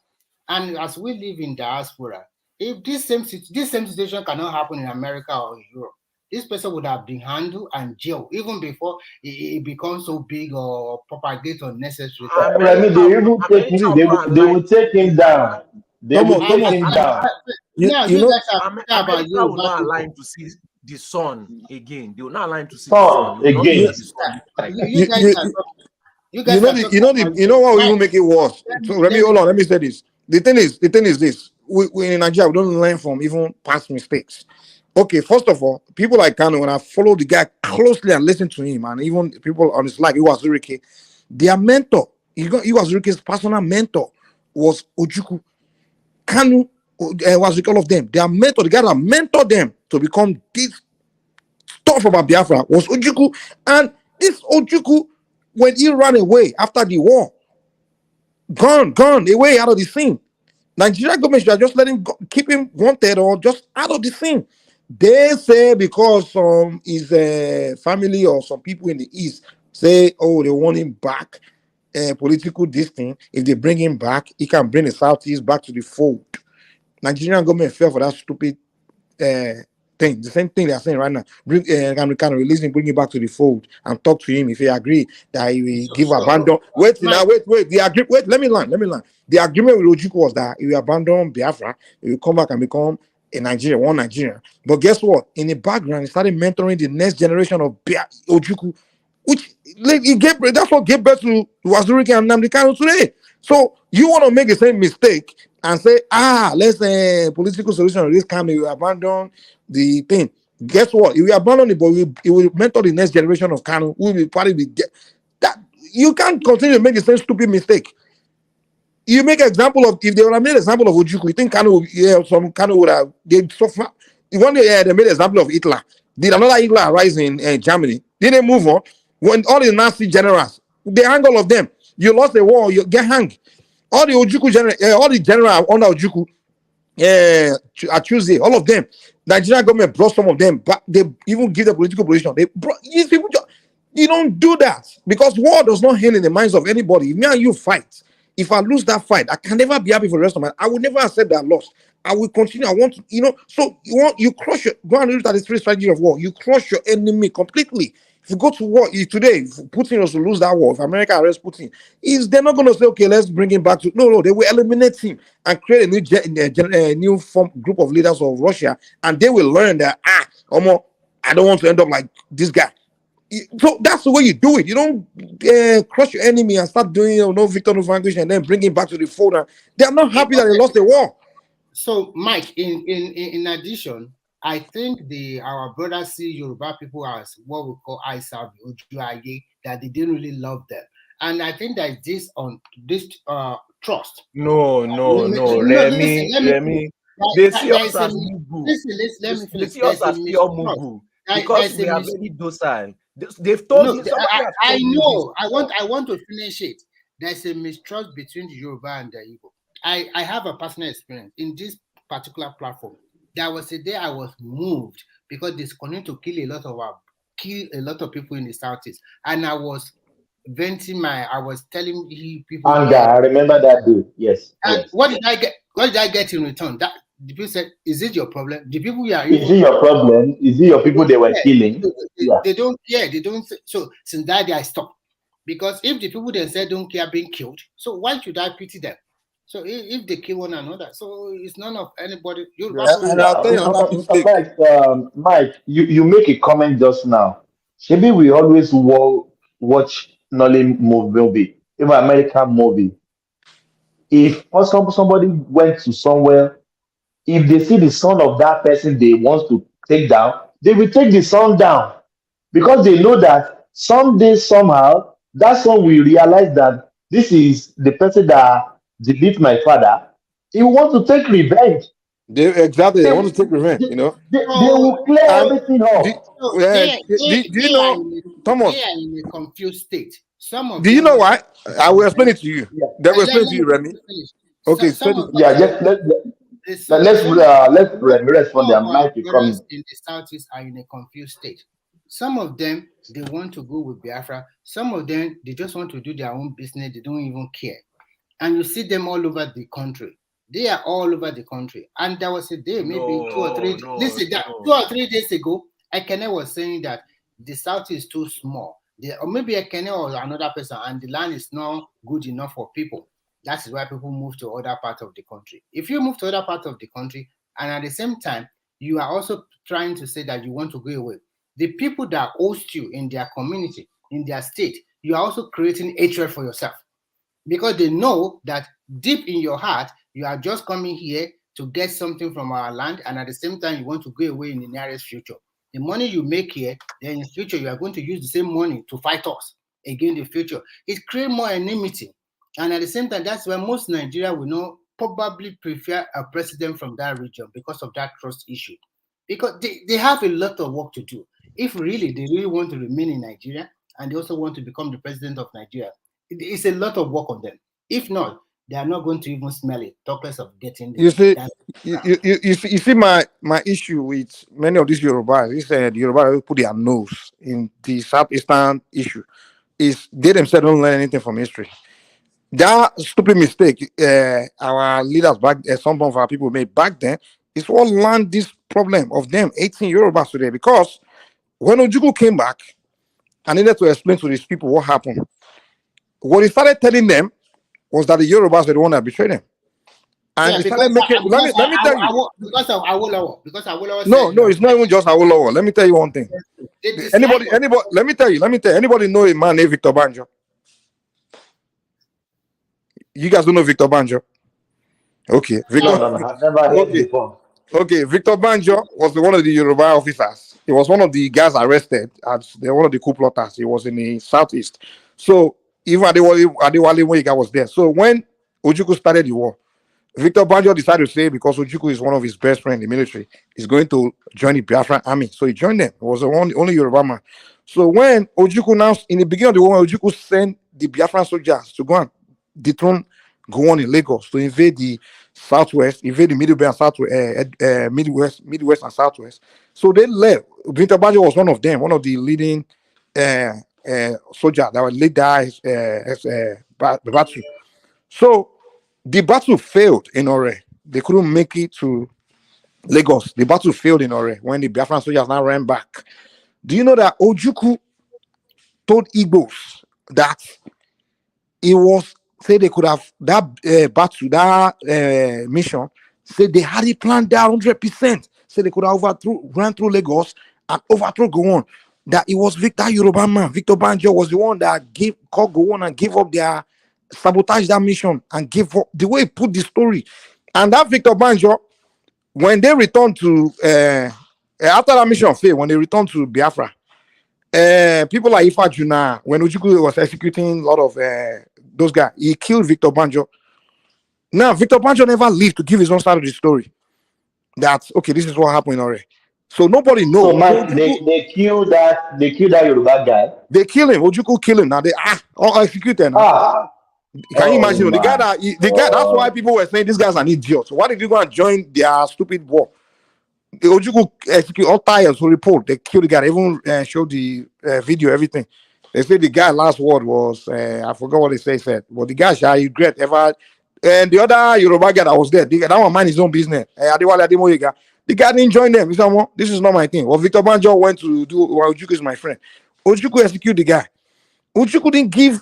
Now, Ojukwu didn't during the war that, okay, Victor Banjo, after the war, he was 19 when Ojukwu returned to Nigeria. That started telling Igbos, like, say, no, that war, he wanted to defend himself for fighting a failed war. So he started saying Victor Banjo was the one that sabotaged them in the beginning, so they could have won that war in the beginning of the war. And the guy is dead. How can you be talking about? How can you say? So now, he also gives another story, and we can keep changing that. When Awolowo, when he lied to them, he said, when Awolowo was being released in prison in Calabar, so he was the one that raised Awolowo, that the Northerners told him to kill Awolowo, but he made a deal with Awolowo that, okay, he won't kill Awolowo. Awolowo should go to the west and go and declare the Republic and join, and the say he and Awolowo had agreements that they would work together and fight the North. He went to Awolowo die before he started telling them this one. He didn't even say when Awolowo was alive. He waited How Awolowo can died. So Awolowo do that? Awolowo that is a civilian. He is thank you. And when Awolowo was how can Awolowo, first of all, he's coming out of prison, doesn't have anything. The capital of Nigeria is in Lagos. Gowon is in Lagos. I can even that's why I think some of them are so retarded. Even Pastor came here and said the same story. I'm like, are you retarded? Even if Ojukwu tell you, and even if it's true that Awolowo promising, don't you think you should be blaming Ojukwu for believing that one civilian guy coming out of prison go and start the army in the southwest and join you to fight the north? Just fake stories. They brainwash them with so many lies, and that's the same thing they're still doing today. People like CM, they just brainwash them all over the internet today. So Ojukwu, this time Ojukwu they forgive was one that brainwashed that generation of Igbos to hate Yorubas with all those lies. Just lie. You can't say Awolowo, he promised, and then he said for Awolowo to now go to the south after he believed Awolowo now join Gowon's government, and they will say, you know what's even annoying? Like these Benin guys that always talk. They even I watched like some Benin idiots like that on this Nigeria named Alex. The guy said will be saying that story. Now they were saying because Awolowo was the minister in Gowon's government, it means that the Yorubas. That's why they will say the Yorubas journey north to fight the Igbos. But what they don't tell is that in same Gowon's government, the information minister, Anthony Naoro, is from Benin, he's from Esan, he's a Benin man. He's the one that was directly involved with the war. The information minister, Awolowo was a finance minister. Finance minister have nothing to do with the war. He's just a finance minister for the country. Mike, So- in addition, the first coup that happened, they killed all the southwest leader and the northern leader. And Yeah, exactly. No, that's earlier on. I'm just telling the one that the real beef. That is the beginning of the trouble. That is I know. That one is even like I'm just telling you the real issue because the Igbos, all they want to know is why they suffered because they suffered during that war. They want to know who caused their suffering. But Ojukwu didn't want to know that he's the one that caused their suffering. But he wants to blame the old, like how they lost that war and everything. He just want to blame on Yoruba people. So they will make up these lie stories. Victor Banjo, that Yoruba man, he was one that gave up our position to go on. That's why we lost this thing. Promised in the beginning that the Yorubas will join, we'll fight it not together. And then he said Awolowo went to join Gowon's government and join Gowon to fight us. How can you say the finance minister, Awolowo being a finance minister in Gowon's government, meaning the Yorubas join the North? When Anthony Naoro, the Binima, was a information minister. He's the one giving Gowon information what's going on, giving Gowon advice on what move to make. When the Igbos were claiming that genocide was going on, it was the same Esan man, Anthony Naoro, told Gowon that no, genocide was not going on in Southeast. So that if there's any civilian minister that was directly involved in the war, it was Naoro. But this one Benin in those whatever they call that watch. Yeah, I don't want to name the name of their channel. They will come there and be telling Igbos that the Yorubas, Ojukwu, Awolowo, join the North and the Yorubas. They're marginalizing us, the South Side and the Southeast. Most of the people that are really close to Gowon.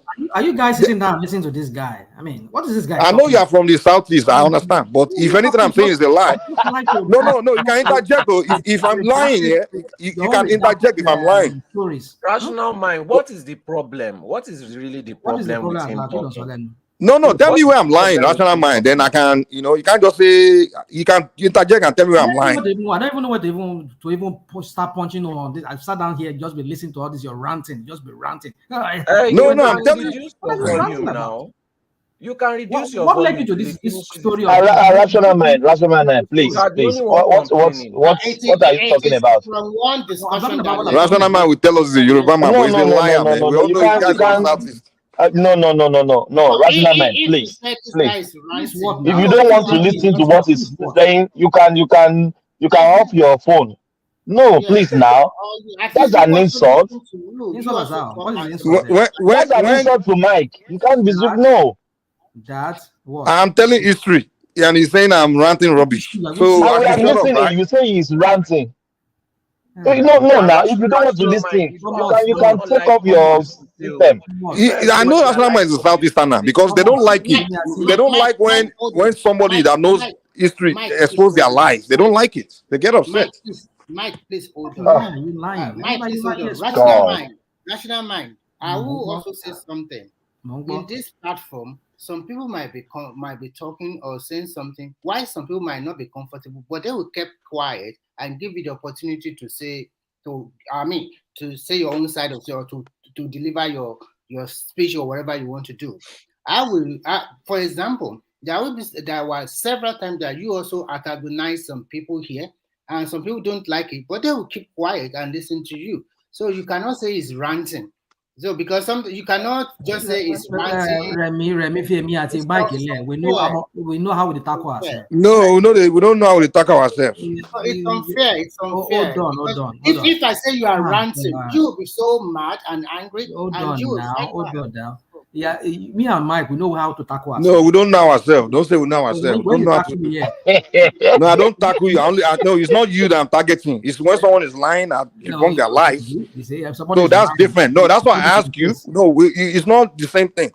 You came in. If I'm lying about something, you have to come in and say, Mike, this thing you said here is a lie or something. I don't even know where to start from because I just.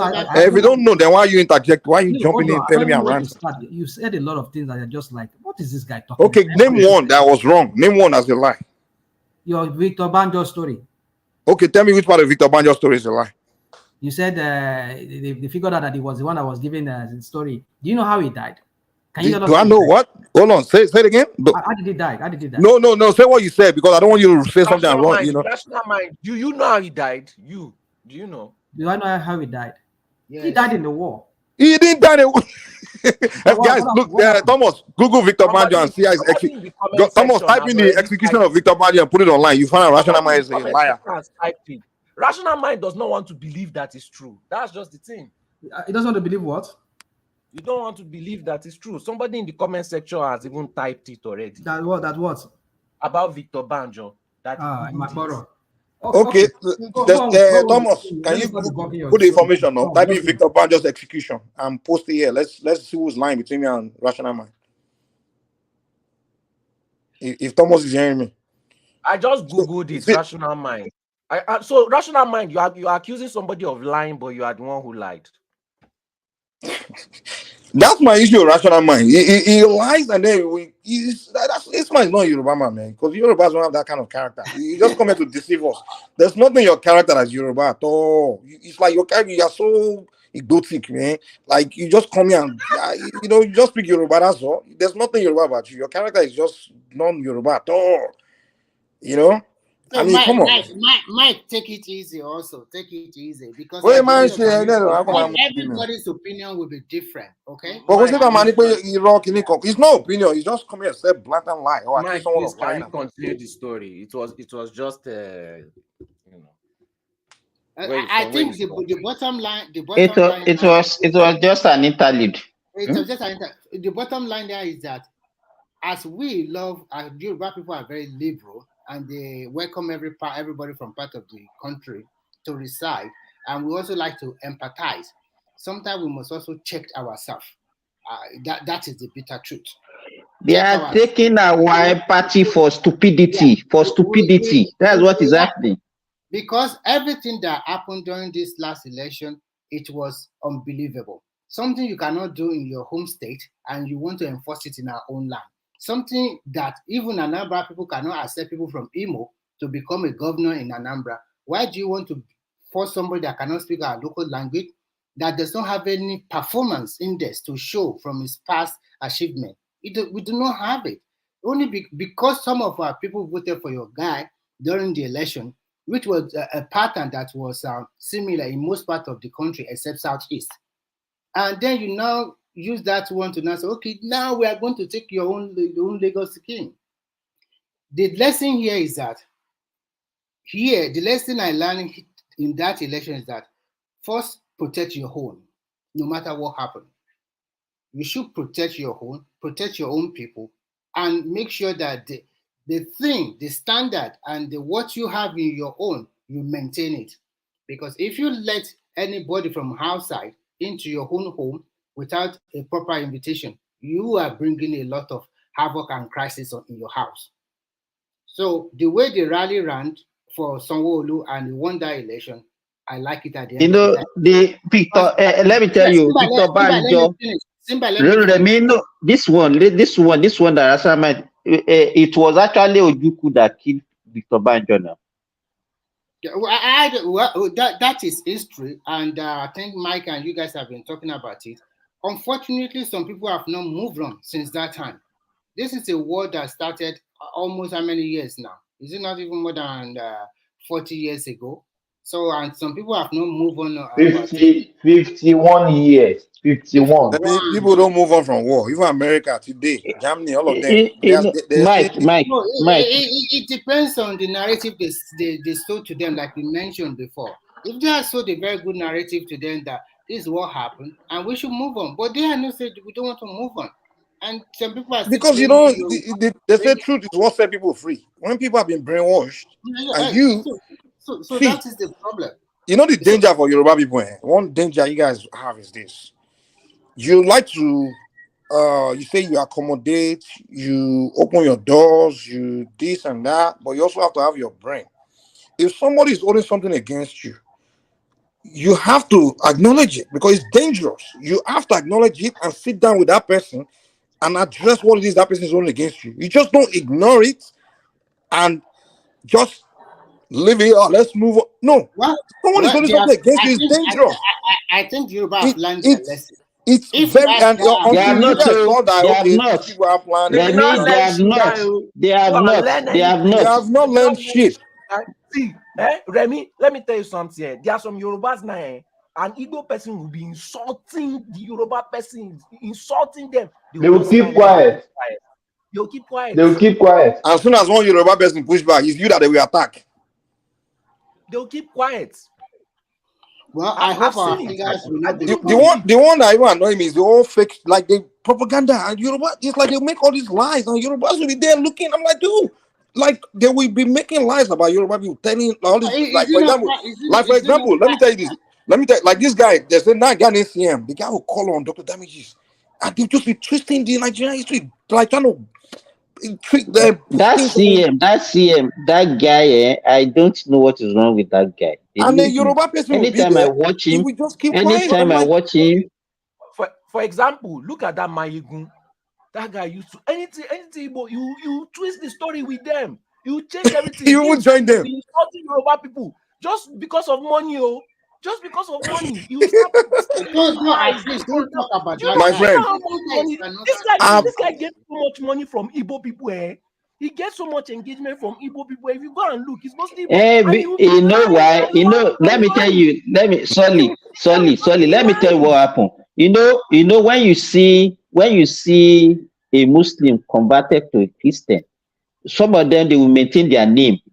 When you see Bashiru and he's not a pastor, he will be using that same Pastor Bashiru, because he uses that one to get more people, because they say he's a convert. So everybody will flock around him and will be using it to command more respect. And that's what they are doing. They are just using them to make more money.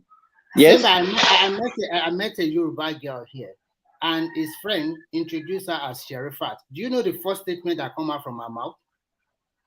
She said, "My name is Sherifat, but I'm not a Muslim, I'm a Christian." I was like, I just speak to her. I said, what concern you with that? You are just a Nigerian. Why are you talking about religion? I really humiliated her because I'm not asking for that. What concern me with religion? I said, look, I'm not here for religion. In fact, you see them, they are more fanatical. They will be more fanatical than the Christians. They'll be more fanatical than the Christians that they met. That's what they do. That is a reality. It was, see, these people, I think, you know what? That's why I said that in Nigeria or Africa, religion has bastardized the society to the extent that people does not know from left. I want us to go back to the topic. I think we've freestyle enough. Remy, Peter Obi, he wrote on Twitter calling Tinubu president. So maybe he got the backlash from the obedience. He deleted the tweets. What do you think? So I think the problem with Obi is that Obi is in a confused state now. Is that the handwriting is written in the wall, but he does not want to accept, and some people still pushing him, because how can you write something and in the next few minutes you quickly delete it, and then come again with another thing? I don't understand. That means he is as confused as his obedient followers, because I don't understand. The best thing this man should have done, he didn't do it. Now you have even your chances in the nearest future. You have mismanaged. You have mismanaged everything. Remy, you think the guy doesn't have confidence in himself. He lacks the capacity. So you think that this guy that is afraid of just his followers that will be able to rule Nigeria? No, you say But Remy, what is the difference between Atiku that deleted the tweet of Deborah and Peter Obi that deleted this? What you can imagine Tinubu. You can imagine Tinubu wrote a tweet now, deleted it. All the internet people are going flame by now. I see the difference What between does this the question three have to of do with them is Deborah? that What kind of question is this? the difference between the three of them is that Rational mind, please. the difference Please between now. the three of them. Rational mind, please. I'm challenging you. Rational mind, please. Of them is that Tinubu really prepared. You said please walk now. No. Please. It's the same tweet. They tweeted and they deleted. Tinubu prepared for this position. That is my comparison. Remy, please hold on. Okay. Hold on. Yeah. So what's the connection? Atiku brought out the tweet, he deleted it. Tinubu, Peter Obi brought out the tweet, he deleted it. What is the difference? I agree with you, Thomas. It's the same because the backlash that Atiku is afraid of the backlash from his Muslim community. There is also a backlash from his obedience. Yes, you are right. Obedience. Yes. So what is the same? You are telling me what am I saying? I'm a grown-up man. I still have brain. I ask you, what's the connection? What's the connection? That is the connection. That is the connection. Because it's scared of it, they are not man enough.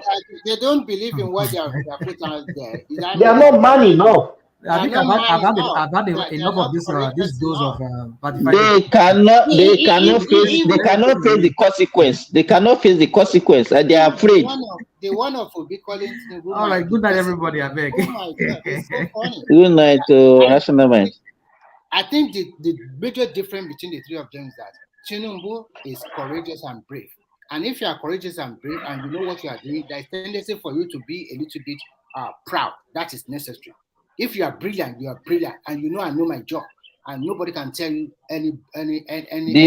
Remy, don't mind them. The whole map of a man is for you to be able to defend whatever you do. So if you are afraid, you write something, you quickly delete it. Do you think if Obi has won this election, he will remove fuel subsidy like that? He will not. He will be doing, I'm a man of the people. I don't want my people to suffer. He will just, we have to be doing something that is there. Don't forget him. Forget that guy. He won't. And if Atiku also Atiku will also go and borrow another money and eat it, and then the suffering continue. He won't remove it. He won't do it. And this man is courageous enough to do it. Although we have the pain, but I was just reading newspaper recently, and they said Nigeria saved for a whooping 400 billion in the month of May because of the removal of subsidy. No, let me come and see. Tinubu said something, and people does not listen. It was on in France or where it said we are making a savings.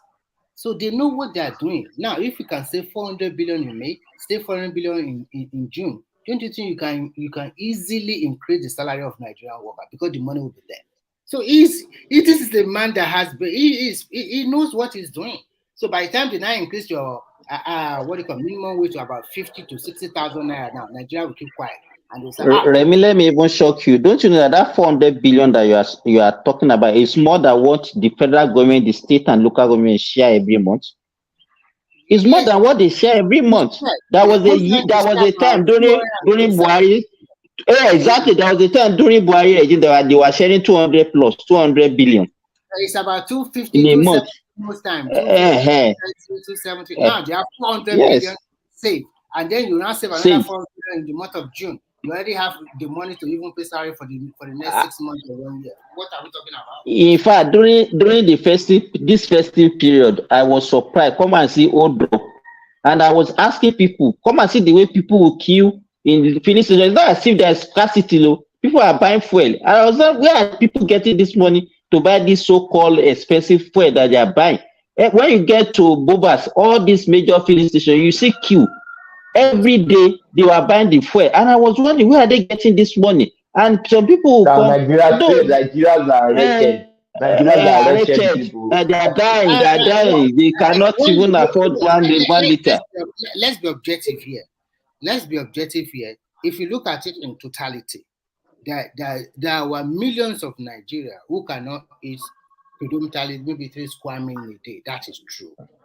And I think it is high time the government spend more money. It's not fuel subsidy. It's not fuel subsidy that made them poor. I know. It's because Remy, of our over 40 or 50 years ago, mismanagement, corruption, so many stuff. Remy, do you know that if Europe and America they take away welfare, the welfare system they have, there will be millions that won't be able to eat. Yes, of course. Even Mike, the same welfare you are talking about. Even with welfare, there are millions that cannot eat. Most of these European countries are reducing the welfare they are paying. So I'm not saying government don't play a lot of role in the reason why people are poor, but there are some people in this life where they're just born like there's some people, even if you give them 1 million, they will lose everything and go back to scratch, poor, dirt poor. Like, and there are also some people that create poverty. There's some people that have no business having a bunch of babies. They do it. So there are many. It's multifaceted. That thing called poverty, that thing called like this thing, it's a mentality. Self-imposed. There are some that self-imposed poverty also. Self-imposed. Majority of it is self-imposed. I hold on, please. I made a comment yesterday. I said that there's a choice in being wretched. You can decide to be wretched, isn't it? You can decide to be wretched. People will be making moves. People not always want to live within their income. How can you that is earning minimum wage of 30,000 and you have 3 wives and 10 children, or you are earning 100,000 and you have 3 wives? It's not only that. Some people just don't want to. God will take care of them. The last time I was in Lagos, I saw this this woman, Atoma Torobara. You know those Atoma Kano Street. Atoma Torobara. I saw that woman on the middle of the street begging, and she has like almost like 4 children stacked, like all of them are probably 1 year older than each other, and they're also begging. Where? This woman. Where? In Lagos, no, those not outside. In Nigeria, in Lagos, there. So I'm asking, like, okay, who's giving this woman? Who's getting this kind of woman pregnant? You know, she's a beggar on the streets in the middle of a highway. And the 4 children, she carry 1 baby. Money, You are not even sure. You can carry 1, 2 are working with her, and she's also pregnant again. You would not ask her. A pregnant woman carry 1. Let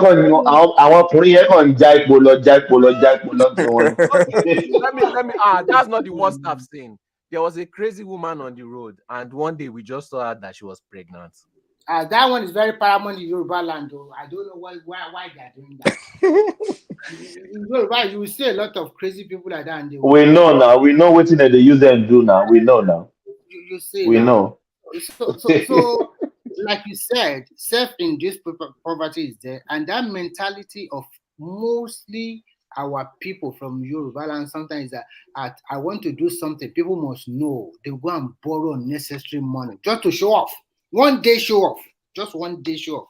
I want to do marriage. I want to do naming ceremony. I want to do this. Everybody must know. And then they will borrow money for clothes. They will go and borrow money for cow. They will go and borrow money for everywhere. And when yes, it's too much. I'm there.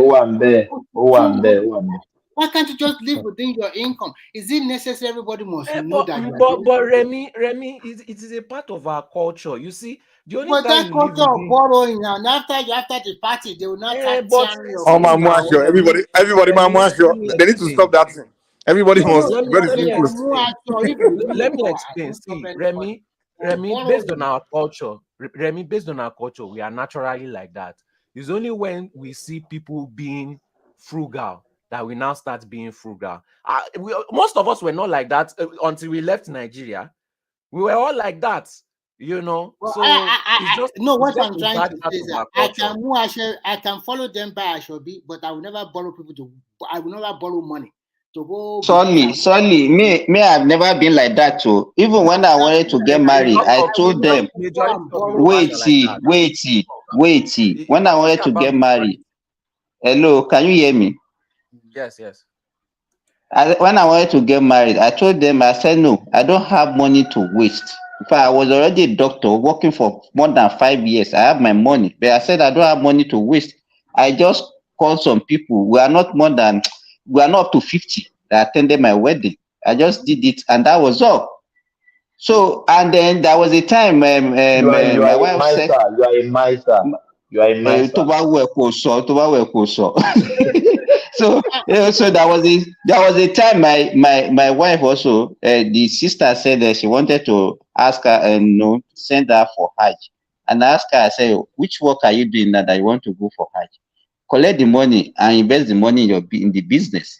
And that was what we did. She collected the money and she invested the money in her business. So she could have gone for Hajj and they were calling her Elijah now. So you understand? So you decide what you want in your life. Some people just don't know. I told you about my cousin who is suffering, that he was telling me that I should come and sponsor him for Hajj. He did not ask for money for business, so he asked him for money for Hajj. So, it's Simba, to buttress your point, my brother's children, they were called that they should be the little bridesmaid or whatever they called them at that time. And they gave them a bill of $500,000 naira. My brother shout, am I the one doing wedding? Just my children, just to be, what do you call them? Those little ones to follow the bride. Yeah, so little chief bride lady, what they call them. The clothes they are going to buy is about $500,000. My brother chicken out. He has the doesn't want so to how much is the wedding? How much did you spend on the wedding itself? He's not the one spending, and you are giving them $500,000 just because of because you know the people that are. She carry me now. She carry me. We are there. We are the one. We know ourselves now. We know ourselves. Come and see how people are booking for event center. In fact, it's the event center, availability of event center that will determine your wedding date now. It's not even you. Because it's already booked for months. Oh, but they say so Nigeria is wretched. Nigeria is wretched. Where are they getting this money from? Let me tell you, the problem is that it's misplacement of majority of our problem. Majority of our problem is misplacement of priority. Even the people that doesn't, you see. Okay, let me tell you this, Thomas. You see a couple, the two of them, they don't have work. They are not working. It's the parents that are arranging the wedding for the two of them. And they will spend millions. Then at the end of the day, they will still they will not be the one feeding the both the husband and the wife. Even when they have children, it's still the parents and their children. You know what kind of mentality is that? You will spend almost 3, 4, 5 million on wedding. Why can't you use that one to set them up? What is the essence of marriage? Say this ceremony? I don't know. And I think maybe it's because of our culture. I don't know, but it's something. Those are the things that we have to eliminate. This money is more than enough to actually make some people progress in their life. I feel not see a lot of Yoruba parents. They are the one raising their grandchildren, and their kids. They are the one raising their grandchildren now. They will help you raise it to send the kids to primary school, even up to university level, if they are still living. Why the couple? Nothing to show. Remy, do you know me? When the people, these days, when people want to marry, it's like they will come and beg back. They will take like offering box. I'm getting married, uncle. What are you going to give me? You know what I tell them? I said, when I got married, though, I didn't collect money from anybody. If you are ready to get married, that means you are ready to fund it. If I have money on your wedding day, I give you. But party, they will blackmail you. You'll be a bad uncle. They will say you're a bad. They will say you're a bad uncle. If they can't fund their own wedding or discipline themselves to live within their means for their wedding, it means when they are married, they will not be disciplined to live within their means in that marriage. Thank you. So if you are ready for marriage, you are ready to fund it. When I wanted to get married, they say, we need to buy this, we need to buy that, this and that. I just told my wife, 250,000 is what I have. If you like, go and buy a house with it. If you like, go and buy 50 cow. This is what I have. It was a lot of money anyway, but I mean, it could, if I didn't do that, it would have been far more than that. I said this 250 that I did my wedding in Lorry. We used not all those big all FLP hall, Family Support Program, FSP. Abi, you know that Shake it, FLP hall in Stella Tanke. Obasanjo. That's Stella. No, Okay. I didn't use Stella Obasanjo is later now. I got my, you know, FLP hall around Tanke, around Fati. Or Tanke, one small hall like that. It's not even popular. The family support program. It was just family support program that they built those days of Buhari, Babangida. Mary Babangida was one that built that house. Small. Couldn't have taken more than 100 people. That's why I did my wedding. I was a banker. I could afford it, but I don't know. Maybe they believe that the amount of money that you spend during wedding will determine how successful that marriage will be. You know, Nonsense. the bigger the wedding, the shorter the wedding. The wedding, That's what I marriage. noticed. I don't think anybody on the way you want my pledge, the way you want my last. And that's what I noticed. The opposite is the That's why you just show your mind to the whole world and you expect not. They'll say, this and there's no matter how much you spend on your wedding, you will see how some people that are not going to be satisfied say, we didn't get enough food, we didn't get this one, we didn't get that one. So why are you killing yourself? In fact, they did a study and they found out that that weekend, that Saturday wedding in Nigeria is a multi-billion naira industry. Yes, multi-billion naira industry.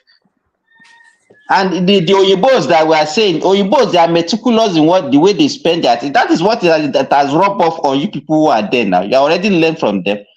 You discover that, let me tell you, Nigeria and diaspora, they don't spend money like Nigerians that would claim that doesn't have money. Nigerians, they are very lavish the way they spend. But if you are in the diaspora, you can't spend money like the people who you believe don't even have the money in Nigeria. And that's why when you see somebody visiting there, you see the way they be buying things, the way they be spending thousands of dollars. You people that are working there, you can't spend money like that because you know what you know your bill. Simba, in America, you can't earn money without working for it. Even the billionaires in America, you have to go through something. Because the only way you can earn money in America without going through some kind of hell is if it's illegal. You understand? If it's illegal, there's no way, there's no businessman in America that will tell me I made it easy. Or any money you earn, if it's easy, that means you did something wrong and the government will come after you. The IRS will come after you. Mike.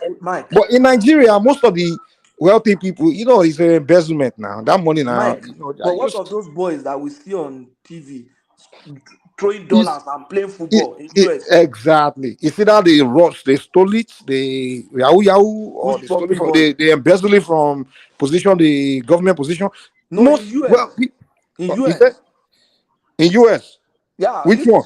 I used to see some video clip from US boys doing swimming pool party, Nigerian boys doing swimming pool party or doing party in the hall and throwing money, just Our money sharing, throwing money US. Those guys, they don't. I don't think they live in US. They don't live in US. Those guys, they don't live in US. The ones I know in America here that come here and do it are the Nigerian politician children. There are many of them. There are many of them. They are known here. We know them, especially when it comes to cities like Houston. You see the governor's children. Even one of them I went to school with. This guy also Asuko Oniwon. His father is the son of Austin Oniwon, the NNPC director. He was there. Those guys, they are the one that do those things. There's even one here living next to me right here. He's one of those politicians. They send him here. Most of those Nigerian politicians, they are those not only politicians, even those that work in the ministries, those that have embezzled money. Most of their children live here. They are the one that live that lifestyle. I'm telling you. Mike, let me even tell you this. The first time I traveled out of Nigeria, I went to UK. I met one of my friends and I told him I wanted to buy some things. You know what the guy told me? He said, Doctor, let me take you to where you get cheaper things. I said, I'm not looking for cheaper things because as at that time I have like £2,000. I'm ready to spend and finish everything before I go back to Nigeria. So the guy was saying, hey, let me take you. And I understand because before the guy could make £2,000, you know the kind of work we do. It might be his monthly salary. And he has bills to pay. You understand? But me, I've already budgeted that 2,000. I was ready to finish everything before I come back to Nigeria. So, and the guy was just looking at him and said, you see these people from Nigeria, see the way they are spending money. You understand? And that is the mentality. Because there is a lot of wolf money in Nigeria. I'm very sorry to say this. Wolf money. We don't actually work for money that we get. We don't work much for the money that we get in Nigeria. That is the reality. Some people can be in the comment section now, but that is the reality. That is the truth. At times when I think of I'm traveling to Nigeria, I would look at, okay, I need to buy ticket for 2,000 plus. And when I get there, I'll spend some money. I'll calculate everything. Just only me, my trip is going to cost me almost 5,000. Why would I do that?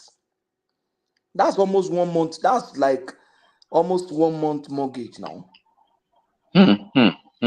So why would I, just because I want to go somewhere for 2 weeks, and I can't afford to stay more than 2 weeks because my job will be waiting. I think you know what is in Nigeria. Most people, if you live in Nigeria, it's not likely that you have debt because you don't own things on in maybe on credit. If you have your house, you have your house. You get the money, you build it, you buy your everything, your car. You are the owner. It's not as if you have some mortgage or whatever you are paying back on it. So they can afford to no the money that water bill, no gas bill, nothing whatsoever. Exactly. If you want to buy gas, you buy it. If you don't buy it, you don't buy it. If you build a house in Nigeria, you already have your borehole. You are not paying any water. Once you get the money to sink the borehole, you will be using water 24/7. Nobody will bring a bill to you. Even in Nigeria now, some people are not even connecting to electricity. They have their solar that is running, and so there is no bill that you are expecting at the end of the month. You understand? The only bill that you are expecting is the food and everything that you are buying. You are not paying house rent. You are not paying NEPA bill. You are not paying water bill. There's no bill for you to pay. So the person, that kind of person is. That is why I think that is why some people they don't care. Exactly. I think that, do you know how many bills on my neck that I want to pay? You'll be thinking of working. In fact, there was one of my classmates who is a nurse in UK. Whenever she comes home, she will be lamenting that people enjoy. She said she doesn't need to look at the bill, that she can mention 15 bills that is on her neck right there, that she can mention 15 bills. So, but in Nigeria, which bills are you even talking about? There's no bill. There's no bill. When I was in Nigeria, the only bill I'm paying was NEPA because I have my own water. I built my house. My bill is gas. I pay for gas and NEPA. That's all. But even that gas is not a bill. Can you say it's a bill? It is only when you finish it, you go and buy another one. Exactly. Simba, Patrick, I told you the other time, a female friend of mine, he wants to celebrate a 40th birthday. And he asked me money. I said, I don't have money. He said I should go and F off. You can just imagine. Somebody that still giving, I still gave her 50,000 2 months ago to join with this business. He wants to celebrate birthday, 40th birthday. I said I don't have money. He tell me that I should go and F off. That I should delete her number immediately now. I should not call her anymore. Because you don't have money. Yes, somebody that I gave 50,000 2 months ago to have with our business. No. It's just a friend. No, it's for my girlfriend. I would say it's my girlfriend. Yeah. You will say thank you now. I showed my wife the test like this. I was just laughing. I just say thank you. You know, the problem is that my birthday was in March. Me, I didn't celebrate birthday. I don't even remember my birthday. I don't remember my birthday. I don't remember my birthday. We are the same. I don't remember my birthday. I will In be fact, occasionally, it's my children that will say, "Okay, minding. daddy, yes, daddy," but I don't. And then I don't place any emphasis on it. Believe me, all those things. I don't. Somebody wants to celebrate birthday. You are asking somebody to give you money. Somebody that just gave you all of you 50,000. are Araoko. All of you that does, all of you that don't celebrate birthday, you are Araoko. Waiting you can't do. Mutibo. Baba Oladin, Oladin Tieni. Ola. I know Ola. You are in the same shoe with us. Don't claim that you are celebrating your birthday. You don't do it. I know you. No, because I'm a shy person. But doesn't mean I'm a shy person. I remember my birthday, but I don't know the year I've celebrate birthday. What on my birthday day? I'm at work. Out in the evening, me and the family we just go for maybe dinner in the evening. That is it. Do I have time for that? I'm a busy person. I don't have time for all this, and I hate party. I hate party. That is my own problem. I know the person that you are assisting for business is now asking you for money for birthday. Can you imagine? So when next imagine does that show any seriousness? And that is the same people that you say they are very poor. They are very, people misplacement of priority where people supposed to put their money, they are not putting it. Even the poor, they want to do birthday, they want to do everything that the rich are doing. They don't know that all this little money is what some people are gathering together that are looking at them as if they are rich. No, Simba, there's nothing wrong in celebrating birthday if you have the capacity. But they don't have. That's what you are saying. That's what you are saying. So, but you cannot be borrowing money. You cannot be borrowing money to go and do birthday. You cannot be asking people. You cannot be taxing your relation that okay, Boda Ola, Boda Wato and Canada, mo fẹ́ ṣe birthday fún wa lówó.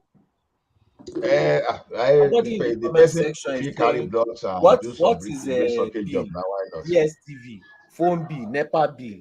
That one is your own bill. That one is your own bill alone. That's not bill. She's DSTV. Is it by force you watch DSTV?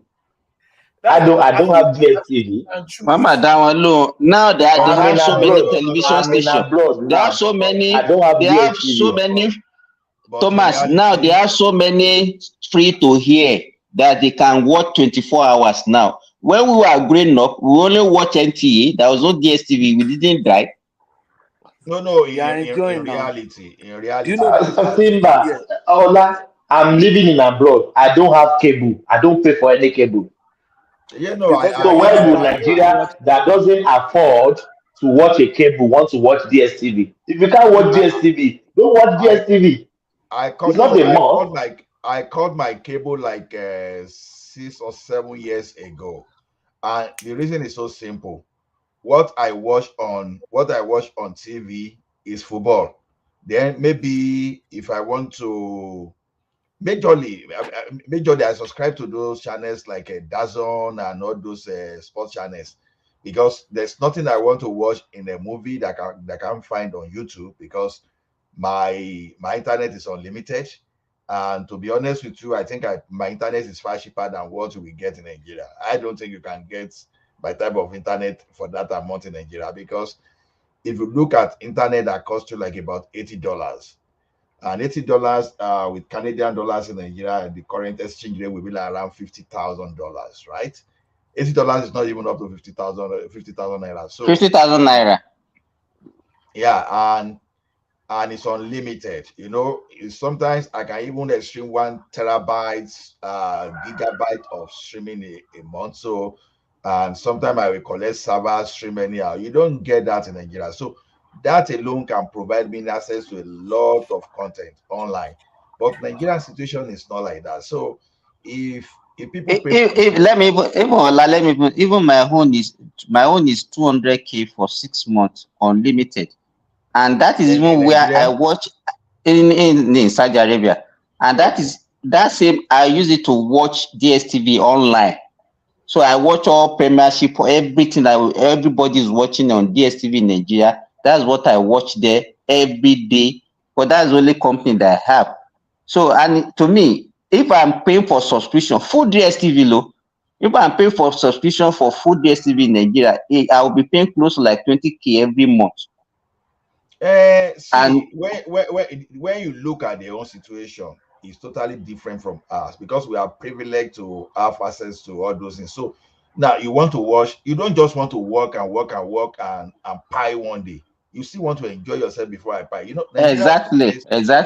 Nigeria is a place that the life expectancy is around 53 years. So people need to enjoy themselves. All is not about work. Let me tell you, Ola. Let me clarify. Well, People have been talking according to about your size now. people have been talking about this life expectancy as if now. Let me explain, because most people doesn't understand what they use to calculate life expectancy.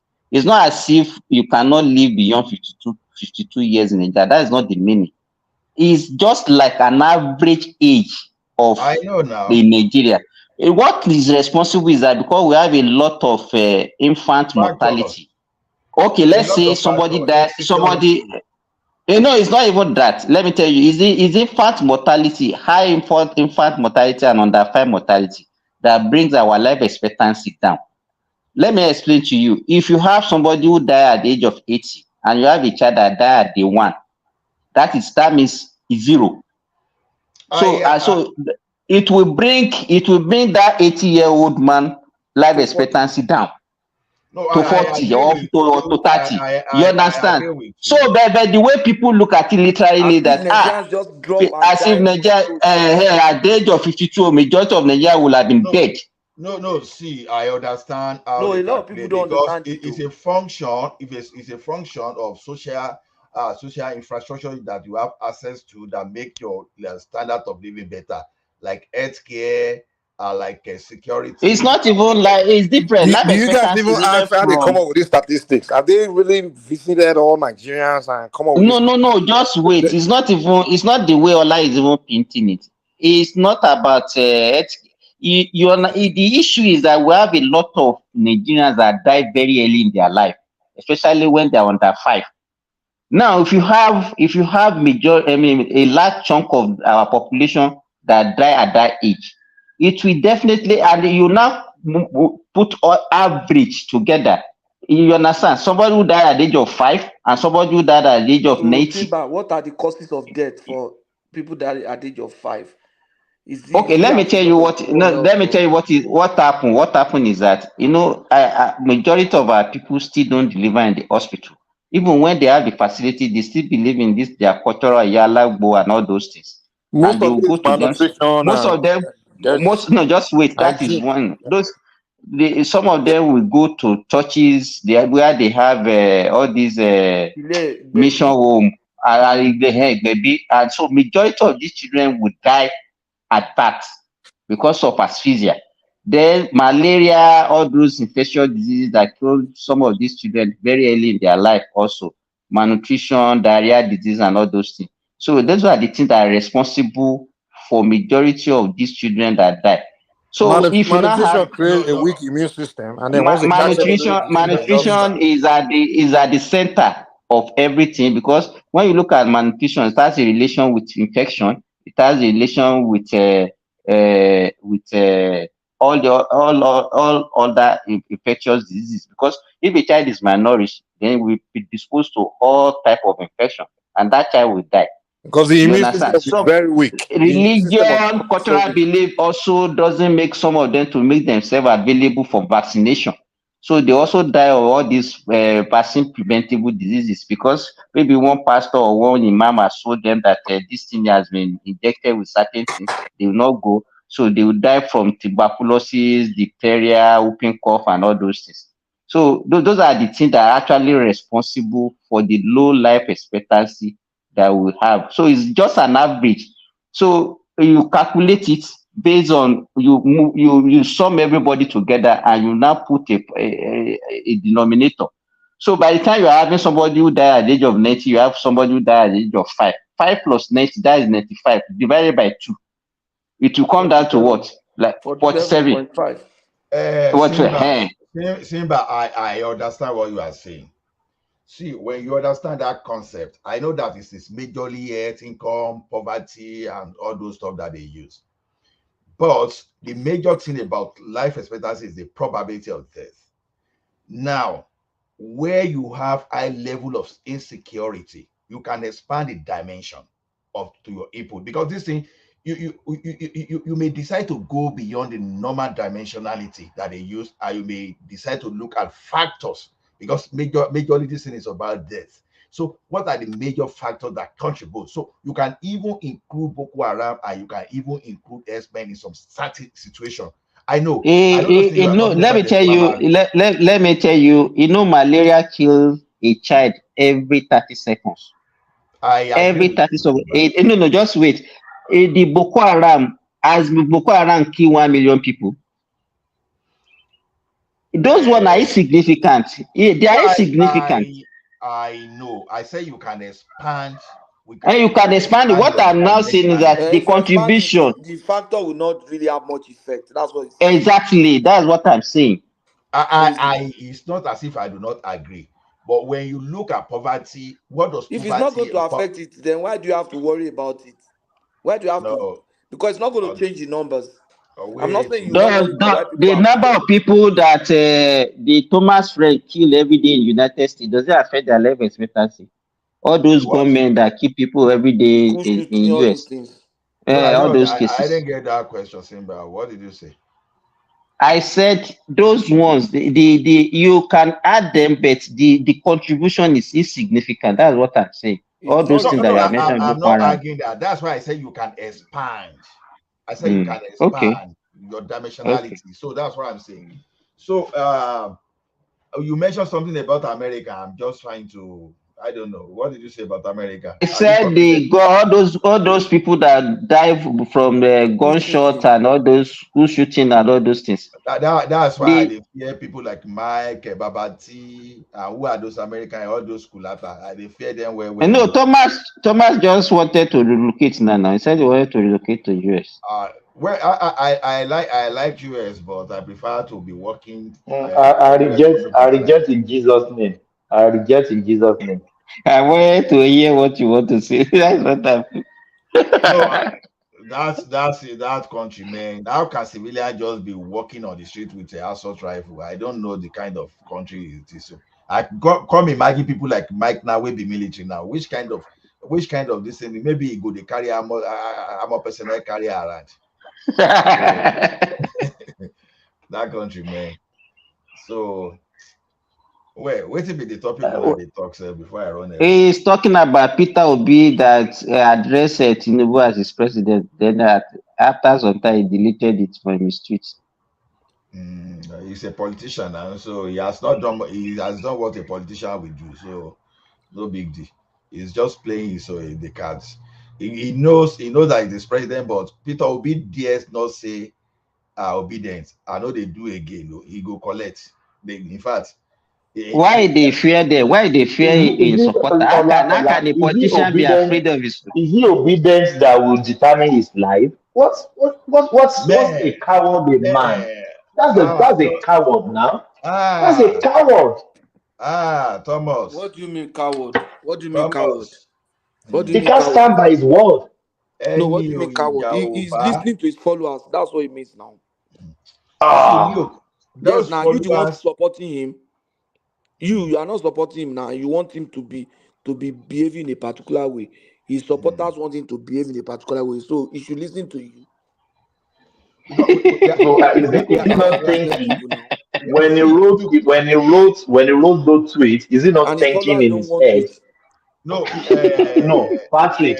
Is he not thinking in his head when he wrote that tweet that there will be backlash?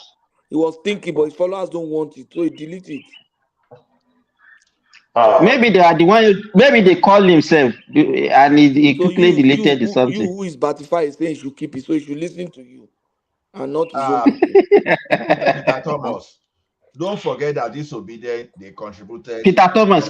I think you call him Peter Thomas. Yes, now intentionally. Yeah, Peter Thomas.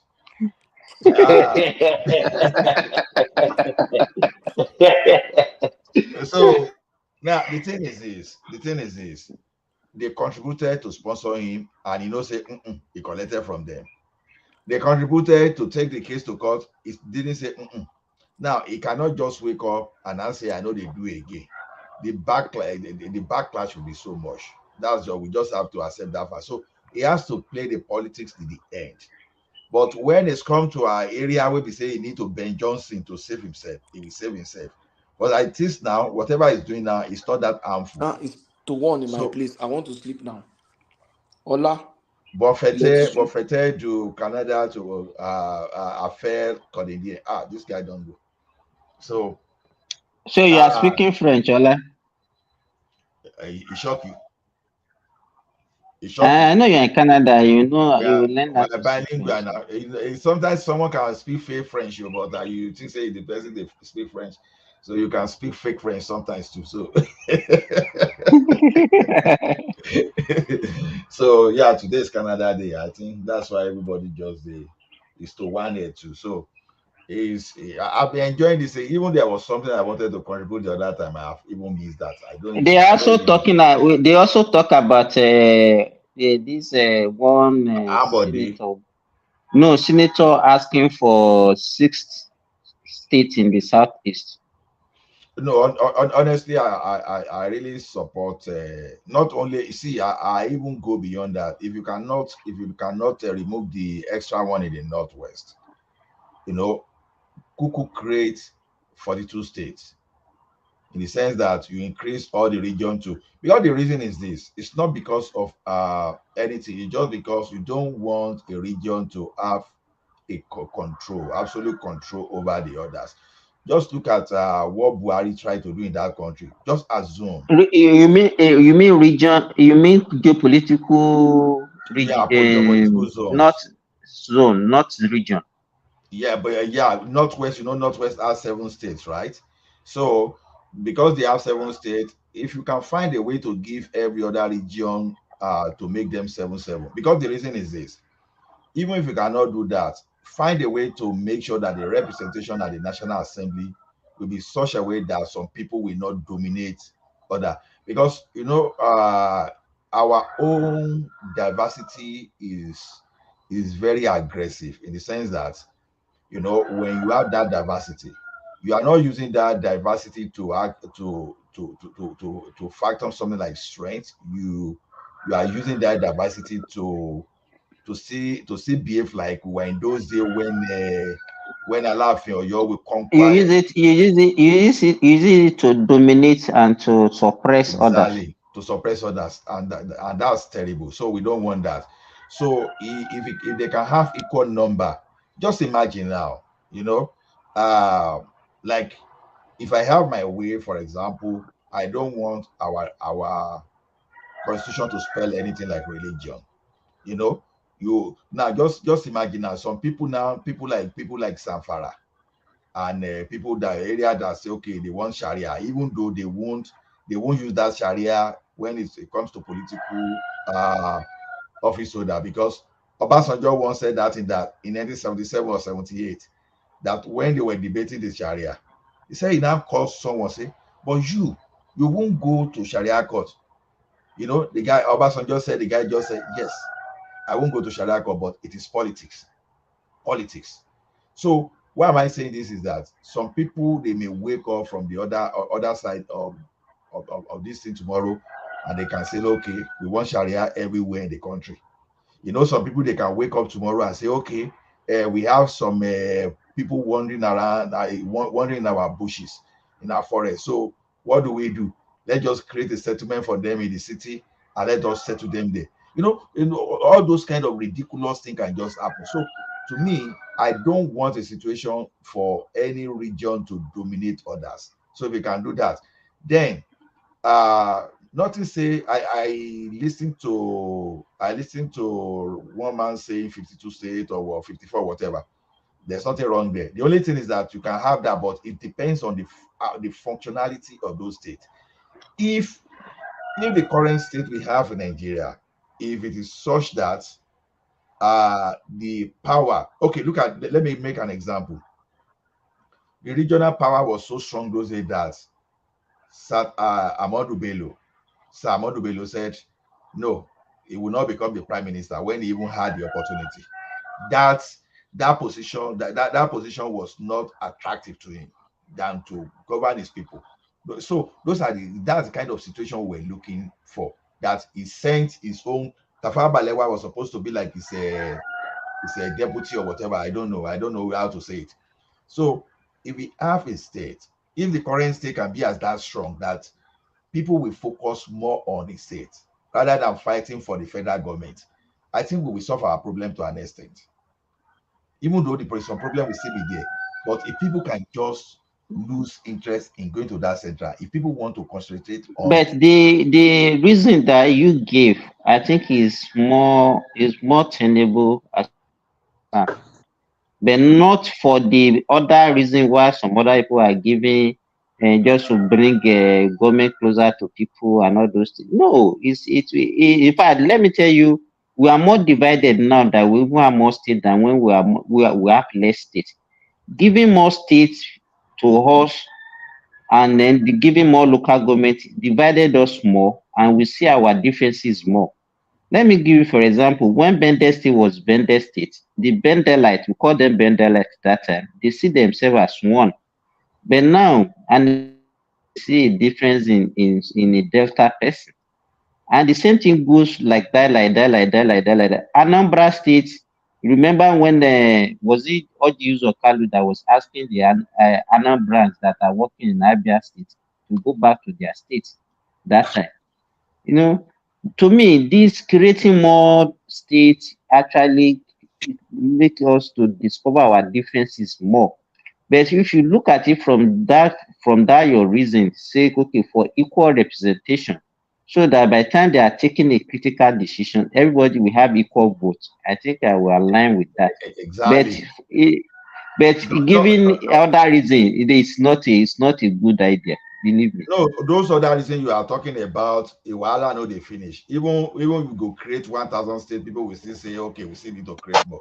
I understand. Because if not, I think I would have prefer if they can even reduce the one that we have now, so that each the so-called geopolitical zone can have like 3. Then we are good to go. See, nothing says we cannot tailor the structure of state after local or municipal or local council or municipality. Because sometimes all these things are just a configuration. You understand?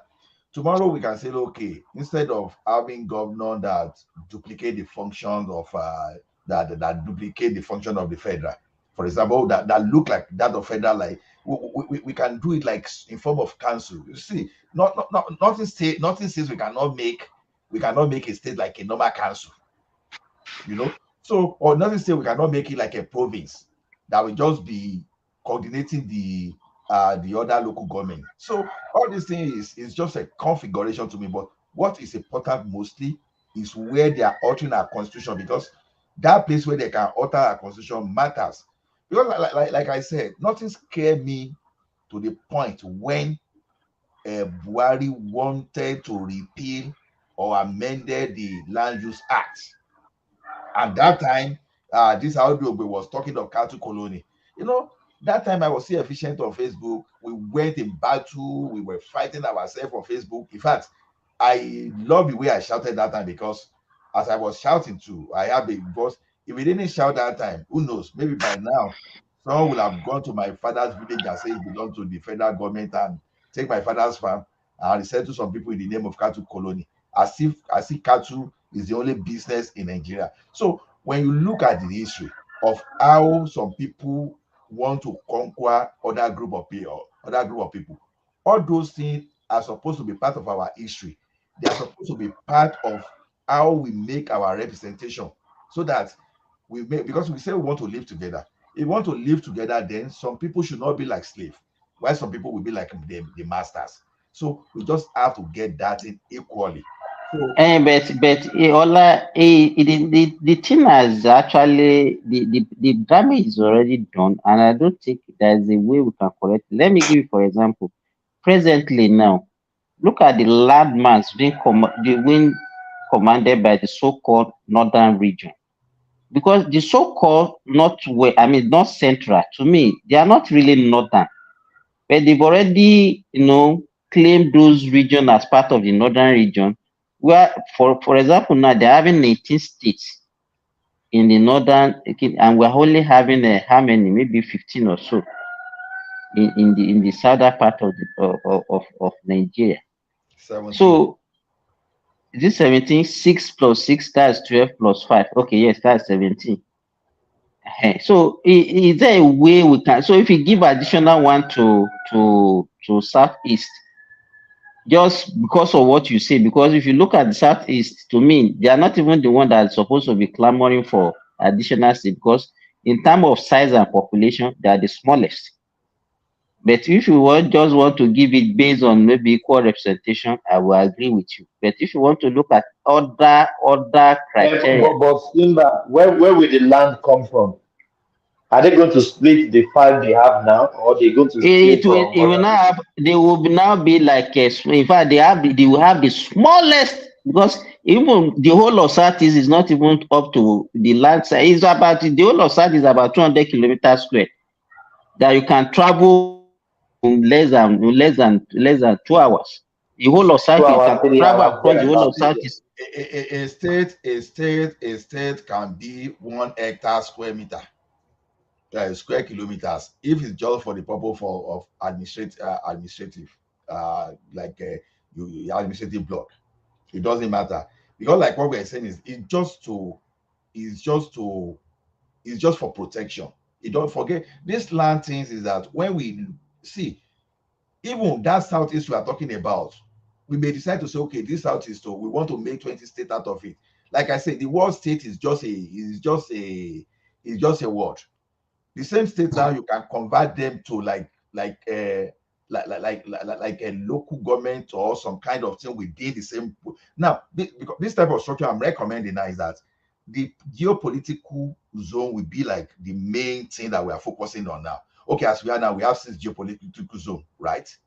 Just because of representation, okay, we want to accept if you want to leave the southeast the way it is now, but you want to give them now more representative from there, just to balance out others, that is understandable. Then if you can get to a level, because we need to get to this level, I keep saying something, people think not or people or some states will die. I don't believe in that. The northern region, in non honesty, they are supposed to be But Ola, if they don't have more than 5 states, how can you give them more representative? Are we going to just create, like, you know what I mean? That's not possible. like I've given Because my for your state, we ask for their own. Anambra, we have Jalingo, we ask for more representative. Okay, if you ask me today now, if possible in that country today, if you ask me, I don't want more than one senator. I don't want more than one senator from each state. So in other words, I'm proposing 36 senators across the board. Or if possible, you can even cancel the Senate and now give it to some notable people that they have they are reputable. They are reputable, like maybe you look at Falana, you look at one reputable people in the north. But what I'm saying in general is that make sure that the number coming from each state, each geopolitical zone, they don't outnumber any. They have equal representation. That's exactly what I'm saying. So it simply means that if we are 36, you must have 18 from the south and 18, so that when you are voting, critical voting, you don't say, okay, because we are more than, you now do the kind of voting that will favor your region alone. Because we are not that united, we are not that mature to the point that we, even in an environment like Canada, that they see themselves as one, we still have some kind of grudges. You understand? So we are still not mature to that level, because we still think from the lenses of ethnicity and religion in Nigeria. So where you have all those, it is dangerous for a particular region to outnumber other regions. That's exactly what I'm saying. Like, I make an example now. Let's assume that we have tomorrow now, we have people like Yerima, or people that are even more dangerous than than Buhari. We have them in power that say, okay, I want to grab your land by all costs. I will now use the strength of your representation now to now do everything at the National Assembly. Assuming we didn't have Sharaki, because people were saying, oh, Sharaki just did this thing. But what Sharaki did, we really need to commend that guy. As bad as we may not like Sharaki, but what he did, the way he revealed, he made note of what those people were achieving. You know, just you have one stream in your village, and someone say, "Oh, water resources, I take over." You understand? So those are the things I'm concerned about. Not even the small land, all those things, all those land. Forget about land. You can always find, even if it's just a street. You can call, if you like, you can call a street. You can call a street a state, as long as they can manage themselves. But at the end of the day, one of the things that can resolve our problem is this: let all the region go and be productive. If every region is productive today, the northern region will be richer than any state and than any region in that country today. It's just because the some of the cook leaders, they have jacked the destiny of their people. Because it's the same north. You agree that the richest part of Nigeria is actually the northern region. It's supposed to be northern region. I'm telling you, it's supposed to be the northern They region. have everything. They have everything. They have resources, human resources, they have mineral resources, they have land for agriculture, they have everything. So they are not even supposed, our oil and gas is not supposed to mean anything. Because when you talk of hide and skin industry, Kano, Kano has been, Kano didn't just come when Nigeria got independent. Kano has been Asian city that they know for commerce. That's what the center of commerce. They didn't just carve it out of from nowhere. So in an area like Kano now, maybe they were supposed to be our Italian hub for my shoe manufacturing. Maybe we should be competing with all those Italian shoes, all those in the exporting, be dominating all those stuff. Cotton, maybe our own cotton today. Maybe we should be competing fairly with India in terms of a textile industry, and they have all those things there. Then if you want to even go to tobacco business, they do that. They have a lot of things. I think What about granite? You've forgotten the granite pyramid. Pyramid, So it's not as if North is that a useless the way some people want to paint it. No, it's just because their leaders, they have some rogues leaders that hijack power. But if people like Amadou Bello were to see their life, because I think it's because of free money that everybody is sharing. Because of free money that everybody is sharing. That's why they don't look inward and see what they can do for themselves. Exactly. And it's applicable to every part of the country. We were fortunate to have Awolowo. If you were to pull the like of Fayose and the like of Fayose where they was supposed to was there in those 20, let me tell you one thing, maybe you and I will not be educated today because there won't be free education. Maybe Pomo is what everybody will be eating. So the northern region was so fortunate to have Amadou Bello. Even irrespective of how people we like to paint the picture. Some people that will be telling me that Tafawa Balewa drank 27 cup of tea. That thing, I believe that thing until I started looking for information myself. That Tafawa Balewa went to drink 27 cup of tea, all those lies. Because those guys were resourceful. Just like Awolowo. Awolowo was just a super star among them. But then when we are talking of Amadou Bello, and you are talking of what's the name of this guy in South? Is it Opara or whatever? Those guys. Opara, yes, Opara. Those guys, they did good for their country. Okay, look at the universities they built. Tell me any model of university that can be them today. OAU. No, in OAU, South. yeah. ABU. University in the same. Then University of Nigeria. Just look at those models. Those guys, they meant well for the country. And if not, even the one that are building now is not up to the standard of those ones. It's not up to the standard. You see, I won't lie. When I was angry because I didn't make it to AU that time, it was just the structure. Because the first time in AU, I didn't even know whether I was in Nigeria or somewhere else. And you will see all those structure. You won't even see a crack. Up till now, they are still like that. So, up till now, they have their own dam. They recycle their water. They do all those things. Up till now. I know now. So that's why I don't forget those people that brought all those quota system, because honestly, If I see them, I go use Koboko on them because that was my dream. They keep my dream there, right? So they keep, because that thing alone caused me some kind of depression for a long time. That's okay. Which kind of country is this now? So to me, it's all about getting a leader that's his vision. Like Tinubu now, we have Tinubu now in the southwest now. We have Tinubu, and people do not appreciate this man. Although it's not everything we should praise Tinubu for. There are some things too that we get wrong as human beings, but people don't want to appreciate this guy. And I think somehow, even if they cannot appreciate him now, they should appreciate him for what he did in Lagos. And I pray that they should not fail us, because if that guy should fail, man, myself, I go run come up for YouTube, honestly. But No, this is our last chance.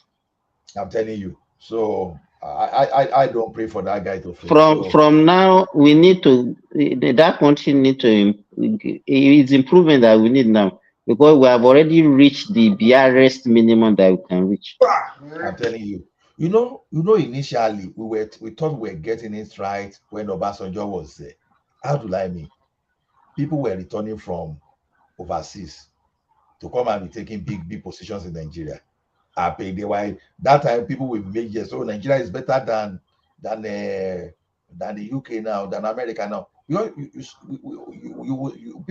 People started coming, really.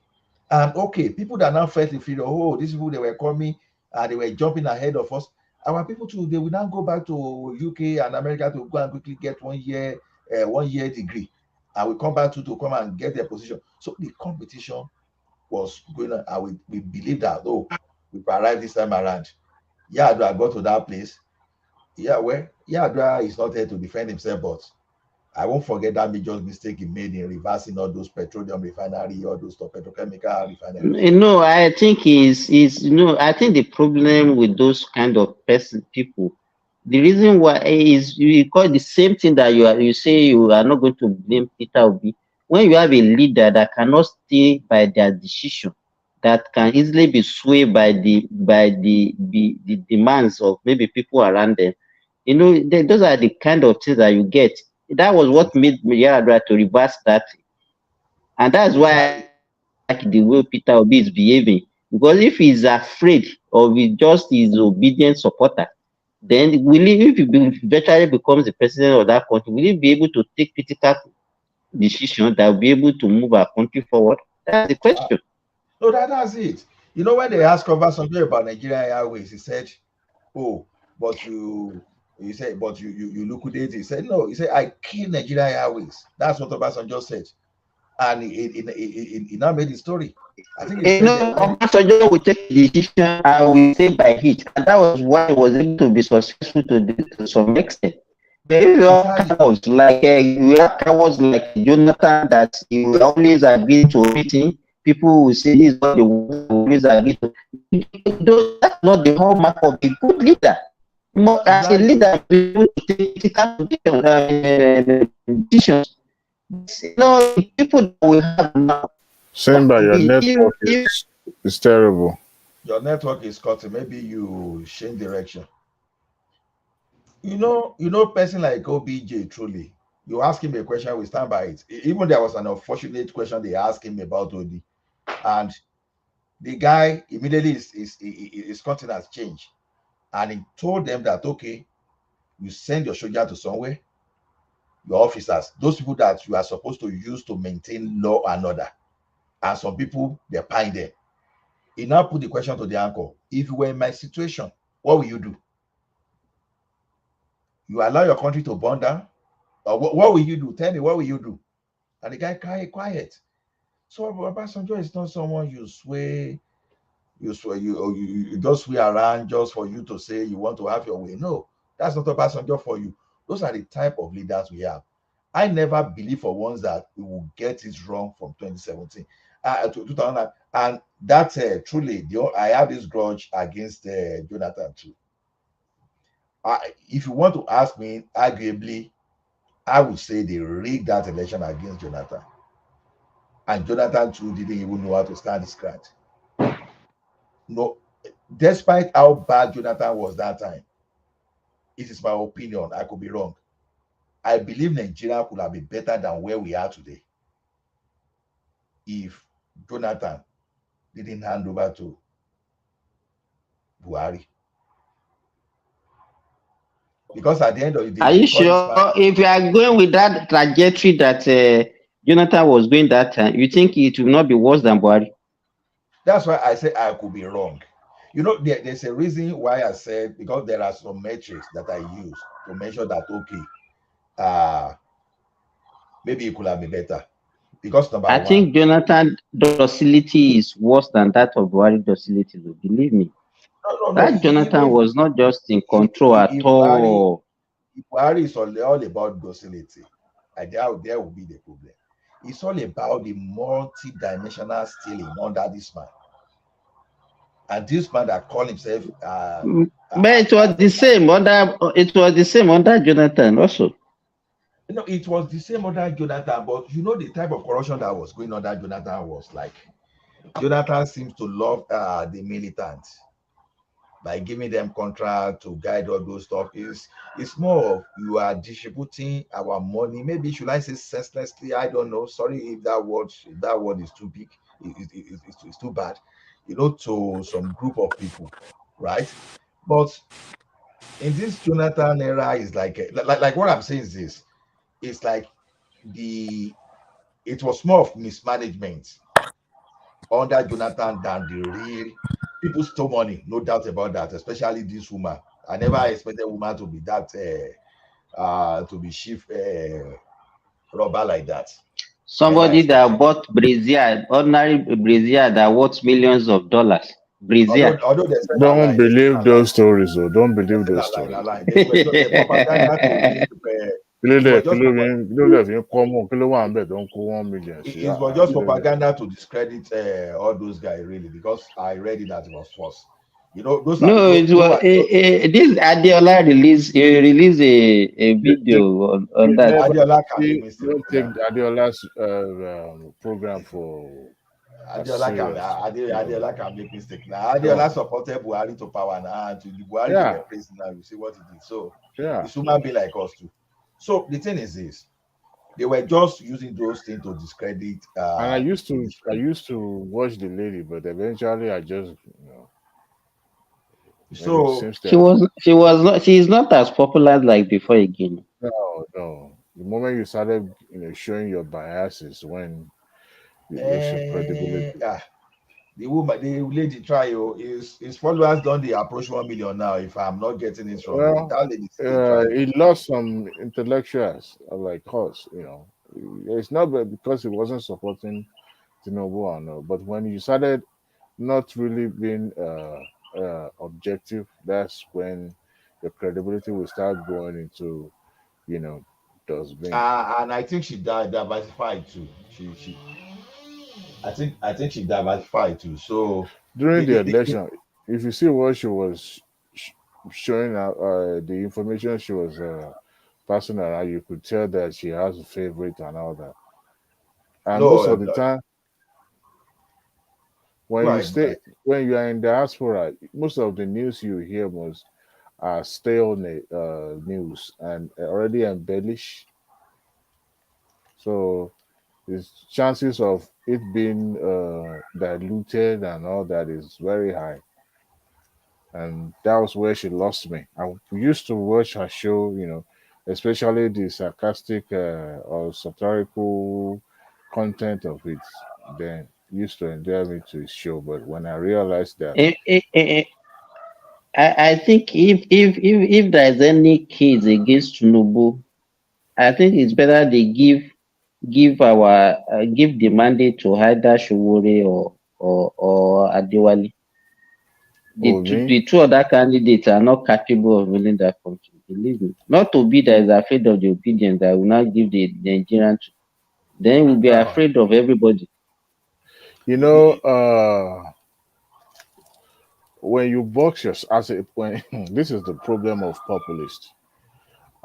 Most of the politicians usually start out as a populist, and to appeal to the pain and yearning of people. So when they start out that way, they come across as someone who that is different from the pack. And then when they set out, they realize that governance is quite difficult. It's a very, very huge task. Now, and another thing, you box yourself into a corner because now you have the talakawas, the people as your weapon, and that same weapon can be turned against you because you have to be maintain that status 24/7. No room for error. You cannot make mistake because if you do, you will lose that credibility. You will lose that weapon will be reduced. So what can you do is to continue to maintain status so that you still be able to have the same followership. So and for him to have deleted that tweet, just like Atiku Abubakar deleted the tweet when That was when that was why I said the two of them now. That was why I said the two of them. But Simba Adewale, I was bringing the two tweets together. Rational mind just came at me as if I don't even have brain. I don't know what I'm talking about. You know rational mind that it doesn't want anybody to say anything against Obi. You know now. That's why we always come at. You see my opinion about Obi. See, you said you will prefer that country to be handed over to Shure or Adewale. See, we've seen what Buhari did now. Naturally, people believe that Buhari is a good leader. We do this, we do that. But we've seen that Buhari only performed because he was supervised. And we've seen this when he was the one controlling. Now we see the difference. You see, what Adewale and Sowore were saying is more of Enodun Rufo. You can use mouth to tell people how to cook, how to see. Have you not seen some professor that will teach how to design You're data? a bad guy. Ola, you're a very bad guy. You got those ninjas. No, I had that belief also. Believe me, I share with you. I share that belief also. Simba, I've managed a team too. And I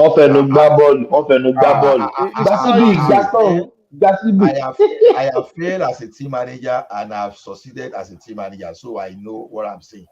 Funny enough, so Manchester United will manage in there, Chelsea. I'm a Chelsea fan anyway. I'm not talking of football. So the thing is this. The thing is this. You know, when people like Adewale and this guy, as they talk as if they will just be pushing the National Assembly around, and as tough as Obasanjo was, he didn't get his way with the National Assembly. Buhari, even with his Kaba, he didn't get his way with the National Assembly. So I don't know when people say, "Oh, this is," even from the get-go, when Sowore was already talking of I was going to increase minimum wage to 100,000. Fantastic, very sweet. But Ola Peter, you said he will run a government of the people now. National Assembly is not going to be matter. Government of the people. Leave the guy, but yet it's still like a century ahead of Obi. See, if there's anybody, I know that they won't take that power away from Tinubu. If there's anybody to take over that I think can do something, but I don't rate to be like Tinubu. That's just the difference. Peter Obi, so I don't understand that. I don't want Atiku there because the Buhari Kaba are still hanging around. They can capture this thing. So Obi that we are talking about, Obi will manage that country better than Sowore or all those things you are talking about. He has the experience. That experience that he had before, whether as imperfect as it may be, he can always build upon it. So to me, we should not even be talking of Sowore and Adewale when we talk of Peter Obi. No. They are not even close. They are not close at all. So to me, they won't take it from Tinubu. I'd be surprised if they take that power away from Tinubu and give to Obi. that means that everybody should go and sleep and rest. That means But Nigeria has failed. why are we even dreaming? Why are we dreaming? That is a No, dream. because That is a dream. exactly. So to me, That's a because dream. I don't think it will happen because I've listened to lawyers. I'm not saying it just because I know, but because I've listened to lawyers and I've listened to the basis and I've listened to how those people that want the power, how the lawyers they've been twisting everything. From what I've seen, from what I've heard from the like of Ogbeni and some other lawyers, I think it's very difficult for that thing to be up because everything they are talking about is not they are not significant enough to cancel that election. So if they are not significant enough to cancel that election, so how will they give it to Obi? You understand? But let's assume that it happened. They want to give it to anybody at all. At all. I think the next credible person is Obi. Even though I know all those, forget about those drama. The next person, when you say the credibility of managing, that can manage that country, is Obi. That's for me. Because Atiku, I see Atiku as I think another cover. where you will have problem is the politics out of governance. You will have issue with that. In terms of managing resources, I don't think you will have problem with that. But managing that space of politics is where gives me concern about Obi. You need to have a political will and political capital to be able to carry out some of his plan. Because if you don't have that gut, your ability to be able to say, you know what, yes, I prefer to lose this, but at the same time, I want to achieve this aim or this goal. If you don't have that, you want to be a pacifier, then you're going to have problem. And trust me, And there if are you a lot want of to be Mr. Nice to yeah. everybody. If you, I mean, if you are every political, should I say, power block represented one way or the other, always appeased by the incumbent because you just want to make sure that you have they give you easy passage. If not, you'll be having a problem. I mean, look at the electricity today up to this moment. The number of our amount of money federal government pumped into that sector, we still could even a super minister was appointed to that sector, and yet he couldn't turn it around because of In fact, Adewale electricity that you mentioned now it made me remember something that happened in my village when I went for this Salah. It has gotten to the extent that the distribution company they are now having discussion with villagers on how much they will pay for electricity. They are not the one negotiating that okay, we will pay. And there was a time I raised this issue that Ola and Co got at me. I said Nigerians, can they afford I wish it can 24/7 happen. electricity? That can happen in Lagos. You understand? Nigerians, can they pay for 24/7 electricity? I They think the can. answer is no. They cannot. They can. They can. How?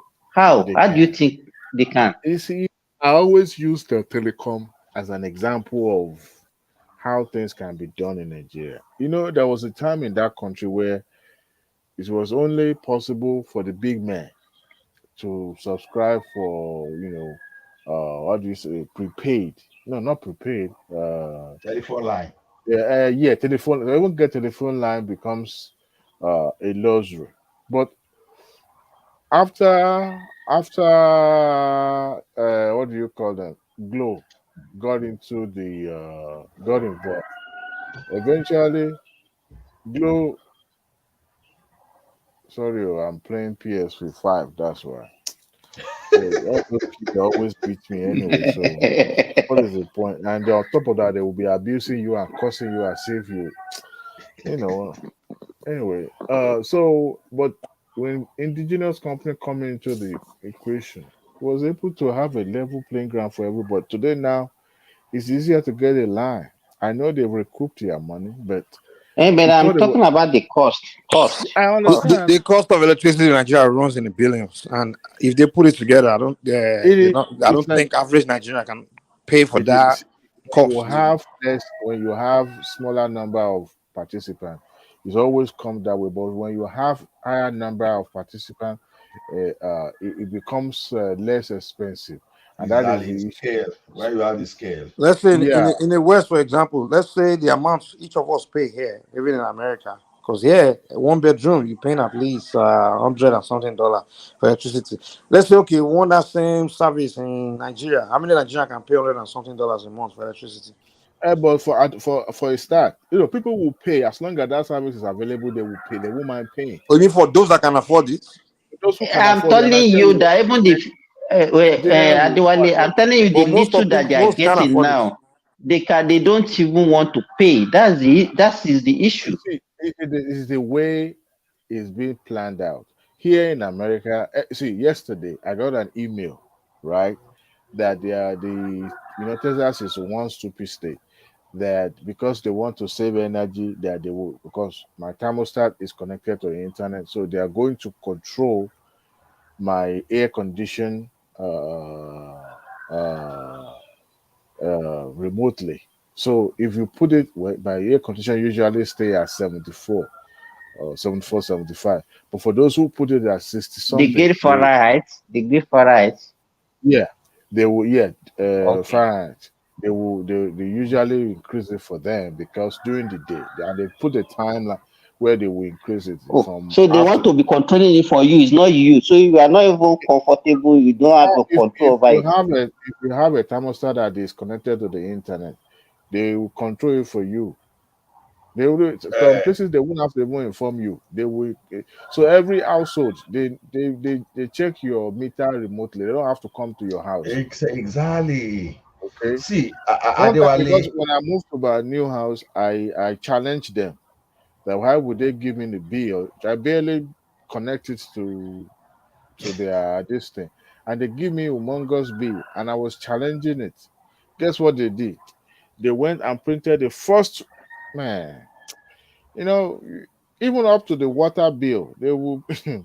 Yeah. Adewale, funny enough, all those things you mentioned, they are not that difficult. See, They are not. if our telecommunication guys, if they are doing what Disco are doing today, right? People too will not want to pay for telephone services. They will want to find shortcuts. They will want to do this. Even though they still have it, and you see some people even still find a way to say they want to get free data. Some people still hack into the system. Look, the problem with that country is this: NEPA, PSTN, and now Disco, they've been thief for a very long time. They are stealing from the people. How do I mean by stealing from the people? In the sense that the services you are not providing, you are getting the money from those people. It is normal for people to revolt. Action and reactions are equal and opposite. So that Newton's law, it has always been. You say even àwọn àgbàlagbà wá sọ pé òkúta bá sọmọ pẹlọpẹ sọmọ yàn ni. You see, it's what you are doing to the people, and people are now reacting. And So, our taste too in if Nigeria. you want to do the right thing, like they say they want to be putting meter on top of pole now. Do you know if you do all those things, you will successfully reduce this thing? So there's a way. It is for you to go and find some kind of bus bar. Maybe you are going to put your bus bar underground. I now put a meter unit around that place. That from there you feed every house. It could be difficult for people to just come to where you this thing to come You and know the tap into. number of jobs that will be created for those people doing retailing, selling it to people. That means Exactly. they have to change the kind of meter they are using now, change it to the one that will be able. We still have a long way to go. It's just that we The never kind of felt meter they are using now, you can even load it on your phone. prepared, right? I used to Yes, pay meter prepaid. before I left Nigeria. So prepaid meter was what I was using. And No, I think maybe the that one that you are using was the one with card. I have one question. All these countries in Africa, is it true that, I mean, like Ghana, is it true that they have 24-hour electricity? And if it's true, then how are they doing it? what is their Ghana used to population, have. my brother? How big is Ghana Ghana? used to have. How big is Republic of Benin? That is not even up to No, the that was before. Eh?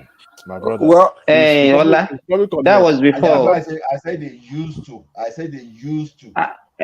And it was even for a short period. It was they celebrated 1 year one time, but after that, everything. The way you are looking at Ghana, there was a time they demonstrated in Ghana that they because of their economy, Ghana is not finding it easy now. They are not finding it easy at all. don't have 24 electricity anymore. In fact, I have a guy that used to work for me. He heard about Ghana, and two of them they ran to Ghana. They are back in Nigeria now, and the story they were telling me, I met them 3 days ago. It was not a palatable story. What happened there? No, because they heard that Ghana is good and everything. So the two of them they were working for me in my farm, and the two of them I just paid them that month's salary, No, I'm talking and about the they electricity disappeared. part. The electricity. No, I know Ghana is a shithole too. I'm just talking about the electricity thing that I keep hearing. They have Everything 24 hours. that's about maintenance now. It's about maintenance. No, 24 the hours so-called electricity. 24 hours, the so-called 24 hours then was not as if it's something that they have maintained for long now. It was just a year they celebrated, and that one's just stuck to the brain of Nigerians. And then Nigerians started carrying it. Ghana, they're having 24 Oh, so hours they don't really electricity, have 24 whatever, hours whatever, like whatever. I'm No, not even no. sure. I'm not even sure the entire stock capacity One is even year. up to 10,000 megawatts. I'm not sure. I don't know because You know what? I don't even the thing is it's a function. A lot of things goes into that tonight. I think it's a function of a population and so many things. So the cost of although I know mismanagement is responsible for most in Nigeria too. So No, the I think Allah, we are not keeping pace. Our infrastructure is not keeping pace with our population growth, and that's major problem that we have in Because it was Nigeria. lack of proper exactly. planning. Lack of proper Exactly. planning. Yes.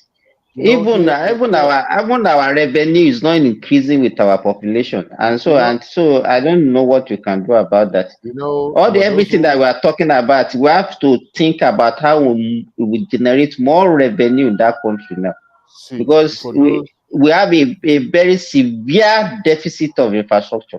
Believe me, Sorry, severe deficit of let me infrastructure. pass one information.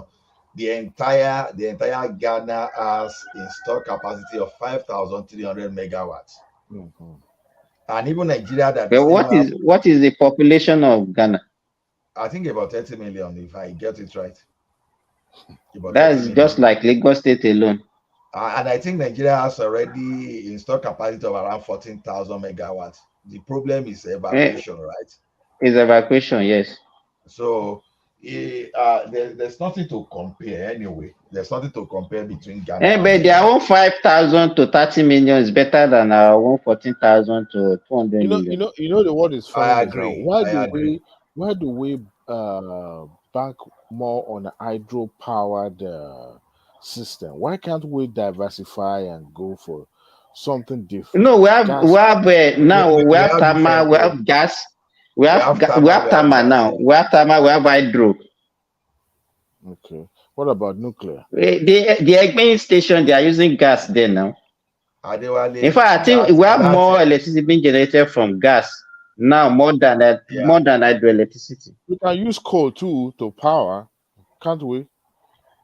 We But I don't know why they abandoned that. I don't know why they abandoned it. I know the environmentalists will want to kick against that simply because it's not in compliance with the new world order now, but it's remember we are going to buy those set of buying too, right? So if those people are no longer manufacturing, that means we are out to buy the old one, which is not advisable. But gas turbine is more effective. They might not even sell it to us. They might not even sell it to us. The CMS project, which one are they? Is it which one it is? Is it gas? It's gas. But it's yet to take off gas. too. Money has gone into the basket too, and yes, to man. I just believe that when you have an open market to operate, No. In fact, it was even this morning that I was reading something about. I don't know that this group that still existing, this Odra group. They are in of companies. I don't know that they are still existing. Nigeria has a total generation capacity of 16,384 megawatts.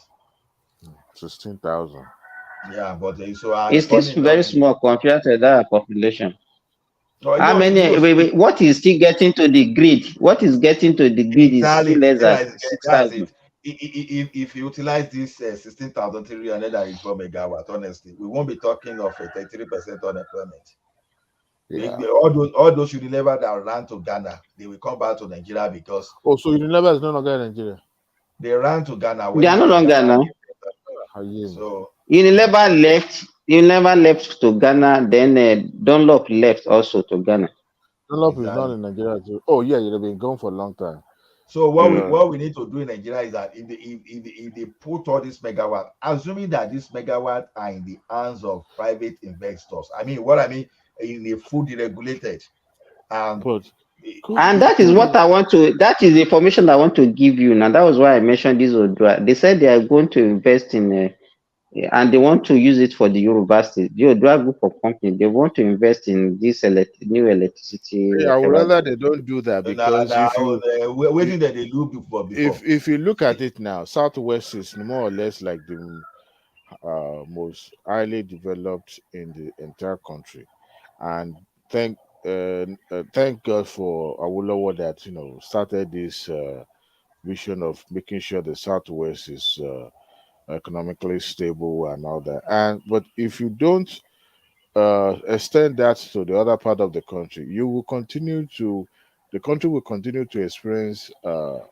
migration to the region, to the southwest region, and it's going to, you know, cause imbalance in the population ratio to, because at the end of the day, infrastructure will not be able to accommodate, and you'll be spending. Speaking of this migration you're talking about, when this thing began, when others started migrating in mass, some Yoruba social contract, some group were saying, we have to do something about not to stop them, but to make sure it cater for the actual Yorubas, all those kind of things. And we have some those are Yoruba that are saying, let's not do that.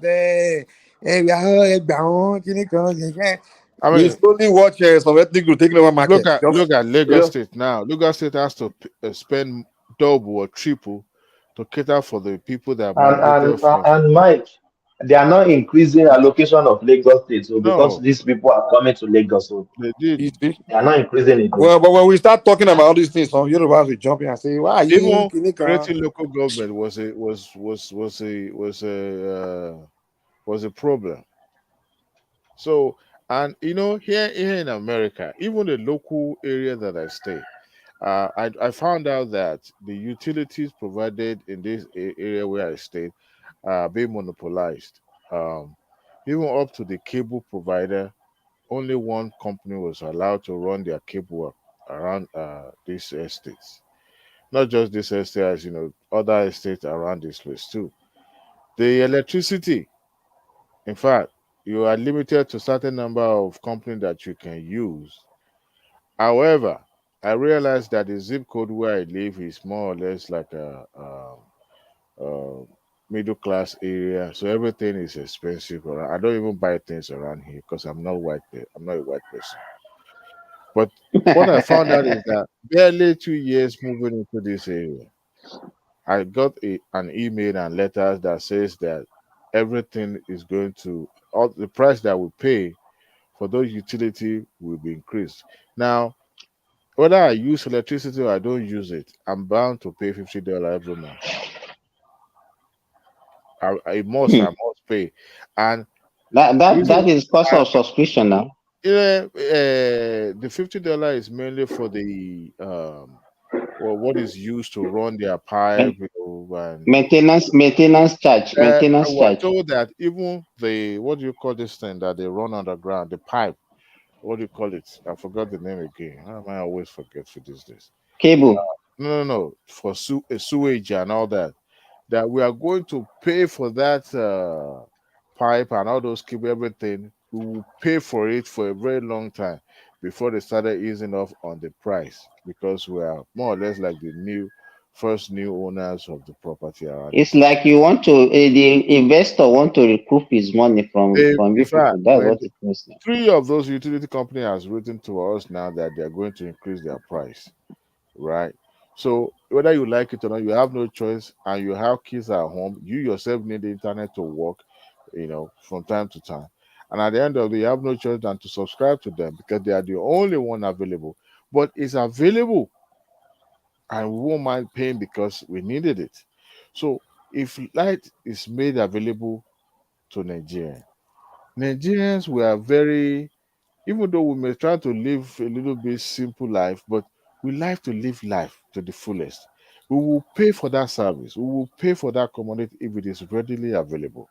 But I believe with, open market system, the price after some time will go down and people will be able to enjoy it more.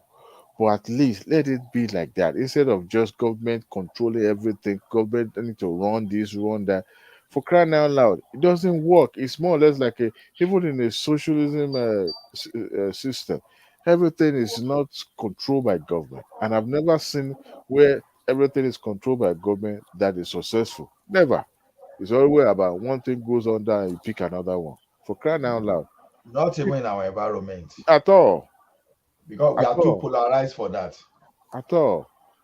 When we have People will even see it as their share of national competition, cake. competition bring innovation. Competition bring healthy. Like that people, I mean. Healthy competition, rivalry brings the best out of people. Because look, competition affects price, right? And before you know it, innovation will come. This electricity we are talking about, if private individuals, multi-company, multinational companies come in, they put their money, then they begin to, because I mean, unlike here in America, if you don't like company here, you go to company B, and both of them are sourcing their the service from the same provider, but they have a scale of how they put the price across to their customer. One where they would dangle one thing, for in front of you for you to subscribe and all that. So competitive, every competitive bring innovation and it brings build economy. And to me, Nigeria will pay, regardless whether it's expensive or not expensive. They will pay. After all, we started with that with the At least they will, even if you use what you can pay for. So it's yeah. not necessary that you must. Another It's so thing that I because presently there's a lot of wastage. You get to a community, you don't even need to enter your eye before you know there's light because people will just on the light down, and you see even in the afternoon they will not off it. So there's a lot of, because they know that. The only thing you can find on in my house is the refrigerator. Then as I speak to you now, I'm using LED light that I plugged to my computer.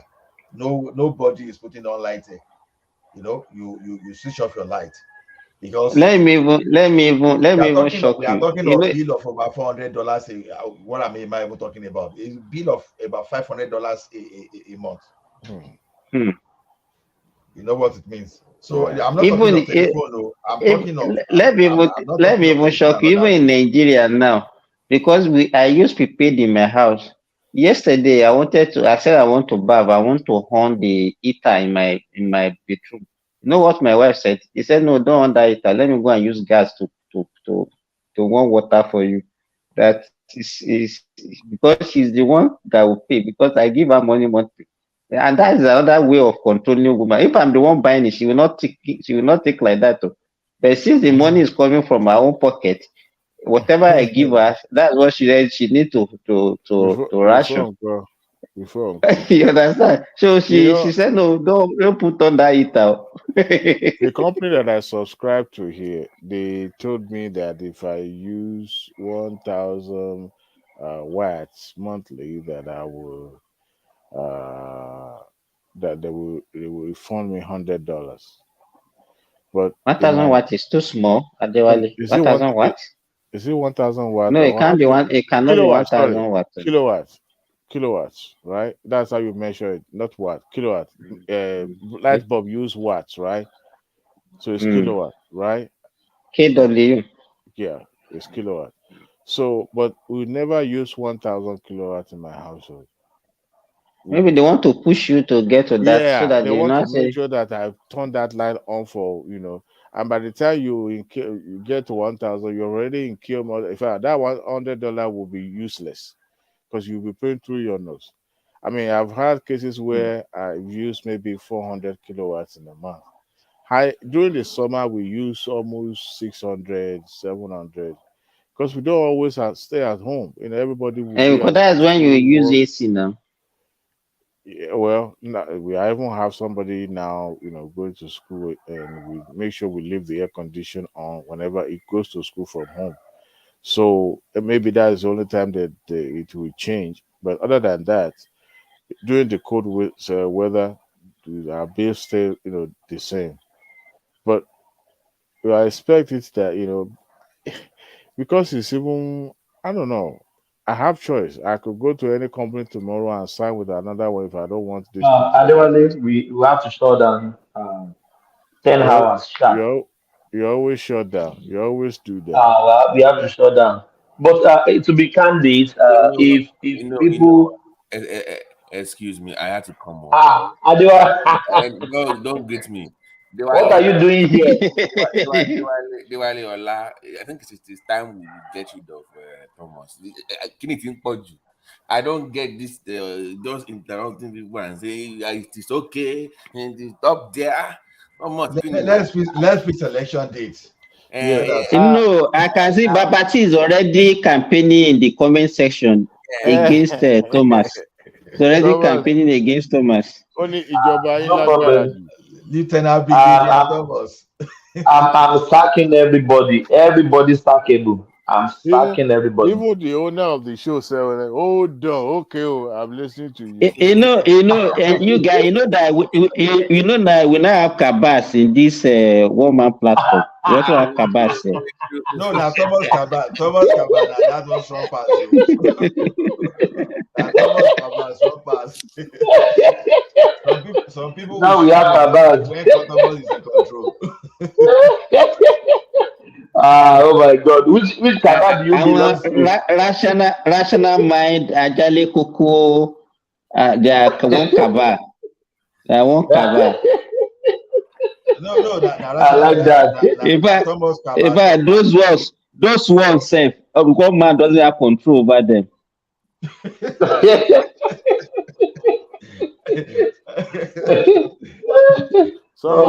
God! Somebody said in the comment section that it's only Lagos State. Southwest is not developing anything. Please, you people should stop all the open line. It's only Lagos and Sango Ota. But Baba Sango, that is close to Lagos, and you know why. So Lagos State is not Southwest, or it's not Southwest.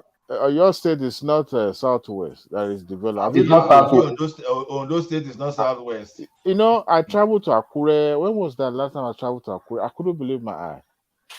Not the same Akure that I know in the 80s and early 90s. Even Oshogbo, just right there, Oshogbo, Osho that was created in 1996. No, Aregbesola did well in Oshogbo. Oshogbo before if you if you have on the road, if you have been to Ado-Ekiti. I work in Ado-Ekiti in the around 2001, 2002. That time we used to go and eat pounded yam at Fajuyi. Everywhere has changed. Everywhere has changed. The nonsense bridge Uncle Faroshe built was just nonsense. That bridge served no purpose at all. But Diwali, is that the kind of change we are looking for? Has it changed for the better? No, it has transformed. I mean, you see more just migration of people to the center, to the capital. We made that mistake. People move somewhere is one thing. But what is the quality of the building? What kind of city planning do you have there? What kind of business are you have? This is the kind of thing that I want us to discuss. All these people are like gone until it doesn't mean anything. People are building houses in Ado. Babati, what people use as development, let me tell you, what people see as development is the expansion. But the expansion, there's no infrastructure to match that expansion. That's the problem. And our villages are getting depleted every day. That's the problem. Back in the days, we used to have a neighbor that worked in the Ministry of Water Corporation back then. Back in the days, once you start hearing that one area is developing, you start hearing, They go to run pipes down there, blah blah. Like it's part of the thing. Like you know, if you go somewhere, they must get that power line to you in that area. If anything grow gone, we must start planning. Now it's like No, you be the one doing everything for yourself. You be the one doing everything for yourself. what kind of Government development? will not. Government don't do that. What kind of development? What kind of The only thing they will do is to provide the layout and tell you this is the way the road, this is where the hospital is supposed to be. But they will not bring light for you. They will not even construct the road for you. They will not bring water for you. Nobody is even nobody. What they used to do now is that they contract this sewage, this thing out to private contractors. So they put this drum in front of everybody else, so they will come and be picking it, and you pay maybe you just not the money is not much, less than 1,000 naira every month. That's what they collect. Not you. Before you here. We should have a soak away now. All this stuff. There's no soak away anymore. People just. I don't know if you've ever traveled to countryside here in America. For those of us that lives in the South, we understand, you know, how country is. In fact, I've been to some remote part of the countryside. Like Louisiana, man. That's like Nigeria. Even here in Texas, Babati, there are some places. You know all those sundowns town. You know what I mean? Those places that you will say you will wonder if ghosts actually live in this city. I mean this town, or because you will say human being doesn't live in this town, and yet they have sewage, they have pipe-borne water, they have electricity. All right. So I wonder why Nigeria cannot electrify or, you know, run pipe. We used to have pipe-borne water in the street, even though we have some that decided, you know, that brings to their own home, and we also have some that are being, Even though the leakage can be 1,000 liters can be wasting, but we still have them. I remember them. You know, Thomas, back then, those houses, you literally will build your house and you have a pipe outside for people to drink water. You will have one for public. They are walking up and down. They can just even the Ministry of Water Resources. Even as early as early as even the early 90s, even in the Ilorin here, we don't have buckets. We used to fetch water directly from the tap. And the thing with the pressure will be so much that I can even get to 2-story upstairs. I use it to shower. Yes. We live in 2-story then. The pressure gets up. Challenge. Thomas, will you believe if they told you that pure water will become a thing in Nigeria? Pure water. Where everybody was tap now. It was like tap water. And stuff. You know the funniest thing for we that even grew up in the bush. Let me put it that way. When you're out of school and you are going home, they usually say this ice cream. It's not ice cream per se. They will put color stuff in the water. Color, yes. I remember. Yes. Colored water now with sugar. They will put inside nylon. Yes. They put inside nylon. To cool off on our way going home.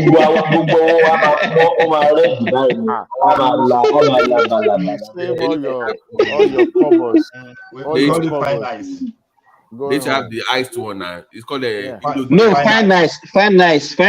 No, those ones they use all these small balls. This we call it dekumagolo that they used to use. That one has some biscuits now. They have like a biscuit that they will put all those things on. No, that one is real ice cream. Those ones. If anyone that bought that one, they are rich person. We always buy the nylon yodi, the ice cream. That is the only ice water that I used to know. That's Indogi now. Depends on where you live. You know the cookies they call Ereke Bagia. You know.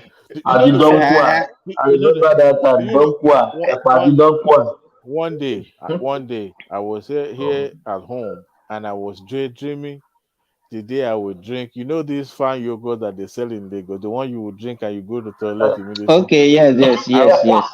I was daydreaming that I would drink that thing when I get to Lagos. I was daydreaming about Gala. For real. See, I was daydreaming when I traveled to Nigeria. Last time I was But in Nigeria finance, was it's been long that I saw finance. I don't think they still exist in Nigeria again. It's still there. It's still there. Guess It's what? still there. I drank.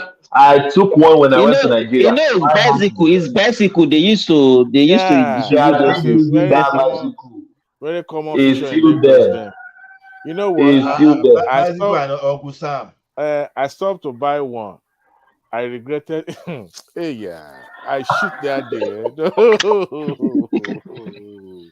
You know, the taste looked like a sour milk, and I was like, "Is it not the same fine yogurt that I used to drink that I was so much in love with?" But one thing Guys, I have to shut down there. We can talk in the backstage. Okay. My guy is telling me I should shut it down. 10 hours, yeah. Thank you, guys. What Don't is leave. what Yes. is this thing I'll doing put, up by this time that is calling you? no, my organa, you know. I'm a Mayfele. I'll have to listen to the Buhari. I'm the Mayfele of the It is when necessary. Buhari talks, a But Mayfele listen. one thing I did was that I went to Antonio. Okay, I shattered. You know this. What do you call it? Ipekere, plantain chips. Woo! Those one with pepper. I bought enough. But a friend of mine that lives in Columbus, in Ohio, went to Nigeria. In fact, bought a whole pack of gala for me, a whole box of gala. Wow. I took some to work. I gave some of my co-workers that are Nigerian. They're just looking at me like, But Gala is nonsense You know, now. but There's no way Adewale, to we Gala are the anymore. same. Anytime I want to travel, those are the things that I will stock in it fact, I cherish because it more than anything. believe me, Guys, that Ipekere is let I me cannot shut do down. without Ipekere. I cannot do without Let that me shut down. Ipekere. Yeah, you can You shut can down. shut down. Well, leave us at the background. Thank you. Yeah, I have to speak to shut down. Yeah, thank you guys. Yeah, we'll see you next. Carry the conversation in the comment section. I said peace. Yeah. Country people, make una come here tori o. Say Dino carry money give Tog. Say make you go buy gun to Fiakwa. They say Dino carry money give Tog, carry gun give Tog. Say make dem go dey prepare for 2019. Ọlọ́run má jẹ́. They say me meet them for airport road Alakiaye. My brothers, the venom of a viper cannot do anything to the back of a tortoise. Ọmọ mi láyé ti lọ, I don waka. But make I tell you now, Yaya Bello, do you know? Yaya Bello máa ṣẹ̀wọ̀n lẹ́yìn ìjọba. I know. Yaya Bello máa ṣẹ̀wọ̀n lẹ́yìn ìjọba. Do you know? GYB máa ṣẹ̀wọ̀n lẹ́yìn ìjọba. We know. GYB máa ṣẹ̀wọ̀n lẹ́yìn ìjọba. Ìwọ Yaya. You Yaya. Kí ló tún kù tí ó sọ? Kí ló tún kù tí ó sọ? Ẹni tí mo bẹ́ lórí tó ń sẹ̀nu wúyẹ́. Kí ló tún kù tí ó sọ? Àti ẹkún ìyá ni ó jẹ. Yaya Bello. Àti ẹkún ìyá ni ó jẹ.